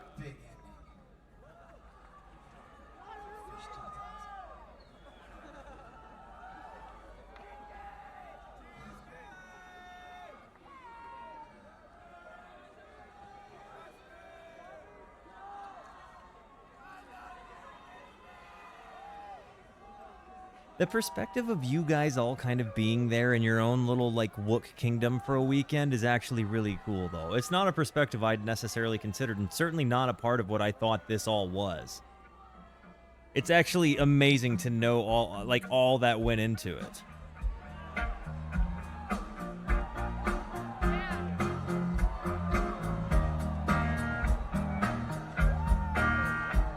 When the camcorder guy wants to dance.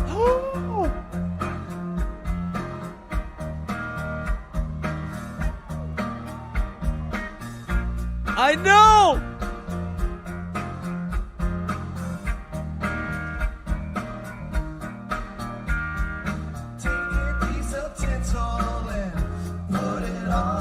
tree. Cut a slice of melon and pretend that you still love me. Ah, I'm happy. Carve out a pumpkin and rely on your destiny. Get in your car and cruise the land of the brave and free. Don't forget to understand exactly what you put on the tree. Had a little rub there. Believe the florist when he tells you that the roses are free.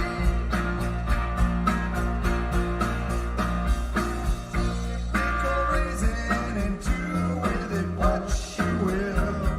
I like that they're just clearly fans. You know what I mean? Push it into third if you know you're gonna climb that hill. Eat plenty of lasagna till you know that you've had your fill. I've been playing the crap out of this on guitar. Resist all the urges that make you wanna go out and kill. Don't forget to understand exactly what you put on the tree. Don't believe They play it in a different key. tells you that the roses are free.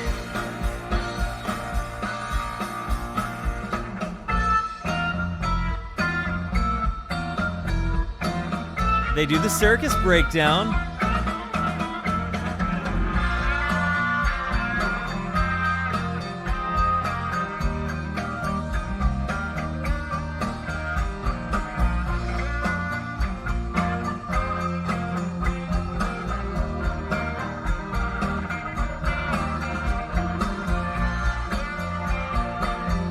This solo is so, like, this lead is so uplifting, man.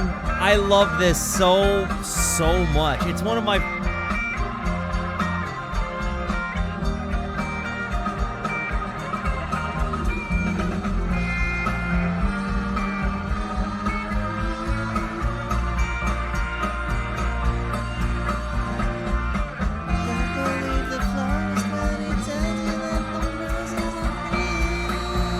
Yeah, they played a few steps up, huh?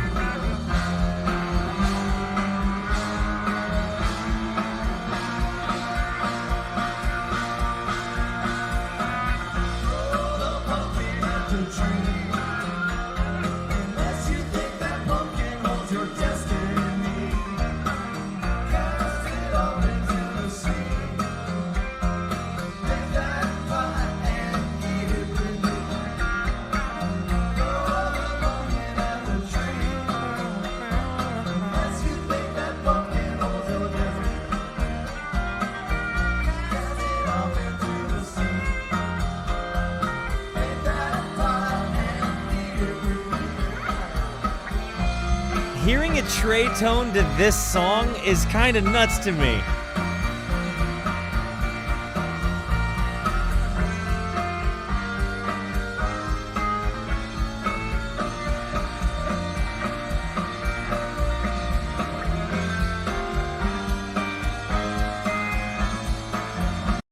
I gotta pause it. I gotta talk. You know, interestingly enough, part of me is wondering is if it's like almost just worth it to edit this one, or if I just upload this whole YouTube video, like, you know, honesty, integrity, and all.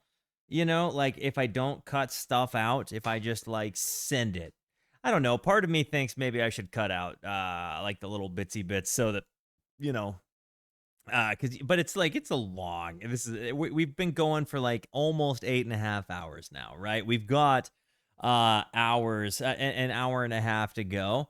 Part of me is like, do I just kind of do a full send it? But I still have to remind myself, like we still have to be like, you know, like commenting between songs.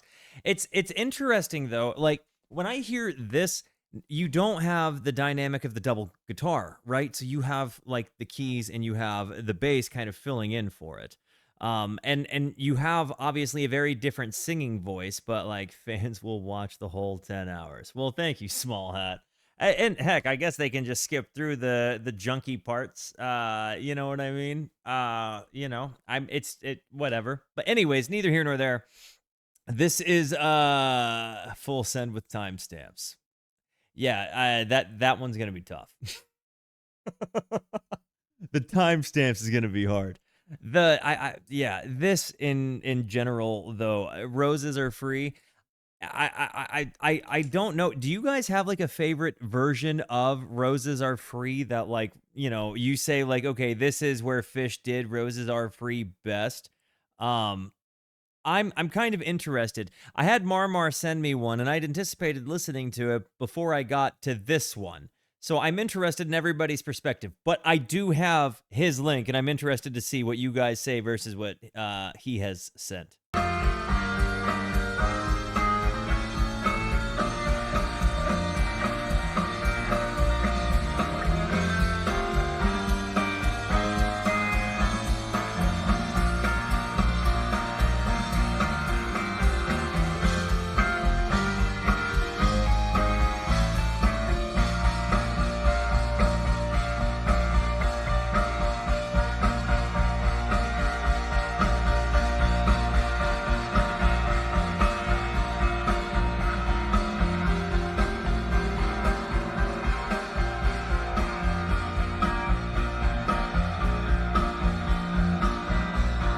I like that they jam it.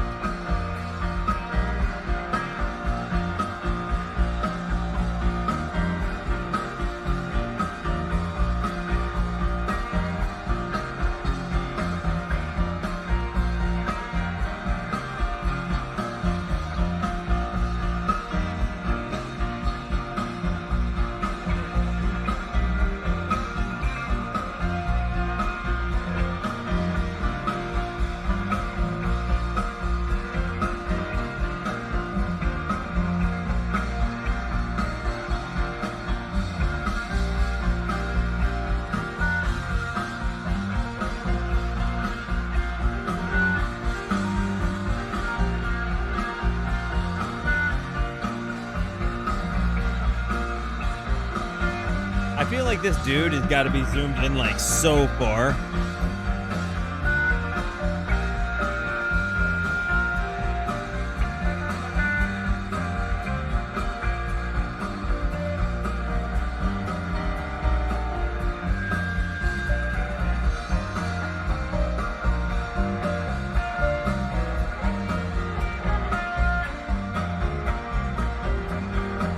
It does add like a kind of nice layer of like real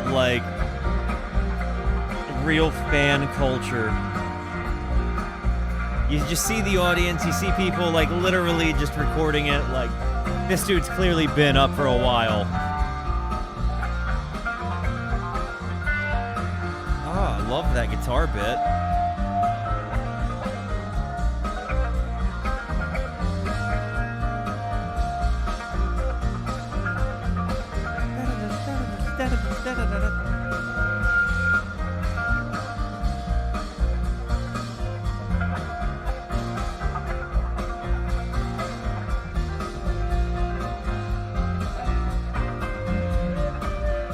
Kind of funking it up here.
Yeah, no, that's, I mean, dedication, man. He's like, I'll capture clear sound back here, it's fine. Just let her do her thing.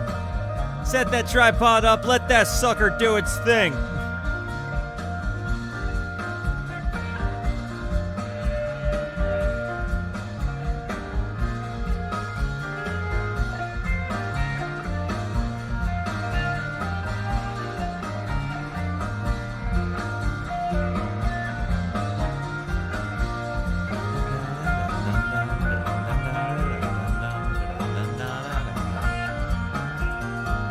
Though, again, these kind of ethereal, like, bouncy jams get so exciting because it really does kind of build off of just like a structure that they each change little bits of as they go through it. So you have like these moments where you have like, again, them changing things, but they're playing with time so much. They're playing with like different modes and scales, like the way that they trade, the way that they communicate, the way that this whole thing is kind of ebbed and flowed and breathed. It's really, and again, we're talking like this is like 6 a.m. to these people, like 6:15. Last big jam of the night, huh?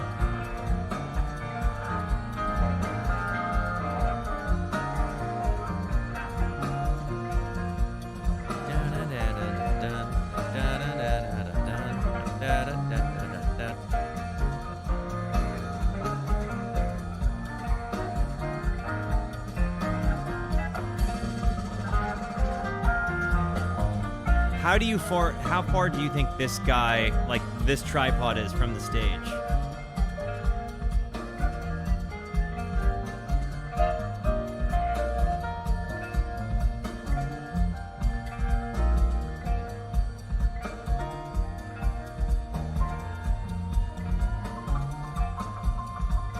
You hear the funk siren come in?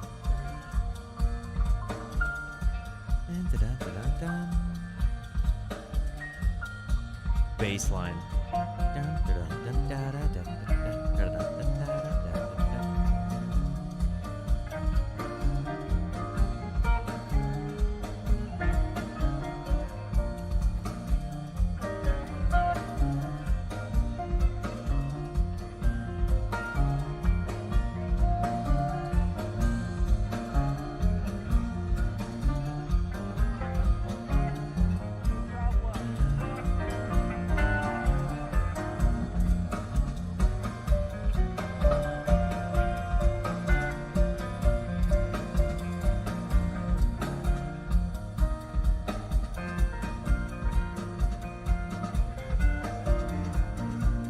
Their inner work, like when they do these soft jams like this, I really feel like there's a delicacy to this in this time period. Like we've heard some really gnarly jams, but it felt like this was they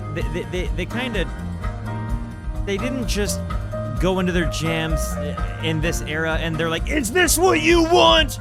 It felt like this was a whole lot more like, hey guys, listen to this, just be easy for a while. Hey, you can close your eyes. Like, let's float for just a chunk of time. Let's hypnotically float. It feels like, again, there is still a little bit of element of mustard. Like, you get a little bit of turbulence on your flying carpet sometimes, but it really does just have this beautiful floaty jam to it. And it's really, I think, kind of been the staple sound of this whole thing, the ethereal nature behind the jam. Maybe that is the quintessential sound of what really defines that 99-2000 era, right? Like where they really start bringing that element into it. And I feel like that's written all over that Chalk Dust that like drew me so much, the Camden one. There's just that nice, wonderful kind of full, like floating experience to it, It's really, really lovely.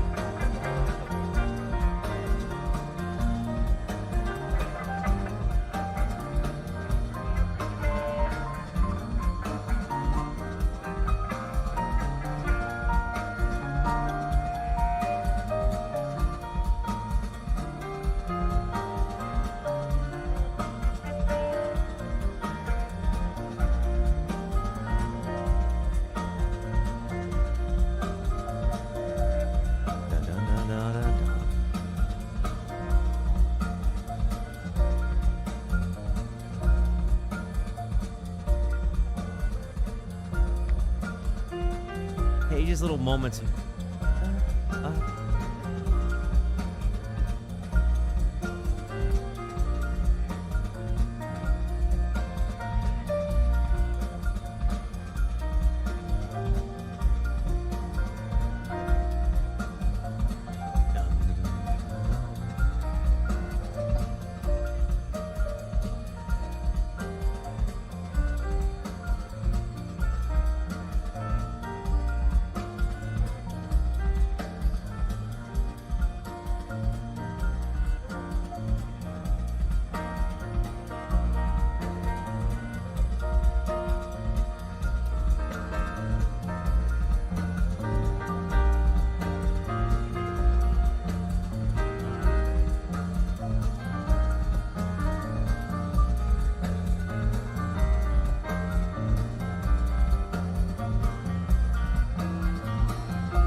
shout out to Page for good moments of music.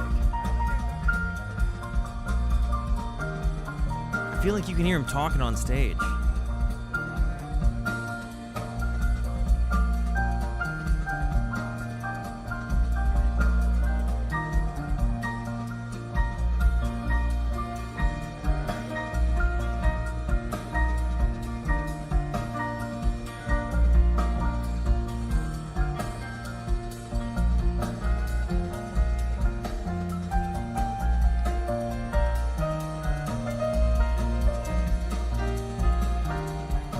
Swing behind Fishman's drums right now.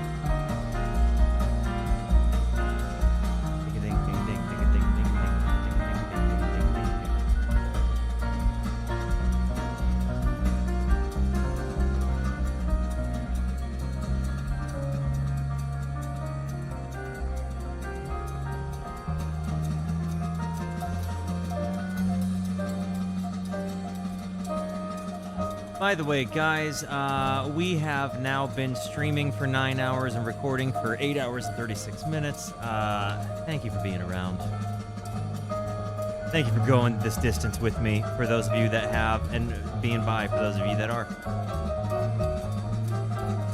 Gets a little mustardy here.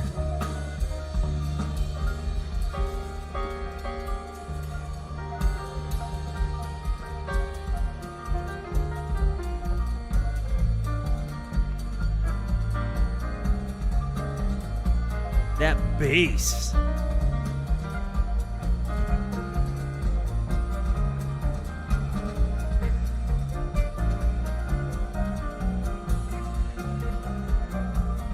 Your Trey's little ping pops.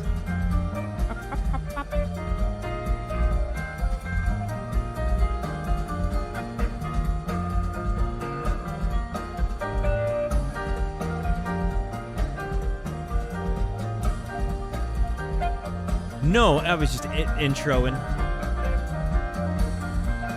Getting stuff set.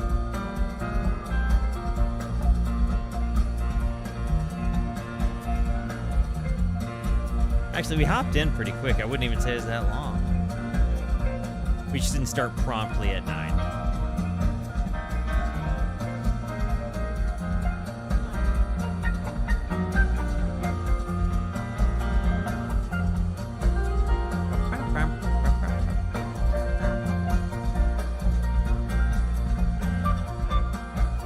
Like, how is he getting that noise on his guitar at the moment? If he's not using like a Mootron.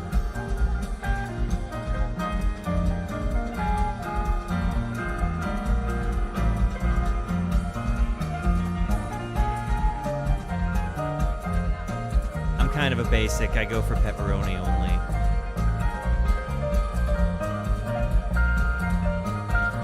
Or margarita pizza sometimes.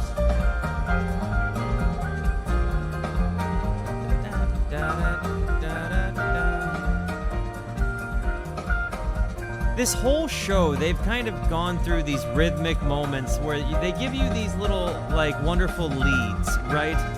Like, they give you these really nice little, like, and each of the band members does it, except for maybe, well, I mean, yeah, even Fishman, right? Like, where you get these little tasty nuggets of, like, ba ba ba ba ba ba, and they'll repeat this. They'll, like, dance around that little thing. They might add a few things, they might take a few things away, but they'll continue to return to that until they just don't anymore. And then when you think that repetition is going to hit you in the face again, you get hit with this other little part that you're like, oh wait, oh, that's different and better. It's really cool to see how that kind of evolves. And when you see, like, any of them do that, like whether it's a little, you know, drum run, you know, some kind of like thing that's happening on the keys, like, you know, Trey's little pops, like pop pop, whatever the case might be, they just have this thing where it's like your brain gets used to hearing something, really enjoys it, and then they switch it, and it's like because they switched it, you were something that you were listening to pretty closely. You know, what ends up happening is, like, you end up listening really intently, and the next thing that ends up coming up, it completely changes the whole thing. And yeah, this is still Roses Are Free, which is nuts.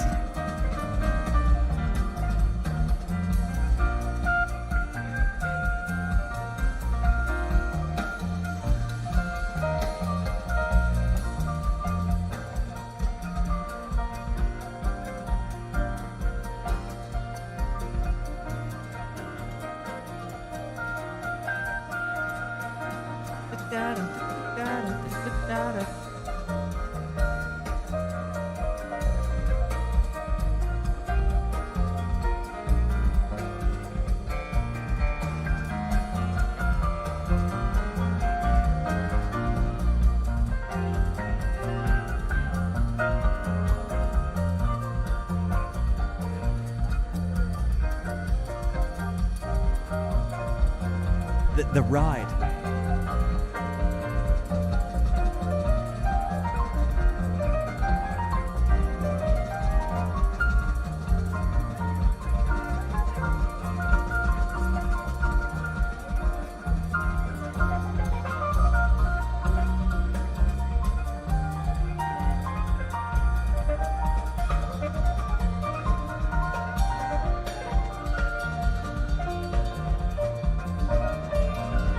Oh yeah, no, my pie is definitely like a basic pepperoni. If I get crazy, like, again, a margarita's cool. If I get crazy, I'm like pepperoni feta is dope sometimes.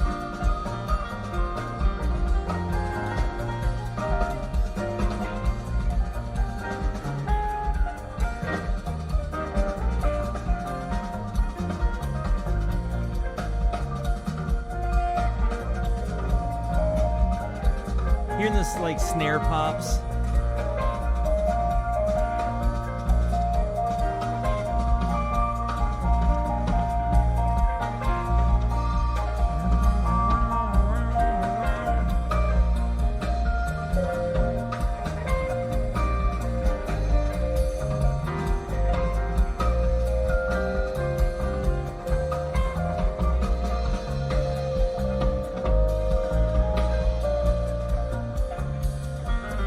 Different side of the crowd now. I'm seeing some bucket hats in the crowd. Checks out.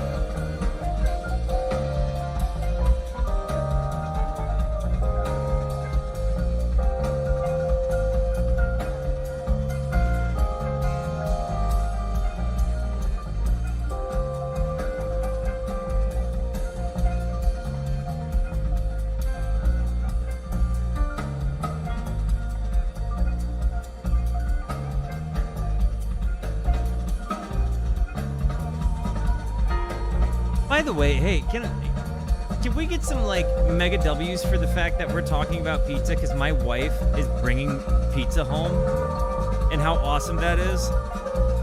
W wives, like, W my wife.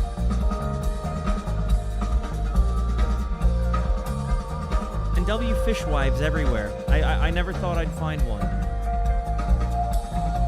It's pretty cool.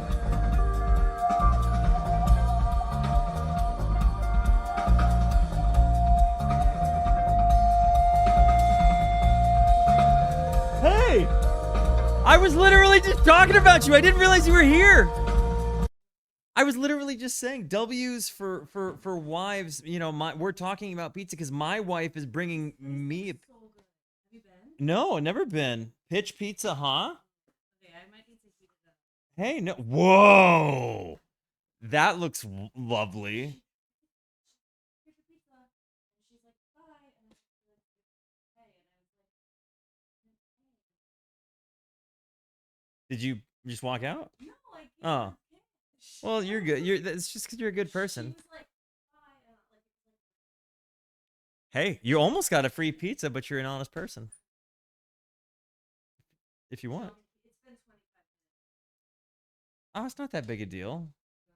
Sure. W's for wives that bring home pizza. And my wife. Thank you, love. I can't hear you now. I love you. Oh, man. Oh, it's really good.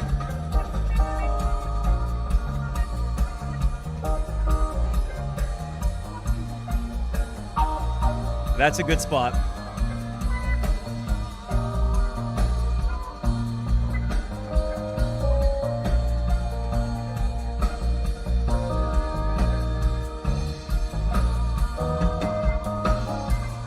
Getting funky on it.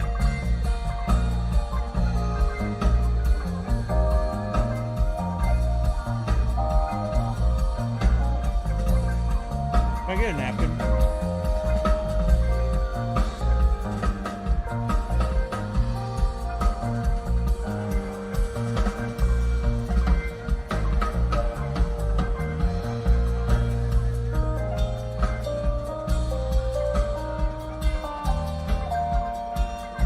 You hear the synthy accents? I'm guessing it's Trey making.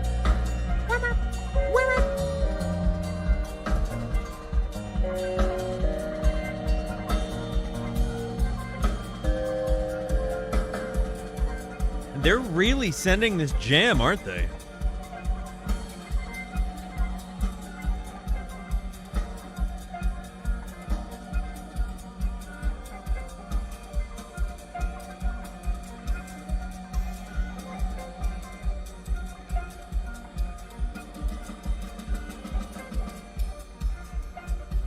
So I guess we're going to be bringing it back to Roses Are Free, right? Because that's what we're still in.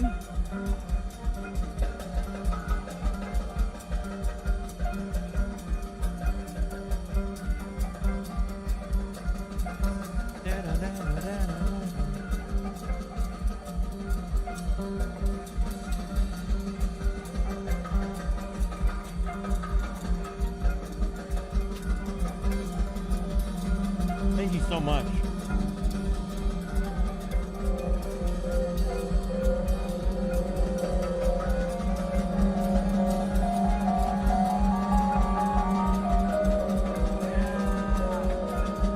You're to stream?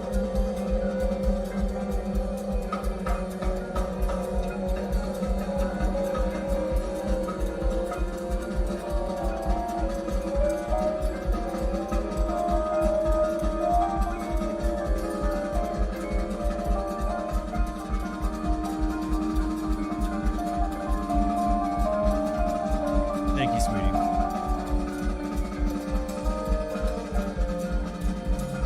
You're the...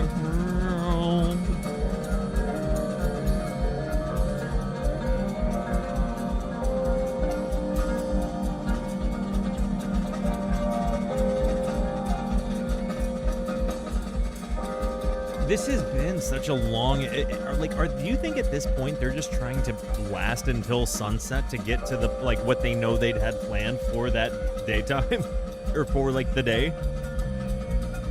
And at which point is the sun coming up?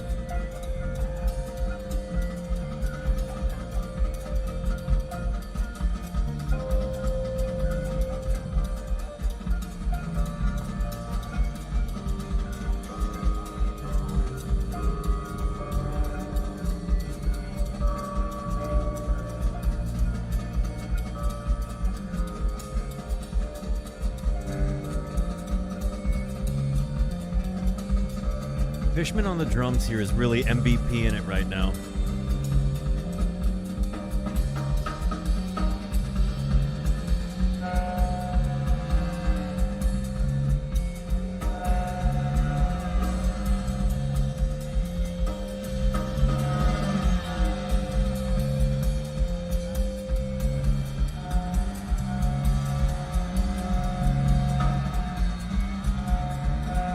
I love just the jazzy droning.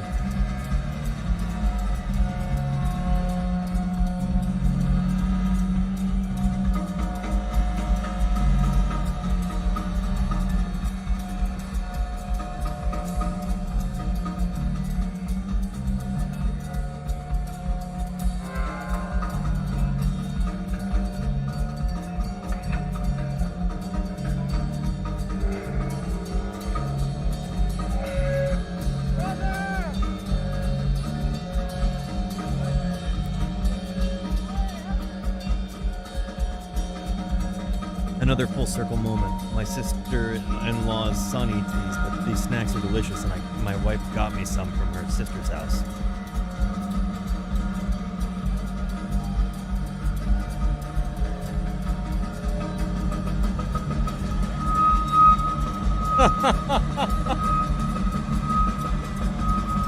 She yelled from the other room, 69.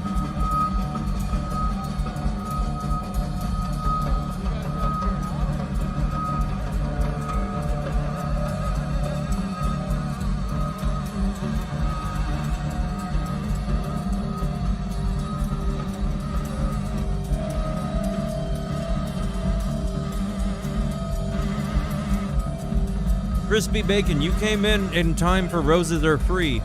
This is the jam of Roses Are Free.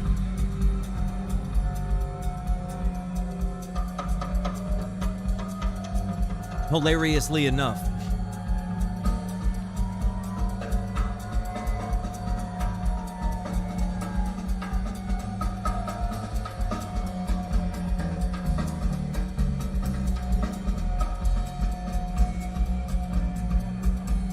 You hear that bass line just running?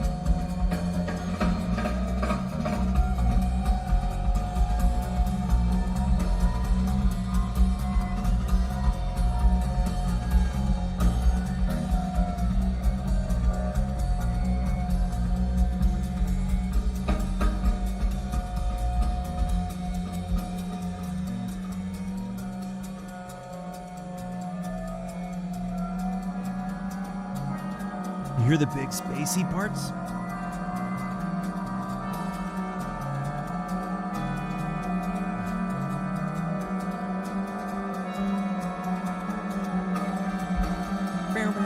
The bass is building. We're getting mustardy tension here.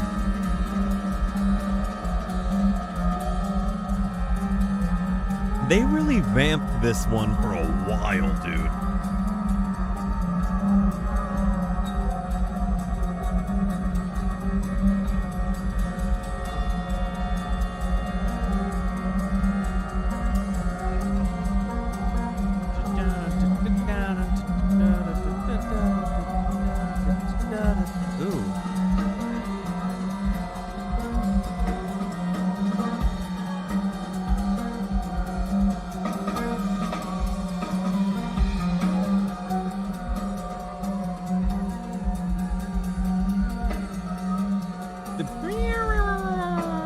I'm definitely hearing the cat.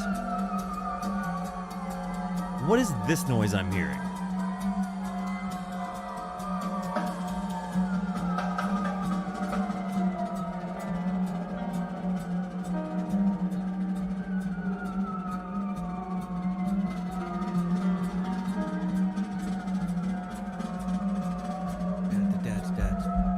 That snare run kind of building up, and then you get the bass drum.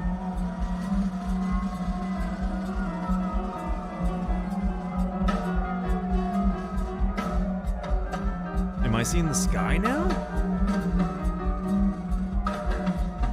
Am I starting to see clouds in the morning?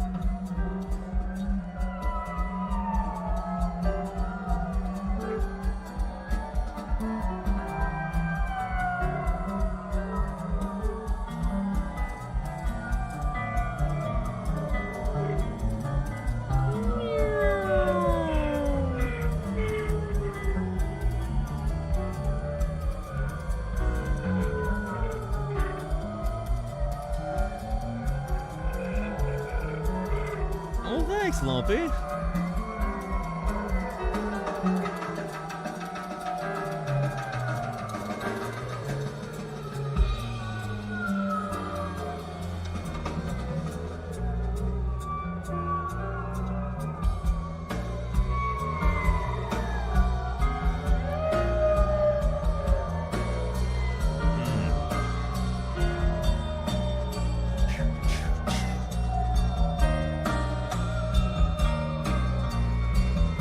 Kind of crazy to think that we're still in Roses Are Free. First of all, like they've been playing so long, you know, like we're talking at this point they have been playing for roughly we've just watched 7 hours. They've been playing for 7 hours at this point here. Unreal.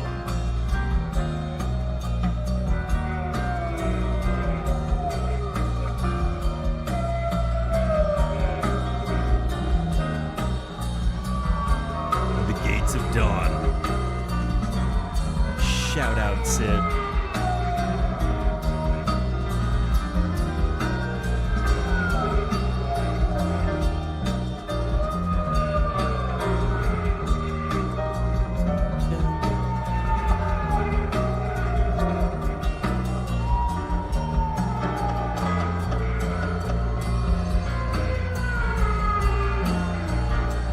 These like dive sounds.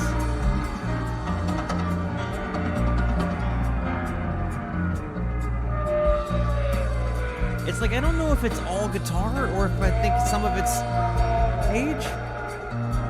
No, I'm hearing the piano. I'm hearing the grand. So those are Trey just being kind of making Trey noises, making big squealies.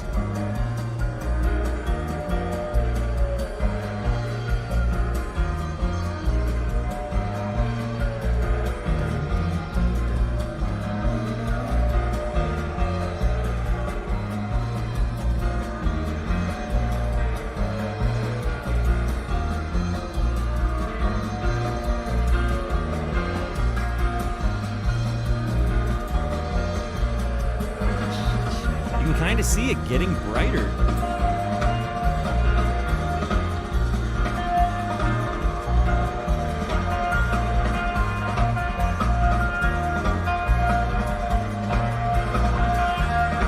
The snare running here.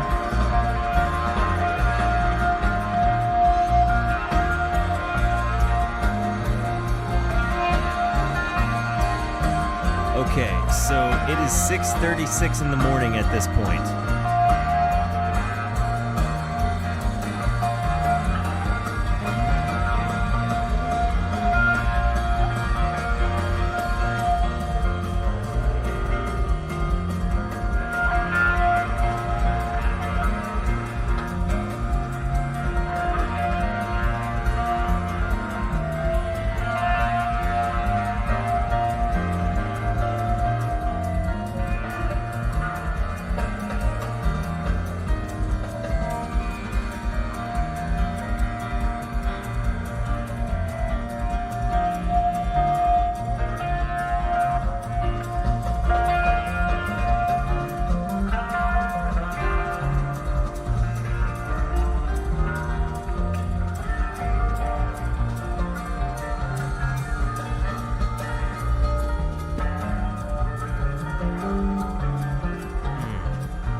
Dude, that was the end of Roses Are Free. That was actually nuts. So 6:37. They've got. I can't imagine how many more songs are there, babe? I think that there's a couple, but like, are you gonna join us for the tail? Okay, cool. Thank you for the yogis. Ooh, da-da-da-da. Da-da-da-da. You're gonna like this one. I almost feel like I should wait.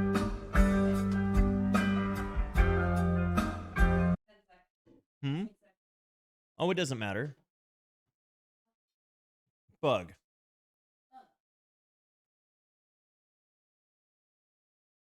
I just one mouthed my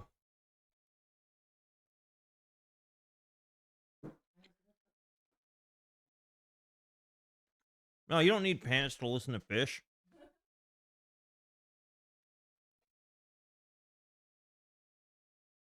Your least favorite, huh? I love this song.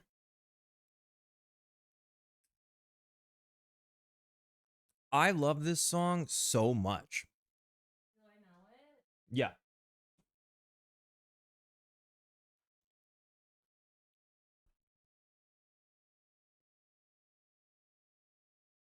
Okay. Wanted to make sure that you were up and running. Here we go. Thanks.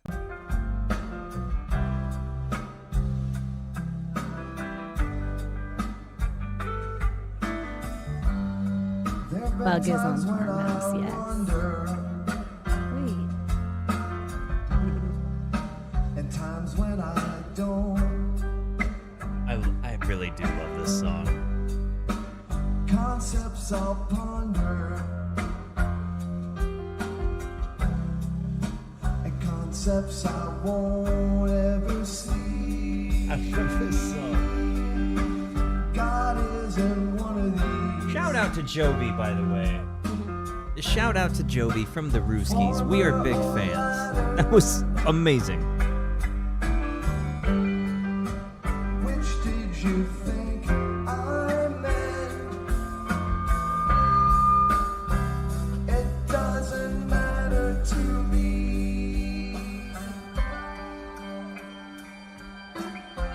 You know, I think one of the big reasons I like this song is its ambiguity, and that you can take it from a few different perspectives, and that like I really appreciate that. Like, I've commented on it, like when I did the album, so I'm not gonna like re-wax poetic, but I will say that this is one of those ones that hits me. It was one of those ones that I wanted to just learn like a simple acoustic version of, just to kind of have in the back pocket. And you know, it was just one of those songs that I just wanted to have down, like, you know, in my own way. And I don't know. I think that there's something to be said about that. You know, I've always commented, like, when a song makes me want to get my guitar, it says something about the song. Yeah. This is one. Yeah, I used to play Bug a lot.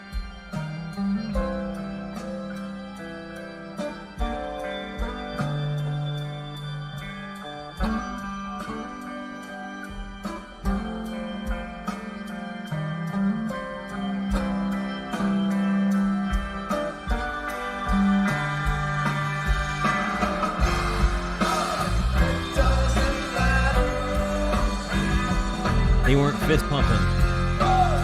Back to Look, the clock didn't break. Nope. We're still here.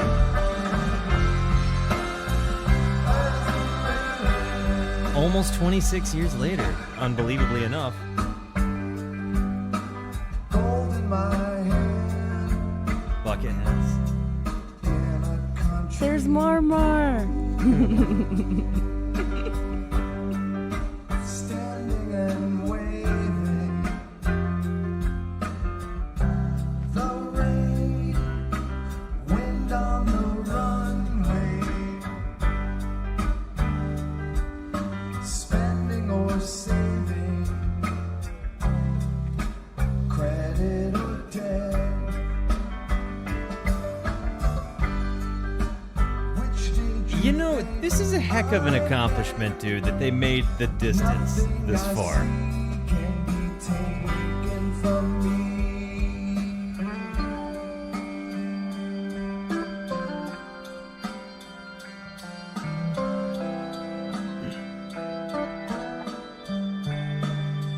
Go, Mike. Mike kind of taking the softy moment here.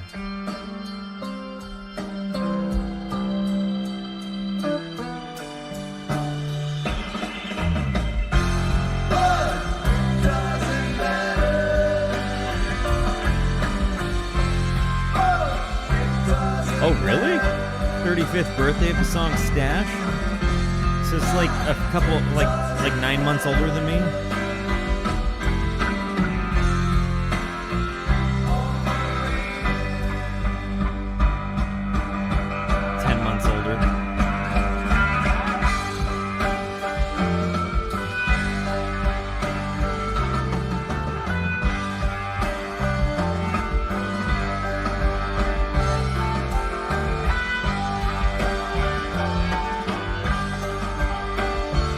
You can kind of see the audience is lighting up too, like they're getting illuminated by the sky, like slowly but surely. Today is Stash's 35th birthday. Yeah.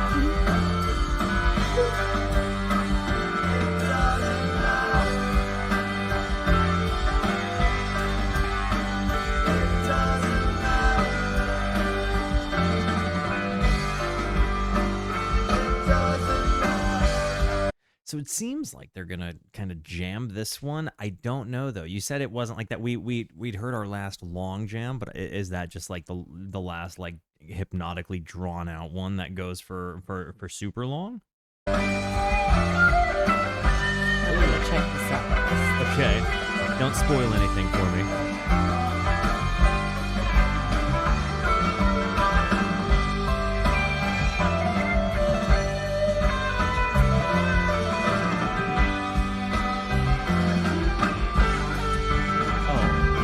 The book.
His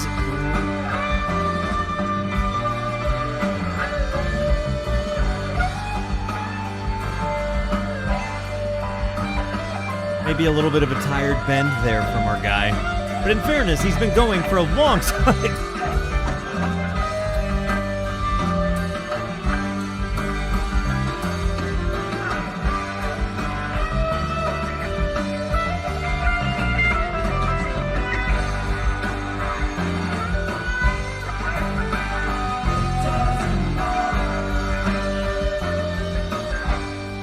This might have just been jazz.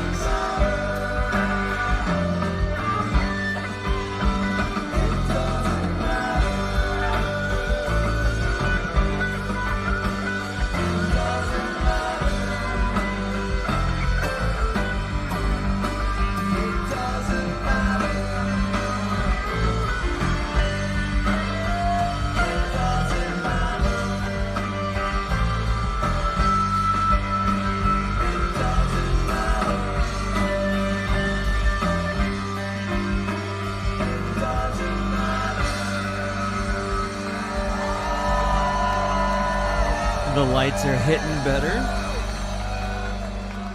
I believe a lot of people must have been pretty well delirious at that point.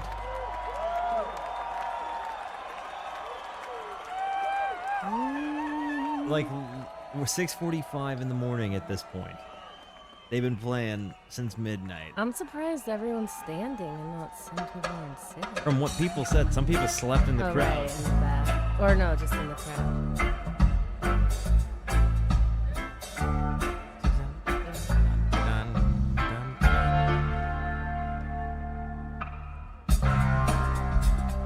It was a tease. Psych! I was like, this was not on the set list. I was like, just what? looked a second ago. But I was excited when I saw this. You love it. Okay, I'll take it. There were people in the back, half threw across the ground, passed out. Ooh, 2000. I was just about to ask if you knew what song it was. Man, they really psyched me out there. That was a big tease. When to pee about now and stepping over people.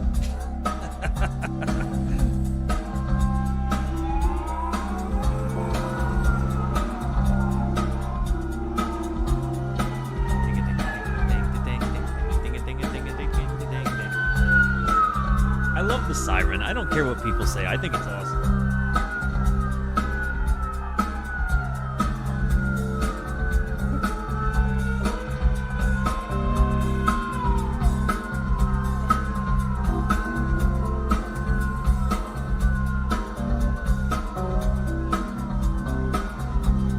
There's just something about that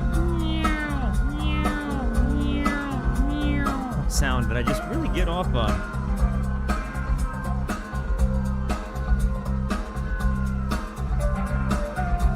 Do you think that the guys at this point are getting relieved to see the sun?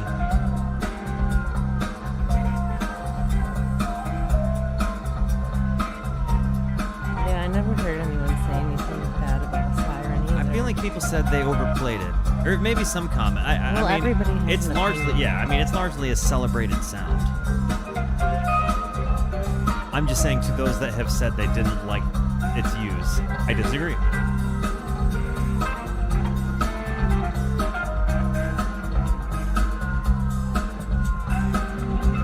The sky is beginning to shine.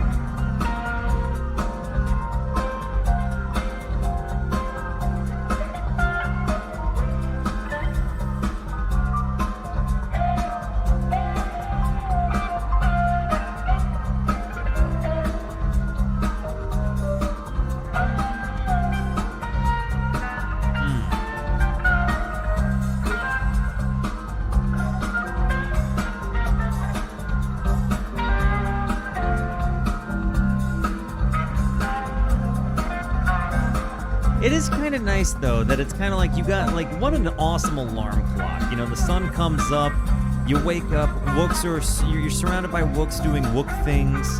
Like, the sun's coming up, it smells of essential oils, and white sage, and you know, ice cold fatties are just everywhere. The sun is up. And Phish is the alarm clock, and it's a new millennium. It is nice though to have a tent and hear music like to wake up to. That's happened to me with Mo before. Just woke up to them playing into the sunrise. That's awesome. It's actually really good. But I was in my tent sleeping, not like on the grass on the stage. Right.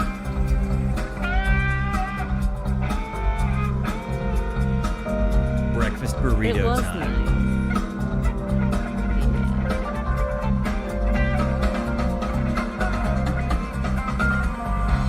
Yeah, that's the whole thing. It's kind of like its own version of War is Over. People stopped freaking out about something that was really dumb. I almost kind of like the statement song that 2001 makes at like the sunrise in the first sunrise of the year 2000. You know what I mean?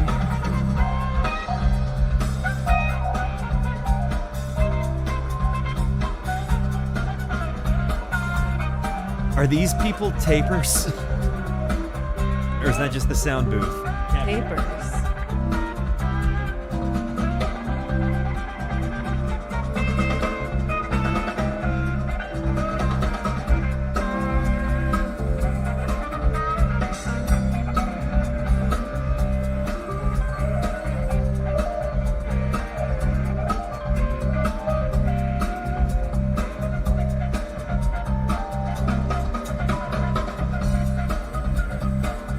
Say, Fishman's little snare runs make this so fun.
Doofenshmirtz, thank you for the 100 tig old biddies, friend.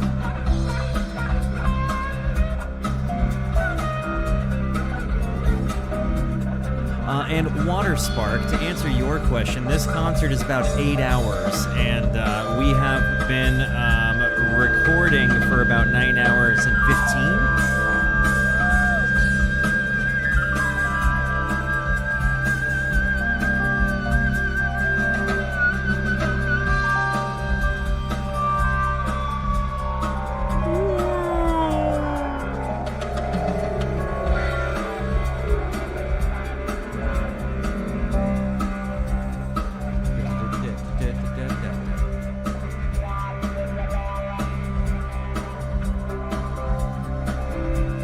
They just got they're what, emulating the sunrise here? Oh, just layering the lights out.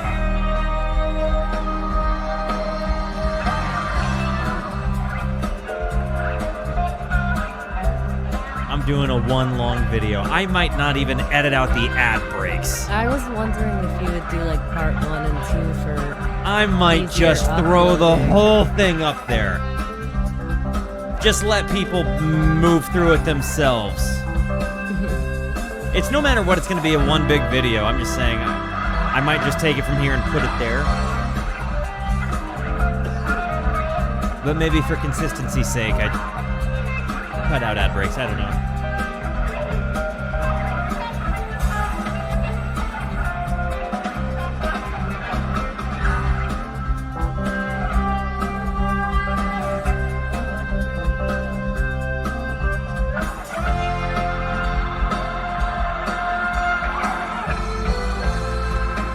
Do you hear that?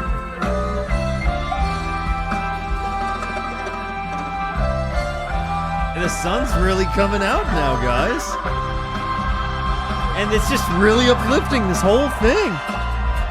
Listen to that crowd pop.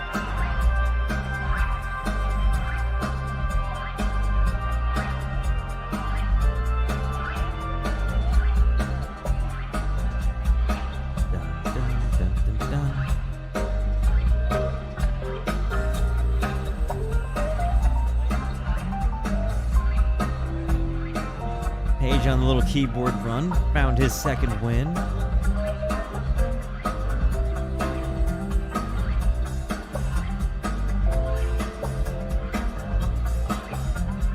How crowded is it in this array of people?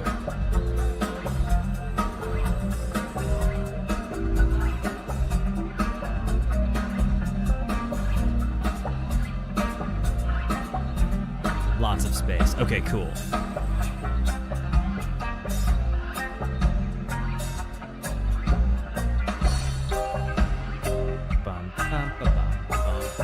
Ooh, nice little reggae vibe.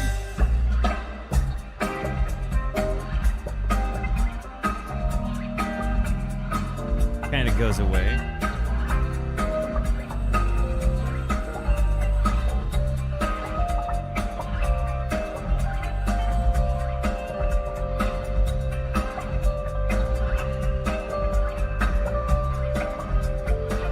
Seeing the full structure of the stage really gives you some perspective of what this whole thing was like.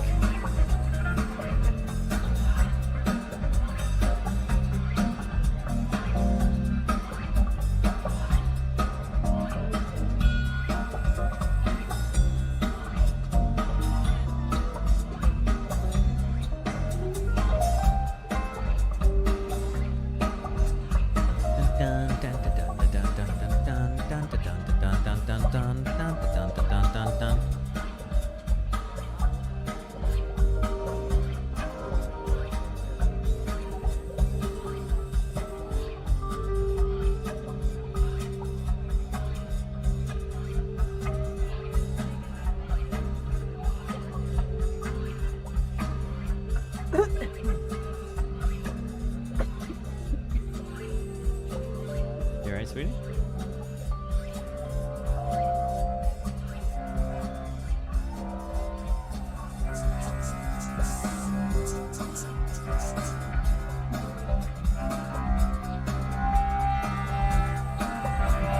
starting to pick up again. We're starting to kind of build into that.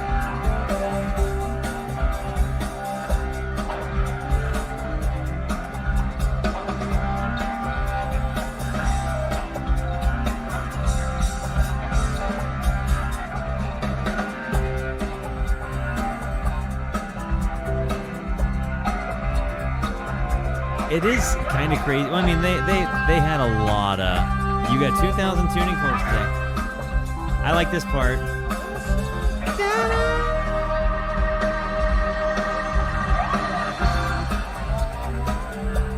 It has certainly been a good day for people's tuning forks.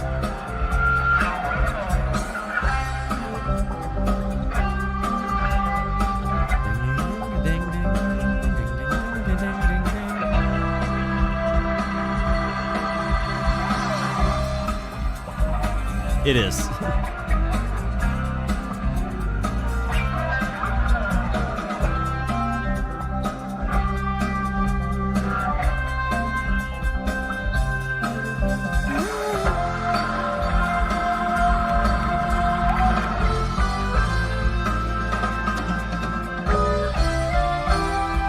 It definitely gives you winning video game vibes, you know what I mean?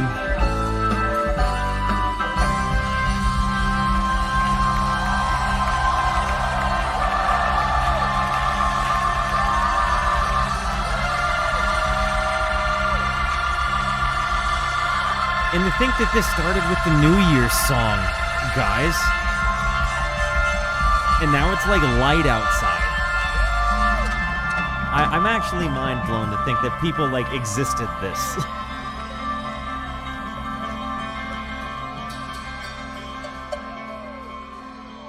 Hey, babe. Yeah. What's up? Oh, those are some pretty pink clouds. I'm assuming that's the view from here at this moment in this video. I'm guessing you're right. Man, that's a nice pink sky. Pink popping clouds. Oh, the sky.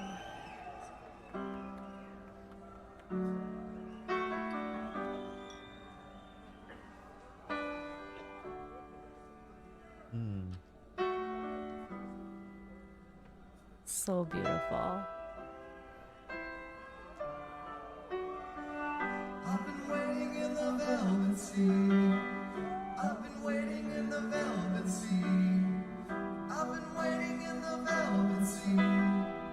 I've been waiting in the velvet sea. I've been waiting in the velvet sea. I've been waiting in the velvet sea.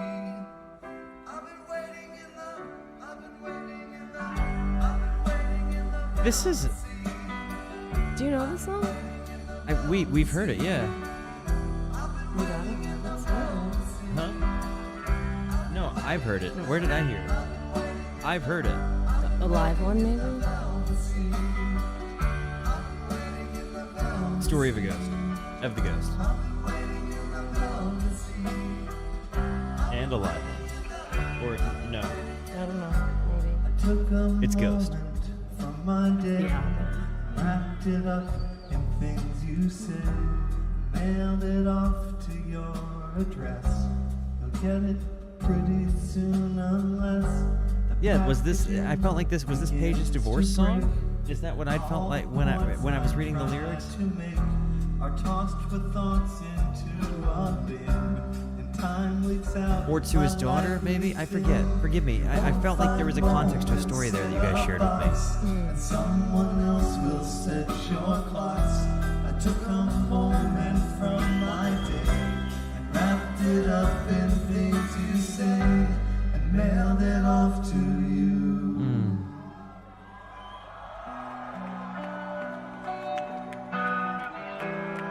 I like that they opened the morning with like an emotional banger, you know?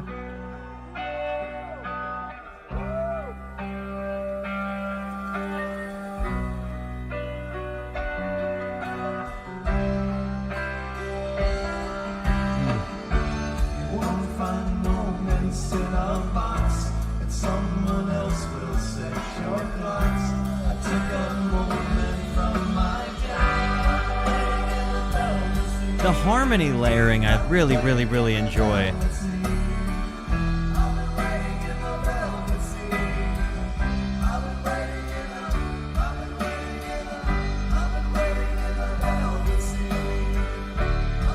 What? Subliminal animals? No idea.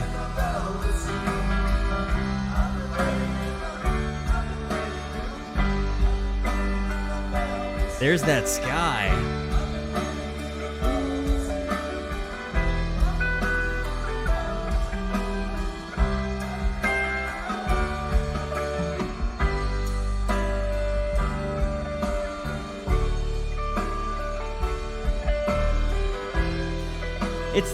It's nice that they kind of bring the morning in with the ballad.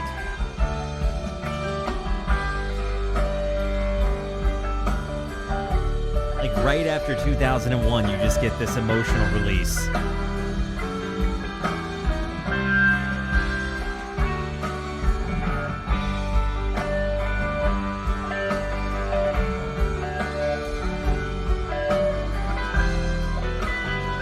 I feel like this is the song where we see the montage of the entire show before this, like looking back fondly, like, man, look how far we've come.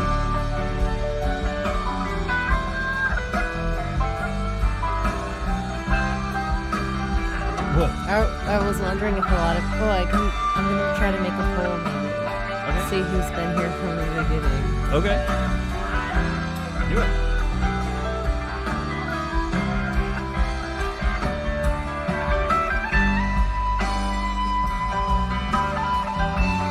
Dude.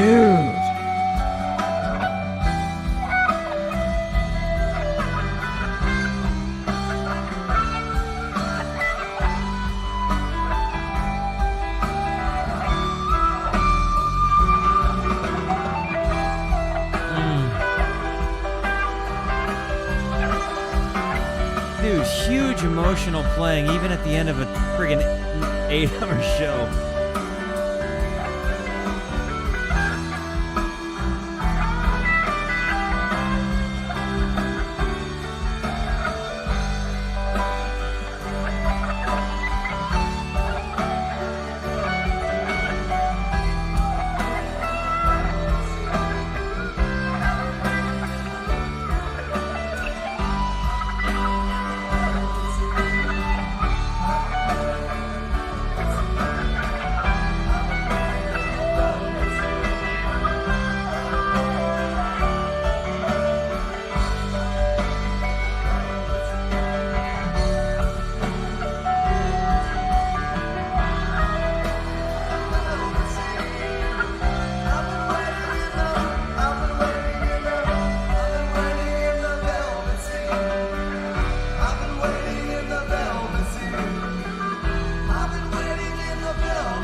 This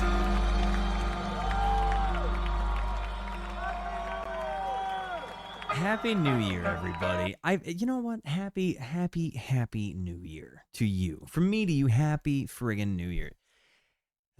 This is nuts. This is really, really good. And you know what? Again, coincidentally, it's getting ready to make me run an ad. And since we're in between songs, I'm just going to run the ad. Let this happen. So give me a few. I will be right back.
let us close this thing down.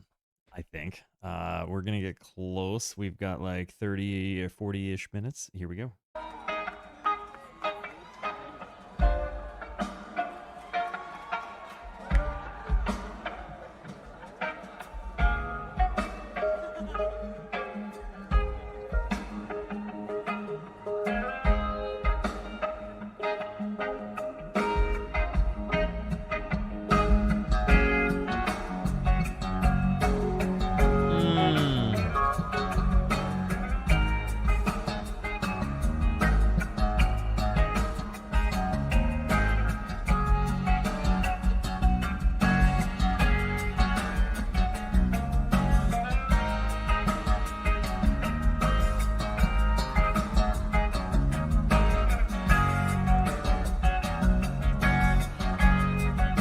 It's kind of nuts to me. Trapped here as my senses breathe.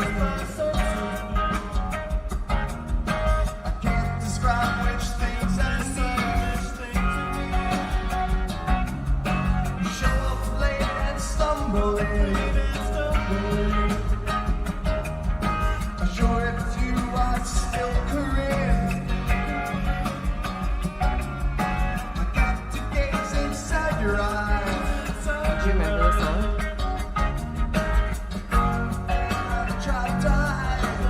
Which song? The opener?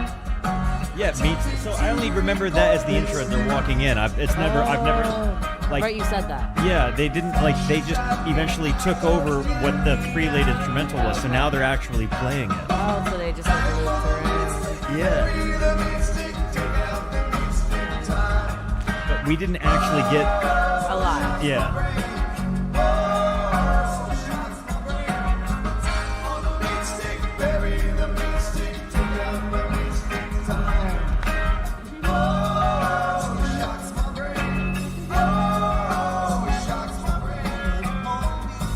Thank you so much like for being a part of this weekend. This just was unbelievable.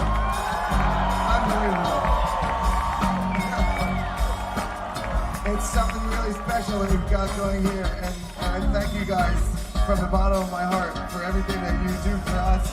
And have a great new millennium. Thank you so much for all this. Really unforgettable, man. Unforgettable. Thank you on behalf of all of us. We'll see you next time. There was never like a next time. They would never do this again. In as many ways. They mean like at the next show. Sure. That's what I think. You're right, guys. I do dance like all of you.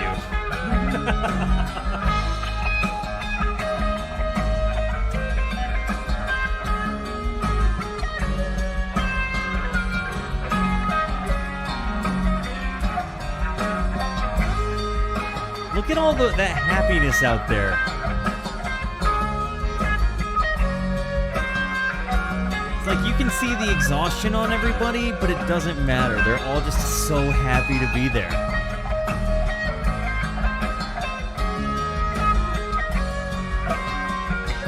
And you can't even be mad at them for like kind of just being still in these moments, because it's like they've just been awake for an entire night putting on a dancing in a concert.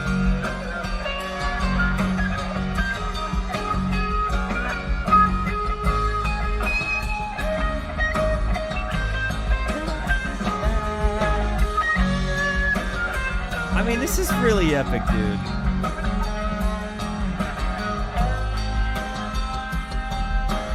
This is actually one of the coolest things I think I've ever like just sat down and hashed out. You know, like it had. I don't know any other people that could do this. I think Giz could try. I don't know that. I mean, the catalog is big enough, right? But the super hyper extended jams, I don't know. And the type of music that they play, like I don't know that my favorite band could do a set like this. And I've said that. Wow, look at that ice cold fatty cluster. The Wook breath fatty. You know that's not a real ice cold fatty. Yeah, I know that that's a Wook breath fatty. Okay. Yeah. But I wasn't sure. yeah, no, I know.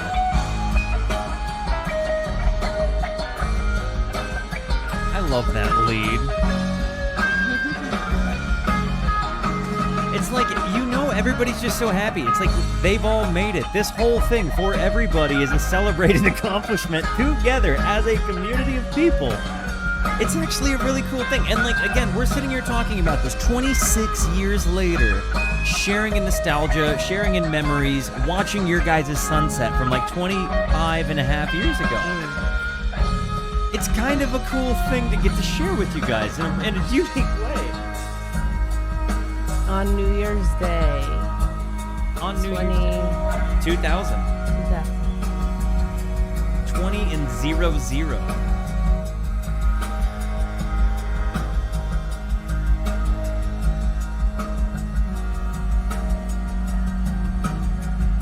I feel like things just had to have felt bright in that moment, you know?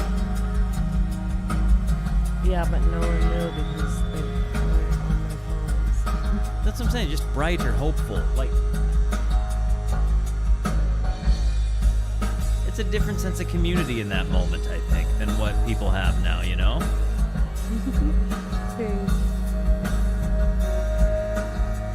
That face.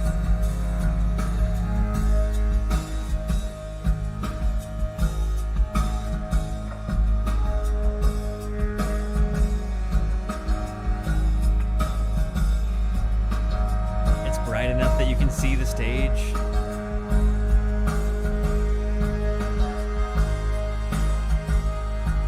Thanks for riding this wave with me, guys. Like, thank you so much. Whether you know, for those of you that started watching me at the Rift videos, or at the Rift video, like, that have followed the journey with me, those of you that jumped somewhere in the middle, whether, you know, even if you jumped in the middle of this stream, you know, like, whether you follow along for stuff that isn't Phish or stuff that is, thank you for this. I mean,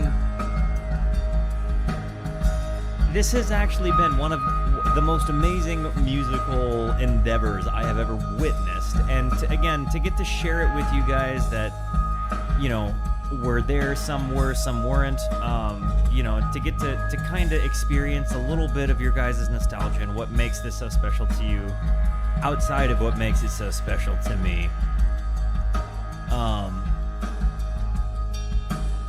You know, it really is kind of a gift.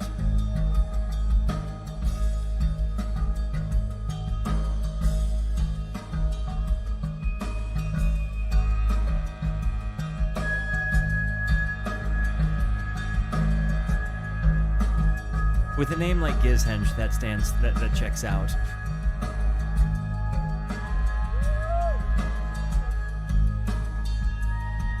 And like I was saying earlier, I think that Phish is going to be a band that I spend my whole kind of life discovering. You know what I mean? Where I kind of listen to everything, and I try to find all of the shows, and there's kind of, you know, an endless amount to discover. And I think similar to the way the Dead did it, I just have a better digital collection of this, and yeah. It's kind of exciting to me to feel like I have a band that I get to endlessly discover, and the same with like my favorite band Giz, same with the Dead. Like, it's a beautiful thing, and I'm excited, like, to always be a Phish fan. Yeah, Ren was the first artist I ever reacted to. I've reacted to almost every single thing he's ever done. I have a massive playlist of it. I went through a whole lot of life in that time period of my life, so it's a very different version of me that you'll see.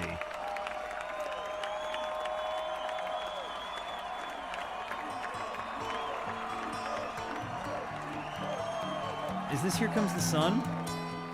Sounds like it. So this is so the Meatstick was I not knew- 40 minute. Okay. They walk around. And then it just ends up being the Beatles. And they're playing Here Comes the Sun as everybody's walking out. This is going to be the reason that this is hard to get onto YouTube. You could edit this. Yeah. No, I mean, I may have to. We'll see. Well, I mean, worst case scenario. Yeah, no, I mean, even still, this part, I mean, yeah. Oh my gosh, Revy, thank you. 9 months, an actual stream, baby, not on live fish. Yeah, guys. What is the rest of this video? What was the rest of So that? A whole bunch of news footage. What do we got? What was all that, Marmar? you don't want to watch it. I mean, I'm gonna be honest, guys. We're approaching a 10-hour stream. News coverage. Oh, it's just what was on the rest of the tape. All right, let me see. Alley today. Thousands. No, it's about the. It's about the it's about the fish. CCC. It was so I am Thanks. yeah. I am 100% stopping here. I have a lot of feelings about this. I think that there is a big emotional investment that I feel right now because I just sat down and hashed out like a 10-hour stream with really kind and wonderful people listening to some amazing music that like moved me. And a lot of it was just this kind of just beautiful ethereal happening, right? But a lot of it was just kind of getting to celebrate like I think what it is that they have achieved. Like, and you see that these guys are actually good enough musicians to improvise for 8 hours straight. Like not only does that take like human stamina and effort, but like it takes like a lot to even just be able to come up with that much sound. I like and for it to be good and for it to be moving in so many different ways, and to tell you like there are definitely people that had crazy journeys that evening. To see the everything from beginning to end, from them getting walked in on the hot dog cart, was nuts. And there were so many different moments that were like peak moments. I still think Sand Walks Away being the top song for me. But there were again, I could Pop rehash. song Sand. Yeah, I was literally just thinking about this on the New Year's Day. I kept playing Sands on the sand in the Jersey. Sand This year, so 25 years. Yeah, I'm telling you, Sand from this show. 25 years ripped. later. So good. They were still ripping Sands. Sorry to interrupt you. No, you're good. You're good. I really think that just I don't know. I felt like again, a lot of people said like, "Oh, Walter, this is way too early for you to watch," but I feel like this was like perfectly placed for me. Again, getting to kind of see something so deeply sentimental to so many different people, like kind of having a shared memory, getting to see people's perspectives, and then even for me, just like I can say I've done it. I can say I did it. Like I didn't go to the show. I wasn't around, but yeah, I am yeah. I feel really good about this. Honestly, guys, I'm kind of tired. My eyes are kind of heavy, and this was one of the most fun streams I've ever done. Thank you a ton. Guys, I love you. Thank you for being here. Thank you so much for the positivity that you show both to me and to one another. Continue to be the best. Shout out to Tom Marshall for the challenge. Shout out to Phish for the music. Shout out to Phish, by the way, who is currently playing right now. So you should go and watch them on Couch Tour if you can. And guys, continue to be the best. Until I see you next, be introspective and consider the birds. This is going straight to YouTube. So